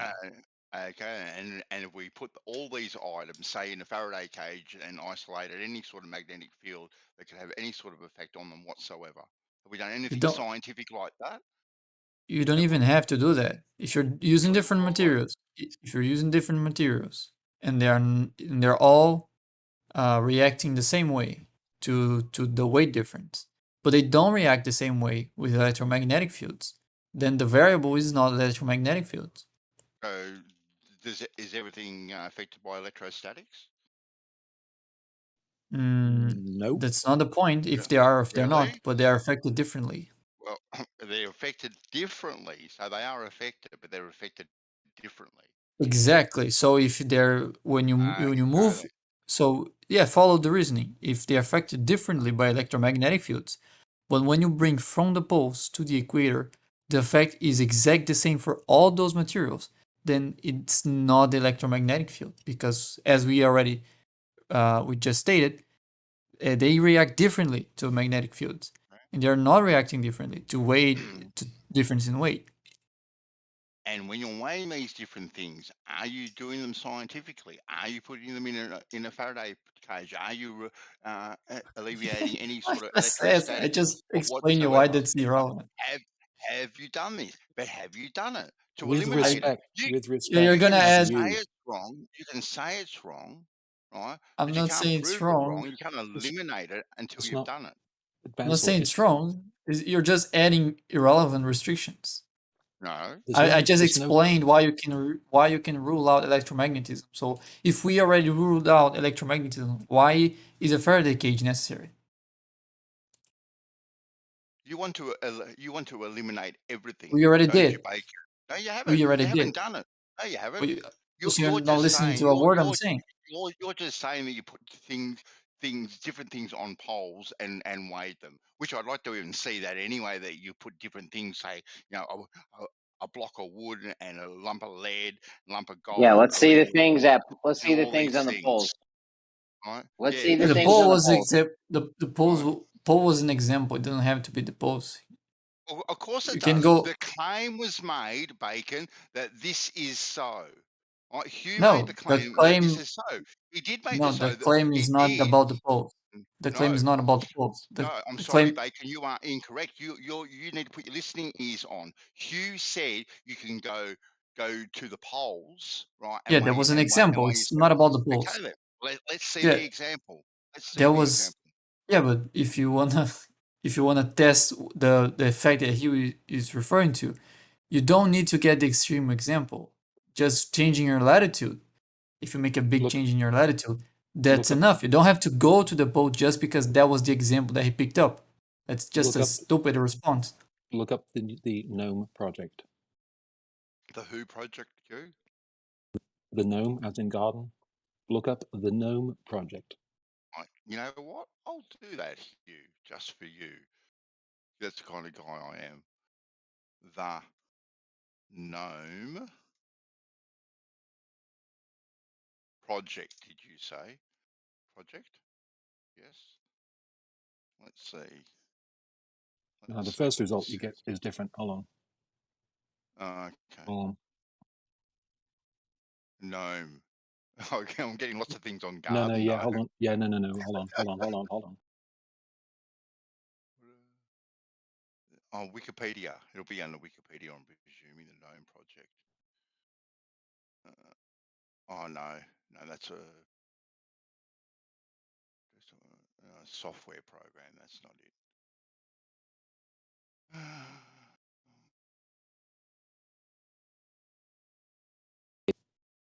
It's an international an arms to develop software.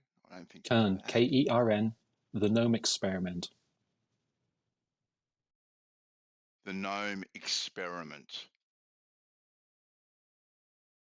Hold on. Experiment. Let's see what this says. Kern. K-E-R-N. Okay, hold on. Let's see what this says.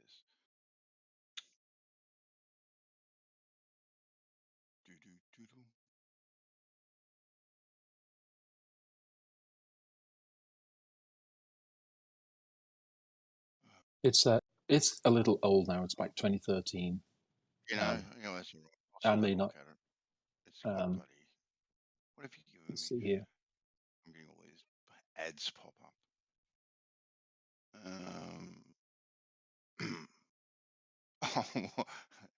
TED Talk. So they got a garden gnome.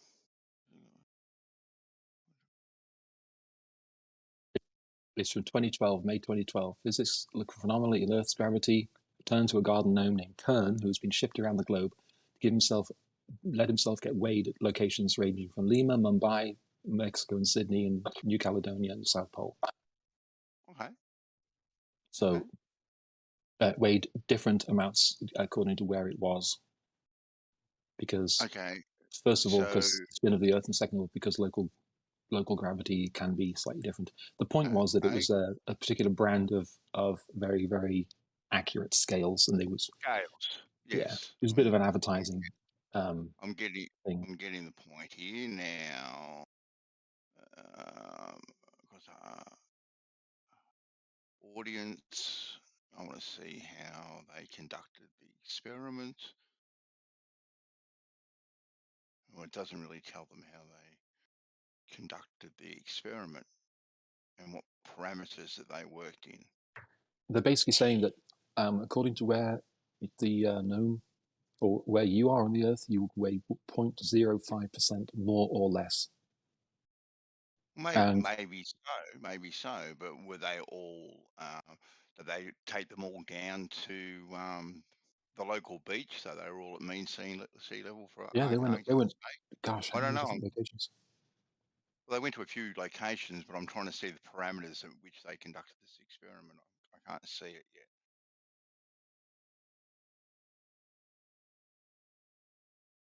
What days? What the barometric pressures were for the particular day itself, temperature, all these sorts of things. All these things will have an effect on their results, won't it? The weight affect the weight. Of course, you got less. Yeah, but they're an order of magnitude smaller than what you get from local gravity. I don't know. Right? Yeah, You're making these if claims, you and like I said, I can't see the parameters in which they conducted these. yeah, you can get the most extreme ones. Even the most extreme one, different in temperature and pressure, are an order of magnitude smaller than you get by local gravity. Maybe I'd like to see something on that too. Okay, here we go. The South formulas Pole, are all public. At the South Pole, Kern, the gnome, tipped the scales at the heaviest he'd been measured. And then in Japan, he weighed 2 grams less. We don't know if that's true or not, really. So, at the end of the day. yeah. So insert random denial. No, it's not random denial. I know. Come on, Settle down. I asked some very legitimate questions. All right, because I said I was looking through the website, right, to see how they conducted these tests, right, at what altitudes, the temperatures, the barometric pressures, all these sorts of things, which are all going to have an effect on something. Yeah, but we know by how much. We know exactly how much those affect. And if you get the most extreme condition, yeah, you do. It's pretty easy to calculate. It's pretty easy to calculate. From You don't know exactly how much. Yeah, you can. From the temperature, from the temperature and pressure of the atmosphere, you can get the density. From the density, you can get the buoyancy. From the buoyancy, you can get the force. Then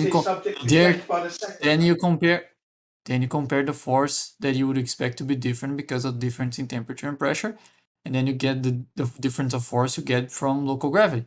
And the most extreme differences in temperature and pressure don't get to 1/10 of the difference you get from local gravity. Gravity is acting on a human being. Imagine this, yeah? You're walking down the road, you step into a piece of chewing gum, right? You step into a piece of chewing gum, suddenly your foot, as you pick it up off the ground, it's been delayed slightly because of that stickiness. Yeah? Where's gravity in that? Yeah, you see what I mean? That's how sensitive the human body is. The human body would pick up gravity if it were a force pulling down or pushing down. Okay? Well, you can't feel gravity. I don't feel. I don't feel lighter. I don't feel lighter. Yeah, it makes no sense. We're not allowed to feel gravity. No, your arguments make no sense. You denying. You may as well deny magnetism. I This don't. is when you get into trouble, Huey, when you start to say, I deny. I can't deny something that doesn't exist. That's a That's denial. the stupidity of it all. That's okay? denial. The thing is that you beg the question, y'all. Y'all beg the question. Y'all beg the question. It doesn't exist. There's no way I'm going to deny it. If it's actually in reality and it's real, and like I can gravity, actually touch, feel, and measure this thing, then I'll be denying it if it was real. I'm not doing that. So shut up. You're not denying something you can measure. I'm not denying. Go to the bathroom. You'll find some scales. Go stand on It's a them. fictitious force. What it is. Denial. Not denial. I'm sorry, sir. And the other thing, when we I deny address gravity. the I'm not points that we denying bring gravity. up that you call cherry picking, they are actually valid questions. Okay. After viewing the remember we came from the heliocentric model, so we have questions that are unanswered. Okay.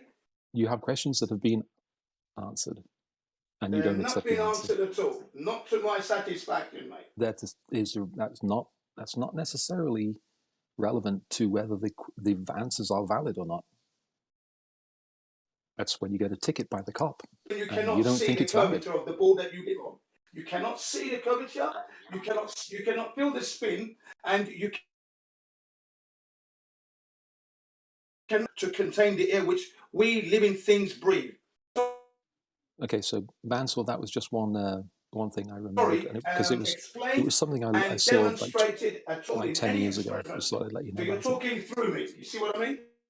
You're just rambling. That's why. You see what I mean? You're a zealot. You're talking through me because you know. You're rambling. Now I had to look through it. All you guys have is correlation and presuppositions. That's a pretty good way to go. Yep.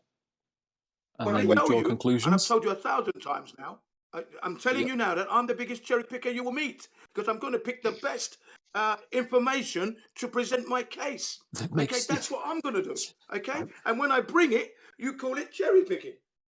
That's the essence of cherry Silly, no, picking. that's silly and wild accusations.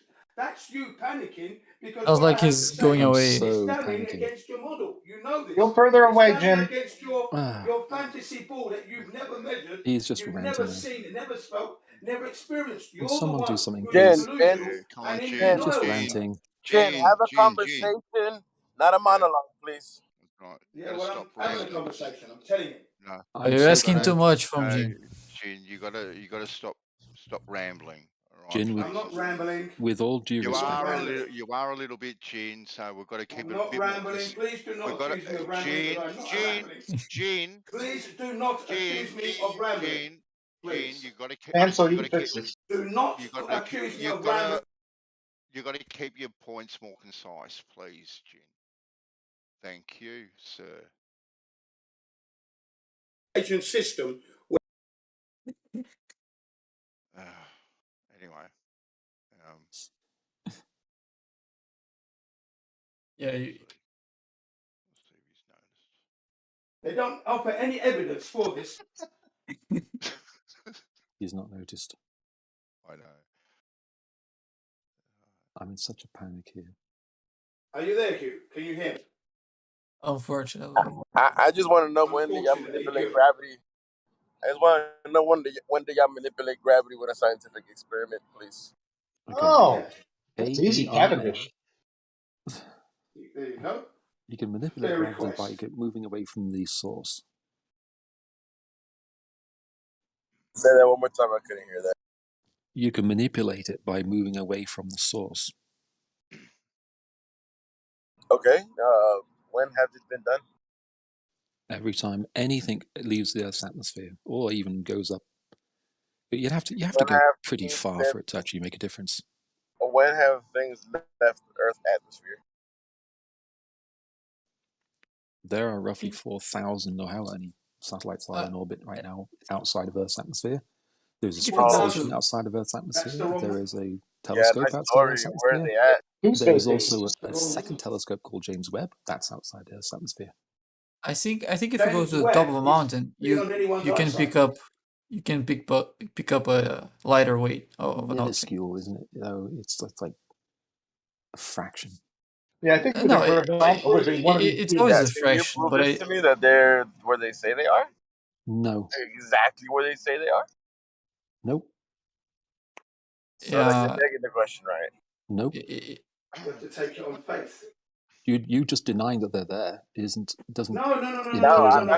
We bring you the science that says it can't be there. You just simply denying that they're there doesn't We bring you the science that says it impose can't on be you there. a requirement to then go out and prove them. You know what I Yeah, mean? you're telling me a story that they're there, but we haven't shown me That's nice. they're being there. That's just denial. That's not a Not scientific denial. position. It's not denial. You're Fucking telling me. hell. Hey, I Not could just denial. say, look, there is a unicorn right there in the sky. You don't see it. That's you is just denying it. I do see it though. What is James Webb up there for? What's its sole purpose? Does it have a sole purpose, one in particular, or does it have several? To view the heavens. It's a So, scan. so it's just looking out at the. It's not looking at Earth. It's looking out at the stars. Yeah. Yeah. Yeah. It scans various patches of the sky. 500 million light years. And And so it's and higher further. resolution than the Hubble. And if you look at the thing, it's bad. I mean, it's absolutely fantastic. Yeah, I mean, but the design. whole thing is, you're just telling you what they told you. You have never seen that there or tested that. That's okay. Well, that's the problem. Hugh, No, I have a question for you, Hugh. I have a question, Hugh. What would you say to somebody who works for NASA and that, okay? And he works for he's supposed to be keeping an eye on the Hubble, okay? Keeping an eye on it, make sure it's where it's supposed to be. And he's never set eyes on it in 25 years. He's never seen, there is no mechanism, he says, on Earth that can see and keep an eye on the Hubble. His name is Mr. Hadkins. And he was telephoned by Robert Pisano, I think it was in 2016, and he said that there is no way he can see Hubble. And then he asked, how long have you been working for NASA on that? He said 25 years. And he has not once seen that Hubble once. So how do you know it's up there, he said. He was asked. You get signals from it. And you can't get the signals from just You're emptiness. supposed to see this thing. But you can't get the signals from nothing. You're But presupposing. the man says he's never seen it. Well, why would that's? Hey, okay. That's why. Look. You want to believe the signals. I want to believe that I can actually see this thing from the ISS. Listen, orbital decay. Orbital decay. Okay. Orbital decay. That's 3 times, dude. Over the years, the last time the Hubble had a service was 2009. I think it was April or somewhere there, April or June, somewhere there. That was the last time that the STS had gone up there, do some maintenance, and the STS is responsible for giving it its altitude so it goes up. But buying that's 2009, yeah. So that's what 13 years, and it hasn't dropped down at all. What's keeping it up there? It's in orbit. I would think it's going to have orbital decay. Please don't tell me you need orbit explained. Jin, I would think Putty, please. I would think myself with some of the images that you see of I don't know what the word is. Is it astral or astrophotography, whatever the word is? You would know.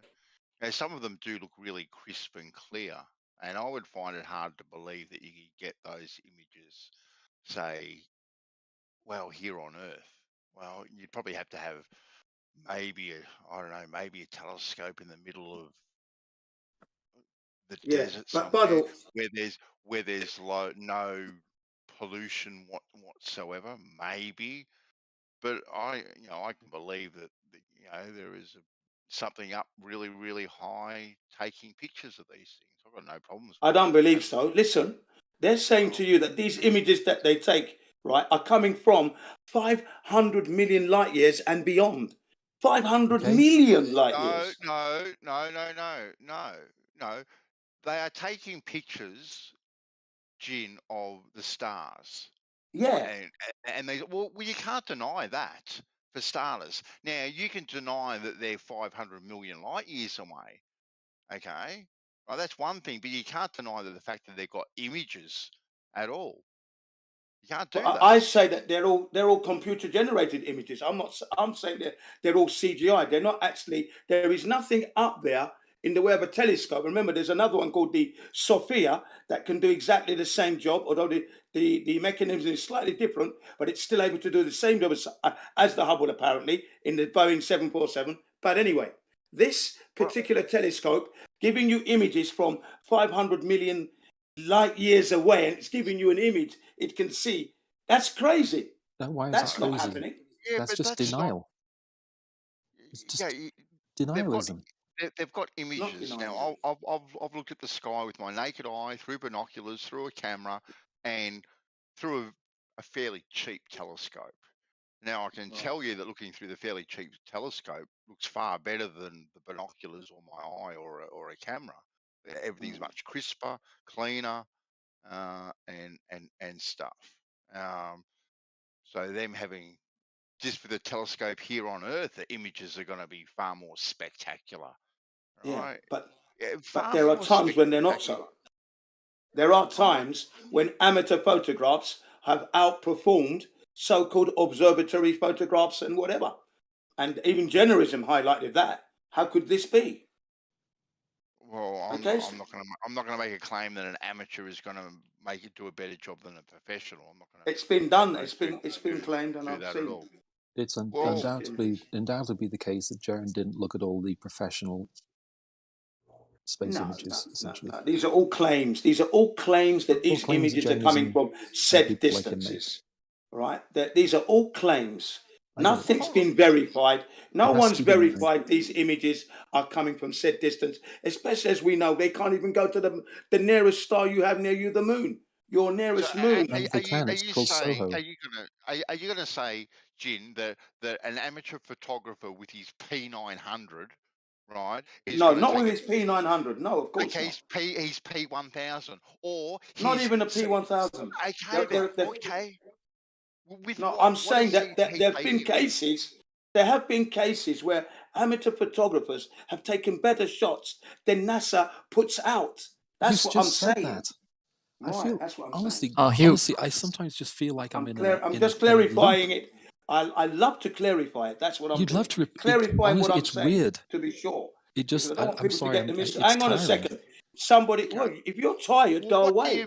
You're tiring. What do you mean? Goodbye, sir. What do you mean by better photos, Jin? What do you mean by better? Better quality than NASA pushed out. Of said stars and things like this. Highly quality images. Sorry, Jin. It's the you say something and then I take that in, and then we move on for about 30 seconds, and then we go back and we say it again. It's like a time loop. Well, yeah, I know you find what I say hard to believe, but I find it hard to believe that you can. We have technology. We don't have technology that will see anything that is 500 million light years away. We don't have that. Okay, that's right. That's what I'm saying. It's denialism. That is a different thing, right? Whether or not they're 500 million light years away. Right. But okay then. I'm not arguing that point with you, right, Jin. I'm glad. Right, but you're saying that the amateurs are taking better photographs than what professionals are? At times, it's been said that certain pictures that NASA pushes out, amateurs have taken the same thing and taken better shots. Journalism has highlighted this, and I thought, wow, really? I don't know. I've been down to Parkes Observatory here in Australia, where Parkes itself is actually in a movie in regards to the going to the moon. Apparently, it was an integral part of going to the moon. Their whatever they call it, their telescopes and radio telescopes and stuff. It was a vital part of it. But they also too have a telescope and a museum where they have mounted on all the walls, right, these spectacular images, like raw images of what they've taken from outer space. And I've never seen pictures by an amateur that would even come close to these photos. Well, I mean, let me say this. The Apollo missions gave the astronauts a great opportunity to take pictures of stars. Do we get any? Especially from Apollo 11, for example, no pictures of stars. You don't and want, then if there are any, you're scattergunning, Jin. No, I'm sticking to the point of amateurs taking pictures of stars and stuff better than NASA's performance. It's extreme word. That's not. First of all, that isn't true. Second of all, it isn't necessary to say it 6 times. It is true. You heard it on Jaren. You heard I saw it on Jaren. Why are you trying to talk to Jin? Repeating it. Make us a favor and stop talking to Jin. Stop talking to Jin because Jin is damning No, fantasy. and first you said amateurs take better photos than Yeah, at professionals. times. Can you quote me correctly, please? At times it is said. Didn't say every time, did I? At times I said. I would like to see at a time where an amateur has taken a better photo than a professional. At a time. That's okay. Okay, well then we'll have to find that documentary for you, won't I? I think the only picture I've seen that was done better. Because you know I me, don't think you know I me, don't think Bansol. I have all the good Yes, shit. no, I know, Jin. Because like I said, you know, I've seen photos from professionals, and I doubt very high. I'm going to doubt very highly, right, that they are worse than any amateur picture you'll be able to show me. Okay, Now, whatever. But now, let's say this though. Can we get a comparison of a Hubble picture? Somebody put a Hubble picture. Of a what elbow? What'd you say? I mean, Hubble, you're saying that the Hubble pictures or whatever compared to a amateur astrophotography. Oh, yeah, I'm not talking about Hubble though, Elbow. I'm just talking about a telescope here on Earth. Right, but what you saying? You cut out, Elbow. You I cut think out. Hubble takes pictures of things Weren't that you guys typically saying? I'm sorry. can't. Weren't y'all saying that they have great pictures from satellites or whatever? No. I never said that. I never said Oh, that. okay. Yeah, no. I never said that, mate. No. Oh, okay. Because I mean, I've seen photos from, let's say, I forgot which observatory. I mean, they took, it was like 240 megabyte photo, and I mean, it's just a really nice picture of the stars. But I mean, this doesn't mean that. I mean, if they could do it like with an observatory, why would they need satellite? Because the satellites ain't giving us anything but just. Oh no! Satellite is far superior in some ways. Really? You can take long duration photographs, so you can gather more light for a longer period of time.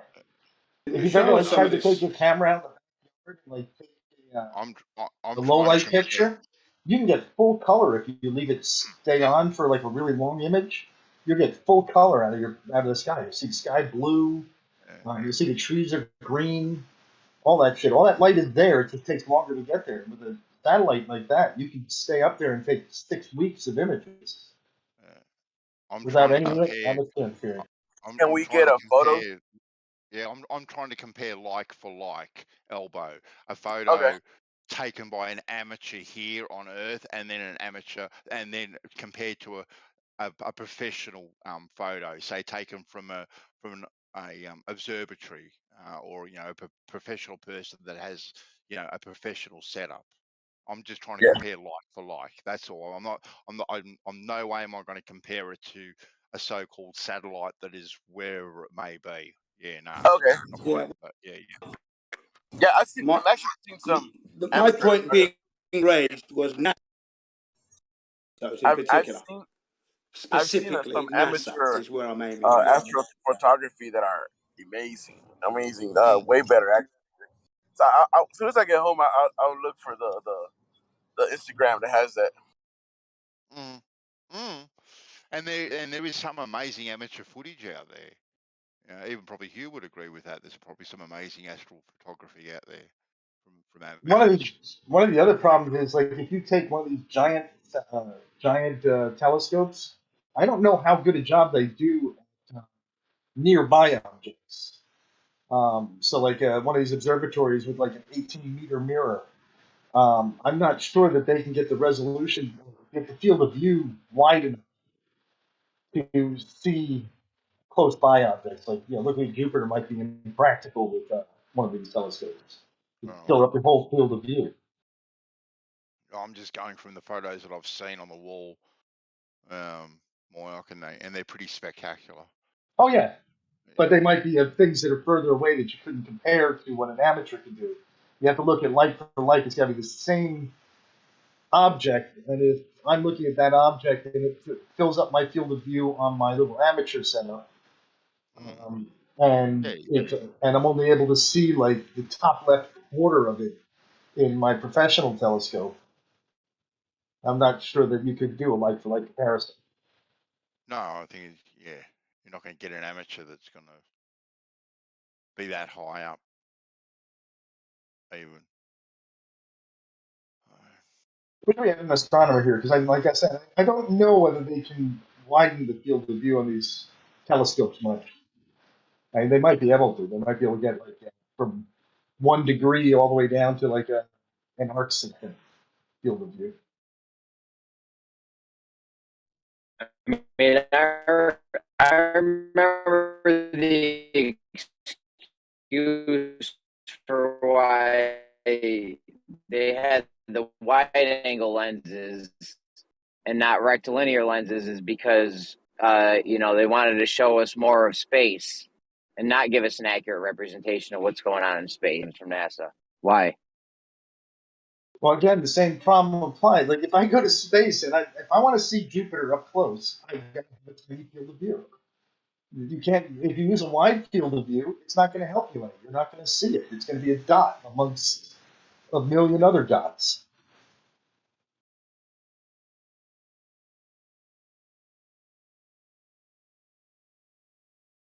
If you want to see the spot on Jupiter, you got to somewhere around the field of view of like half a degree.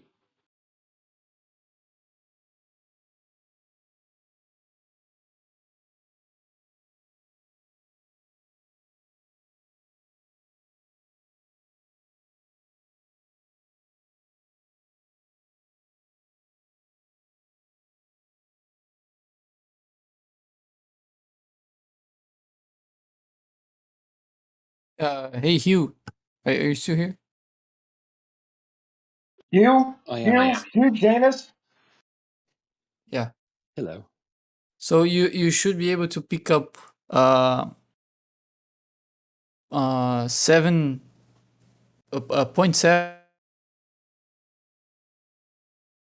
going from the bottom of Burj Khalifa to the top of it. And there are scales that can measure up to 2 kilograms with 0.1 gram precision that are very cheap actually. So define cheap. My cheap $10 was $10 is cheap. Okay. I You have a say cheap, it's gonna cheap lens weigh and it was less. $100. Is it going to weigh less at the top of the Burj Khalifa? Yep. 0.7 grams And would less. you even need to bring it? Would you even need to actually weigh anything, or would the air pressure, just make the difference? Air pressure will make it heavier, not lower. I mean, heavier, not lighter. Less air pressure would make it more heavy. Yes. Yeah. Less buoyancy. So less pressing on the scale makes it heavier. Less buoyancy. No, not the pressing on the scale, the pressing on the object. The pressing on the scale is always 0 because when the scale turns on, it zeroes the force it is picking up. That's the tear. Are you going to tear it before you do it? And all right. It tears itself every time you turn it on. Every digital scale does that. Now, what were you saying? What was the accuracy you were talking about for like $100? No, it's $10. You can have 0.1 gram of a 3 kilogram object precision. On a 3 kilogram, 0.1 gram. Okay. Yeah. Yeah, I usually look at milligrams, and to get 1 kilogram and a milligram in the same scale is usually a little bit more pricey. Yeah, that would be a lot better. Mine, I got a cheap one. That can measure just up to half a kilogram, but also picks up 0.1 grams. So, but it was good enough because with half a kilogram going from where I live to where my girlfriend lives, like it's a pretty big difference in latitude. So that was enough for me to pick it up. And you say you doing it just with the digital scale? Yeah.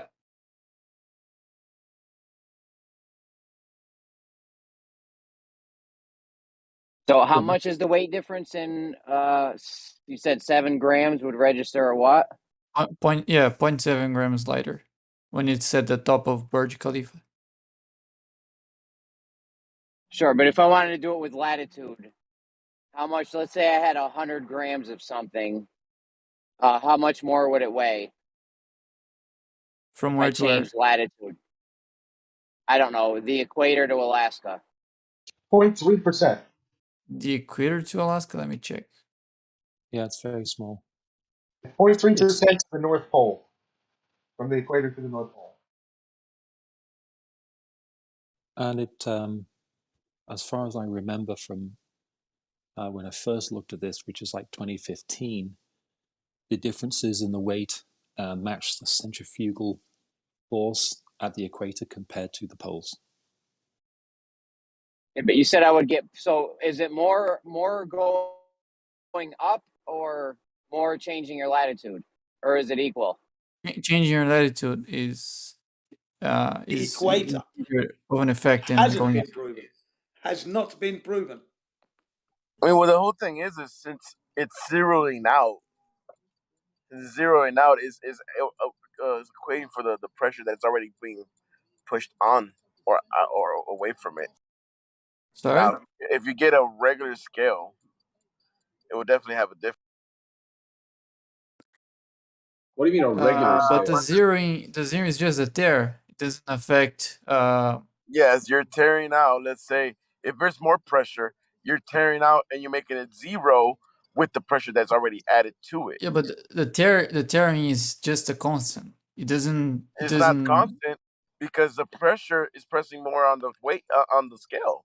Yeah, So it's but what I'm saying, what I'm saying is, when you put an object there, it doesn't affect the tear. Like yeah, do the that tear. with Oh my. a spring scale. The tear link the digital scales internally, they have to adjust. I mean, they have two variables to calibrate. One that they multiply by the force, and the other that they add to the force. The tear just affects the second one. It doesn't affect the first one. First one you change by the first one changing by calibrating it. And if you move from if you change the how much something weight, that's not the tear that is going to affect. Is the multiplying factor. Tearing the scale does nothing. And by the way, Jeremy, if you go It from zeroes the out equator, from whatever pressure was around it, though. Like it's a the zeroing has nothing to do with the pressure. It's the force that is being applied to the scale. If you increase the pressure, it doesn't. So in other words, doesn't. Let me put it like this: if I put a cup on there and I tear it out, it'll go back to zero. In other words, if I put a cup that has, let's say, 2 pounds of pressure. Yeah, but that's not you increasing air pressure. I'm not done. If I put it there and I zero it out, I tear it out, it's gonna go to zero, is it not? Mm-hmm. So that's what I'm saying. So say you go somewhere where there is more pressure, meaning gas pressure, and you're I tearing it out. understand your point. You're I understand your point, but let me explain why it doesn't work. So if you put an object, let's say you wanna weigh something that is like half a kilogram. So you put an object on the scale, let's say 200 grams, right? And then you tear it. It's gonna go back to zero again. If on top of the object you put another object with 500 grams, it's gonna weigh 500 grams again. So the fact that you put an object and teared it doesn't affect the other object that you're measuring on top of that. So the tear doesn't scale the weight that you're measuring. It doesn't make it bigger or lower. It just add to it or subtract from it. So even if you tear it somewhere else and there was a different force being applied to the surface of a scale there, that force is going to be subtracted, and then whatever you put on top of that is going to be measured by the scale. So the tear cannot do that. What can do that is the weight of the object. The total force in the object has to be bigger or smaller for the scale to pick it up after you tear it. And by the way, Jeremy, if you go from the equator to Alaska with a 3 kilograms object, it's gonna weigh quite considerably less. It's gonna lose 12 grams. And it's just there's less pressure in Alaska. So if I buy Let me ask you this: is there less pressure in Alaska? No. It depends on how high you are and what's the temperature. Only. Okay, so hold on. So if I go to Alaska, it weighs 500 grams, and then I go to the equator, it's going to weigh 12 extra grams. You're saying? No, not exactly. Like if you make something 10% heavier and you go back to the original weight, that's not 10% lighter than that was, right? That's not how percentages Okay, work. if I have 100 grams in Alaska and I go to the equator, does it weigh more or less? It weigh less. Let me see how much. So if I bring something from the equator to Alaska, does it weigh more or less? It also does depend on your altitude. It weigh more. Okay, so if I buy 100 grams of gold at the equator, and then I bring it to Alaska, I have 12 extra grams. Except for Not the fact 100 that grams. people know how it works. If you buy 3 kilograms of gold at the equator, right, and you don't recalibrate your scale, and you get to Alaska, and your scale is gonna pick it up more gold than you actually bought. But if you try to measure in someone else's scale that is gonna be calibrated to Alaska, it's gonna be the same weight because it's calibrated to Alaska. And how do they calibrate their scale?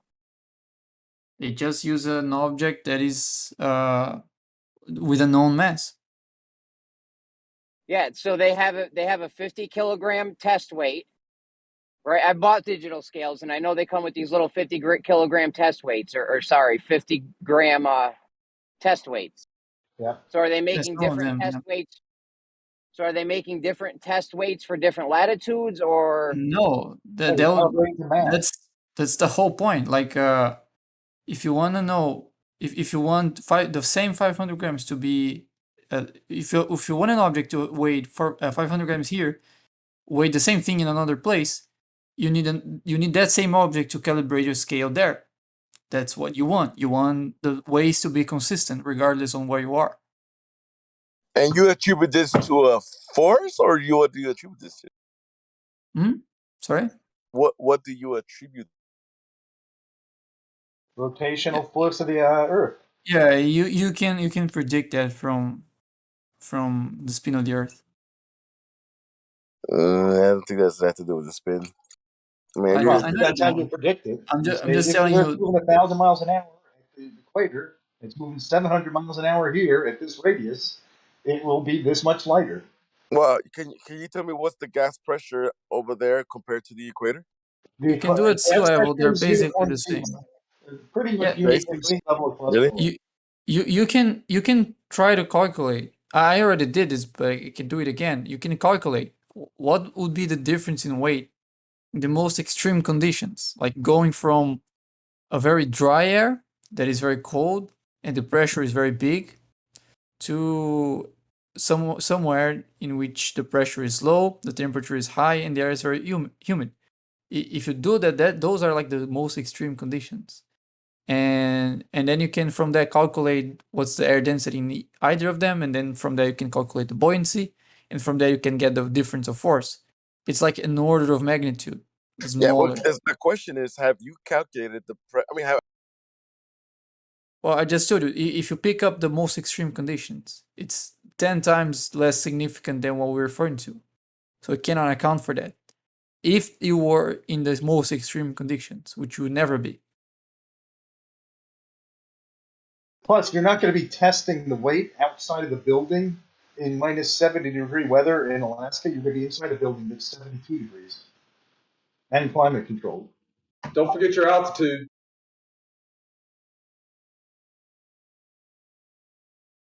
So it'll be 72 degrees on the equator. It'll be 72 degrees in Alaska in the middle of winter. At standard temperature and pressure. And elevation. And I don't think when they sell gold, don't they use like balances instead of scale? Yeah, I think they use balances.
Did the chat go quiet?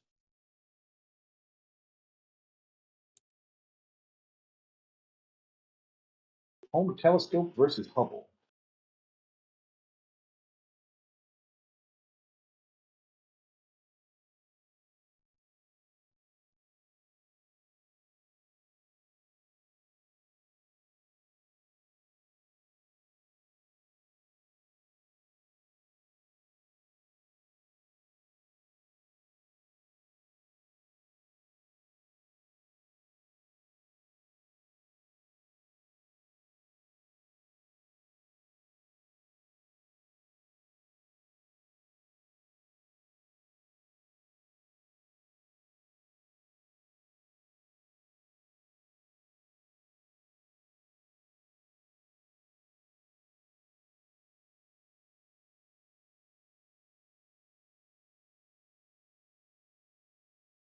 You guys think I should be able to see Orion Nebula with a 300 millimeters lens? Orion Nebula? Yeah. Can you not see it with the naked eye? Yeah, but it looks like a dot. I want to see like a nebula. Oh. Well, I don't know. How do you know they didn't calibrate the lens to make that image appear on the lens? Sorry? How do you know that they didn't make the lens in such a way that it fabricates the image? Oh, When it's so when I point to, it knows when I'm pointing to Orion. right. That shows Perhaps, Orion. perhaps it was made in Alaska and got warped a little bit. Maybe it should be made on the equator. Yeah, that could be. You probably want to make it where you're going to use it, ideally. What's all this crap about stuff made in China then? Nothing's used in China. That's true. Well, everything we use here is made in China. Yeah, but they don't use any of it there. Yeah, they don't use Chinese stuff in China. That's kind of ironic. Everything that the Chinese use is made outside of China. The rest of the world uses stuff made in China.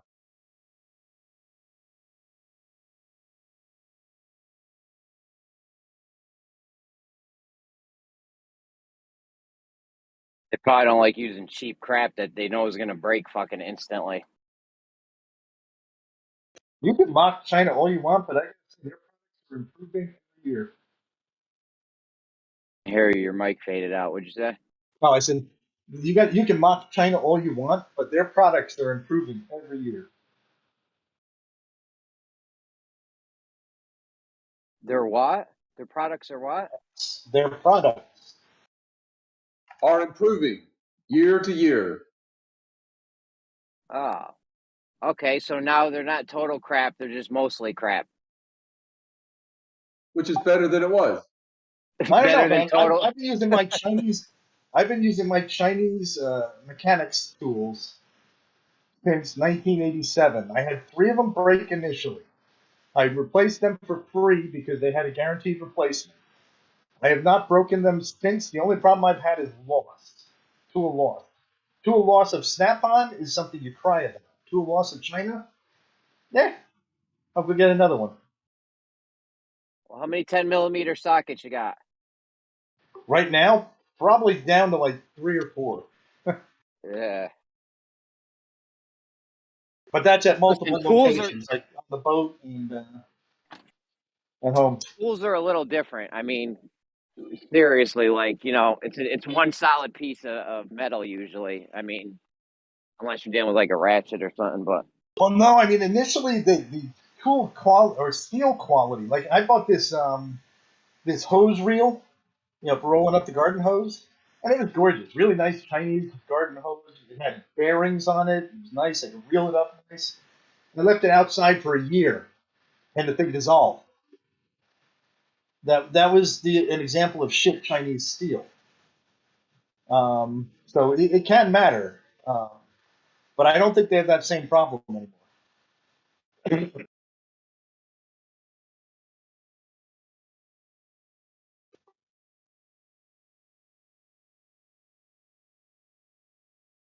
And the thing about the Chinese tools is it gives me a much wider range of range of tools that I would have if I didn't buy Chinese. Like if I had to buy Snap-on, I would have half the tools I have. God, a quarter. I remember a Snap-on in like 1987. My Snap-on spark plug wrench was like $45.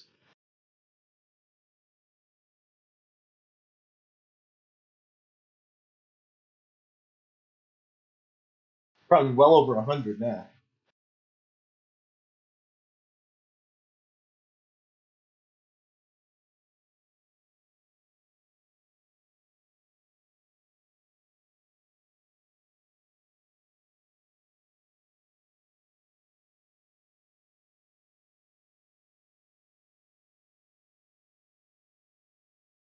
Moyak, you know, planned obsolescence is in everything that doesn't have a lifetime warranty.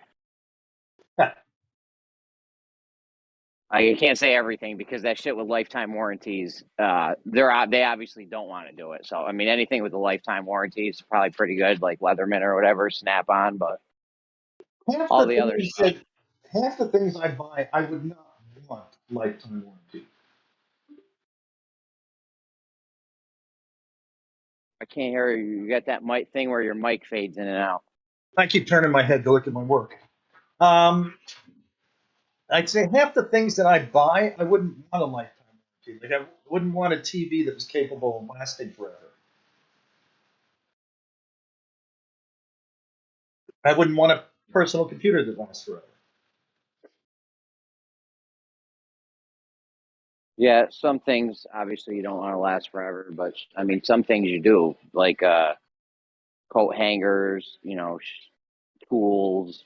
Right, your kitchen blender, you know, you just want one blender. Yeah, right? Yeah, like basic things that just don't really change that much over time, you know?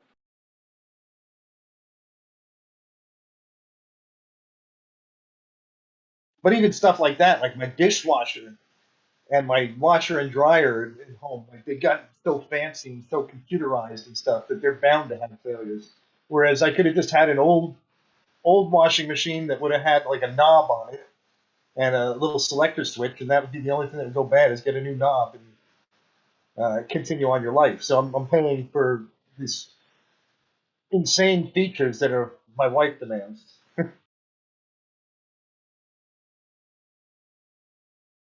And she got that stupid steam feature in the dryer. Oh man, did that chap my ass!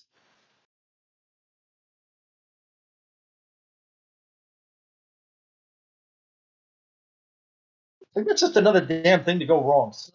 The dryer's supposed to dry clothes. Leave it at that. If you want to repress it, sprinkle some water on it, toss it in the dryer.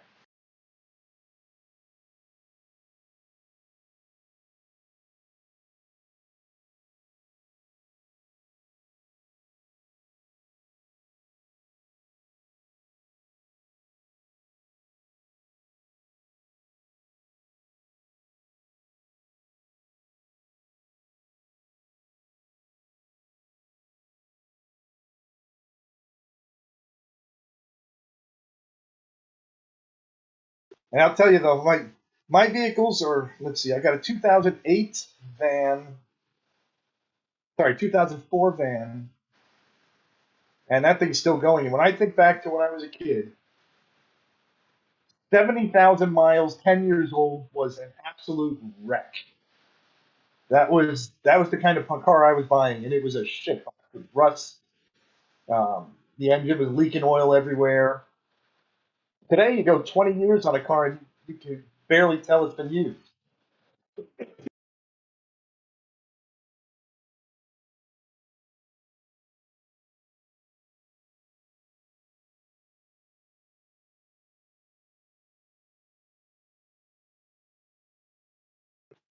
I'm coming up on 200,000 miles in my car, and it's still got the same clutch.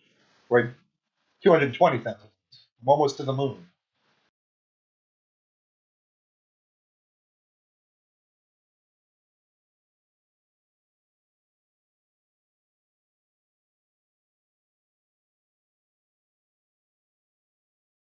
I think planned obsolescence exists, but I think that distance to the moon is just a claim.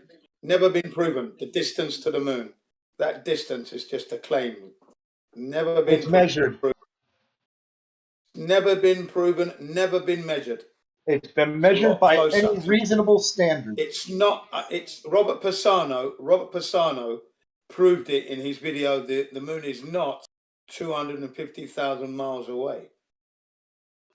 And he's wrong. Why do you believe that ass?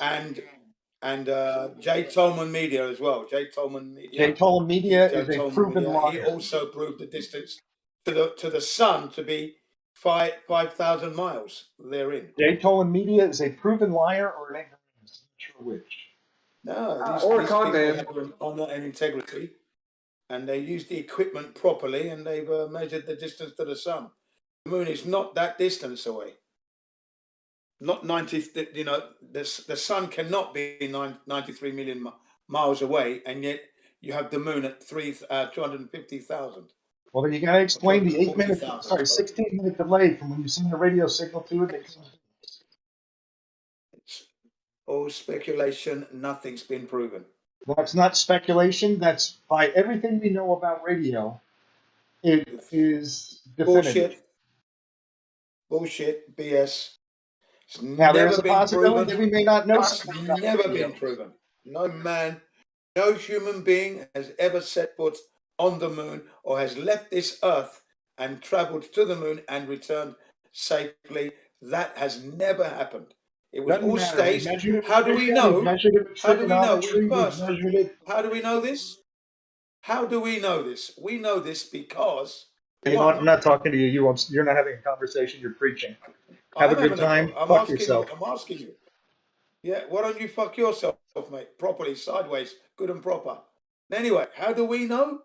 We know because Stanley Kubrick told us first of all. Stanley Kubrick, the best film director of all time, with his film called 2001: A Space Odyssey being voted as the best sci-fi movie of all time. Okay. Then I saw a TikTok. So there you go, 1968 movie. I saw a TikTok yesterday of a kid playing on the carpet, and he had all the toys in front of him with the NASA rocket sweater on and shit.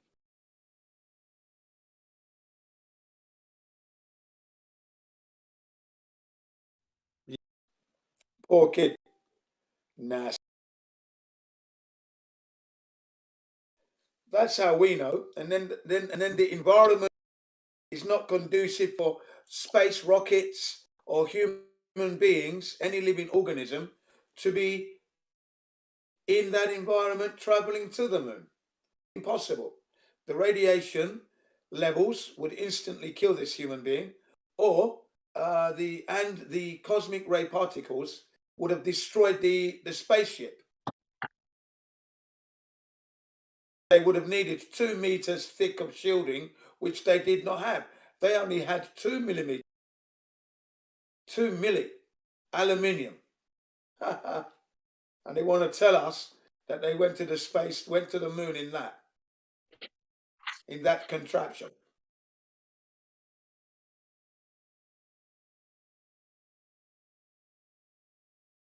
So no, sir, no one has gone to the moon. We do not know the accurate distance to the moon. It hasn't been measured. What we do know is that it's not 250,000 miles away. That's easily provable.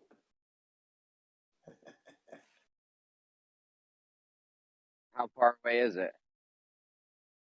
Well, I mean, according to Rosebotham, he reckoned it was around about 5,000 miles. Okay? 3,000 to 5,000 miles.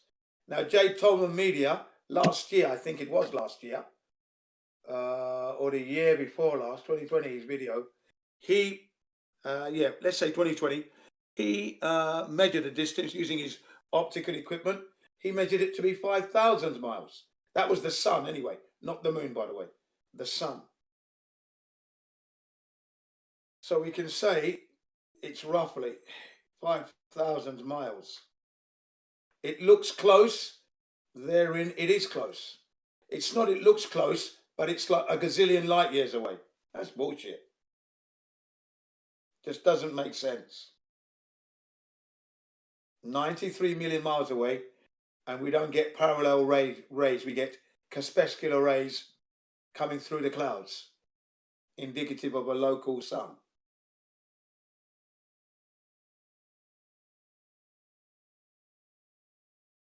So yeah, you know, they like to speak like everything is fixed, final.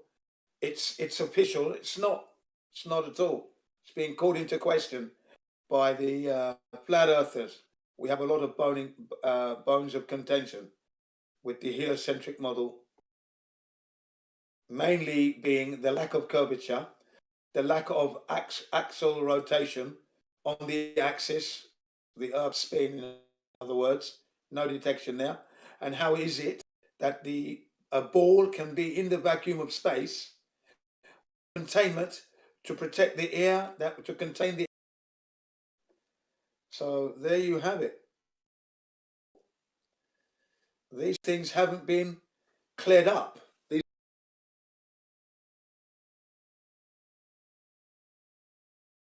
been asking for 7 years non-stop and no evidence, no proof, nothing. And they want to talk about they've landed on the moon, they've gone to Mars, and they're going back to the moon. Really?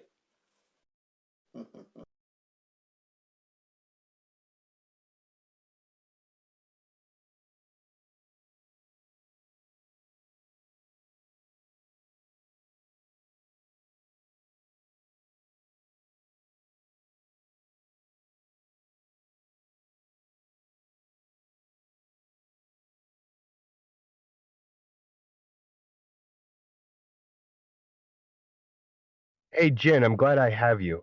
Always wanted to ask an expert. When I did the EME, why did it take so long for the laser to get back?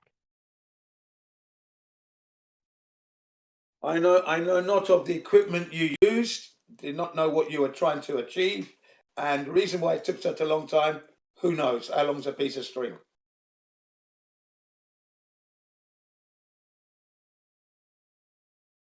Have you heard of an EME before? No, I have not. I did say that clearly. I know not of the equipment you speak.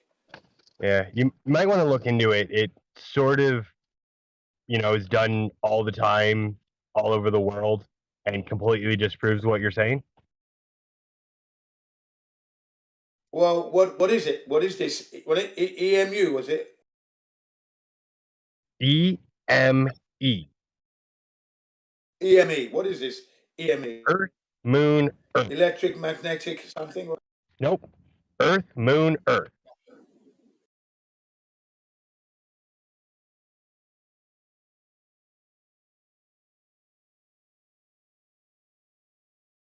I mean, at least that's what I was trained it was, but I'm not nearly the expert you are, Jen. You know much more about this than I do, even though I've done the test.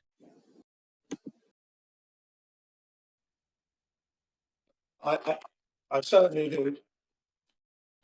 Being the professional expert specialist that I am, of course. That's correct. I'm glad.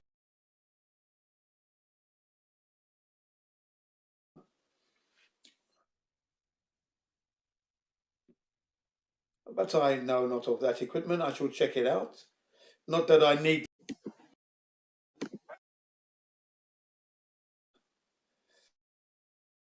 Yeah. Sir, if you want to look at the exact setup I used, it's the I don't need setup. that to know that it's not possible for humans Oh. to leave Earth and go up in a tin aluminium can Sure. all the So way to the moon and I'm back. not talking 3, about that. I was 3 talking days about there, supposedly. I was talking about the EME I did. If you want to look at the exact setup I used, it's the setup located at Los Alamos National Laboratory in the correlation, or they are teamed up with University of New Mexico.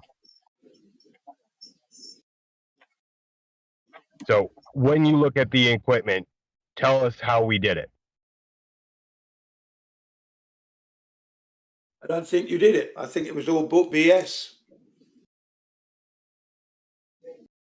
That's what I think.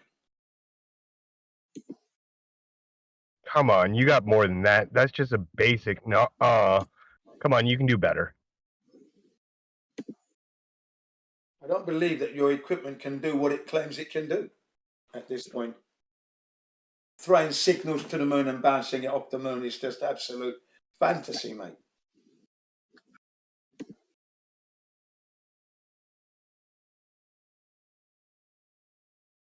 Cool. Then what does the signal bounce off?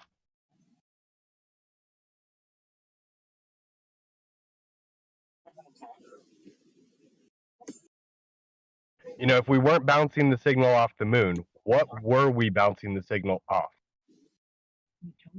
I don't think you were bouncing the signal of anything. I just think it's all lies. Okay. So why is it when we shot the laser without the moon? It might have been bouncing off the atmosphere. It Right. may have been bouncing off the atmosphere. Could have been bouncing off the dome. Who knows? That's really interesting because we also shot the laser when there was no moon in the path and got no return signal. So does that mean we managed to hit a hole in the dome? Who knows what you were doing? You know, that could be you could have easily switched it off. Oh, we switched it off. Who knows what this equipment can and can do? We don't know. We don't know what you're doing. Do you have a minimum size for the straw you grasp, or any straw work? I don't have straws, mate. Oh yeah, you just grasp at anything. I just am who I am. I step in and tell you what I think until I am satisfied. That's my position.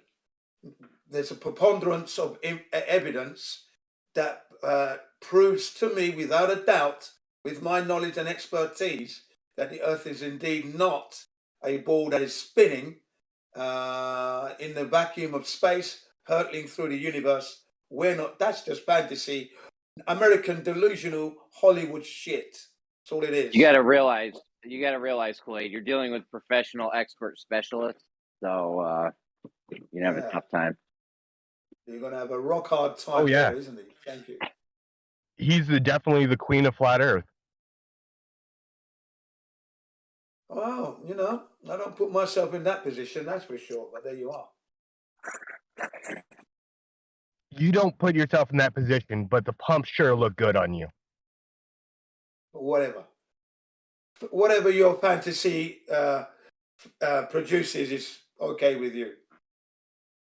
That's not my position. Never will be.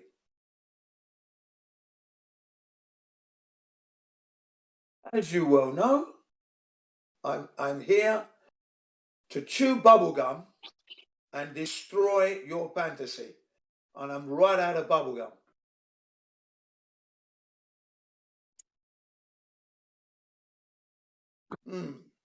So, funny how when the sun is in the Tropic of Cancer and we have this sun above our heads 24 hours a day, every day of the week. You can see it for like 3 months. Normally, you know, in the Tropic of Cancer, by rights, if the Earth is a ball, you should be in darkness down there. But that's not what you have. You actually have daylight down there, thus proving your ball doesn't exist. Just like that. Budum. Budum.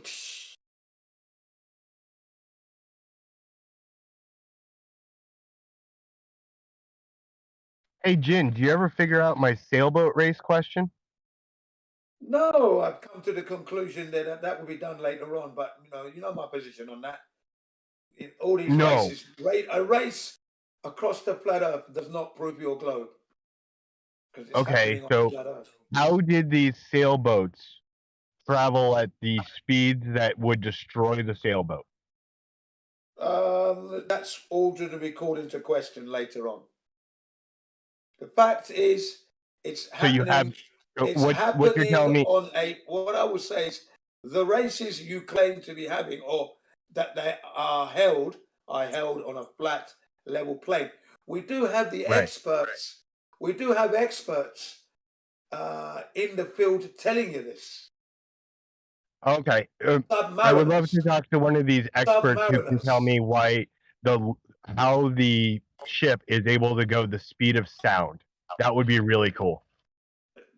The Do you have an interview? You have an interview with an expert sailor who says that their unpowered boats can go the speed of sound, Jin. I would love to see that. Well, I don't know. I've never seen a boat go the speed of sound. So that, I mean, that's wild. Yeah, that sounds a little ridiculous, doesn't it? Why would who's making that claim that boats travel at the speed of sound? Yeah. No, I did not. Yeah. Why would I do that? No. Because in order for the Vendée Globe to work, the No, boats you're would need talking to out your ass, travel at mate. the I speed of never sound. said anything traveling at the speed of sound. Don't be silly. Now, You're right. You didn't know the numbers. I filled in the numbers.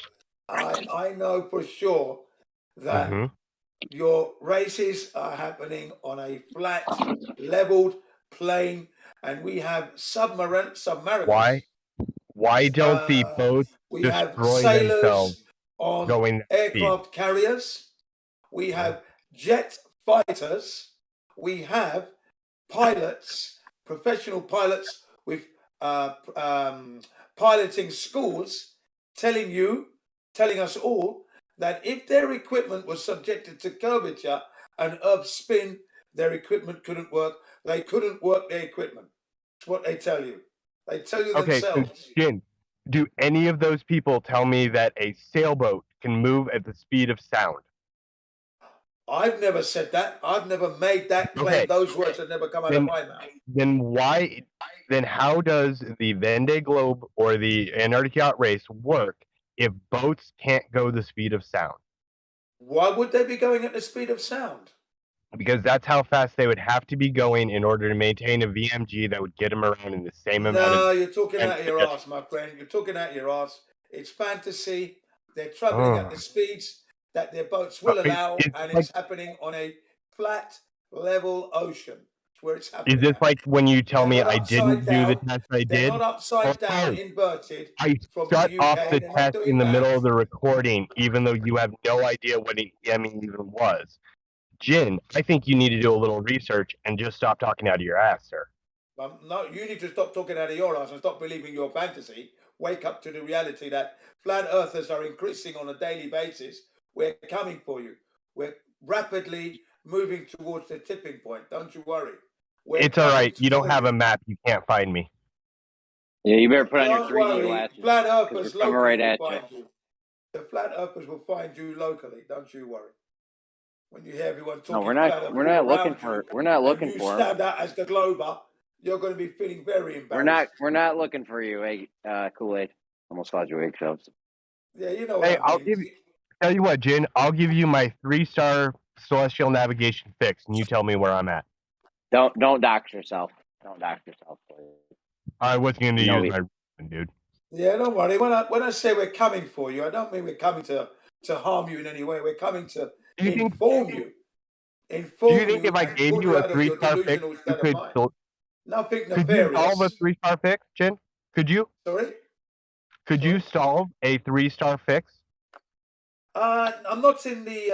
I don't have the skill to do that, to be honest. So no, you wouldn't be able to. Cool. No, I would not be able to. Not unless I had a little bit of. I'm shown how to do it first off. I have a little idea. I'm a bit rusty. That's why I'm saying no. I don't think I'll be able to do that right off the bat. I'll probably be in error, but trial and error. I'll get it right in the end. At least I'm admitting the truth. Don't you worry. Yeah, you know what you would have to do? I still feel confident. I still feel confident that if you blindfolded me and threw me into the sea, I would find land. No doubt about it. Can we also handcuff you before we throw you into the sea? That would be really cool. Yes, that would be really cool for you. Yeah, as long as I could tie you to the underneath of the boat. Yeah, that would be lovely. Oh, come on, An dude. ancient torture. That used to be an ancient torture thing. They would tie a rope to you and throw you off the front of the boat and let you drag underneath it. Yeah, that would be nice. That is one of the tortures that they would use for sailors who disobeyed orders or were unable to calculate math.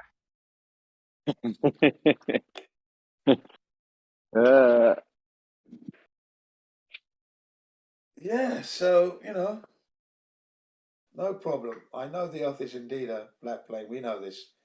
Yep, So many, you would have been killed. So much evidence is out there. So many Kill professionals hole to death. out there telling you so. Flattening the curve. That's the video you need to watch. The latest one. You would have been walking Or a plank. level, Jen. next level. That's out now as well, apparently. You can even watch the next level there. That's telling you. Well, peppering you with movies and information. You're being peppered. Jen, Kool-Aid said you would have been walking the plank. No, I wouldn't be walking that plank. I would have made it easy. I would have taken them to lands where their lives would be changed instantly. New land. Wow, yeah. Meeting new people, enjoying new cuisine. They would have loved it. New music, new sound, lovely weather. No.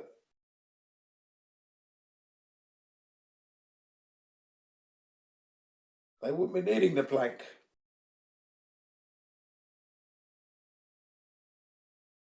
Yeah, you definitely wouldn't, because you would not be anywhere near any of my ships. Ships, you.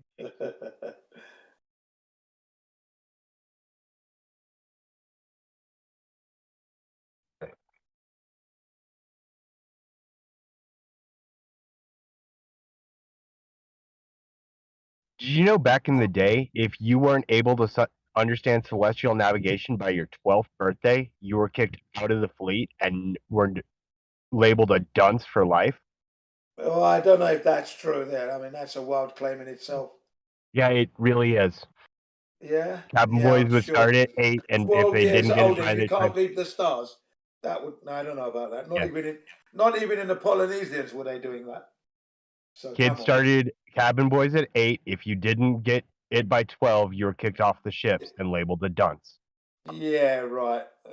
Who believes that shit? Yeah, right. Yes, look at the logs for Admiral Cochrane, his cabin You boy. love the movie Pirates of the Caribbean, Kool-Aid? Yeah, who Say what? Favorite admiral. would believe that crap? I said that's your favorite admiral because his name had the word cock in it. Yeah. No, have you ever seen the movie Master and Commander? No. Never heard of it. Oh, check it out. It's really cool. Elizabethan ships talking, but the admiral that they follow in that is Admiral Cochrane. He's really cool dude.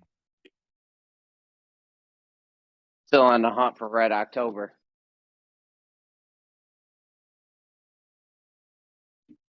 One of Morgan Freeman's best roles. Oh, Morgan Freeman was in it? He's great. I love him. Right at the end. It's great. Yeah, I didn't like him when he was when he was pumping the heliocentric model up. Remember, he prostituted himself and promoted the Earth being a globe and that. So I'm totally disliking that man instantly. Did you know that, Jeremy? Together with Will What did he Smith. do? That space? Yeah. What did he do? That space series or something? Yeah, that's right. Yeah. I mean, dude, he gets paid a fortune to talk. He's promoting. All right, so Jin wants to talk about movies. Jin, If somebody was like, "Yo," oh, go ahead, Kool-Aid. Jin, why are you supporting and pimping a movie made by Satanists? Satan is demonic lineage. Oh, come on. What movie are you talking about? The Next Level. Made and produced by blood over intent occult Satanists. No, Demonic they're lineage not. shit, No, Jen. where'd you get that from? Where would you get that from? From Hibbert's YouTube channel. Go look at it. He's a blood over intent Satanist and prefers to be called Satan. Why are you pimping a movie by Jen, that's Satanists? not good. Yeah, that's not good, Jen. Yeah, flattening the curve is the main one. Are they Satanists, Jen? They're not Satanists. None of them are Satanists. Kool-Aid said he's a Satanist and he prefers to be called Satan. Kool-Aid is the Satanist. He's the Satanist. Yeah. Hibber, the director of the of Next Level, is a blood over intent Satanist. That whole group. I don't know that. I have no evidence of this claim. Look at now his you know, YouTube channel. but now you know because Kool-Aid told you. No, go look at his YouTube. Don't take my word for it. Go look at his YouTube channel. Post the link, Kool-Aid. Yeah, Let Jen watch it. I'll find it. This isn't good, Jen. If they're Satanists. Again, No evidence. Hearsay. He's Hearsay. posting it right now. Jin, he's posting the evidence It's still right now. hearsay, even though he posted it. Let's watch It's it. coming from his own mouth. It's coming from the guy's own mouth, his own YouTube channel. Right, Kool-Aid? Is it coming from the guy's own mouth, or?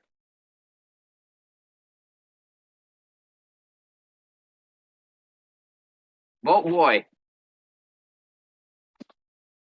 Hello? Yeah.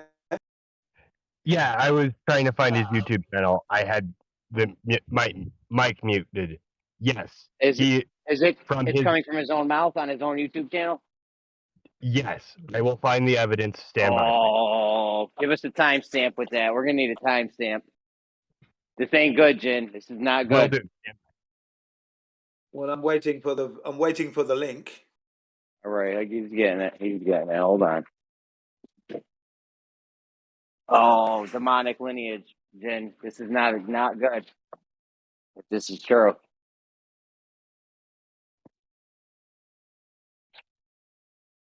I never even heard it. I don't even know what you're talking about. Is that the same guys that made Level? And then they made Next Level? That's probably right, yeah.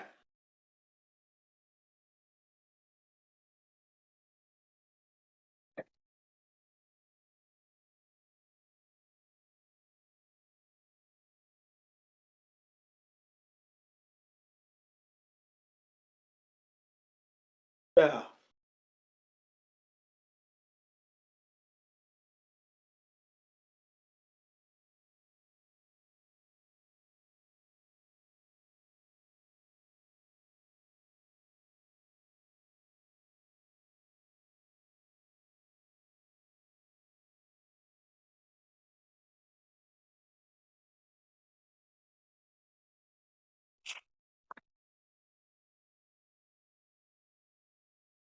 Oh my God, how much longer it'll fucking fry? I wish I was in Australia right now, so it was Friday. Psych. I'll never wish it was Friday that bad.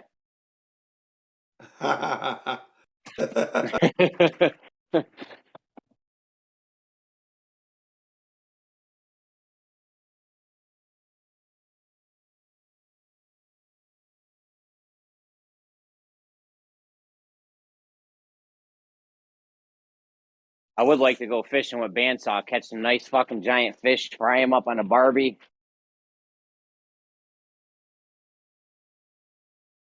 Yes. It is nice fishing. Gotta be catching salmon, all kinds of shit down there. Yeah, salmon, tuna, all kinds. Yeah, I've done that loads of times, man. Love it on boats. And then you take them to the restaurants and they cook them for you.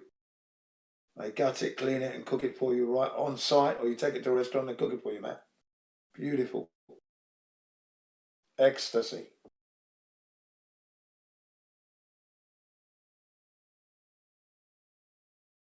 Some you eat raw, some you eat in batter.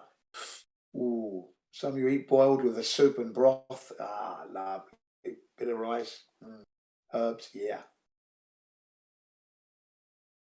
Wash it down with a glass of beer. In your case, my case, nice wine from Chile, if available. Lovely.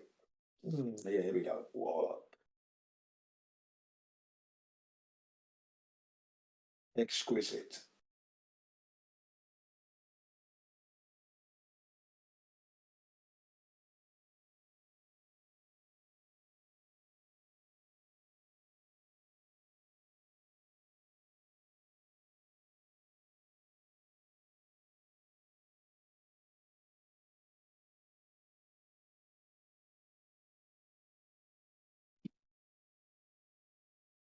We're waiting, Kool-Aid. This is big right here.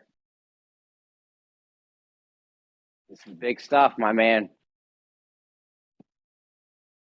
Ah, Kool-Aid is delusional, man, thinking he's on a ball. All the evidence, there's no evidence for this globe, and look at them. Clinging and desperately hanging on. Clinging, hanging on.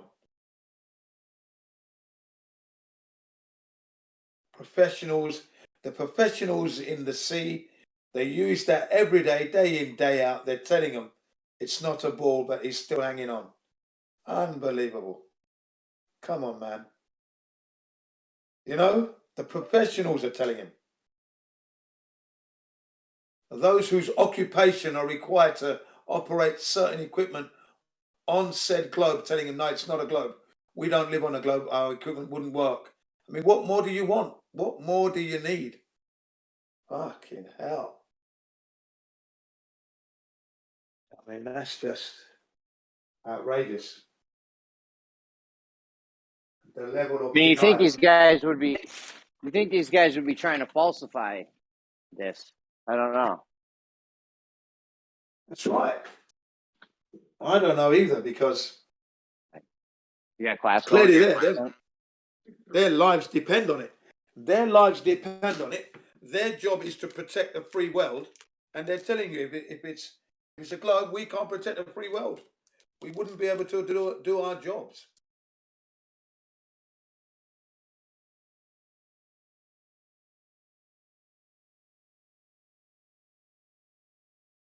I've watched it 3 times. So good. So damning. Just unreal.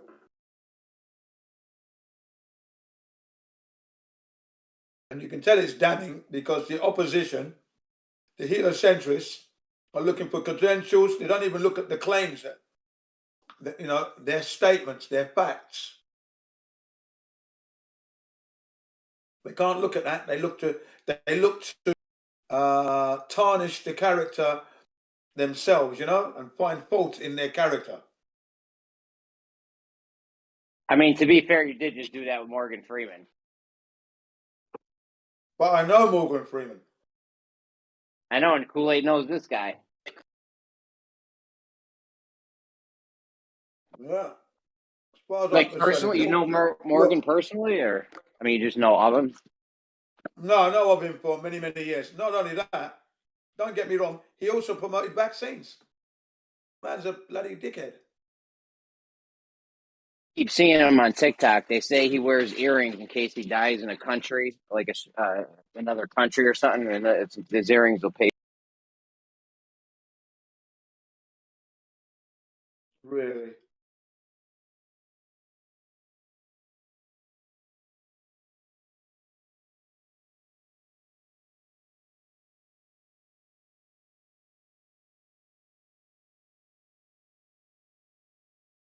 If he died in another country, he's wealthy enough. His family will take care of it anyway.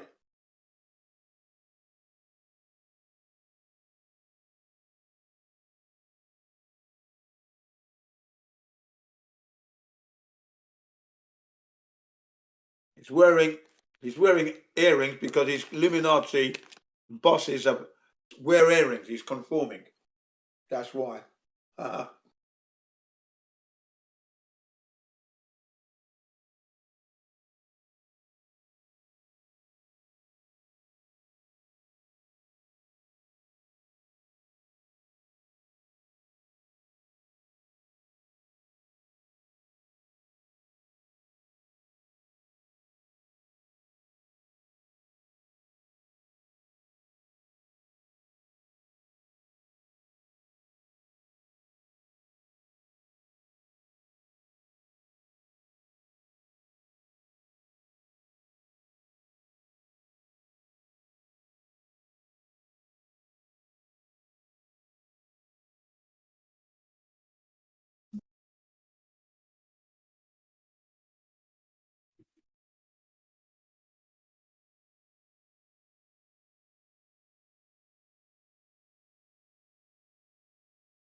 So in chat is the blood up or shut up where Quasi-Luminous talks about him being a blood over intent Satanist. Hibbler seems to have removed his version of the exact same video, probably because he was getting too much backlash. But yeah, the entire group is blood over intent Satanists.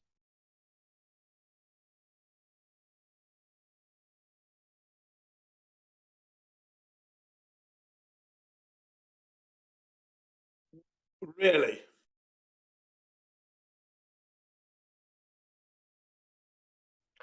Yes, at least according to what they say. Yes, of course. What they say, yeah? Right. The people. Yeah, and they drink blood. Yeah? The people who say I'm a blood over intent Satanist, I generally believe them when they say they're a blood over intent Satanist. Because Right. why would you tend say not to that? believe them. Oh, so I right. tend not to believe them. I Oh, tend you're not to right. believe them until I see them do that ritual in front of my eyeballs. They're literally talking about doing the ritual. It's done in front of your Talking eyeballs. about it and then doing it is another thing, yeah. So let them say it. Now show us a video or show us them In chat. doing this thing. In Let's chat. see it happening. Oh, I'm sorry. The video explaining the ritual they did is in chat. I need to see them. apologize. I need to see them. I need to see them doing the ritual. Right. Okay, Yeah. you're right, Jin. They're not Satanists, even though they say they are. Mm-hmm. Good job. Yeah, I'm not going to take that as anything until I see them prepare the ritual and the blood and everything. Yeah, and look at drink that it. entire channel, dude. Literally the entire channel.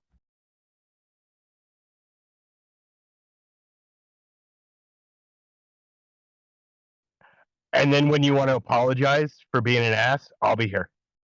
No, you see, I don't have any interest in those kind of people myself. Okay, then I ask again, why are you supporting them and shilling their movie, The Next Level? Or Next Level, or whatever the fuck it's called.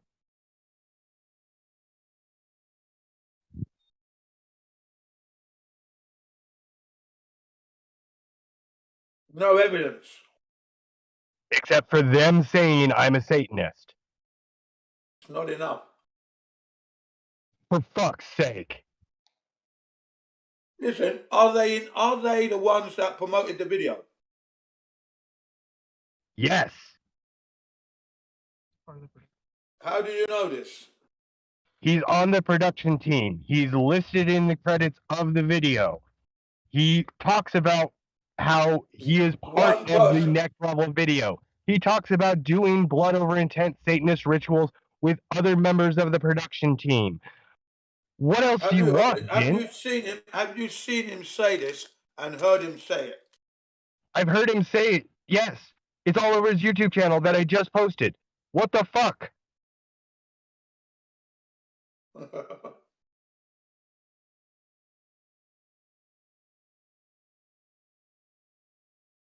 So, I'm going to ask you again, why are you promoting Satanists?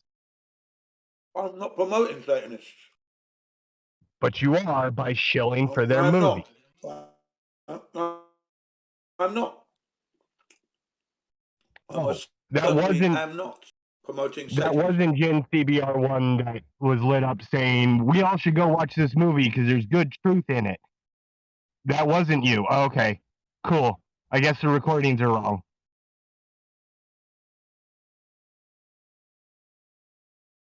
Oh no, the recordings will be correct. I'm promoting the video. Right, and and Jin its is lying. content. Got it. You are what I'm you not are lying doing at is all. promoting blood over intent Satanists, and we understand No, that. I am not. Now you are trying to back out of it and say, "Oh, they're not Satanists," even though they say they are, because you can't handle it in your worldview because you put these people on such a high pedestal that it's fucking ridiculous.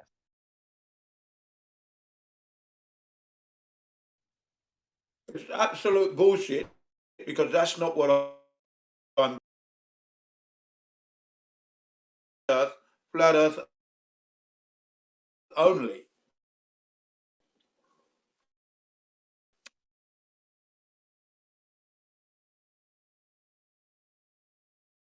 People. No.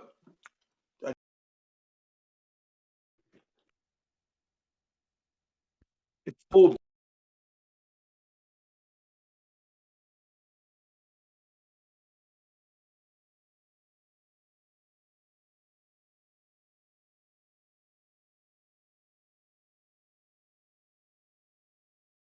On the community page, he asked to be called Mr. Satan. Good job, Jin. Definitely not Satanist. Fucking retard. Sounds like slander to me.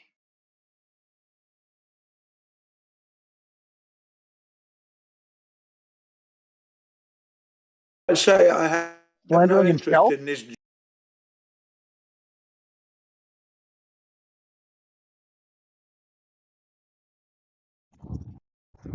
No interest whatsoever in this junk that gets posted from you guys from time to time. That comes from your side. Not my side. Not my side at all, mate. Sorry. Would you stop eating on microphone, you disgusting animal? The people whose movie you were just shilling promote that on their YouTube channel because they are blood over intent Satanists. So either you can stop shilling for blood over intent Satanists, or you can explain why you are shilling for Satanists. Why do you twist everything you think you know?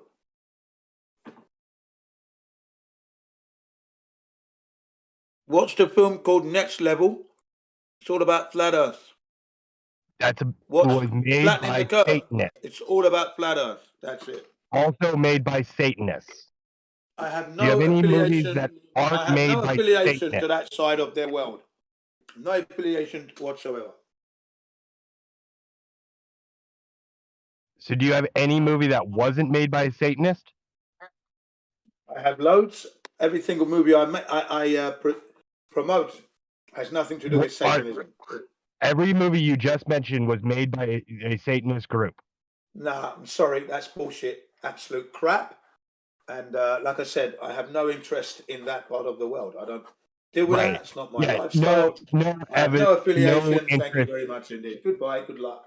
Good luck. No interest in the things that they say and can be proven about them when they say they are Satanist. If it goes against Jin's worldview, yes, it didn't happen. The whole world's right, but Jin's right. I have no interest in that at all. Zero. I don't watch that. Then stop promoting Satanists. It's not hard. You didn't know they were Satanists. Cool. Now you do. Stop promoting them. I'm still going to promote the movie. Don't you worry. That's regardless of whatever they do. Then I'm still going to ask you why you're promoting Satan. Then I'd say to you, you're delusional, because I'm not promoting Satan at all. Thank you very much. You're promoting a Satanist organization with stated satanic gain. I'm saying to you, what the flat Earth content in that video, Next Level, absolutely marvelous. Absolutely cool. So Jin's a marvelous. Satanist. Got it. I'm glad we all know this now.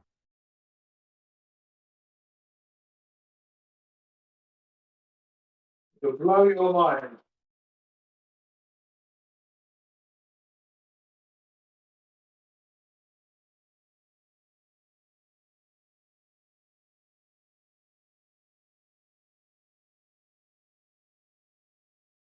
Satanists.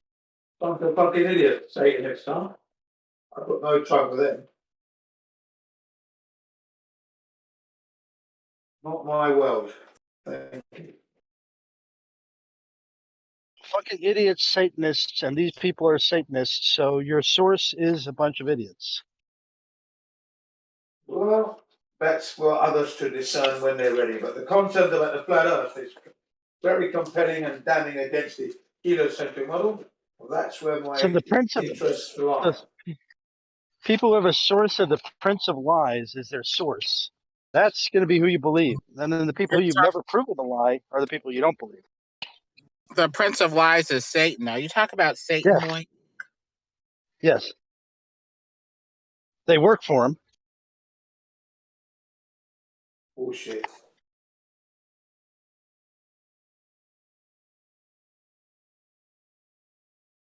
Well, luckily, the Lord gives us discernment. He gives us a sound, clear-headed mind that is easily able to discern truth from falsehood, along with the help of the Holy Spirit. Amen. So you recommend Jin as a person with discernment? He was wise enough to discern the shape of the earth as being flat and its motion as being non-existent.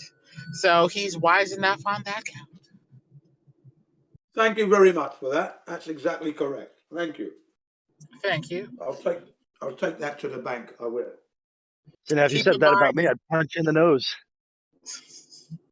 Well, keep in mind, Moyak, if the devil can't take the truth from us, he'll settle for mind fucking us to death with uncertainty, relativity, and other postmodern garbage. You mean uncertainly, like how the circumpolar stars work? Based off of refraction through atmosphere and dome glass, yes. Over a flat plane. That'd be The fine if we glass were and the outside of atmosphere reverse and warp the image, giving you a southern star trail. That'd be fine if we were outside of the dome, like you were showing there. But we're not outside it; we're inside it. As long as we have a curved surface, the light would go off of the curved surface and warp. That's all we need.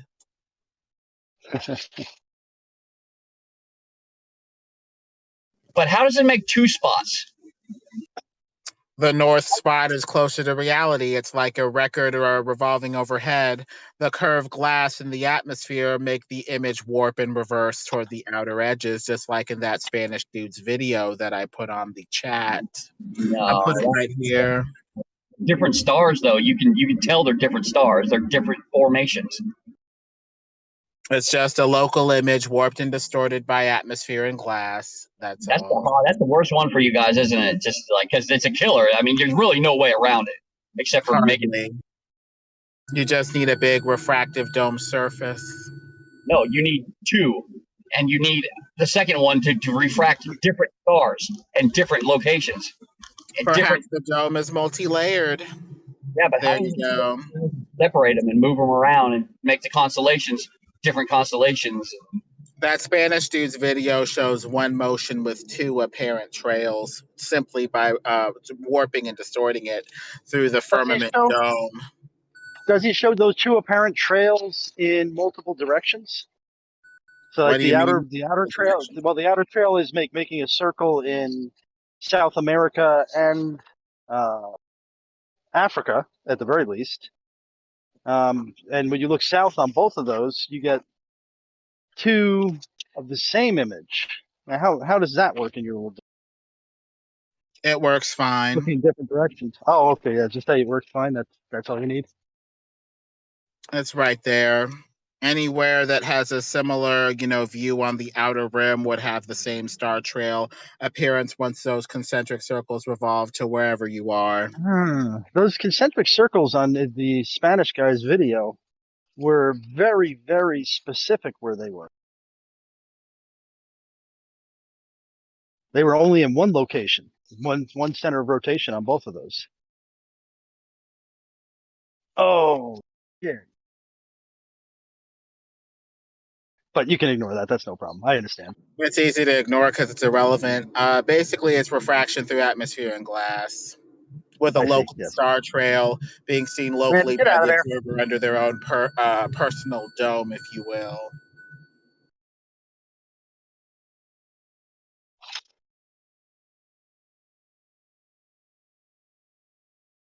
Dog is like Pete Shea running around eating dog shit outside. Disgusting animal. Stop it, Mandy. I thought that Mr. Shea drank the urine, but not the shitine, if you will. As far as I can tell, he does not eat his own excrement. Yeah, but that's only moments away because the reasoning that he uses is that it came from the body, so therefore it's good. But urine is not thought of as waste, not in that regard. It's thought of as extra. Actually, I'd say it's looked like as waste. I mean, extra can be put to good use under the right conditions. Your body may not need the extra in your urine at the time, but you could put it in a glass and drink it later when it's like, oh, I can take this extra now.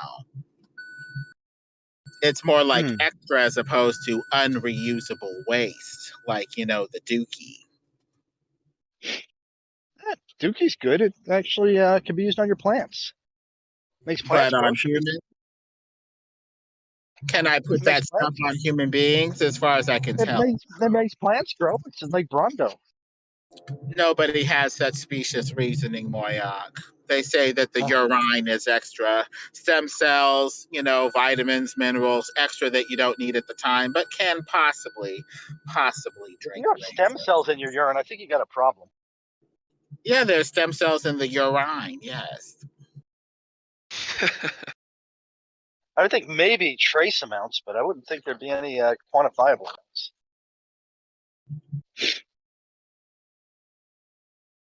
Well, people swear by the golden elixir, the Shivamba in Ayurvedic medicine. Of course, you don't.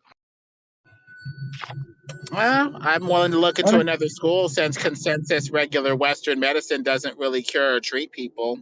Just keeps them sick enough, long enough to pay out a lot of money. So why aren't you doing it? Why aren't I doing it? I haven't taken the piss plunge yet, but maybe one day I will. Why not now? It's going to cure your cancer and all that stuff. I don't have cancer. That's what you think. If I start coughing up blood, I'll let you know. It's a little bit late by then, but I'll just take some bitter apricots or find the implant that they're putting inside of me to cause cancer. Or I'll find the cancer ray that they're beaming me with to cause cancer. It's usually one of something those makes me three. think that the second you get diagnosed with cancer, you would be at the doctor's begging for chemo. No, there's three main causes of cancer. A toxic body that hasn't been detoxed properly is the main cause. The other That's two right. secondary causes that are a bit more rare but still just as efficient is beaming you with a cancer ray, giving you a cancer virus, or putting an implant inside of you that causes cancer. Exactly. Now, There's no Jin, way I that I think would even Jin consider. won't take There's no medicine, way but I I'm would even thinking you consider will. chemotherapy. That's for sure. I know you I'll wouldn't, let you Jin. know. I believe you. I don't believe Lemon.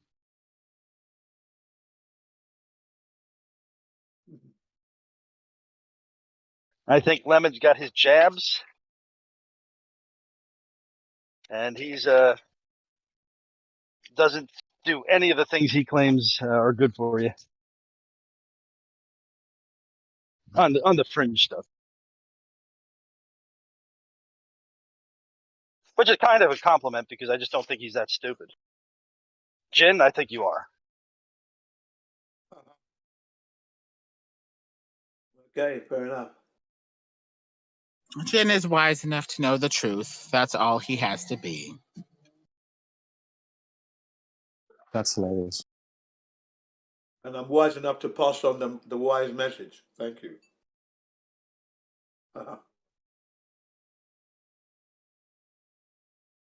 You lose most of your audience by your behavior, though. People just leave. They get sick of hearing you because you're preaching, not discussing. What do you mean by preaching, Moyak? Do you mean saying Not truths that people aren't ready to hear, or just No, talking and preachers, responding to people's conversation, or what? like a preacher, he's not responding to the conversation. He's just sitting there in front of the congregation, screeching away his stupidity or his truth, whatever. But he's not in any way, shape, or form having a conversation in most cases. Well, we could have a bit more of a back and forth, less of a one-sided preachy conversation, sure. But we do have some truths that we would love to, spread to the congregation. Yeah. Yeah, but you're not getting into the congregation if you chase everybody away. A shitty preacher is not going to have a great congregation. Can I get a witness from the congregation? Amen. Wow, wow. All right, I think I've picked up all my poo and flung it into the woods.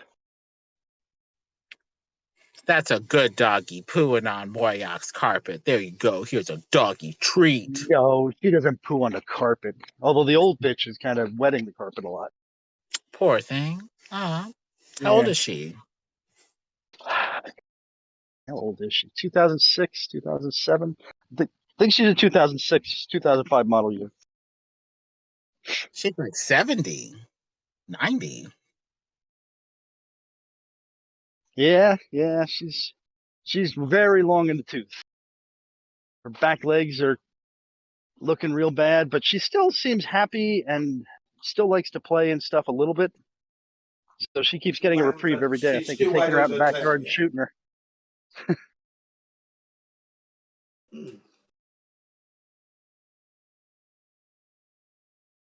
Every time she wags that tail, she gets a new reprieve.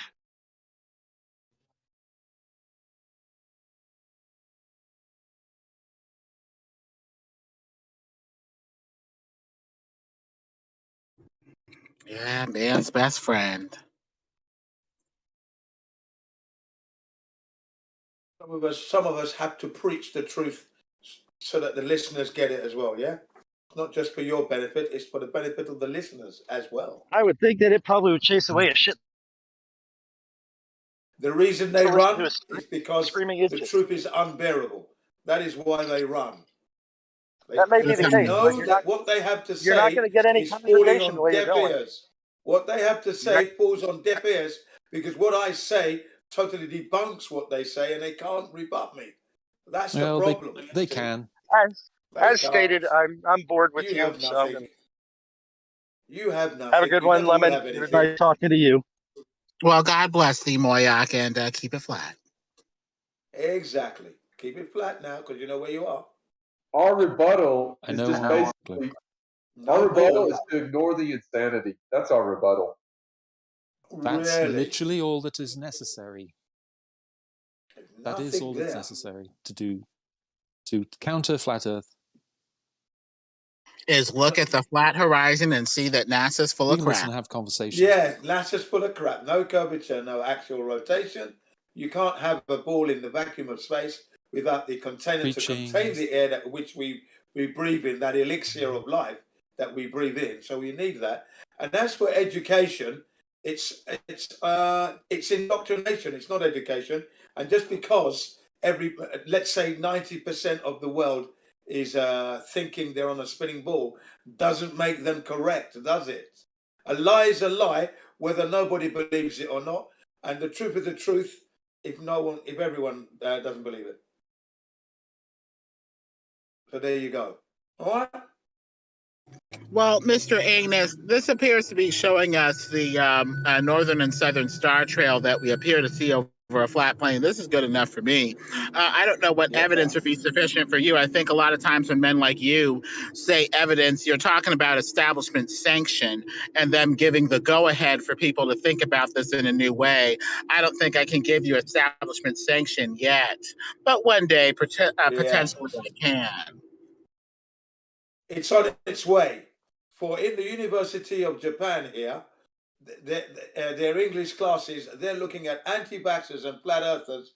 And at the end of their studies, it states that more and more people are becoming flat earthers. It's what it stated. And I thought, wow, thank you. And if that ain't the truth. So, what are they going to do, Jin? They're going to have to try to dox and embarrass and humiliate other people into compliance because the evidence of their senses keep on declaring to them not only the glory of our God, but also the glory of the flat, motionless earth covered by a dome. The beauty of it. Yeah. Yeah. And everything that the heliocentrists actually tell us are just statements without verification, and we can't verify anything. We can't go to the moon to verify that there's anything on the moon. We can't That's go right. there. And that which is presented without evidence, the globe, can easily be dismissed without evidence, one would assume, using Hawkins' razor or whatever they call it, Dawkins' razor, or one of those Hitchens' razor. And then if you factor that in with the Sherlock Holmes method, whereby if you remove all the impossibilities, whatever's left, no matter how improbable it may seem to be, has to be the truth. So there we have it. I love that Sherlock Holmes method. Love it.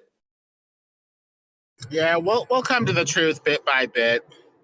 Oh yeah, and see how flat it truly is.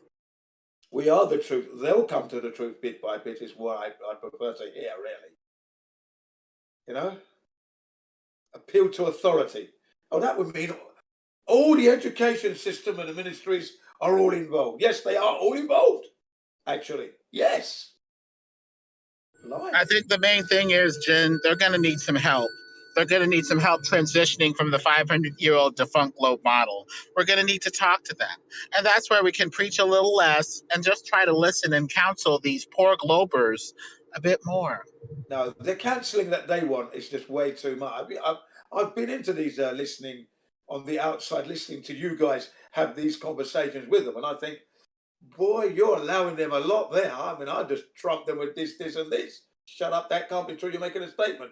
But it's okay. I've heard you go around in circles with them, but even you get exasperated in the end. After 2-3 hours, I've heard you.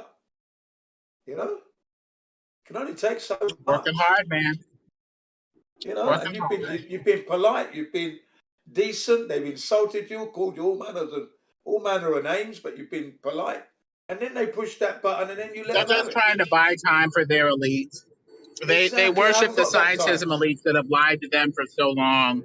They're just trying to buy time and say, shut up, believe whatever they believe, or wait until they move before you start thinking. It's a natural reaction, but they have to start trusting themselves and the evidence of their senses.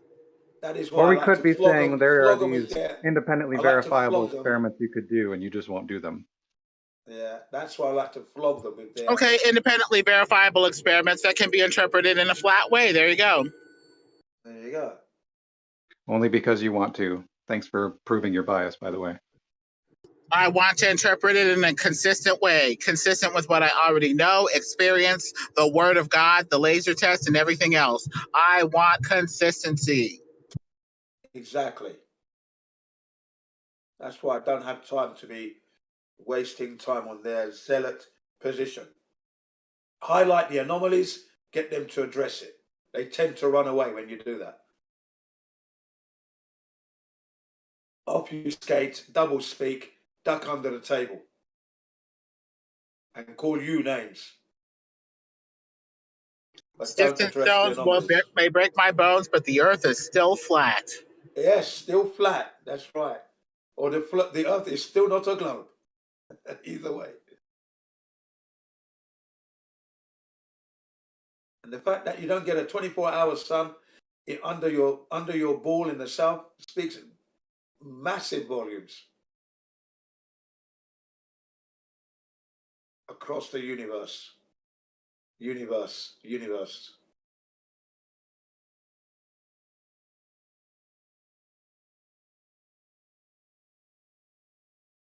Flat Earth is beauty. Flat Earth is ecstasy. Flat Earth is integrity. Flat Earth truth. Beauty. You don't hear them speak about their globe in that fashion, do you? Not one of these heliocentrists speaks of their globe in this fashion.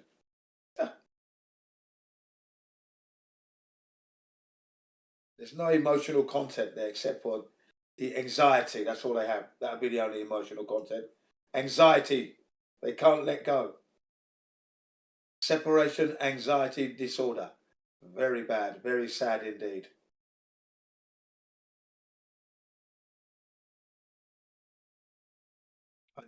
What the image I have is this imaginary ball spinning, and they're all hanging on for dear life when the flat earthers come in,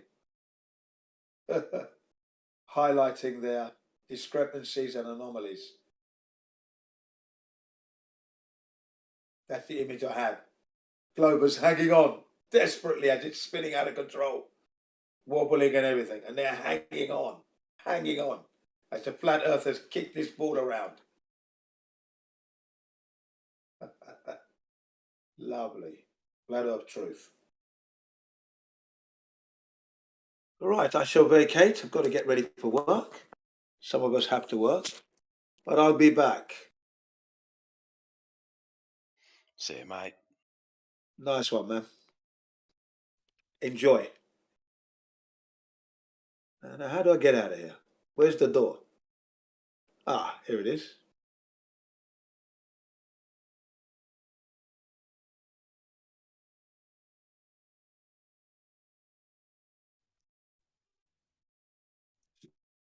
Still can't get out. How do I get out?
Well, well, well.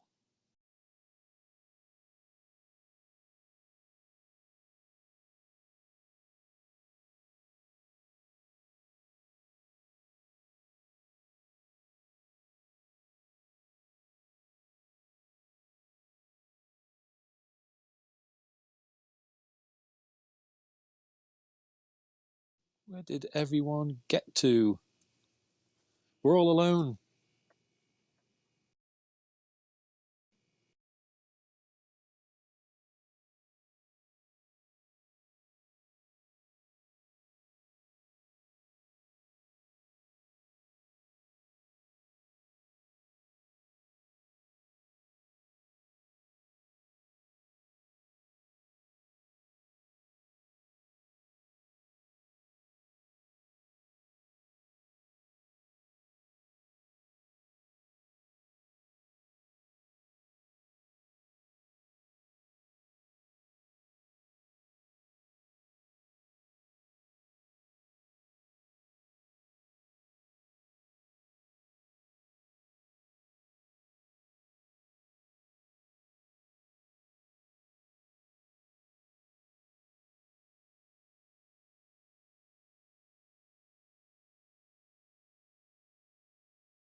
So here's a question for anyone that's listening. What's the deal with coming in and then just not logging out and just leaving the thing on? Are you listening to everything? Just curious. Not a criticism, but just curious as to... I see lots of names in here, but there's no one talking. A lot of times, so like I set it up on my iPad and kind of set it on the bed there and leave it on and logged in and stuff. So like if something starts up and I want to hear it or whatever, then I'm just right there. But like a lot of the time I'm sitting here with it on mute while I play. Not like I can hear them, they can't hear me because I'm on mute. Gotcha. And I'll play like my video games or whatever, Right. but I'm just sitting here hanging out and waiting for something to start up or see if waiting there's for some something going action. Getcha, yeah. Waiting for something, someone to say something crazy. Or whatever. Yeah, or just like say something that is like logically indefensible. Yes, which that happens a lot in here. Of course it does. And but depending on your point of view, you know, when someone comes in and says, "Oh, it's a globe," yo, that's silly. If you're not flat earther, and someone comes and says, "Earth is flat," you just obviously. I mean, yeah, it's funny. Yeah, that's something that I would just, basically let that go. Like, that's not going to necessarily be something that you're going to be able to push them on. It would be like more like minor points that are like the things that I want to dip in on. Like somebody saying something like, I agree that our government is bad and they do a bad job, but let's give them more things to teach our children in school. Give them more responsibility, like something like that, and trying to walk them through the steps of how are they holding those two thoughts inside their head of you agree the government's bad at their job and that they teach bad things and that they're in general they're dishonest, but you want to give them more responsibility over your kids. Right. Yeah, that type of thing. Once it gets into that type of stuff, that's where it gets. That's where it gets. You know, that's where the real discussions start, right? Because yeah, I found that that's true in that one instance, right? So people will distrust the government, but allow the government to teach their children, and that's that's not illogically consistent. That doesn't follow, right? But it depends on the level of distrust. That's the thing. I think that's they can be trusted. The government can be trusted to do certain things, but not necessarily trusted to do other things, or at the very least, not trusted to do other things well. Or honestly. Yeah, I think it's like you basically the government shouldn't be trusted. The government should be given particular responsibilities, and then like every second of every day they should be watched and not trusted to do it properly or do it well or to stay in their lane. They should just be watched all the time and forced to stay in their lane, because it's a government. Like it's a piece of power. No matter who's in there, like there's like always the possibility that the wrong person got in, and they're going to try and increase that power. So it should just always be everyone on watch at all times, stopping them from trying to get more power. Yeah, fully alert. I agree. Fully alert all the time to make sure that that it doesn't start running away. Even when but it does start running away, and people, it doesn't get stopped. But that's what it should be. And I was talking yesterday, I think we were discussing this, about the size of the country. When you get the bigger the country, the more difficult it is to govern, because the politicians end up being, sitting in their ivory towers in DC, you're not paying attention to what's going on in the local, that type of thing is very much a much bigger problem than a small municipality or a small country like Norway, for example.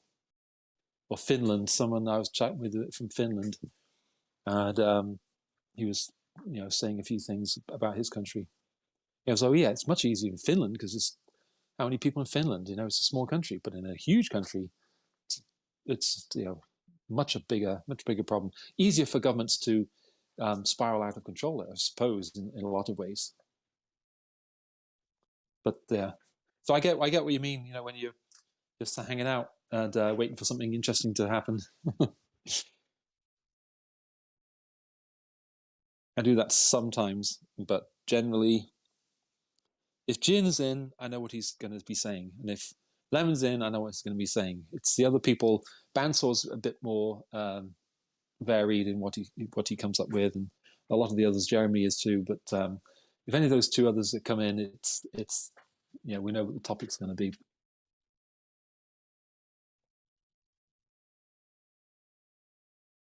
Or at least we know how we're going to approach it. I like Jeremy's style. I like the way he says things very like plain and matter of factly, and like he's just got a tone to his voice where just like he just states an obvious thing, or that it could be as if it's an obvious thing or whatever, and it's just like him just basically putting this stuff back on them, the stuff that their model claims or that they claim or whatever. It's just him just like turning it around on them or whatever. I really like the way he does it. And in the tone, it's a humorous tone to me. So yeah, and he's good at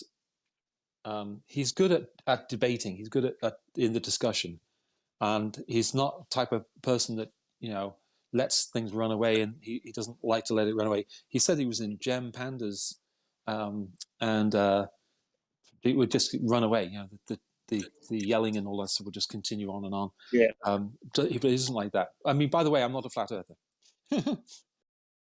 But I see what you mean. He's very good at that. He's very good at posing issues and posing, how he sees things and elucidating, explaining what he means, rather than just putting people down or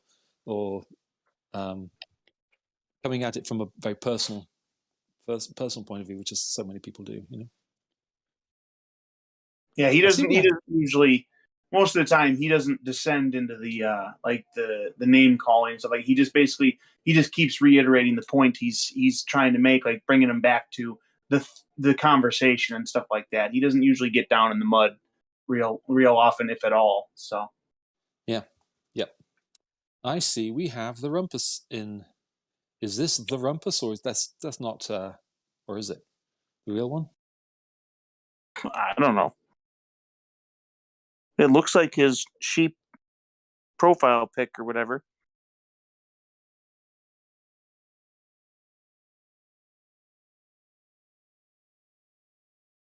Yeah, maybe it is. Yeah. Now, why would he pick a sheep as his profile pic? Is it possible someone else can do that? Can one of the mods do that? I don't think so. I think I've never had mine change with that. Like it's something that I pick. I think. So I've been in a server where the mods change the your name. I've seen that. Yeah, they do that in gems. They've done that with someone, a few people. Someone I've forgotten his name, and he had his name, and then they just changed it to make it sound stupid.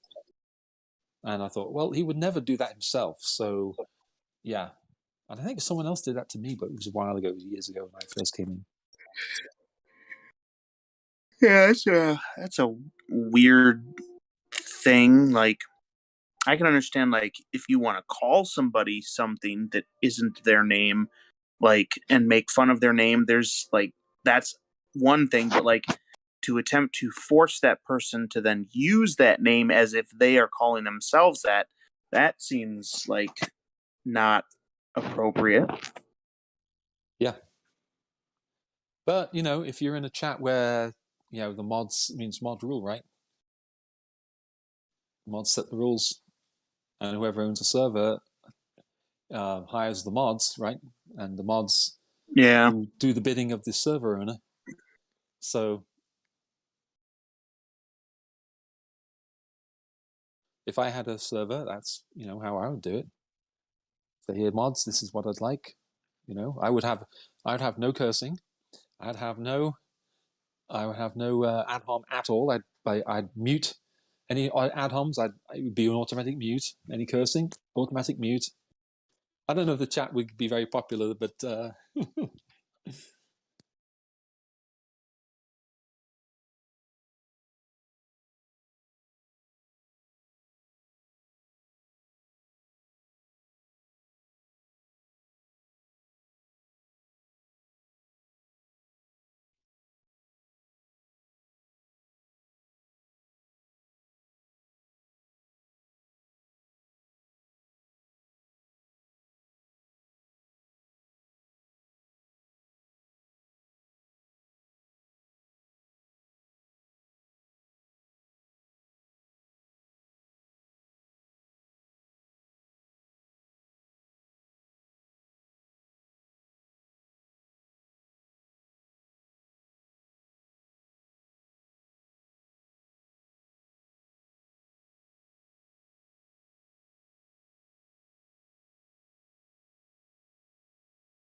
in the side chat, Lemon posted something about. In the side chat, Lemon posted something about Star Trail's view from a glass dome, and it's interesting. I think I see where he's trying to go with it. And Doofus debunked it to messages later. Yeah, I mean, it's all very well to. I mean, if you were to try to mimic the sky, what you think the sky is doing, you just get various. If you think there's a dome over you, you can get all sorts of different glass shapes and play with them and make them, and then do your best to get one to fit what we see up in the sky, and that's fine. You can do that, but then you have to give, provide some evidence, some kind of evidence that actually is what's going on, rather than just saying, "Oh, this is what it looks like, therefore there must be a dome." I don't think there's even a situation like that in which it actually looks like what we see. Like this example clearly doesn't, because you simply heavily will not. distorted and. Yeah, I mean, you simply wouldn't form a circle in the celestial pole. The personal dome one, that's even more out there. The dome is already kind of, but the personal dome, I think it was on Jaren's channel, he talked about that, and that's where it got. That was along, I think, the same sort of time that the Pac-Man Sun thing came along, and it was just, you're really stretching, guys, you know? Personal dome. Right. Yeah, so I'm... I don't know for sure what the argument is with the personal dome, but if there is, like, the way I think about something, like if somebody says personal dome,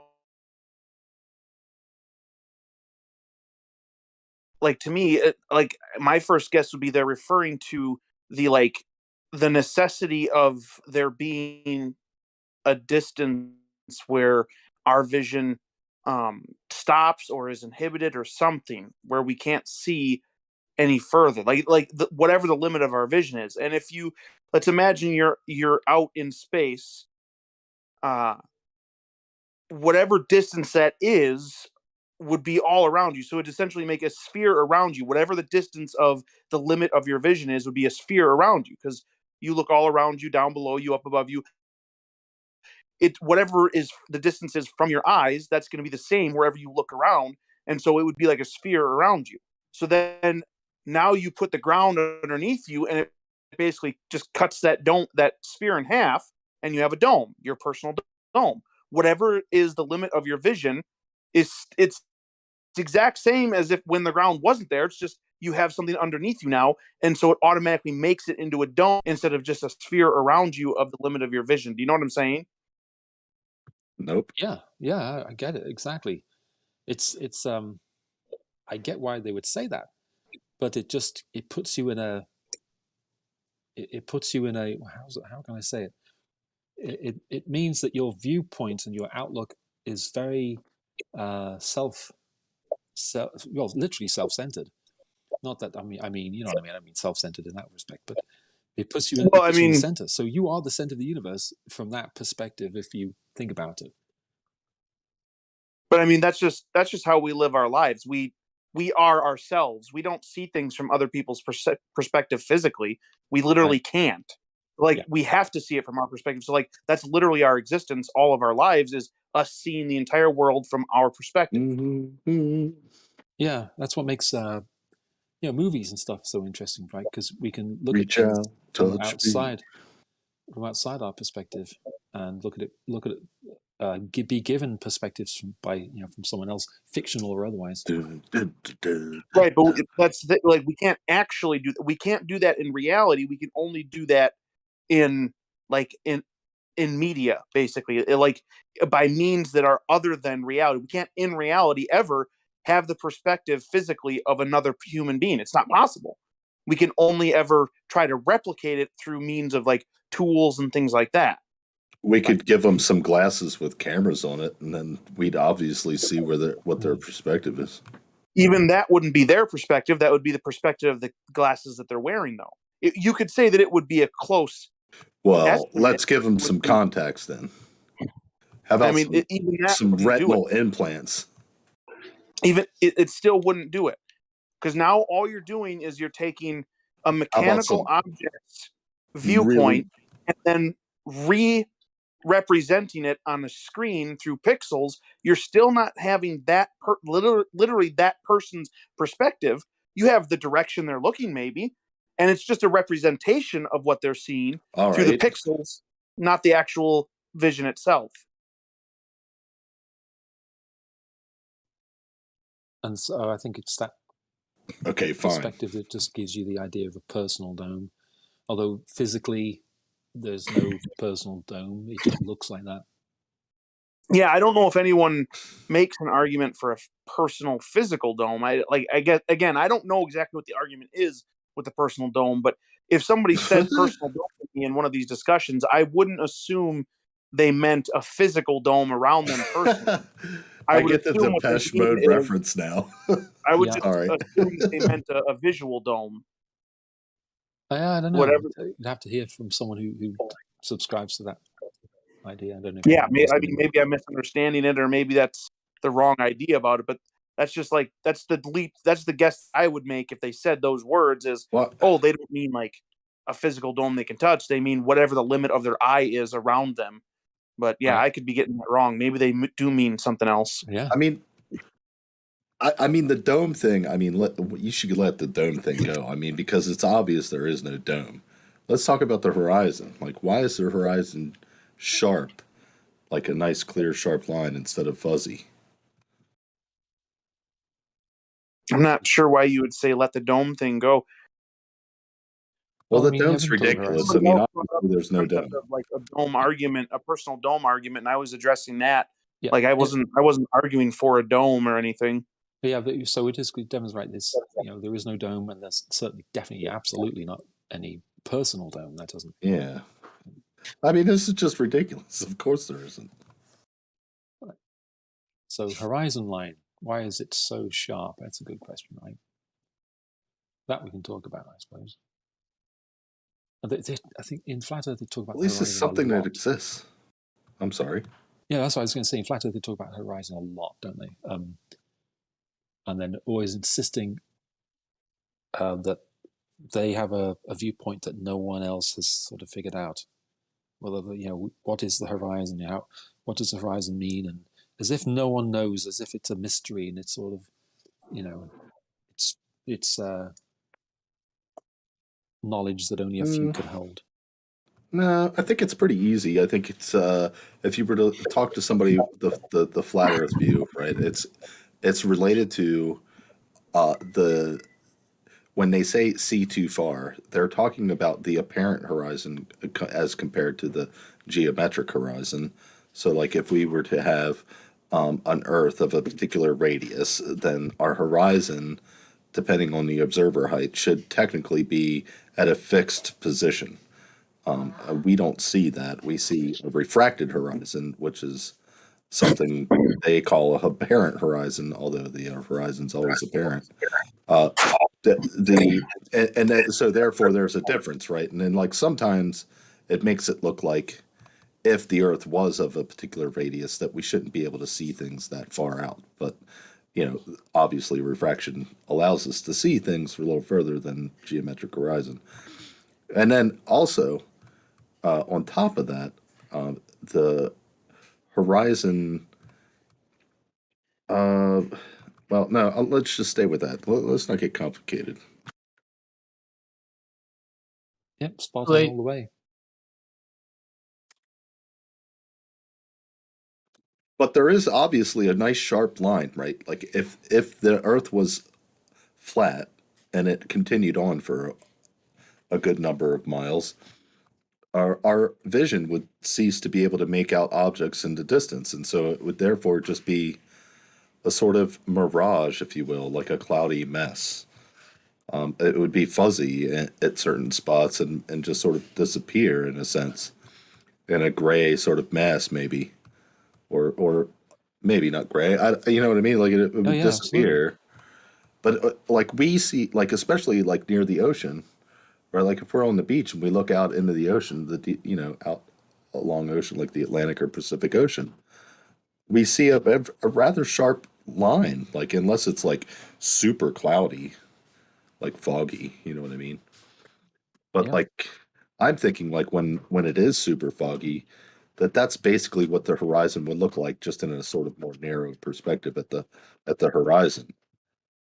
Like, it would be a sort of misty, vague sense of a horizon rather than a sharp line.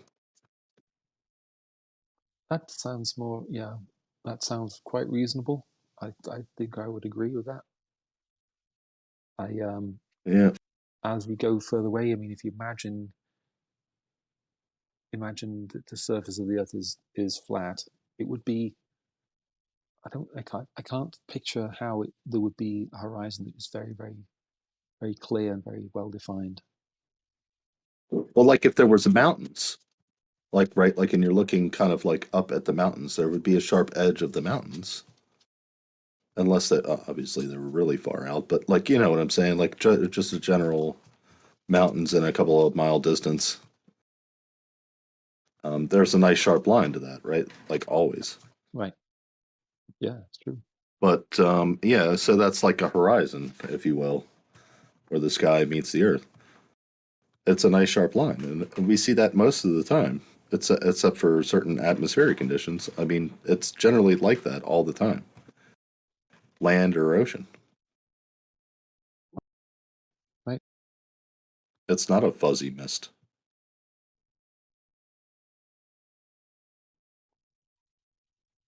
Can't disagree.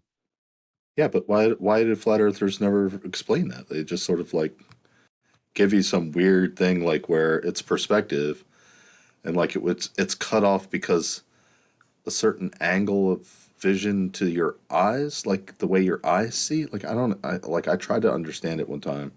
Like Lemonbird was talking to me at one point in time for like a really long time. But like I was like just continued on like asking the same questions basically because I just couldn't follow him. I was drawing diagrams and all this other shit. But like I just couldn't fucking figure it out. Like I still don't figure it out. I can't.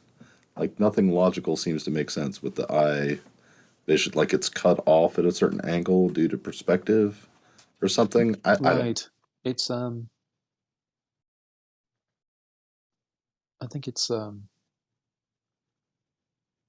progression over time. If you imagine you throw out all of science, you have to begin from somewhere, and imagine you don't really know much about science at all. Where would you start?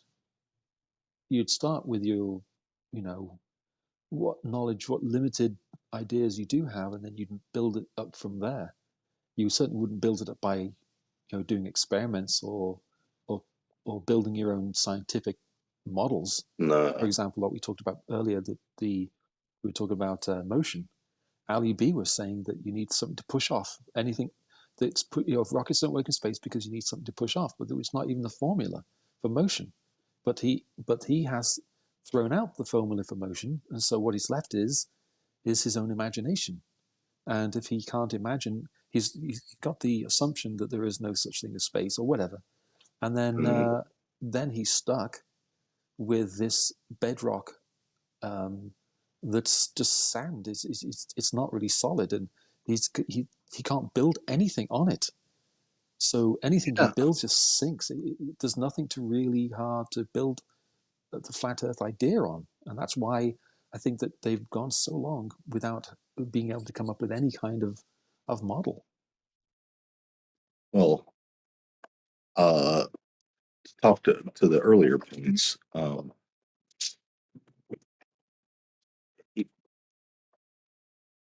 Yeah, if they were starting from scratch, right, like it would have to be even simpler, right? Like, but they're not starting from scratch. They obviously have some information that's been given to them. So they're sort of starting out in the middle, like, but like it's kind of like a puzzle where like half the pieces are turned over, and the other half are like kind of scattered about. Like they're not, you know what I mean? There's no border, there's no nothing. There's just little pieces here put together and this and that. Right. And I think that's a really good analogy. I think what they're doing is they're flipping over.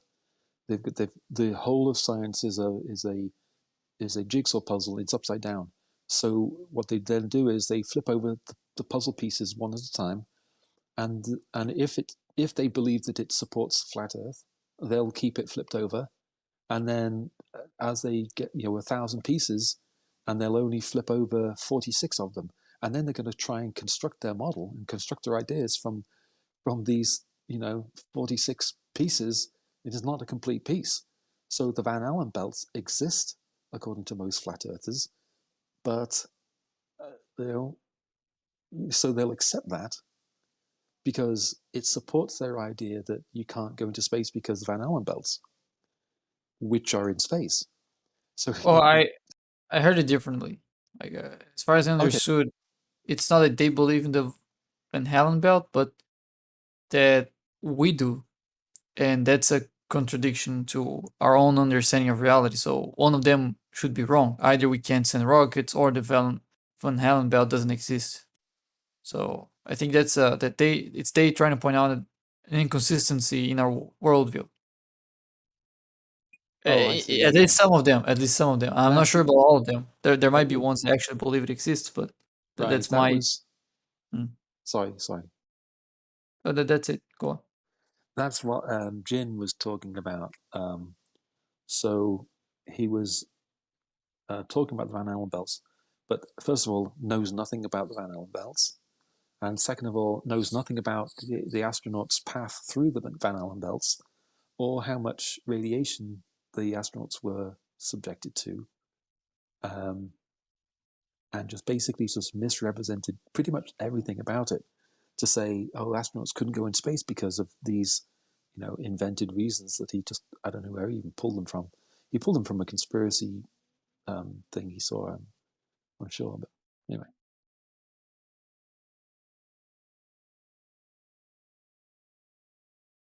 All right, I didn't want to interrupt there. Yeah, right. Yeah, I mean, I've met people that mention the sort of like moon landing sort of conspiracy theory, like how we didn't go to the moon, and they mentioned the Van Allen belt as one of the pieces of evidence that we couldn't have gone to the moon. So, but like, if they don't believe in space, then why are they even bothering with that? But like, whatever. Exactly. So I don't know if they believe in the Van Allen belt, like they use it as evidence against the possibility of going to the moon, but yet at the same time they're saying that space doesn't exist. It's like a dome, and I can explain why. It's messy. How about that? Messy. Yeah. So whenever you establish a standard for yourself, it's entirely legitimate for somebody else to point to that standard to hold you to it, whether they accept it themselves or not. So, for example, if I had a book and I said, this book is my standard for driving, and somebody else doesn't use that book as their standard, they have something else entirely they use as their standard. It's still 100% legitimate for them to take the book I pointed at and hold it to my face and say, you said this is your standard, and you aren't doing what the book says, your book. Even though they don't believe the book, even though they don't use the book, even though the book isn't their standard, yeah, I claimed it as my standard, which means they have the right to hold me against it or hold it against me. Yeah, it's called an So as internal far as the Van critique. You Allen can belts are stop concerned, explaining. all they're doing is they're saying this thing that your guys' science says is there, it doesn't line up with your story about going to the moon.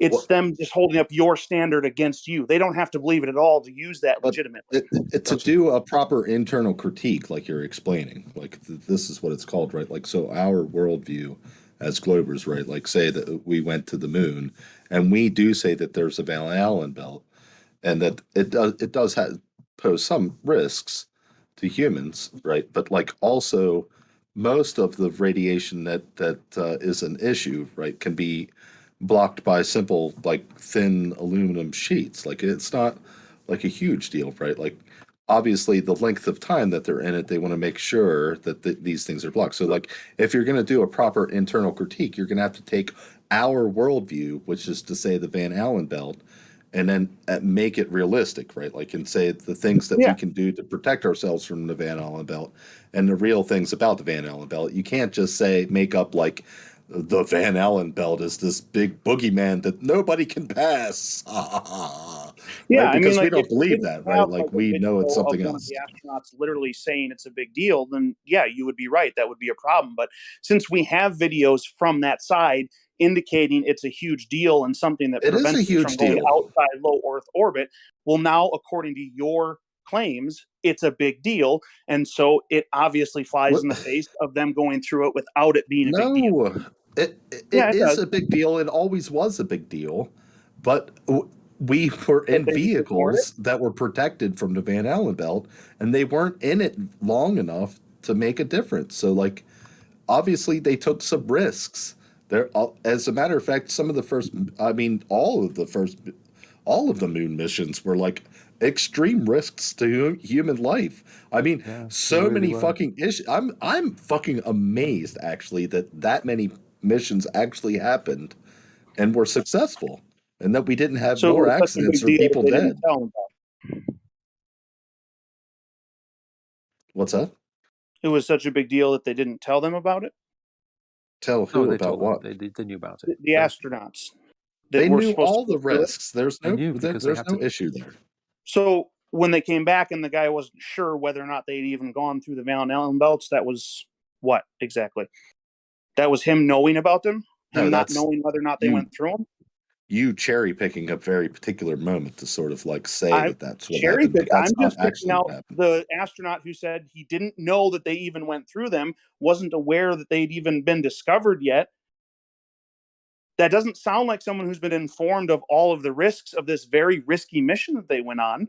Well, look, I would ask for the evidence, but I know exactly if you do post it, I will go and find the original source, and it will be whatever evidence you post will be like a short clip or something, and it will be pulled out of context and made to be something that it's not. Every single time. I can say that I don't understand why, if NASA wants to, tell people they went to the moon, why they would introduce this problem of the Van Allen belts. And if they found the Van Allen belts, why would they tell people about the Van Allen belts? So that type of thing, for me, it doesn't make a whole lot of sense to say I did something. And I mean, good fucking point. And then describe, 5 different ways that it's very, very difficult, or could be construed as impossible to do that thing. Like going to the moon, you mean? Say that they did a thing and then describe all of the reasons why it's almost impossible to do that thing, and say that the technology is not there anymore and it's very hard to build it back. Saying something like that, right? That would be a ridiculous thing. I agree. That would be a very ridiculous thing for NASA to do, and yet here they did that's it. Not what I mean. That's not what I mean. Oh my gosh. Hold on. Can I speak to the technology thing just for a second? It'll just be a moment. I'm sorry. The technology thing really pisses me off because I'm a machinist.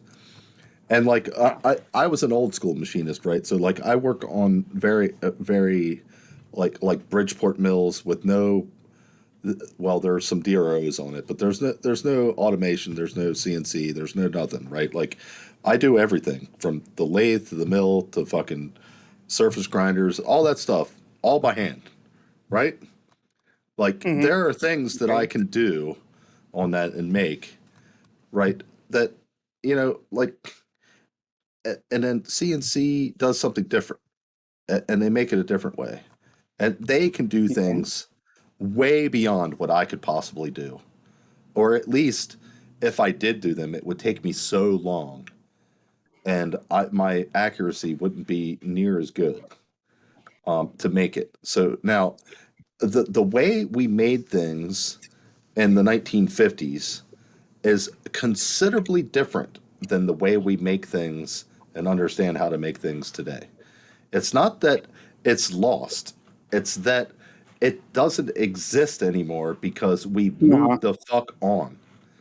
So now, if I were to do, if I were to sequester, if I were to sequester a 1950s fucking factory that made these fucking things, then it would be a different story. But we don't have that, right? Like we've done moved. I know the story. It's not there anymore. I understand the story. We had a technology. It's not a fucking story. It's the truth. Died at all when they went to the moon or came back. They were all 100% perfect missions, and we destroyed the technology that worked perfectly instead of improving on it. I know we didn't destroy it. I'm saying it's a ridiculous story. They didn't destroy the technology. You're referring to as. I'm referring to the literal words from Don Pettit, head of NASA. We didn't destroy it. Absolute it's garbage. been moved Every single on. flat earther drags up. It's like a 9-year-old video. It and is you garbage, drag it up as if it's freaking gospel truth. No, and it's nothing not. Else, nothing else you've ever seen. It sounds like a mentally retarded person speaking. Whenever you watch the video, that's what you sound like.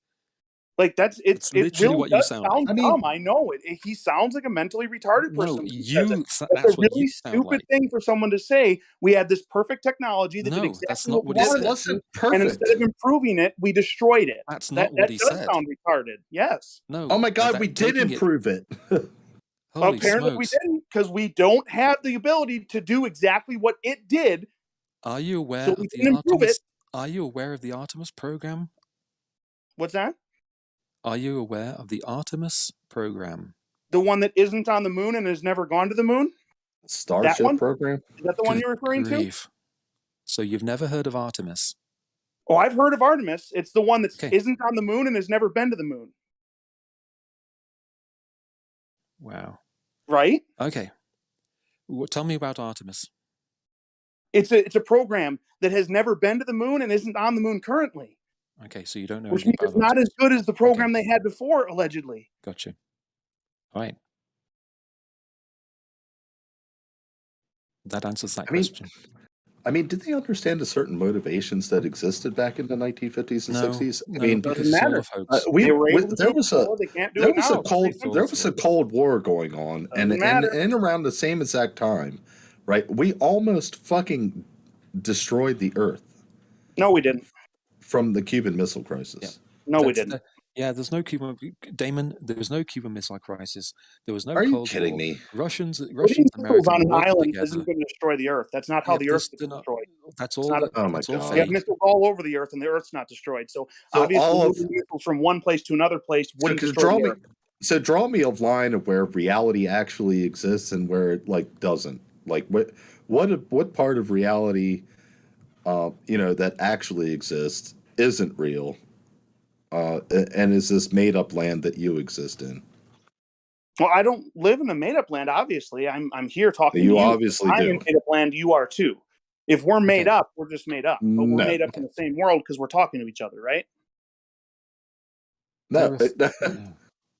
I mean, I'm sorry. unless Go you know ahead. from, I'm at a loss. You're in a different universe than me. I mean, once you reach a certain level of like reality denial, I'm at a loss what to do. Do you? Well, here. How about this? How about you? Welcome to the flat Earth discussion. Says transporting missiles from one part of Earth to another part of Earth destroys the Earth. Do you have a source for that claim? I don't even know what you just said. Sorry, I was drinking. Do you have a source for the claim that you made that transporting missiles from one part of the Earth to another part of the Earth destroys the Earth? He didn't say that. He said we almost destroyed the Earth by them moving their missiles to Cuba because that's what the Cuban Missile Crisis was. No bombs were launched. So it couldn't be that he was claiming the bombs launching would destroy the Earth. Oh my freaking God, really? All that happened was missiles were moved from one place to another place, and he said we Are you almost destroyed 2 the years Earth. old? Like you're 2 years old, aren't you? This is I don't even know what to do with this. I think that would be exceptionally impressive if I was 2 years old. That is beyond semantic. That is like gone Regardless to some of the other content of land. my conversation, if I was of, having like, this conversation weird. exactly like this and I was only 2 I don't years think I've old, ever heard that that'd be style of impressive. argument before. Is that the argument from 2-year-oldness? It's here's the thing. Yeah, and yet you Here's the can't thing. refute it. Moving missiles doesn't destroy You're the Earth. right, I can't. I Yeah. also don't play with stuffed animals anymore. I don't know why. Stuffed animals are great. I'm 46 years old. GM can't build the old Hummer anymore. They destroyed the machines. The machines have been melted down to make new machines. If they wanted to build a Hummer again, they would have to build all those machines again. Okay. When you watch that, But they can still literally- build vehicles that drive on roads, right? Okay, let me Yes, get my thoughts different out. ones. Yeah, see, so it's not the same situation. They No, still let me make get the my exact thought out same before thing, you does the crap exact on same it. job. Let me get my with We thoughts still out. have different models. rockets. So it's not the Let same me- thing. We don't let have me the same thing that can do my the same thought job out because we before can't you go crap fast. on it. So it's not the same. Yeah, let let me him get my finish. thought out before you crap on it. Thank you. When you watch that 10-second clip of an astronaut that spoke about something 10 years ago, okay, you basically ignored all of the technology that has come since. And you are ignoring the Artemis program No, I'm not. that No, I'm currently, not. yes, you are. You don't know a I'm thing not about ignoring it. No, I'm not ignoring it. It doesn't do what that technology did, so it doesn't count. It doesn't matter. It doesn't matter. They can make all the claims in the world about Artemis and what there's no way they around this. want to do in the future, Yeah, what I they're mean- going to do in the future. It doesn't do it right now, which means it's not as good as the technology Therefore, we had. it can't Because do the it at technology all. we had could do it. Let's go back 50 years, is what he's saying, and build the fucking goddamn Apollo, You yes, guys, let's we build had the better Apollo. technology, missions because we were again. able to actually do it. Yeah, let's rebuild Saturn V. Yeah, that sounds like Okay? a plan. Yeah. According to you guys, Let's it's better do that. technology because it was able to actually do the It job. wasn't better technology, you Well, freaking it was jacket. able to actually do the We're job gonna- according to Good you. grief. So now we have technology Okay, that so- can't do the job, Not and you want to according say to that's us. better. Obviously, that doesn't make good It sense. can do the The job. We ranting is do boring, have you It know? can't do the technology. job because it hasn't done the job, and it still isn't there. We weren't trying to go to the moon, and we do have it. Yeah, trying isn't doing. And we already did it before, allegedly. So that means that technology was better at getting to the moon than our current technology. It was better Question. technology. That's not true. It was Well, far. we far still aren't more- there. How many rovers have we landed on Mars? How about that? Still not people going to the moon, is it? Doesn't matter. You know what? What'll happen is, Damon, Artemis is basically the updated Apollo, right? Yeah, So yeah. I got it. they're building the rocket is on the pad. They're going to send it up next month. You know all the stuff. You know it's going to go around the moon. I know. I watch. Yeah. The next step, right? Then it's going to be manned. Going to have people, and then they'll step by step, like they did with Apollo, with different technology, with different people, and they're going to land on the moon. And all that'll happen in here is, ha ha ha ha. Did you see the CGI? And they're going back to the moon because flat Earth is making them panic. That's what it'll be. All right. Yeah. And it doesn't matter how many cameras they put on it. You'll That's just your say prediction. it's awesome. So your prediction is I could in the write next it all couple down. years, they'll launch the rocket and they'll go to the moon, and we'll just call it CGI, right? That's your prediction? I have been asking for a couple of weeks. I have been asking people like Simon Dan and other people like that, the debunkers. Okay, I've been asking them, hey, do a prediction video on the moon landing, and when we next go to the moon, because hopefully we'll get a female on the moon. That would be kind of cool, an astronaut lady, right, on the moon. Why? And when that happens, we'll make a video on what we are now predicting. Let's see if we can all predict what the objections and the mockery will be, and what the topics will be. Of course, it'll be CGI, but then specifics. You know, I think that'll be interesting because it will be just denial. Well, here, do you have an idea of how many years that's supposed to take for them to get there? Yes. How long? They do have a schedule. I do think it's quite optimistic, so it'll probably be pushed back a year or two. Yeah. How long are they saying it's supposed to take them to get there? It's going to be taken probably about 2 years, 3 years. Okay. All right. So your prediction is sometime in the next, we'll say 4 or 5 years, give them lots of extra time. I did make a prediction. What's that? I did make a prediction. Well, you made a prediction about how people will respond to it. You just indicated how people are going to respond to it here. You said this is what will happen. I'm thinking it would be interesting to preempt the objections and to figure out what the objections specifically are going to be, other than just saying ha ha ha CGI. Okay, I'll put mine up against what you're saying that you think would probably happen. I'll say in the next 10 years, they still won't have gone, and they'll use excuses like they didn't get enough funding or things didn't work out for whatever reason. So in 10 years, we still will not have gone back to the moon, and they'll still have excuses as to why. Okay. Because they've been doing this since early 2000s, saying we're going back. And I would say within 10 years, there's going to be 2 and possibly even 3 different companies / agencies that go to the moon. Okay. Hey, listen, I'm not fine with governments being anymore. back here in 10 years. Let's see here. What is it? April 28th, 2032. We can meet right back here on Discord if it's still around. If it's not, I don't know what we'll do. But if it still exists and is around and this server's here, I have no problem in 10 years coming back April 28th saying, hey, I was wrong. They did claim they went back to the moon. But I don't think it's going to happen. I don't think I'm going to have to say that. Whether or not I believe it, I don't think I'm going to have to say it at all. I think what I'm going to be able to say is, see, look, they still haven't gone back. They still haven't even claimed to go back. They've just said they didn't get enough money and they couldn't do it yet. What happens if... Here's a question. It was all fake, right? That's your claim. All the moon landings that anyone's ever done, from the Russians, the Chinese, the Indian, from India and America, they're all fake. No one's ever touched anything on the moon. It's not an object you can land anything on. That's the big claim I've heard. Is that what you subscribe to? I don't believe any of the stories that they've told us about going to the moon. Okay, so no one's been there. No one's landed anything on it. No. All right. Well, here's a question. If it's impossible to land on the moon, why didn't they fake it again? Why did they just stop?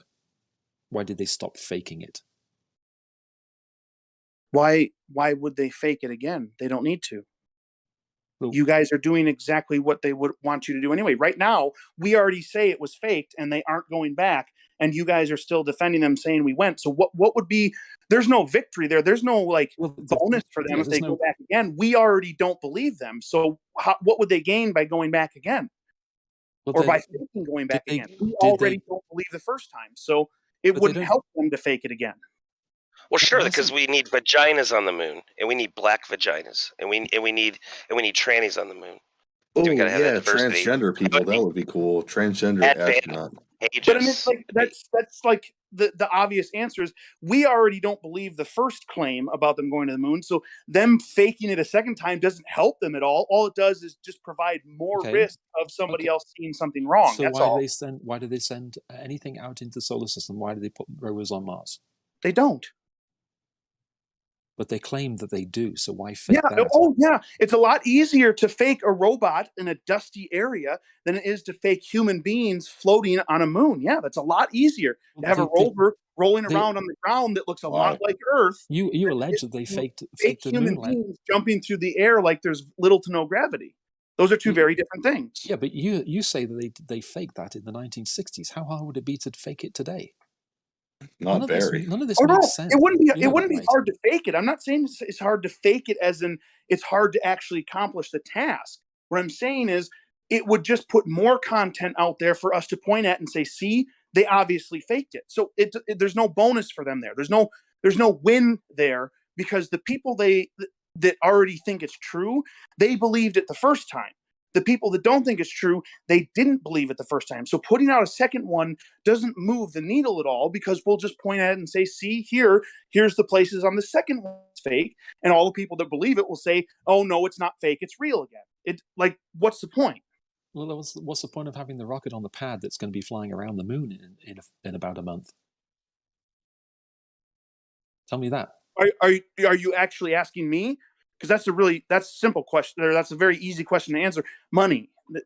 They have to put something on there for them to continue getting funding. The government's not going to give them money if they just sit in their office and don't do anything. They have to put on a show. You just said they don't need to, and now I'm asking you the simple question, and now you say they do need to. No. Maybe I'm not making myself clear. That's possible. No, you're contradicting yourself in the next breath. Is what's going on, dude.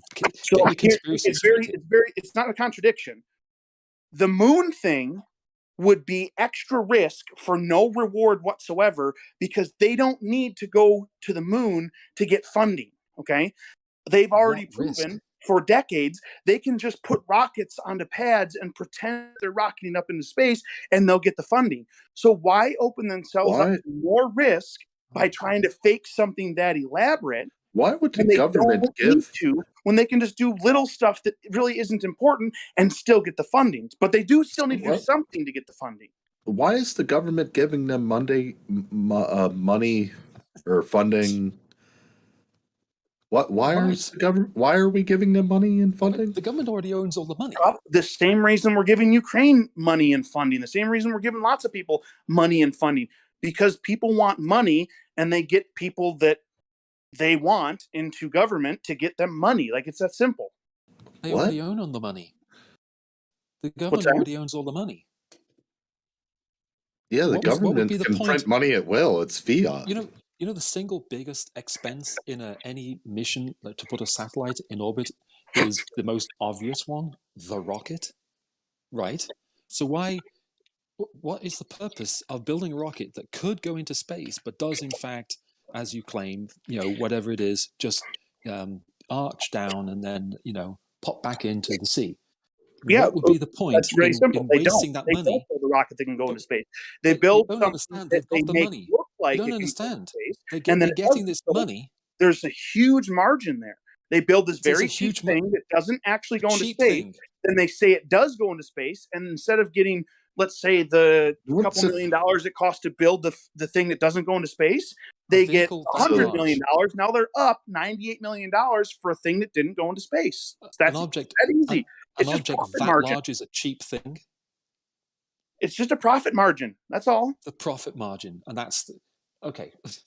That's even more ridiculous. I How can't many- even believe this. Yeah, I don't know why you. Yeah, I think it's mean, how ridiculous. many I people think it's work ridiculous because in you're NASA? contradicting yourself. You just said guess- there's no reason for them to go back to the moon. If you have And when no I said, what idea about the rocket about that's the on the concept of pad? people You wanting said, well, money, they have to there's do something not to much I get the can do funding. to help you. People want money. That's a thing. This is ridiculous. It makes no sense. Again, I don't know why you think it's ridiculous that people want money. People do, like, whether you might think that money is useless. Why- and I would say, yeah. in why general, would our it doesn't have the government- intrinsic value? But the concept that people don't want money, like, if you can't comprehend that they actually in reality want money. Why would the I don't know. government give civilians, just regular Joes, fucking money.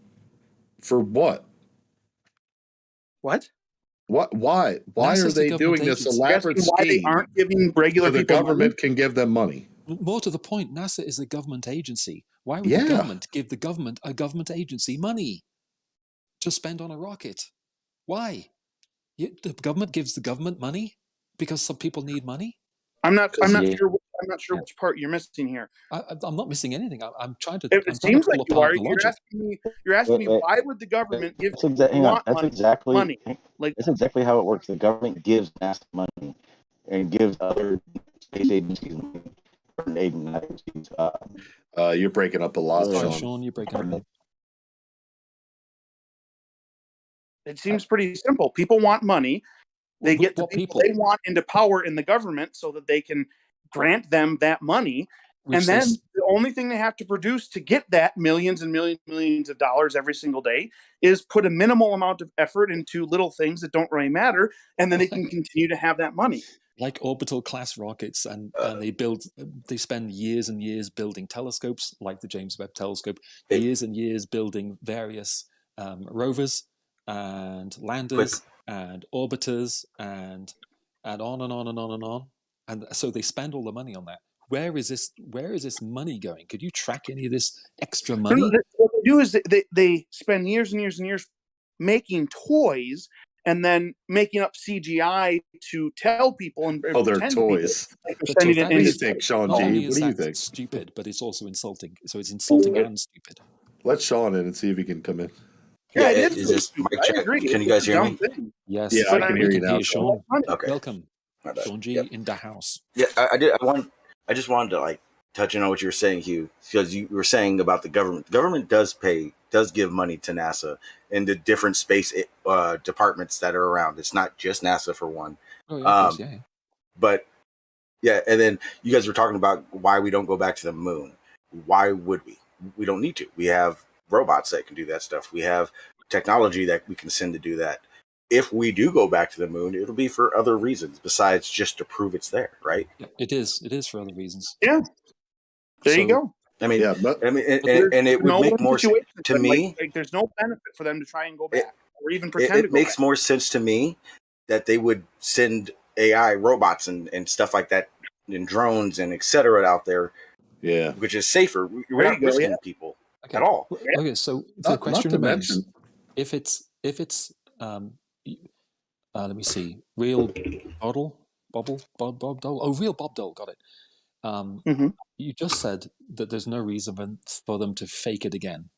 So why are they preparing to fake it again? They aren't. That's what I just told you a little while ago. Not. I already told you. There's no rocket on the pad. Yes. Why is SpaceX a private company spending like billions and billions of dollars every month to fucking do this? You said a couple of years was the time frame. Because different agencies pay them to use their rockets. NASA pays them. Well, yeah, I know that's for like the Falcon 9 and shit. But I'm talking about the Starship program where they're going back to Mars. They're spending on testing and building of these starships and their fucking booster. That's ridiculous. That I don't think is ever going to fucking work well. But anyway, it'd be cheaper for the government. It's cheaper for the government to pay SpaceX to do it. Yeah, but why would a private company do it, right? Because they think they're going to make money. That's what they do. It's cheaper, so they don't. Private companies, the government, NASA contracts. They're going to make money. NASA, listen, NASA governments, they all contract private companies to build their stuff. Yeah. They didn't so it's cheaper for them to have SpaceX do it. The reason SpaceX does it is because they see there's money in being able to transport things for other agencies and governments. Look, that's why they're doing it. What you don't understand is that for many years, including the missions to the moon, the Apollo program, right? When we started putting all this money into NASA, did a service for many of the private companies, and that is that they paved the way with much of this testing and building of rockets, to all kinds of different equipment, really, and technology. and basically we're funded by the government. And like, if all that initial work wasn't done, then private companies couldn't stand on the shoulders of giants and do the work that they're doing now, like SpaceX is, building fucking Falcon 9s and kicking ass with reusable fucking rockets. The NASA said wasn't possible. Remember that? Right. They basically said, no, it's impossible. You can't do that. Well, SpaceX was like, yeah, hold my beer, as they say. Yeah. And good on them. Good on them. But if the idea is to deceive us, then why would they get in a company that spends less money? So they can have more for their yachts, I guess. I don't know. No, I mean, there's thousands of reasons for why SpaceX does what they do. I mean, it's literally the smartest decision you made, right? They make billions from doing it. Well, I don't know yet, but they will. I mean, Falcon 9 is a very successful program, and they've launched 2 different Falcon 9s on their 12th missions. So, like, you know, they're doing okay. They're sort of on plan for the amount of times that they can send the same rocket into space with just a refurbishment, right? And for NASA to do that, it would have cost us more money to make all those rockets, all those tests, all those failed missions. That would cost us. It doesn't cost us right now. SpaceX is footing that bill. Because we have a lot of red tape to get shit to get shit, right? Like, so it costs government agencies sometimes more money to do things because they're unwilling to risk things because of regulation, right? Like we. I think it's more about money. I think it's cheaper, so they do it that way. Well, okay, if that was true, then why wouldn't NASA be doing things like SpaceX so that they can have more of the money that's given to them instead of wasting it on this technology? Because it's cheaper for SpaceX to build it. Right. It's cheaper. It's cheaper to piggyback a payload than it is to build a rocket for one mission and then 10 years down the line not need that rocket ever again. Then if that happens with SpaceX, doing Artemis? Yeah, and if it's one thing. It's for a single mission. They're not. If they go with SpaceX, they can then plan for future missions, future launches. They don't have to spend all that money in building a rocket. They got someone that's doing it. They pay SpaceX to do that. That's part of the cost. That's it. That's built into the cost of the launches. You know, and then also, like, you know, when we're doing the Artemis program and things like that, we're still doing, like, NASA's still doing as a national sort of organization here for the country. I mean, okay, some people might not think it's a big deal, but there is a bit of patriotism that goes along with it, and a sort of preservation of nationalism and a certain sense of pride in our ability to succeed. And it definitely puts us in that. It is a huge motivator for the market and government and nationalism. Like it's a huge driver, just like the Apollo program was. What it does is it stops us from having to hitch rides from China or fucking Russia. Yep, it's Russia mainly. We don't have to hitch rides with Russia anymore. And thankfully, because Russia, went to war, that's a really true. good thing. But I said, that doesn't make sense because we go to war all the time, but Russia still helps us. That's because of the sense of nationalist pride. Like, if we didn't give a fuck about that shit, then we could hitch rides to them. It wouldn't matter, right? Like, but they didn't. Obviously, they didn't for years. To us because we have a certain sense of exploration, pride, and all this other stuff to like a sense to continue on into the future as a technological sort of power. And to do these things. And I think it's a good thing. And I'm glad that we put a lot of money into NASA. I think we should put twice as much money into NASA, 3 times as much money into NASA. And it's also very important when people talk about that $56 million a day stuff, understand that's not just NASA. You understand, like, the budget is in the billions, and that is allocated to hundreds of different space departments and research and etc. Yeah, it's JPL and it's other.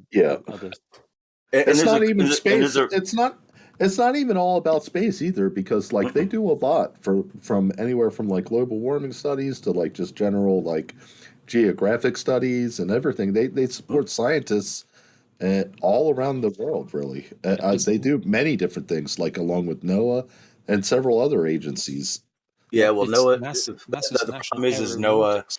NOAA is a special entity in which has a lot more power than a lot of people realize. Well, but they have a lot of data because they do. No. They have different things. power. For one, they regulate what's in the sky, what goes up in the sky. Period. Right? They whether it be research experiment, everything, Aeronautics and oceanographic. everything. Yeah. Okay. So when it comes to launching, it comes to balloons, it comes to weather modification, cloud seeding, etc. Everything goes to NOAA. Can I ask They who just did that keep track belch? of certain. They Can I just ask who keep. did that belch? That was me. They just keep track of certain things so that No. that They there's no regulate it. conflicts. They regulate it. Well, yes, there's some regulation. Obviously, you can't just willy-nilly fucking do shit like this. Okay, Or you'll so have fucked up shit. if you want to go fly a plane, right, you have to contact FAA, license, blah, blah, blah, correct? Yes. Okay, well, when it comes down to NOAA, FAA, NASA, every agency you could think of under the blanket has to report to NOAA and get permission to do things. And to build a road, you have to fucking have a lot of permissions to fucking do all kinds of different shit, construction. Like it's the same. It's if you don't have any kind of like record keeping and regulation, then you have anarchy and a free for all, and fucking people don't communicate with each other. There's no record of shit going on. Yeah, and so there is. there's conflicts, shady there's shit. accidents, Yeah, there's is. shady shit. There's all a lot of kinds shady bullshit. shit. Okay, here's the shady shit with NOAA. This is why I brought him up this way. There's no shady shit with NOAA. Absolutely, there is, and I can. It's a scientific organization that you want me to fucking explain helps it? the world. Would you like me to explain No, it? because I'm sure it's bullshit. Oh, okay. Well, for you may think it's bullshit, but for me, someone who actually delves into this topic when it comes to weather modification, NOAA, and everything they do about that shit, I can be very clear to you and give you citations and everything for everything I say. I don't make up bullshit. So here you go. You want me to give you a vinegar spray bottle so you can when it comes to NOAA, send off the contrails first? You start talking about what they give permission to do and everything. We're talking about weather modification, cloud seeding, launching and spraying, and all that stuff that actually happens. I don't care if you think it's bullshit. It's 100% happens. Is regulated under NOAA. You can go and look at all the research applications that go upon that from NOAA, the permission they give, and even better, the fact that when you get all your weather reports, all your outlooks, everything, it is based on what NOAA allows meteorologists to report.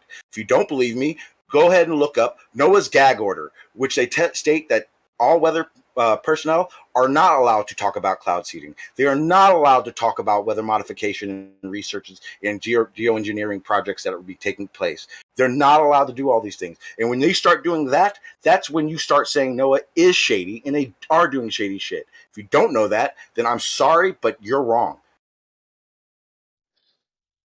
Yeah, you're in Sean's wheelhouse there, man. Yeah, this isn't like a flat earth fucking topic, dude. This is like a thing I've indulged myself for many years. 5 years, 6 years, 7 years. How long, John? It's been about 7.5 years, 8 years now. In the category of and every time conspiracy, and so they're find some programmed way to bring it. No, I'm just whatever. joking, John. You're fine. Yeah, he is. I wouldn't worry about it because Damon's deafened himself, so you're not going to be talking to him anyway. Yeah, well, that happens when he thinks he knows what he's talking about, and he thinks if he just cuts me off, it won't be said. But I'm going to say it. And if a lot of people want to act like a lot of these things aren't going on, and they want to only listen to like the nutters that talk about this shit, that's fine. But I'm not one of them. If we're going to talk about shit like that, NOAA, cloud seed, all that kind of stuff, don't act like you know what you're talking about unless you actually do. Well, from listening to this conversation, I feel like Damon wouldn't be in the right position to be able to tell the nutters from the non-nutters anyway, because he seems to just poison the well on everything he hears. It's really frustrating to listen to. And to be honest, Hugh, I'm a little bit disappointed. Hugh, you were talking before about logic and allowed Damon to get away with that shit, and I was a bit surprised with that. I'm disappointed in myself too. So yeah. Okay. Apologies. Yeah, I'm aware. Don't worry. I'm not unself-aware. I'm very self-aware. And yeah. I blew it in this conversation. I got upset as well. Fair enough. Yeah, but I think it's very important to talk about these agencies and the shady shit they do, because there a lot of agencies do shady shit. Period. They have their own interests, their own pocketbooks and interests involved. And the reality of it is like you were saying, Crypto, a minute ago. It's weird how when I said something, no one jumped at me, but when Real Bob Dole does, they jump at him. That's the reality of it. If you can't take reality of shit, I'm sorry. There's sometimes the shit is just so far off from reality. But in reality, a lot of this stuff is going on, and it surfaces from something. Yeah, I mean, sometimes it sounds crazy, and then you realize, oh, wait a minute, actually, they are doing that. Mm-hmm. Yeah. When I talk about weather modification to someone who doesn't know about it, they're like, oh, you mean chemtrail? No, I'm not talking about chemtrailing. I'm talking about weather modification, modifying the weather, doing things to nature to make it do stuff. They do it. They do it all the time. And the best part is you can go look it up, because when they do it, when they cloud seed in your city, they put it in the papers. It's like a fucking obituary. They just have to put it in public, and that's it. They don't even have to make it a real announcement. But it happens. If you live in a major city, I promise you they're doing it. So, well, I find it kind of weird that people are denying that stuff, because I remember, like, I was born in '84. I remember programs in the late '90s where they were talking about doing this stuff, and it was just on the TV. There was, oh yeah, you know, in a couple of years we're going to be able to make it rain in parts of Africa. Won't that be wonderful? Yeah. And now 20 years later, people are like, that's not possible. Yeah. They were telling you 20 years ago they could do it. Yeah, Saudi Arabia in '96, I think it is. 96? I think 96. Changed their whole climate. Like, everyone knows it's a barren desert. Well, now they get fucking, like, I believe it's about 2 to 3 foot of rain a year. And they do it, they physically make it rain now. They do it a little different than cloud seeding. They use the ion machines and stuff. So why the gag orders? What's the purpose in hiding that? That's the weird part. So, and this part is 100% my opinion. I think it's the worry of the outcry of the public, worrying about these things. That's my take as well. Yeah. So, like, one of the big things with cloud seeding, and like you were saying, about these things you heard about, for many years, and there's like at least 1,000 court cases in Texas alone about weather modification, because it's very clear, if you make it rain somewhere and you take all that moisture out of the air, making it rain, somewhere else is not going to get that rain, and they're going to get a drought. Or some places, if you don't want it to rain, which they also do, another place may get more rain and start flooding, et cetera, et cetera. Yeah, it's easy for them to experiment.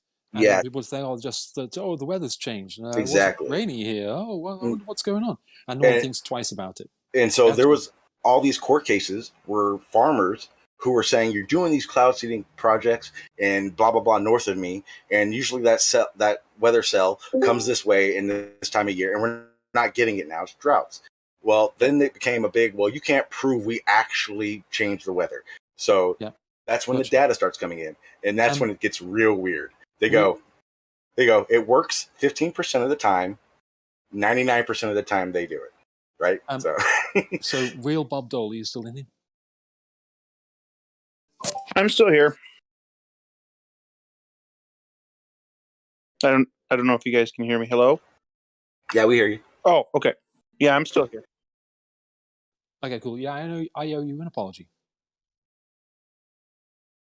For what? Well, we were getting a bit heated earlier, and so I did state that I was trying to be logical and reasonable and not get upset, not to get, and I did just what I said I was going to try not to do. So, okay. Well, I mean, like, the way I see it is, if somebody is concerned enough about the topic, then it makes sense for them to be, invested in it more than just like an objective observer would be. So, like I would prefer you, if your conscience bothered you, then I would prefer you take care of that. So, like, I'm not saying that I like reject it or anything like that. I wasn't any more bothered than a normal conversation, in this particular server. But I appreciate that. If you're taking care of your own conscience, then I would prefer you do that. Yes. Yeah. Thank you. Because I've got one of those. But the important part is that since you've come back, you're a different person. I know, right? Yeah. So Sean knows me. I used to be a real jerkwad. Yeah, I figured it out. I thought I would just get so wound up. It was like World War IV for him every conversation, and you knew it was going to happen. I couldn't help it. I just couldn't. But, and then I left it, and I said, "This isn't good. This isn't good." And then I left. And then I thought, if you're going to come back, if you want to come back, because it's a fun conversation a lot of the time. You meet interesting people. So I thought, if I'm going to do it, I'll do it and try not to, go crazy and be more reasonable and rational. It's hard, dude. I've been in it for so long, and Yeah. I still get that way. Yeah. I left for 8 months just because I didn't want to become like a fucking rumpus. Basically, I was gone for 8 months because of that. I just got so irritated. This one's rough. Try playing a MOBA for a couple of months. What's that? A multiplayer online battle arena, like League of Legends or Dota or Heroes. MMORPG, Basically, get in the team chat or even like the enemy chat on one of those games and try and like not get super annoyed at everybody all the time. No, maybe not quite, but no, it can get pretty bad in those games. At least in League of Legends. League of Legends can be real salty or real spicy. Right. No, I've seen, there's a game called Eve Online. Yeah, I've heard. Ago. Yeah, and my son got into it, and he played it for quite a long time, and it sucks you in, and it's because you fight these big battles, and you can lose the stuff that you've spent months gathering. It's just. We'll put it this way: in 20 years, that's how every battle is going to be fought. I've heard stories of with the Eve game, like people doing stuff in the real world to mess with people to like affect the game. So like, I don't remember exactly if it was SWAT or if it was power, but it was either like they got their power shut off or they got SWAT to show up at somebody's house or something. Basically, just like to throw them off in the real world so that they could get something done in the game because the person wasn't at their computer or whatever. Like Eve, from what I've heard, has sometimes gotten very, very serious. There was a show called MST3K. Do you remember it? I've heard of it. The Mystery Science Theater 3000 or something. Well, what happened was it was started by a guy named Joel, and he started the show, and then he moved on. And the lead writer, Mike Nelson, he became the new Joel. So he was the lead guy, in the show. So anyway, an online. Actually, it wasn't even. Was it online? I can't remember. There was a huge Joel versus Mike flame war that arose. Because all the Joel fans, they said, you can't replace Joel, it's impossible. And all of the Mike fans said, Joel, who is Joel? Mike is so much better. And by the way, he was the lead writer, when Joel was around. So Mike clearly was writing everything Joel was saying. Huge flame war. Probably before the internet. I think this is before the internet. Yeah. Because if you look at the end of the any of the MST3K videos, it will say keep circulating the tapes. Which means back in the 90s. Pre-internet. Yeah, that was in the 90s. How do you have a flame war without the internet? Like, what does that even look like? Are people sending letters to each other? Or what? No. I heard about that and I went, that sounds like someone were on the internet would do. Wait a minute, it's before the internet. I don't know how. And I heard on my ham radio that you like this Joel guy. We're going to throw down right now. So funny. That was a great show. I still watch it, clips of it. You can find them on YouTube all over the place. The theme song is fantastic, written by Joel. It's a great, great show. I love it.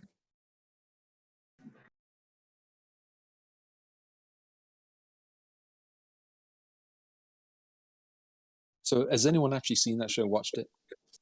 Oh, yeah, it's a 90s show. I used to watch it. I think it's probably a bit before my before your time when I would be watching that kind of stuff. Right. I think that was a bit before Beavis and I don't Butthead. know, because what happens is the jokes end up getting dated.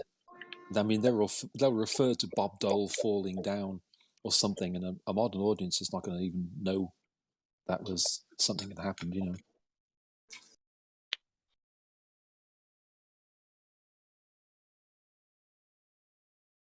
I don't know why anyone would find that funny. That's not a joke. That's just them slandering the name of Bob Dole. Bob Dole doesn't fall down. That's not real. So you're the real Bob Dole, like the real Donald Trump. But the real Bob Dole, that motherfucker definitely can hold on to a pen. I think the real Bob Dole, the real Bob Dole, knew if someone was standing in front of him to shake his hand. See the latest clip? Biden shaking or attempting to shake someone's hand. There's no one there. Oh yeah, there's so much wrong with like it. This is ridiculous. Podium or something, isn't it? He goes, you know, he walks away from the podium like a seriously, like he's doesn't know where he is, and he turns left and he turns right. He just doesn't know where he's going. Good grief, it's embarrassing. He doesn't know where he's Poor going, guy. even when Secret You have to Service is feel for him. directing him. My favorite part is when he's talking about something, and about 4 words in, changes the whole fucking subject. That's my favorite part about him. Yeah. Daily Wire. What's the guy on Daily Wire? Ben Shapiro. Yeah, that's where I saw that clip. Yep. And it's like he comes down after the helicopter, and then it's the from the viewpoint of the Secret Service people saying, okay, he's walking down he made it down the stairs, and the Secret Service guy points to Biden to turn right on this pathway, and then points at him, right? Point right. Okay, yeah, you're going to turn right. You're going to turn right. Okay, and then the security guy walks away, and Biden continues walking up the grass. It misses the corner. He just continues walking up the path like he's a robot. Doesn't he go through the bushes? I think he hangs a right through the bushes or something. I liked it anyway. How old Biden's fucking? I don't know. They have Reagan was old. Biden's old. Yeah, like they have an age requirement. You have to be a certain age to become president. They should have a limit as well. Like once you hit 65, you're done. Period. You can't. Something like that. But you like that Reagan was really old. Okay, but Reagan was Reagan, right? This guy, because he was there. He had some whereabouts. Yeah, he knew where he was. Biden doesn't appear to know where he is. He appears to be reading off a teleprompter the whole time. And he says nothing without it being a script. I don't think he reads off a teleprompter. I think he tries to. Because you would think someone who reads off a prompter should sound perfect. Everything, no misreading, no babble, just on point. He can't even do that. Yeah. It's, yeah. I mean, I don't know. I recognize that a lot of people aren't Trump fans, but at least the guy spoke his mind. Even if what he said was a lot of rubbish sometimes, at least he wasn't following some script. I mean, which would you rather have? Someone who's following a script? Neither. Yeah, I know. But you know what I mean? If you had to, I would want someone who actually speaks his mind, and that what he says is what he's saying, not what he's saying is read from the script. But at the same time, he also made America look stupid. Yeah, You did. Not to people. I'm sorry, but every U.S. president. I'm sorry, every U.S. president makes the U.S. look stupid. Yeah, that's the biggest thing. Until you realize that all these sides are just bullshit. Once you realize that the president is the eyes of America, but realistically, there's a zillion people behind the scenes actually making decisions. Once you realize that, you realize it's all just a regular shit show anyway. It doesn't matter who you fucking get. It's something's going to be. Huh? That's the thing. I would buy that. I'll tell you what. If Hillary had won against Trump, which everyone predicted she would, if that happened, I would buy that. I would say, yeah, it's all part of a plan. I mean, they had her set up like she was going to step into Obama's shoes, and that's the way it was. Wait. You don't think that? Well, first of all, remember, Obama and Hillary, they bumped heads a lot. They didn't have views on shit. So you don't think that there's a whole side of the Democratic Party that doesn't want her either? That's a topic, but that's the reality of it, though. I'm just saying that the narrative, I hate using that word, but the narrative we were sold is that Hillary was going to be the first woman president, and everyone was winding up for it, and they just said Trump is a clown, and then he won. And I just, as soon as that happened, I went, what does that do to all the people thinking everything is scripted? She failed to steal it. She Because just failed to steal someone went off script. No, see, that's the thing. When you say script, it still it does. Because if Hillary Clinton would have gotten to office, a lot of shit would have been done that a lot of people in offices don't want. Remember, it's a popularity contest still. Democrat, Republicans, same fucking thing, just visually different. That's for us, they're different. But in the big realm of things, they all have their own interests, and they all know what's going to happen next and who they don't want in for sure. And Trump, he's gonna have the least amount of things he wants done. He has the least amount of experience, so he's gonna have the least amount of connections. They can get more done with someone who doesn't have that much power as Hillary did. I think Trump winning was a very clear sign that there are powers to be behind the scenes. You're kidding. You have absolutely. I think Hillary just failed to steal it. The fact because that it was such an overwhelming thing for Trump. She just failed to steal it. They made damn sure to steal the next one. Not to mention, through that whole election, Hillary Clinton was going through so many health problems. You think the Democrats were going to trust that she's going to be just fine? That she's going to be able to make these decisions and be there? I'm sorry. It makes more sense to me that you put someone in there with the least amount of experience, the least amount of power, and you're able to do more behind the scenes. They did with Obama. Obama had almost no experience as well. Obama had experience in bankrupting Chicago. Yeah, exactly. And that's exactly what he did to America. Yeah, and now I think Obama's running it behind the scenes, Biden's regime, and he's trying to bankrupt America. See, that's the thing. I don't think he has. I think once they leave office, they don't have as much power as you think. I don't think the president really even has power. Yeah, he does. They do. His clearly. Look at what Trump did. Look at what Trump did, and now look what Biden did in a very short amount of time. Okay, like what? Like what? Yeah, just so we can be specific on certain things. Are you kidding me? Well, this is called a conversation, so we can talk about specific things. Okay. Wow. Okay, how about the lowest unemployment in history? How about the highest black employment in a very, very long time? My God. And you're talking about low interest rates, the best booming economy. I mean, come on. Wait, you're talking about Trump. Bullshit. You're talking about Trump? Look at what gas prices were. Wait, you're talking about Trump, right? Yeah, clearly. Yes. Okay. Now, you give all those good ones, all right? But let's talk about how he opened up more drilling. Let's talk about how he wants to build this fake ass wall. Yeah, 100%. Let's talk about energy independence. And yeah, of course, building the wall. Now we're paying millions of dollars a day to not put up the wall that is fully paid for. Okay, you understand that wall is a waste of fucking money. You understand that? No, okay. You want to know what a waste of money is? Spending millions of dollars a day to not put it up. Okay, now let me ask you. Paid for. Let me ask you a waste of money. Let me ask you a very important question.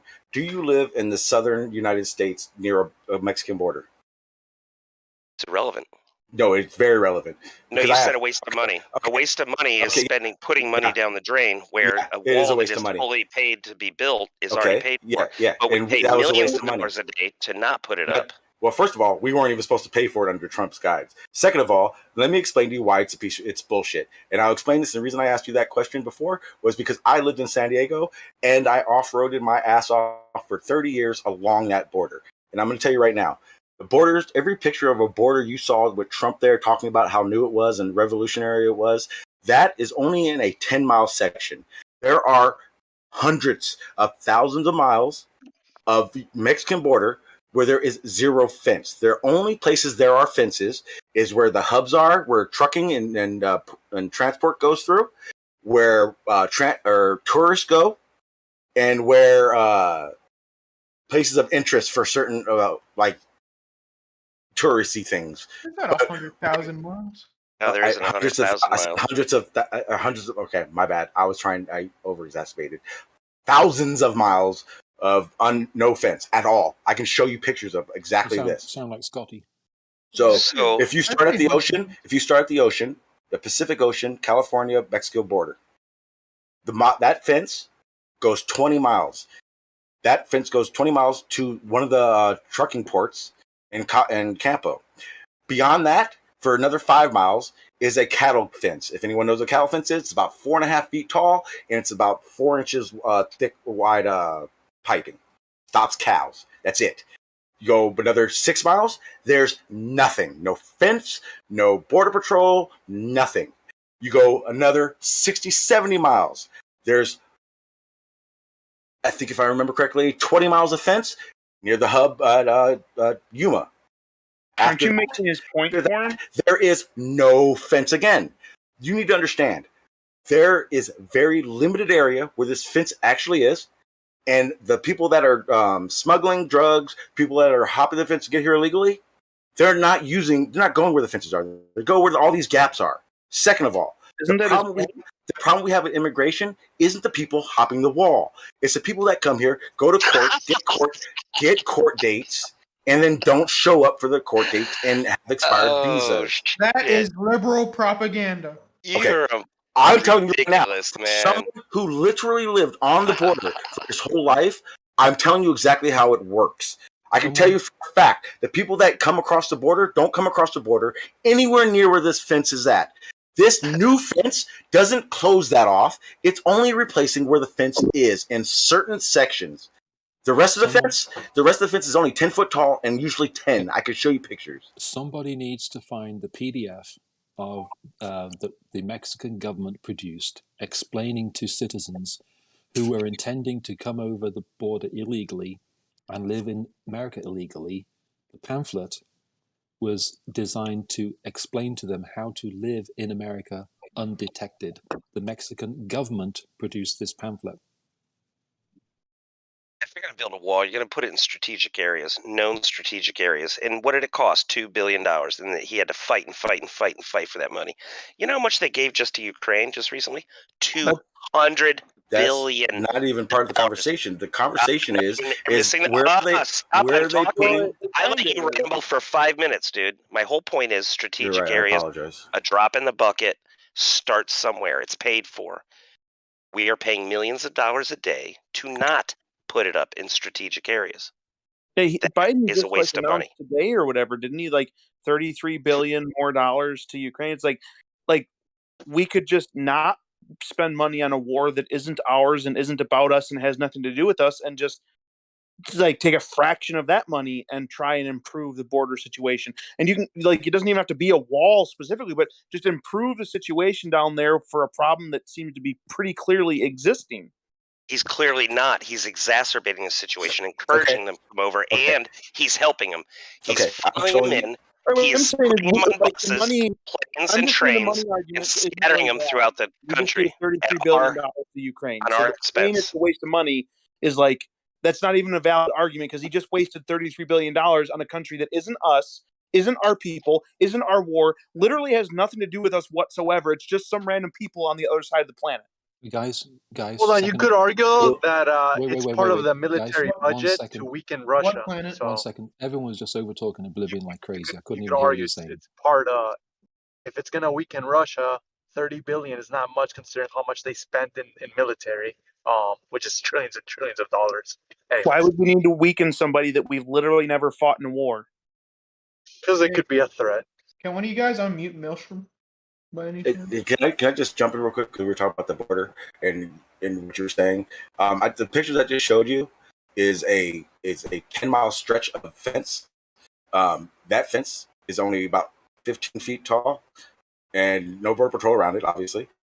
Now you go 3 miles from the location of the first two pictures, or the first picture, and that's where the fence ends for 75 miles. How is that effective? Yeah, because there's not a fucking wall. You should just put a sentry gun every 10 feet. If you have to fight for years to get $2 billion to start building, if you have to fight for years by tooth and nail just to get $2 billion approved, come on, think about it. I do think about it, and that's what I'm asking these questions. So, do you understand that right here, this ending of that fence, that border right there, that fence is that you're 20 miles from San Diego, the major city of San Diego. You're telling me that someone crossing the border can't just go to that mountain and go around that fence? You're missing the point. You're not even listening to the words I'm saying. Here's the important part. That fence you're talking about, that they're putting all that money into in the building, they're not putting it right there. You're not listening. That is a strategic area. Yeah. Yes. What do they do? Transport, trucking, and tourists come in. What about the many, many miles of desert and areas where there's no one at, where they actually do cross? It's like the masks, man. It does help, right? But it doesn't fully help. No, it doesn't help. It doesn't help at all. Fully stop the virus. The wall doesn't fully stop it, but it helps, right? Okay, Kind of similar to the masks. We're going to put all that money to replacing certain sections and not putting a full wall. Right? That makes sense. Understand those strategic spots, like the masks. No masks is bad, but a little bit of mask. And then all they do is go to where there's no fence, and they do their thing there. That's what's happened. Literally, they've talked about it. The Patrol in California has actually talked about this. They've talked about how they strategically put fences to funnel them away from the cities. It's a shit show. It seems like you're making his argument for him. Yeah, the wall, it wasn't built. It's not complete. There's gaps. It seems like the argument to that would be, okay, so fund it so that they can finish it and actually put up a real system to secure the border. Okay, that's the part I'm talking about. Even the proposal Trump put out, the plans, everything paid for, does not complete the wall. It only puts it in strategic parts where it replaces existing border. That's the problem. Okay, but is the plan the full completed project, as in that's all he wanted to do and then he was done for the rest of his presidency? Or was the plan the part that he could get through and get approved with the people he was trying to work with that were trying to fight him every step of the way? His proposal, big difference there. His proposal was, 1, we're not paying for it. 2, it was be a complete wall. No plans was ever to make it a complete wall. It's even very clear when you go and look at the sections they have put the new stuff in, where it's at. It's along business districts, water treatment plants. It has nothing to do with actually stopping anyone, because they just need to go 10 miles away. 10 miles over to the side, they can cross there. And the problem isn't with the wall then. The problem is with the person planning the wall. They obviously didn't plan a good wall. We need someone that'll plan a better wall. That funding should have gone to Border Patrol agents and technology to help secure the border. Not a wall that does not do what it's meant to be said to be doing. It doesn't stop anybody. It should be a better wall than that. It should be a wall that probably goes I don't know how long, tens of feet into the ground to stop people from digging under. It should probably be a way better wall than just some spikes in the ground and wire in between them or whatever. Exactly. I know what we should do. In those places, they're not replacing it. That area that I'm showing you, they're not putting that new upgraded wall at all. That's where that kettle guard is, that area. They're not replacing it. They're not doing anything there. And I can tell you, because I lived in that area, off-roaded, that's where the drug smuggling and the people jumping the border, that's where it happens at, in these pictures where I showed you, not where they're putting these new walls in certain sections. If you're talking about putting a wall and it working, you got to expand the whole thing. It can't be in little gaps where your money comes in and out.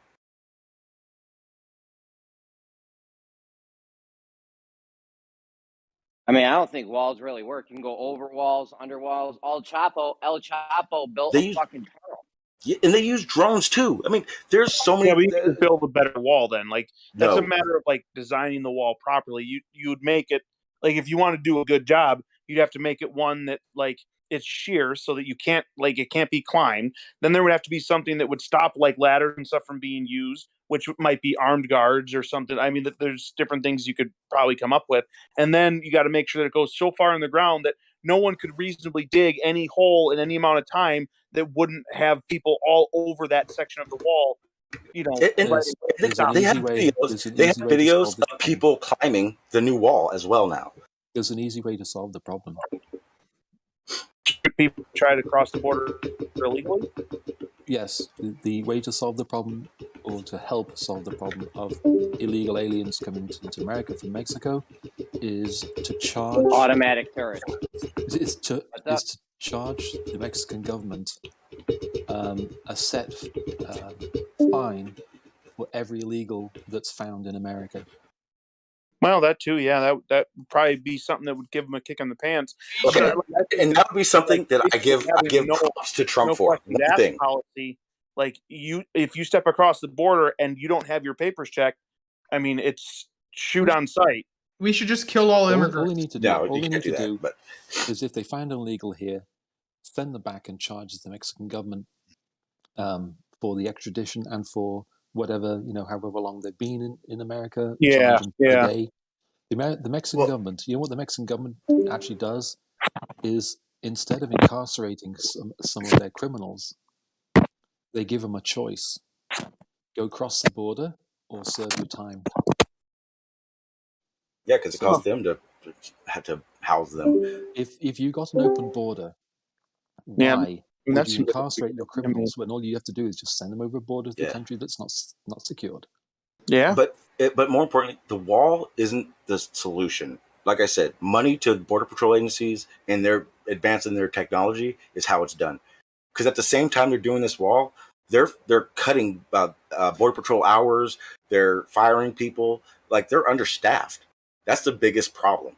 The issue here for me is personal because I'm an immigrant and I paid a lot of money, and I'm still paying money to be an alien living in the United States. I got married to an American, but I still had to pay. I had to have 2 drug tests or blood tests, and I had to fill out a ton of paperwork, and it's cost me several $1,000s in the 33 years I've been in the United States.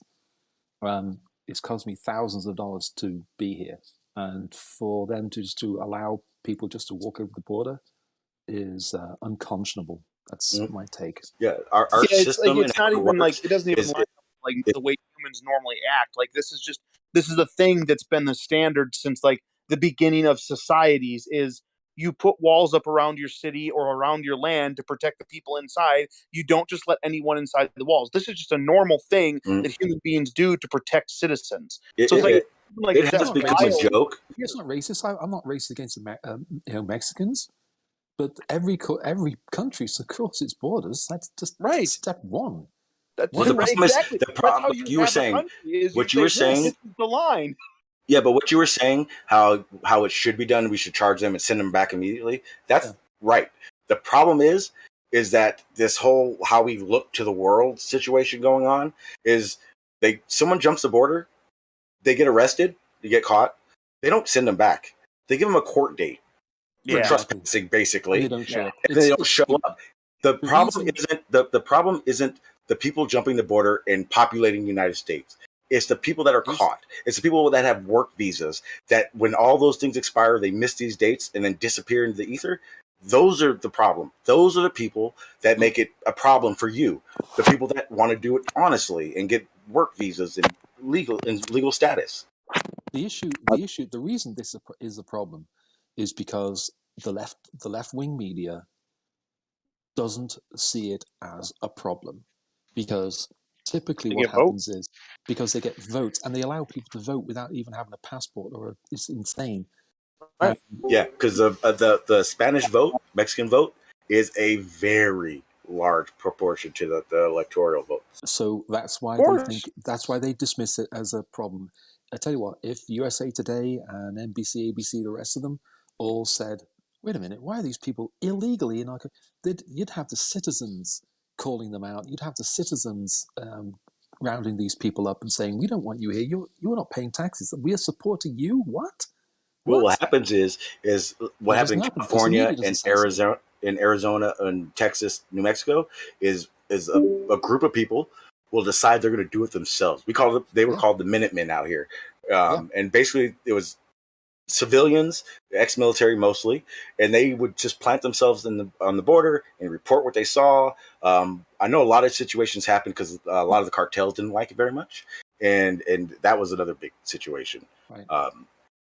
And the reason I started on this point is because I live down there. I talked to Border Patrol. I seen it. I see what they're doing as in future plans, and what they give to the American public it's a load of bullshit. Of course, they have their own reasons for allowing it, and Trump's idea of this wall thing, remember, came from we're not paying for it. Now we're paying for it, and now they got the American people thinking this wall is going to span the border and no one's coming in. Sorry, it's not going to happen that way. We just spent a lot of money for nothing. Trump was right.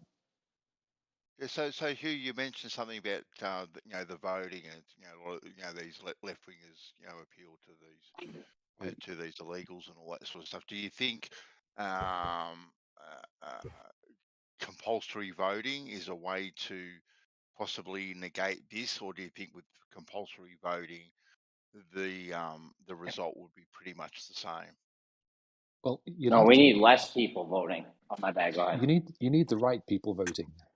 So you need people if you want a stable society, you need informed people voting. Doubt very much if someone who barely speaks English is informed. And Or wait. Here's not one a point. citizen, they shouldn't be allowed. How do they get informed if we know that the politicians 90% of what they're spouting is all bullshit? Yeah. How do you make the decision who was informed? Yeah, I don't think that's how you make the decision. You make the decision based on who's a citizen and who's not. If you're not a citizen, you don't get a vote. Leave. I'll say it in one little phrase, and I can't remember. Someone may be able to give me the reference to this phrase. If you read the newspapers, if you don't read the newspapers, you're uninformed. Uninformed, and if you do read the newspapers, you're misinformed. Misinformed. I like that. I don't have a good answer for that, but what I'm saying is, first of all, if you want anyone that votes should be a citizen of the country or a legal alien, and there should be a requirement. Holy smokes! Why am I even saying this? There should be a requirement that you are actually legally allowed to be in the country in order to vote. Why is that so novel? Tell me why that's novel. But see, I don't even think it's the process of voting or who's voting and the information. I think it's the accountability of the presidents, the accountability of their stance on things. The biggest issue is like a lot of people, a lot of people may like 4 or 5 things Trump does, but not like anything else. And so they're putting this spectrum of, well, I have to vote for him because I don't like anything the other person does. Yeah. And the presidents and the people being elected, they're not even accountable for the bullshit they spread during the election. Every election. I doubt if you'll find a single person alive that says, I'm going to run for office and has a list of 50 things he wants to do. I doubt that you'll agree with him on more than half of them. Yeah. But so that is the nature of elections. You're never going to get anyone who agrees with everything. You have your peculiar ideas and your particular moral stances on different things. That's always been the case. I don't know if you guys have the same problem over there as what we do, because obviously we have our issues with our illegal immigrants as well. And when they're rounded up, they're put into the detention camps, right? And a lot of times they throw away their all forms of ID. Okay, so now you can't identify them, and the process to go through to try and identify them and where they've come from is very lengthy and very, very expensive. You've got to house these people and all that sort of stuff. And then when they are identified, then they have through our court system the right to appeal these decisions. But when the actual decision comes to the decision of you are going to be deported back to your country, right? Well, now it is on the country, right? If the country refuses to actually take them in, we cannot legally send them back to their own country where they came from. Our hands are tied. So now we have to keep them in these detention centers. Like that is just Forever? crazy. Yeah, Forever? pretty much. Like my solution, I couldn't understand. Like to me, I'd put them in a plane, put a parachute on them, and push them out the bloody door back to where they First of came all, from. who the fuck's trying to get in Australia like that? Oh mate, That it's place is You'd a be death trap. surprised. yeah. That place is It a is death trap. yeah, pretty much. But it's crazy how the system works when it comes to illegal immigrants. Like your hands are tied, and if the country actually says no, we don't want them back, and we can't identify them or anything like this, but they just say blatantly no, we can't legally send them back. It's insane. I don't know if you guys have the same problem, like with your illegals, if they come No, across the border no. and they don't have any ID or anything like that, They because they look Mexican. All right, does that mean they came from Mexico? Let's put it Right? like this. No, well, see, We that's can't the other even call them problem. That's the other illegal too bad, anymore. Saul, because a lot of people assume everyone crossing the border is Mexican. That's the biggest thing. The biggest issue was having is everyone around the world who wants to get into America illegally uses Mexico as their way in. So Yep. we were. I mean, you'd be surprised how many Middle America. Eastern, how many South American. I mean, they come from Central. everywhere to get this way. Yeah. And to answer that question you asked about, that's the fucked up part about it. Someone gets caught, no ID, they get a court date and then released and told to come back. Yep. Yeah. I tell you how Yeah. big the problem is. The problem is so big, and I'm blaming the media because the problem is so big that instead of calling them illegal aliens, they now call them undocumented, blah, blah, blah, blah. They just call them undocumented citizens or whatever. Yeah. And they can't even say, they won't even say illegal alien anymore because the stigma. Yeah. It's sorry. Exactly. It's And a that topic was that I can't deal with without and getting that was upset. probably one of the only things I gave credit to Trump for. When all this was talked about and the amount of people coming over illegally, he literally told Mexico, do something about tightening up your side of the border or we're going to stop getting our vehicles from Ford. Sounds minute, but it's actually an insanely huge deal.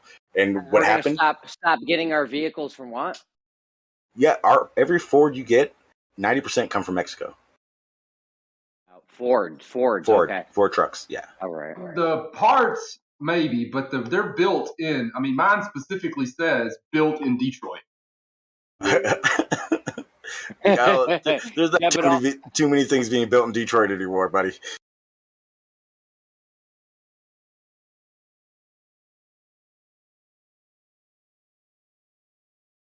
The funny part is all our dealer or car manufacturers that produce them shut down and went overseas, and Honda and Nissan, they're all coming over to America and building plants. I think there are actually Ford cars. The Ford trucks are built in the U.S. Well, it's both. It's their economy line of vans, the E ones, F-150s, the cars, and there's one more type of truck. I don't remember what it was. But Tell you right now how you stop people. How you stop people coming in from Mexico, and don't be too harsh on this idea. It does sound a little crazy. I've been known to have some crazy ideas from time to time. However, turrets. People are gonna get shot up, but then the word's gonna spread like, "Yo, don't go into America. They're just shooting you on sight," and then boom, you would save countless lives. And you'd probably win a Nobel Peace Prize, honestly, for the amount of lives you would. You know how many people die trying to cross the border every year? Do you know how many families that are legally in the United States of Mexican descent and family members will go into outrage over that? Well, I mean, I don't know what to tell you. You'd save countless lives. Because the word would spread. The They'd be media like, would hey, never don't allow try to it. go into America. The word would spread right faster than you could then you could travel it. The word would spread. Hey, don't go into America because you're shooting people. The left wing media would never allow it. They don't even need to go that far. It just needs to be detained, deported, and that's it. Those are the only options you get once you cross illegally and get caught. And then what? We cut one finger? No. Have you ever got a speeding ticket, Jeremy? Yeah. Yeah, that's basically what happens when you're caught crossing the border illegally. You get a ticket. They say show up to court, and if they don't have any place to find anybody. Yeah. They have to wait until they do something wrong. Them, though, is good. Supporting them is good enough, though, because what do? They just try to come right back. Yeah, well, they solved that solution, and I don't know if they still do it, but I know they did it for a very long time. They would, like, someone jumped, they would literally ship them all the way to almost South America. Like, if you lived in TJ, you were still getting shipped to Central Mexico. It was insane. But yeah, that's exactly what happens. They just keep going. Now, I'm pretty sure once they get caught a second time, then we're talking about a whole different legal situation. You got to have something where the crime fits the punishment, and for repeat offenders, you make it worse. Because obviously, the first, like how we do with DWIs, your first DWI might cost you 10, 15 grand or something. But if you get a second one within so many years, like, they hammer you on it. That's what we should be doing to these guys. Absolutely, yeah. For one, they should be hammering people for drunken driving, period. Two, the only solution would be, Jeremy, is literally immediately deport. Second offense, you'd have to jail them. The problem is once you jail just send them to Australia. Exactly. Yeah, why not? That's what it's designed for anyway. Just because you guys decided it's our wonderful country you want to live in and be all like respectful citizens doesn't mean it wasn't a prison island. No, seriously though, I liked what you said about shipping them to like the bottom of South America or something, because then it's like, holy shit, how do they fucking get back? If you ship them to Mexico, they could walk through Mexico in what, a month? We'll see them in a month. It takes a while. But you ship them back and then you send Mexico a bill. Like if your animals escape and go into your neighbor's yard, you're still responsible for what your animals do. So basically you send these people back to where they came from, and then you send their country a bill and be like, you keep letting your people come over here, you're gonna keep getting a bill. Good idea too. I like that. Will Mexico pay it though? Is the question. And if you got to send them a bill with a threat. Obviously, there has to be a punishment if they don't pay the bill. People are going to like the punishment necessarily, but that's probably going to be like, we're going to come in and basically own your country. Then we're going to invade Mexico 10 feet at a time for every time you don't pay your bill. Nice, and 10 feet at a time. Well, remember, there's too much trade. There's too much. Texas. There's new trade. There's so much trade involved that they don't want to piss too many people off. Well, I mean, companies have their workforce or their stuff going on down there, so there's probably plenty of lobbyists wanting to have their people in the government so that they don't do stuff like that because they don't want their costs in Mexico, their made in Mexico costs to go up. That makes sense. That there's probably plenty of lobbyists for the companies trying to make sure that doesn't happen. Stuff like that. The craziest part is it looks to the world out that Mexico is so poor, but they're fucking rich. They have so much fucking oil and other shit like that, the minerals and stuff. Their government's rich as fuck. They just don't give a fuck about their people, which is probably why we haven't charged them for it. They probably wouldn't pay. Well, the Mexican economy is something like the 10th biggest in the world. Yeah, they just don't shell it out to any of the people at all. Yeah, but when you consider that there are 30 countries in Europe, most people consider Europe to be rich, but Mexico is richer than 2/3 of Europe. So I wouldn't say that. I don't think anyone looks at Europe and go, they're rich. Depends. A lot of people in London seem to think that Europe is the richest continent and everyone else is dirt poor, and we should feel really sorry for all these other countries. Yeah, they're special. Those are the special ones. A lot of these people have never left London, so okay, yeah. For someone like me who's been to maybe 30 different countries, you actually see the different countries, and you're like, oh shit, this country, there are some poor people and there are some really rich people. Yeah. You know? Yeah, like Saudi Arabia, that's just a trip. Like literally, it's like most of the country is fucking literally just poor as fuck, and then right in the middle of a encampment is these skyscrapers, $1 billion skyscrapers. It's insane. I lived in Saudi Arabia when I was younger. I don't know if I Yeah, told so you. you know exactly what it's weird. It's fucking weird. Yeah, it is odd, and Dubai's exactly the same. Dubai's a little bit more even because they kind of pushed them out, pushed the poors out.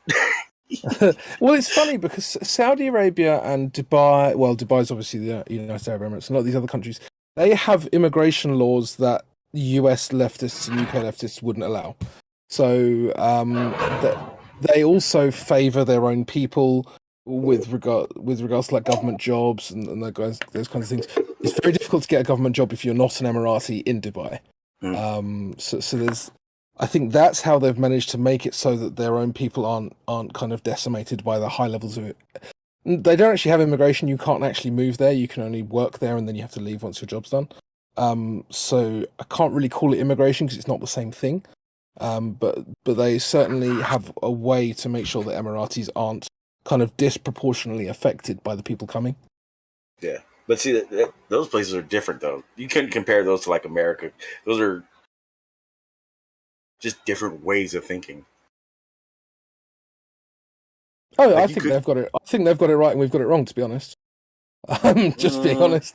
I don't think so. Because I would say their poverty is far worse than their poverty line. Where the people affected by poverty is a better way of saying it, are more affected by it. I think they have less option. If I guess would be, and I've never been there, so if I am wrong, correct me. But that's what I see it as. I don't think that there are not that many poor people in the UAE. I'll be honest. They are there for sure.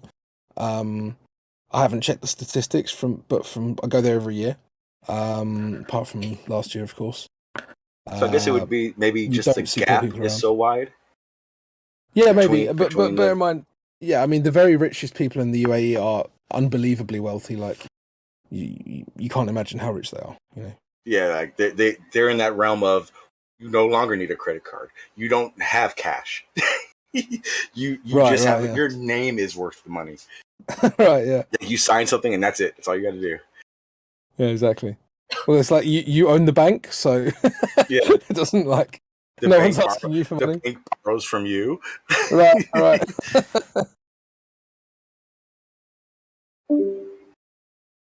It's great. It's great. I think every country has its own situation and its own first of all its own needs wanting to be met first, interests. I think like America is so on the front page of it all that it's picked at so much more. But it's all the same. Every country has their own situations and assholes and good people and etc. Yeah, I think I'd agree with that, generally speaking.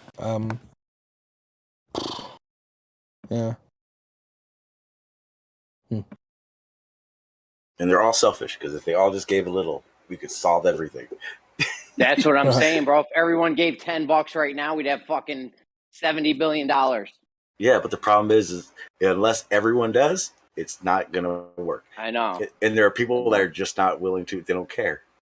I think we talked about this, Jeremy. I think I asked you a question about like what you're doing, and you were like, "Well, no one's gonna do it. Got to start somewhere." Yeah, but my $10 ain't gonna do nothing. I could feed one person. Yeah, that's one person. I can't. That's a difference.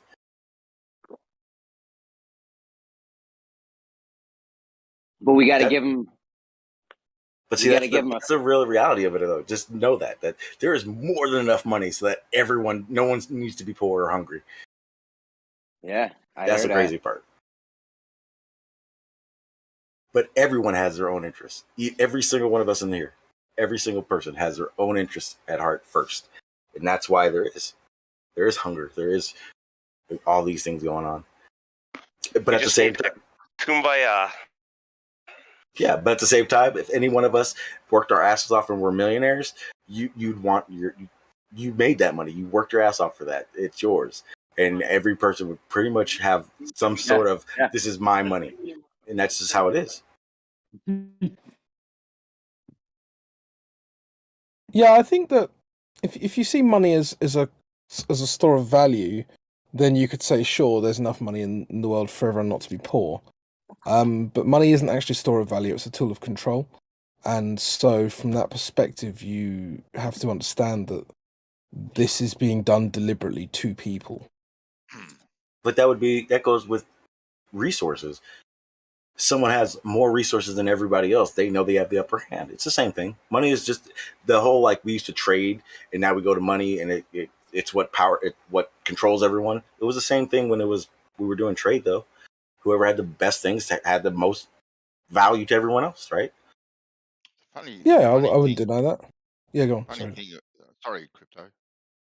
Didn't mean to jump over you there, buddy. But I was just going to say, the funny thing about money, it doesn't matter how much you've got. Like, it's you want more. Like, it's an evil in itself. I found, when I was working self-employed and good times were good. You get all this money, you'd spend it, and you'd want bigger and nicer things. You kind of, I think it's a trap for many of us, really.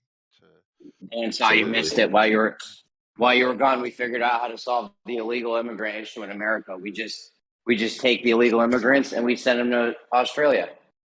Wow. Hey, look, we are founded on illegal immigrants, Jeremy. So come on, Yeah. Betsa, you live on an inmate, an island for inmates. Like, that's what it was made. That's what it's there for. Hey. So you should be accepting of it. Look, look, you guys are, and I understand, right? You guys are a little bit jealous of our border wall. Like, we've got 5,000, miles of ocean all the way around us. Like, people really have to make, you see some of the canoes they've got, they go to crazy lengths to get here. Maybe not. Not just digging a couple of tunnels. Wait. underneath the so-called wall. You have people that do that there to Australia? That's crazy. Yeah, they turn up on boats, though. They don't just swim. Yeah. It's kind of like Cuba to Florida type thing. Yeah, I might be exaggerating a little bit when I say they use canoes, but they actually jump on these boats. Like, I'm talking about little fishing boats, Sean, and they'll put 200 people on these little. They're all hanging off the edges.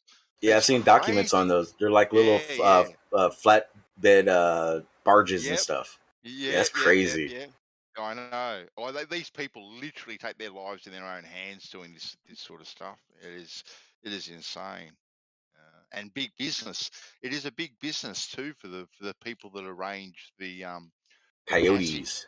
I don't know if you guys. If you got a fishing boat, and you're like, all right, it's $1,000 a head, and you put 200 people on it, make a nice profit off of that. I can tell you right now, people that do that make a shit ton of money. Yeah. It's anywhere between I'm in the wrong 5 and 10,000 bucks a head. I think it is thereabouts. I think the last figures were. And that number has nothing to do with I'll get you there. It's I'll get you the means to get towards there, but if you don't make it, too bad. And the boats that they go on, Sean, like the boats, like you've seen pictures of these boats, how the hell they're not sunk at the dock that they leave is beyond me. Yeah. So to round robin, I really don't think there's a set solution to any immigration of any country. It's just one of those things that will forever be a problem, and the only country that figured it out is Canada. I told you. Yeah, they got the best border patrol in the world. It's fucking America. Listen, I told you what to do. You just start shooting people on sight. The word will spread. Eventually, people will stop trying to get in. And you'll save countless lives. Because a lot of people die. A lot of people die trying to cross the Mexican border illegally. So you'll kill them all. So the ones that would have made it will be dead. So you'll actually kill more people, Jeremy. You won't have to kill them all. You'll just have to kill a few people. I mean, you can put signs up, be like, hey, stop now or you'll be shot. Not to mention, you know what I mean? Not to mention, there's so much border. How do you cover every square inch of it? How much? I can shoot 100 yards. So you need a guy every 100 yards. So how many people is that? You can shoot farther than that, but still, the question stands. Yeah, build a fucking wall. No, the walls. You gotta put signs up. You will be shot if you cross this point. A DMZ. I don't know. I mean, how else? There's no other way to stop it that I can see. Or maybe charging Mexico was a good idea, but then you're into some kind of political thing there. I don't know. Hey, look, all I'm going to say is that if I park illegally for 10 minutes in London, they can find me and give me a ticket, right? If they can do that, they can patrol a bloody open space full of people. Hey, Jeremy, to answer your question, Assuming the people coming across the border won't be. Yeah, we're talking about a large. Are you talking about the Mexican-American border? Yeah. That was meant to be. That's hundreds of miles. Jeremy, to answer your question, the Mexican border is just over 1,900 miles. If you're talking about per person shooting 100 yards, you would need 33,440 soldiers. That's fine. We got one of the biggest militaries in the world. We'll be fine. Yeah, we don't have guys just to sit down there, just to fucking stand there and do nothing. Yeah, like I said, Border Patrol is underfunded. They need more Border Patrol agents. agents. These guys all over the world in these bases in other countries. But they're doing shit. They're not just sitting around. Set them up on our border. No, but they're doing shit. They're training. They're working. They're not just fucking on guard. We would actually be paying a lot more than we do now to have soldiers on the border. It'd cost American people a lot more money to do that. I don't know how much does it cost every time we got to deport one of these people and do all the things. And what about the guy that gets through and goes and murders people and starts committing on a wild crime spree? How do you even put a price tag on that? No. That doesn't happen the majority of the time. I go back and forth on that subject. I don't know, man. I understand it's messing up our economy sometimes, but then again, in some ways it kind of helps our economy because they come over here and some of them fucking work hard just to feed their families. So I kind of go both ways on that. Okay, so it says it costs $180 a day to detain an individual. It takes about 30 days for the deporting process to go through. Okay. And the soldiers we already have, and we're already paying for the soldiers, so... No. They would start a new platoon, and we would have to add. It would add to the cost. That's a whole. They don't do that, Jeremy. So that'd be a whole different division to do what ancient Rome? You know what ancient Rome used to do back in the day when they weren't at war? Their soldiers would be out building roads, doing shit. That's what we should be doing with our army instead of them guys. But why is it that we're doing that on the Mexican border and we're not doing that on the Canadian border? What's the difference? Because there's no Canadians. Canadians don't give a shit about getting into America. That's true. That's true. But I mean, if they were, would we be doing the same thing in Canada? Or I don't know. Well, the thing is also it's not just Mexicans crossing that border. If that was the problem, it wouldn't be as big of a problem. No, it's South American, Central America. People are coming over from the Middle East. Everywhere in the world that wants to come to America and they don't want to do it legally, they all come from Mexico. Yeah. Well, I mean, the majority of them just want to come here because they want to fucking work. Yeah, and there are legal ways of doing so. And then there's some that want to come here and sell drugs and kill people. That's an assertion. Like, do you have a source for that, or is that just you saying things? What? Hold on. The problem is that they make it so difficult for someone to do it legally. Like that shit takes fucking years for them to get a visa. No, it doesn't. No. You can live in Mexico and get a job here and get a work visa in weeks. Less than. It's not the work visa part that's a problem. It's the citizenship, the getting an address and all that kind of stuff in America. That's the lengthy part. But also, man, you gotta understand, some of them have families, right? And it's not the fucking greatest. It's not the fucking safest in Mexico, man. A lot of them just want to fucking get the hell out. They don't want to. They don't want to go come here, work, and then go back home. They want to just leave that place altogether and come here because it's fucking safer. And there are ways of doing so. I really don't. Yeah. It's a hard choice, people. Like, you grow up in an environment where you poverty, violence, all this sort of stuff, and Yeah. you know you got a family, and all you want is better for your family, and you see a way that you can possibly make your family's life better. You'd do anything to do that. Like, I don't blame these people at all for trying to make their lives better. Yeah, exactly. At all. But the problem is that it's also scattered with people who want to cause havoc. Yeah, I don't That's have a true. problem with the But people there's that also- the people that want to come over and work hard and do good for their family. Great. Those are mixed with people that want to come over and sell cocaine and heroin and do all kinds of crazy crimes and shit. Yeah. The people yeah. that I mean, live so here like, want to sell all that stuff. it's going to be an ongoing issue, man, no matter what. So there's no real way to fix it. There's a couple of Unless things we that are always fucking just mixed in build this a conversation, though. giant, unless we build a giant fucking wall, like 30-foot wall, and that, and just like Jeremy said, just fucking put soldiers on it with guns. That'd be the only way to really fucking The do only it. way a wall can be half-ass effective if it spans the whole border. If it And is doesn't, armed it's with not. Yeah, exactly. Which is Well, not then possible. if the problem is these bad people that are coming in, to the country, so when you catch bad people, just shoot them. Bang. Well, the problem with that is that the majority of the people that are part of this issue, they're not criminals. The majority are not criminals. A small part of them, though, are insane criminals, though, that want to come over and. Okay, so in your idea, Jeremy, how many innocent people who really just want to make better for their family are you going to kill? No, nobody needs to die. Nobody You needs to said die. it, Jeremy. You put a sign up saying if you cross this point, you will be shot, and eventually illegal people would stop coming. You don't have to shoot anyone. They might see the sign. You could put it in Spanish and American and all the languages.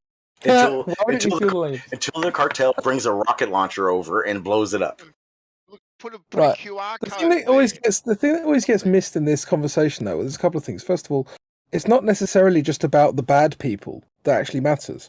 Like, a lot of the good people who want to come in and work hard, they also affect you, right? They have an economic effect on your country, and people refuse to talk about that. That economic effect on your country isn't good for you.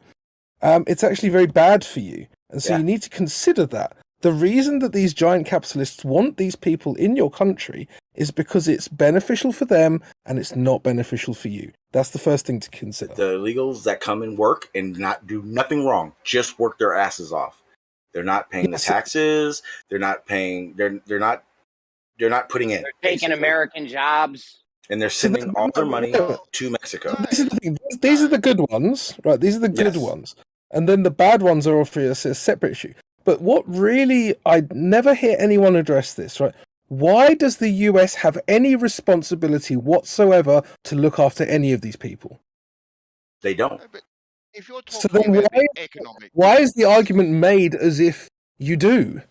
You can just say, not our problem, no one's coming in, fuck off. Well, You don't need to hear about his poor family in wherever, or how his sister lost her leg in some war. Like, you hear all these emotive arguments, right? But actually, there is no central reason why the United States should accept me, should accept a Mexican, should accept anyone. Why? There is.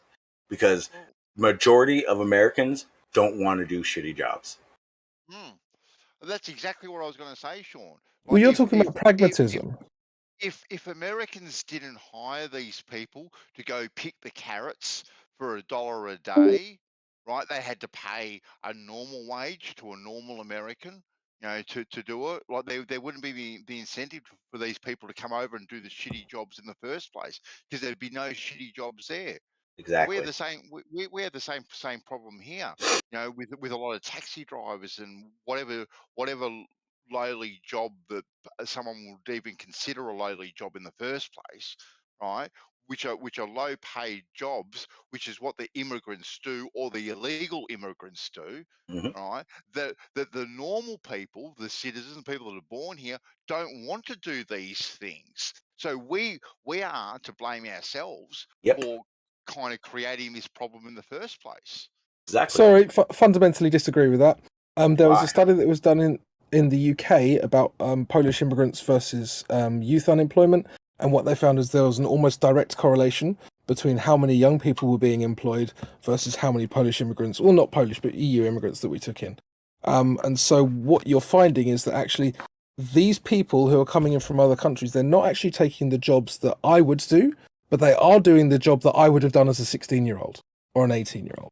Okay, so what you're finding in these countries is there's huge youth unemployment, which is putting these people back years in their own career development, and it's not benefiting the country because wages are depressed. It's not benefiting the people of the country because they're years back in their job development, and it's not benefiting the immigrants particularly either because they have to live 5 to a room in some shitty part of London when they possibly would have had a better life. Maybe they would have had less money, but they would have better life back home in Poland. So it doesn't actually benefit anyone apart from the very rich people who want them to come in the first place. People that are paying wages. Yeah. It's the only benefit it does. Benefits them. I know, because this was a big thing in construction, to the point where a lot of the states that border Mexico started putting adding laws. Damn, can't remember the word. Adding laws that said if they don't have a social security card, they're not citizens or visas, that the company could be fined or shut down in some cases. They're trying to, but the problem is that a lot of these jobs that you're talking about that are American minimum wage jobs. And the reality of it is kids don't want to do farming. They don't want to do the stuff that the illegal aliens or the legal immigrants are doing. It's just the reality of it. Yeah, okay. I would further that and just say nobody wants to work, actually, at all. So to say, oh yeah, they don't want to do it for minimum wage. Well, obviously, because it's a shitty job for minimum wage. Mm-hmm. The point is about economics, right? So if you have huge amounts of Mexican people in the country who are prepared to work for $8 an hour, whatever, then those young people aren't going to want to do that, obviously, right? But then a lot of the Mexicans don't want to do it either, but they're prepared to do it because it's more than they'd earn in Mexico. However, if you didn't have the Mexicans in the country in the first place, the only solution would be to raise the wages so that those people would feel incentivized in order to do the work. That's exactly what we saw in the UK before being in the EU, during the EU, and now having left the EU. It's exactly what's happened. And that's what they're doing here. Minimum wage is going up, but that's where the illegal immigrants that were coming became became such an issue, because when a minimum wage was $12, they were able to pay these people who were off the books $5. And as long as they could get away with doing it, they were saving a shit ton of money, and they didn't care. That's what was happening. But what I'm saying is that doesn't benefit you as Americans. It only benefits a few investors and a few very rich people anyway. To allow them, well, I'm confused by what you're saying benefits, because it's at the detriment of everybody. That's what I'm saying. So the economic benefit is brought to the very wealthy people who already own all of these businesses who want to depress wages by any means necessary. But everyone else suffers. Yeah, 100%. But this is the thing as well, is that when we talk about immigration, people don't see themselves as the victims of the immigration of other people. And I find it a bit strange because it is being done to you. Yes. So, yeah, by people who understand very well the economic effects of what they're doing. Oh, yeah. Most of them, the honest ones, like you said, we're talking about the honest, they know what's going on. They know what they're doing. They're just being selfish with themselves. There are methods to doing it legally, and it's very quick if you're just trying to work and live and be citizen somewhere else. It's when you want to become a citizen, when you want to claim residence in the United States, that it becomes a long process. And for them, that long process, you get to stay here. It's not like we're sending you back and you have to wait 10 years in Mexico. There are legal ways of doing it. How we stop it? That's the problem. I think our unemployment situation here, the benefits that people can get here, where they can sit on their bum and do absolutely nothing and receive benefits for doing nothing, is a bigger problem than our illegal or legal immigration. Much bigger, and even now that we have a system in place that they call work for the dole, our dole being the social security benefits that you get, they work out ways to get out of this by going to their doctor and saying, oh, I've got a bad back, I've got this, I've got that, the other thing, and they continue to scam the system. I think that if you're going to be put on unemployment benefits, right, you know, they put you on a bus and they take you out to Shepparton, where all the fruit trees are, and you pick fruit for 2 or 3 months, right? And there's your minimum wage. So then now the farmers aren't having to pay anymore, right? So they don't have to up their wages or anything like that, and cut into their profit margins, and you know, you kind of solve this problem. So now where are these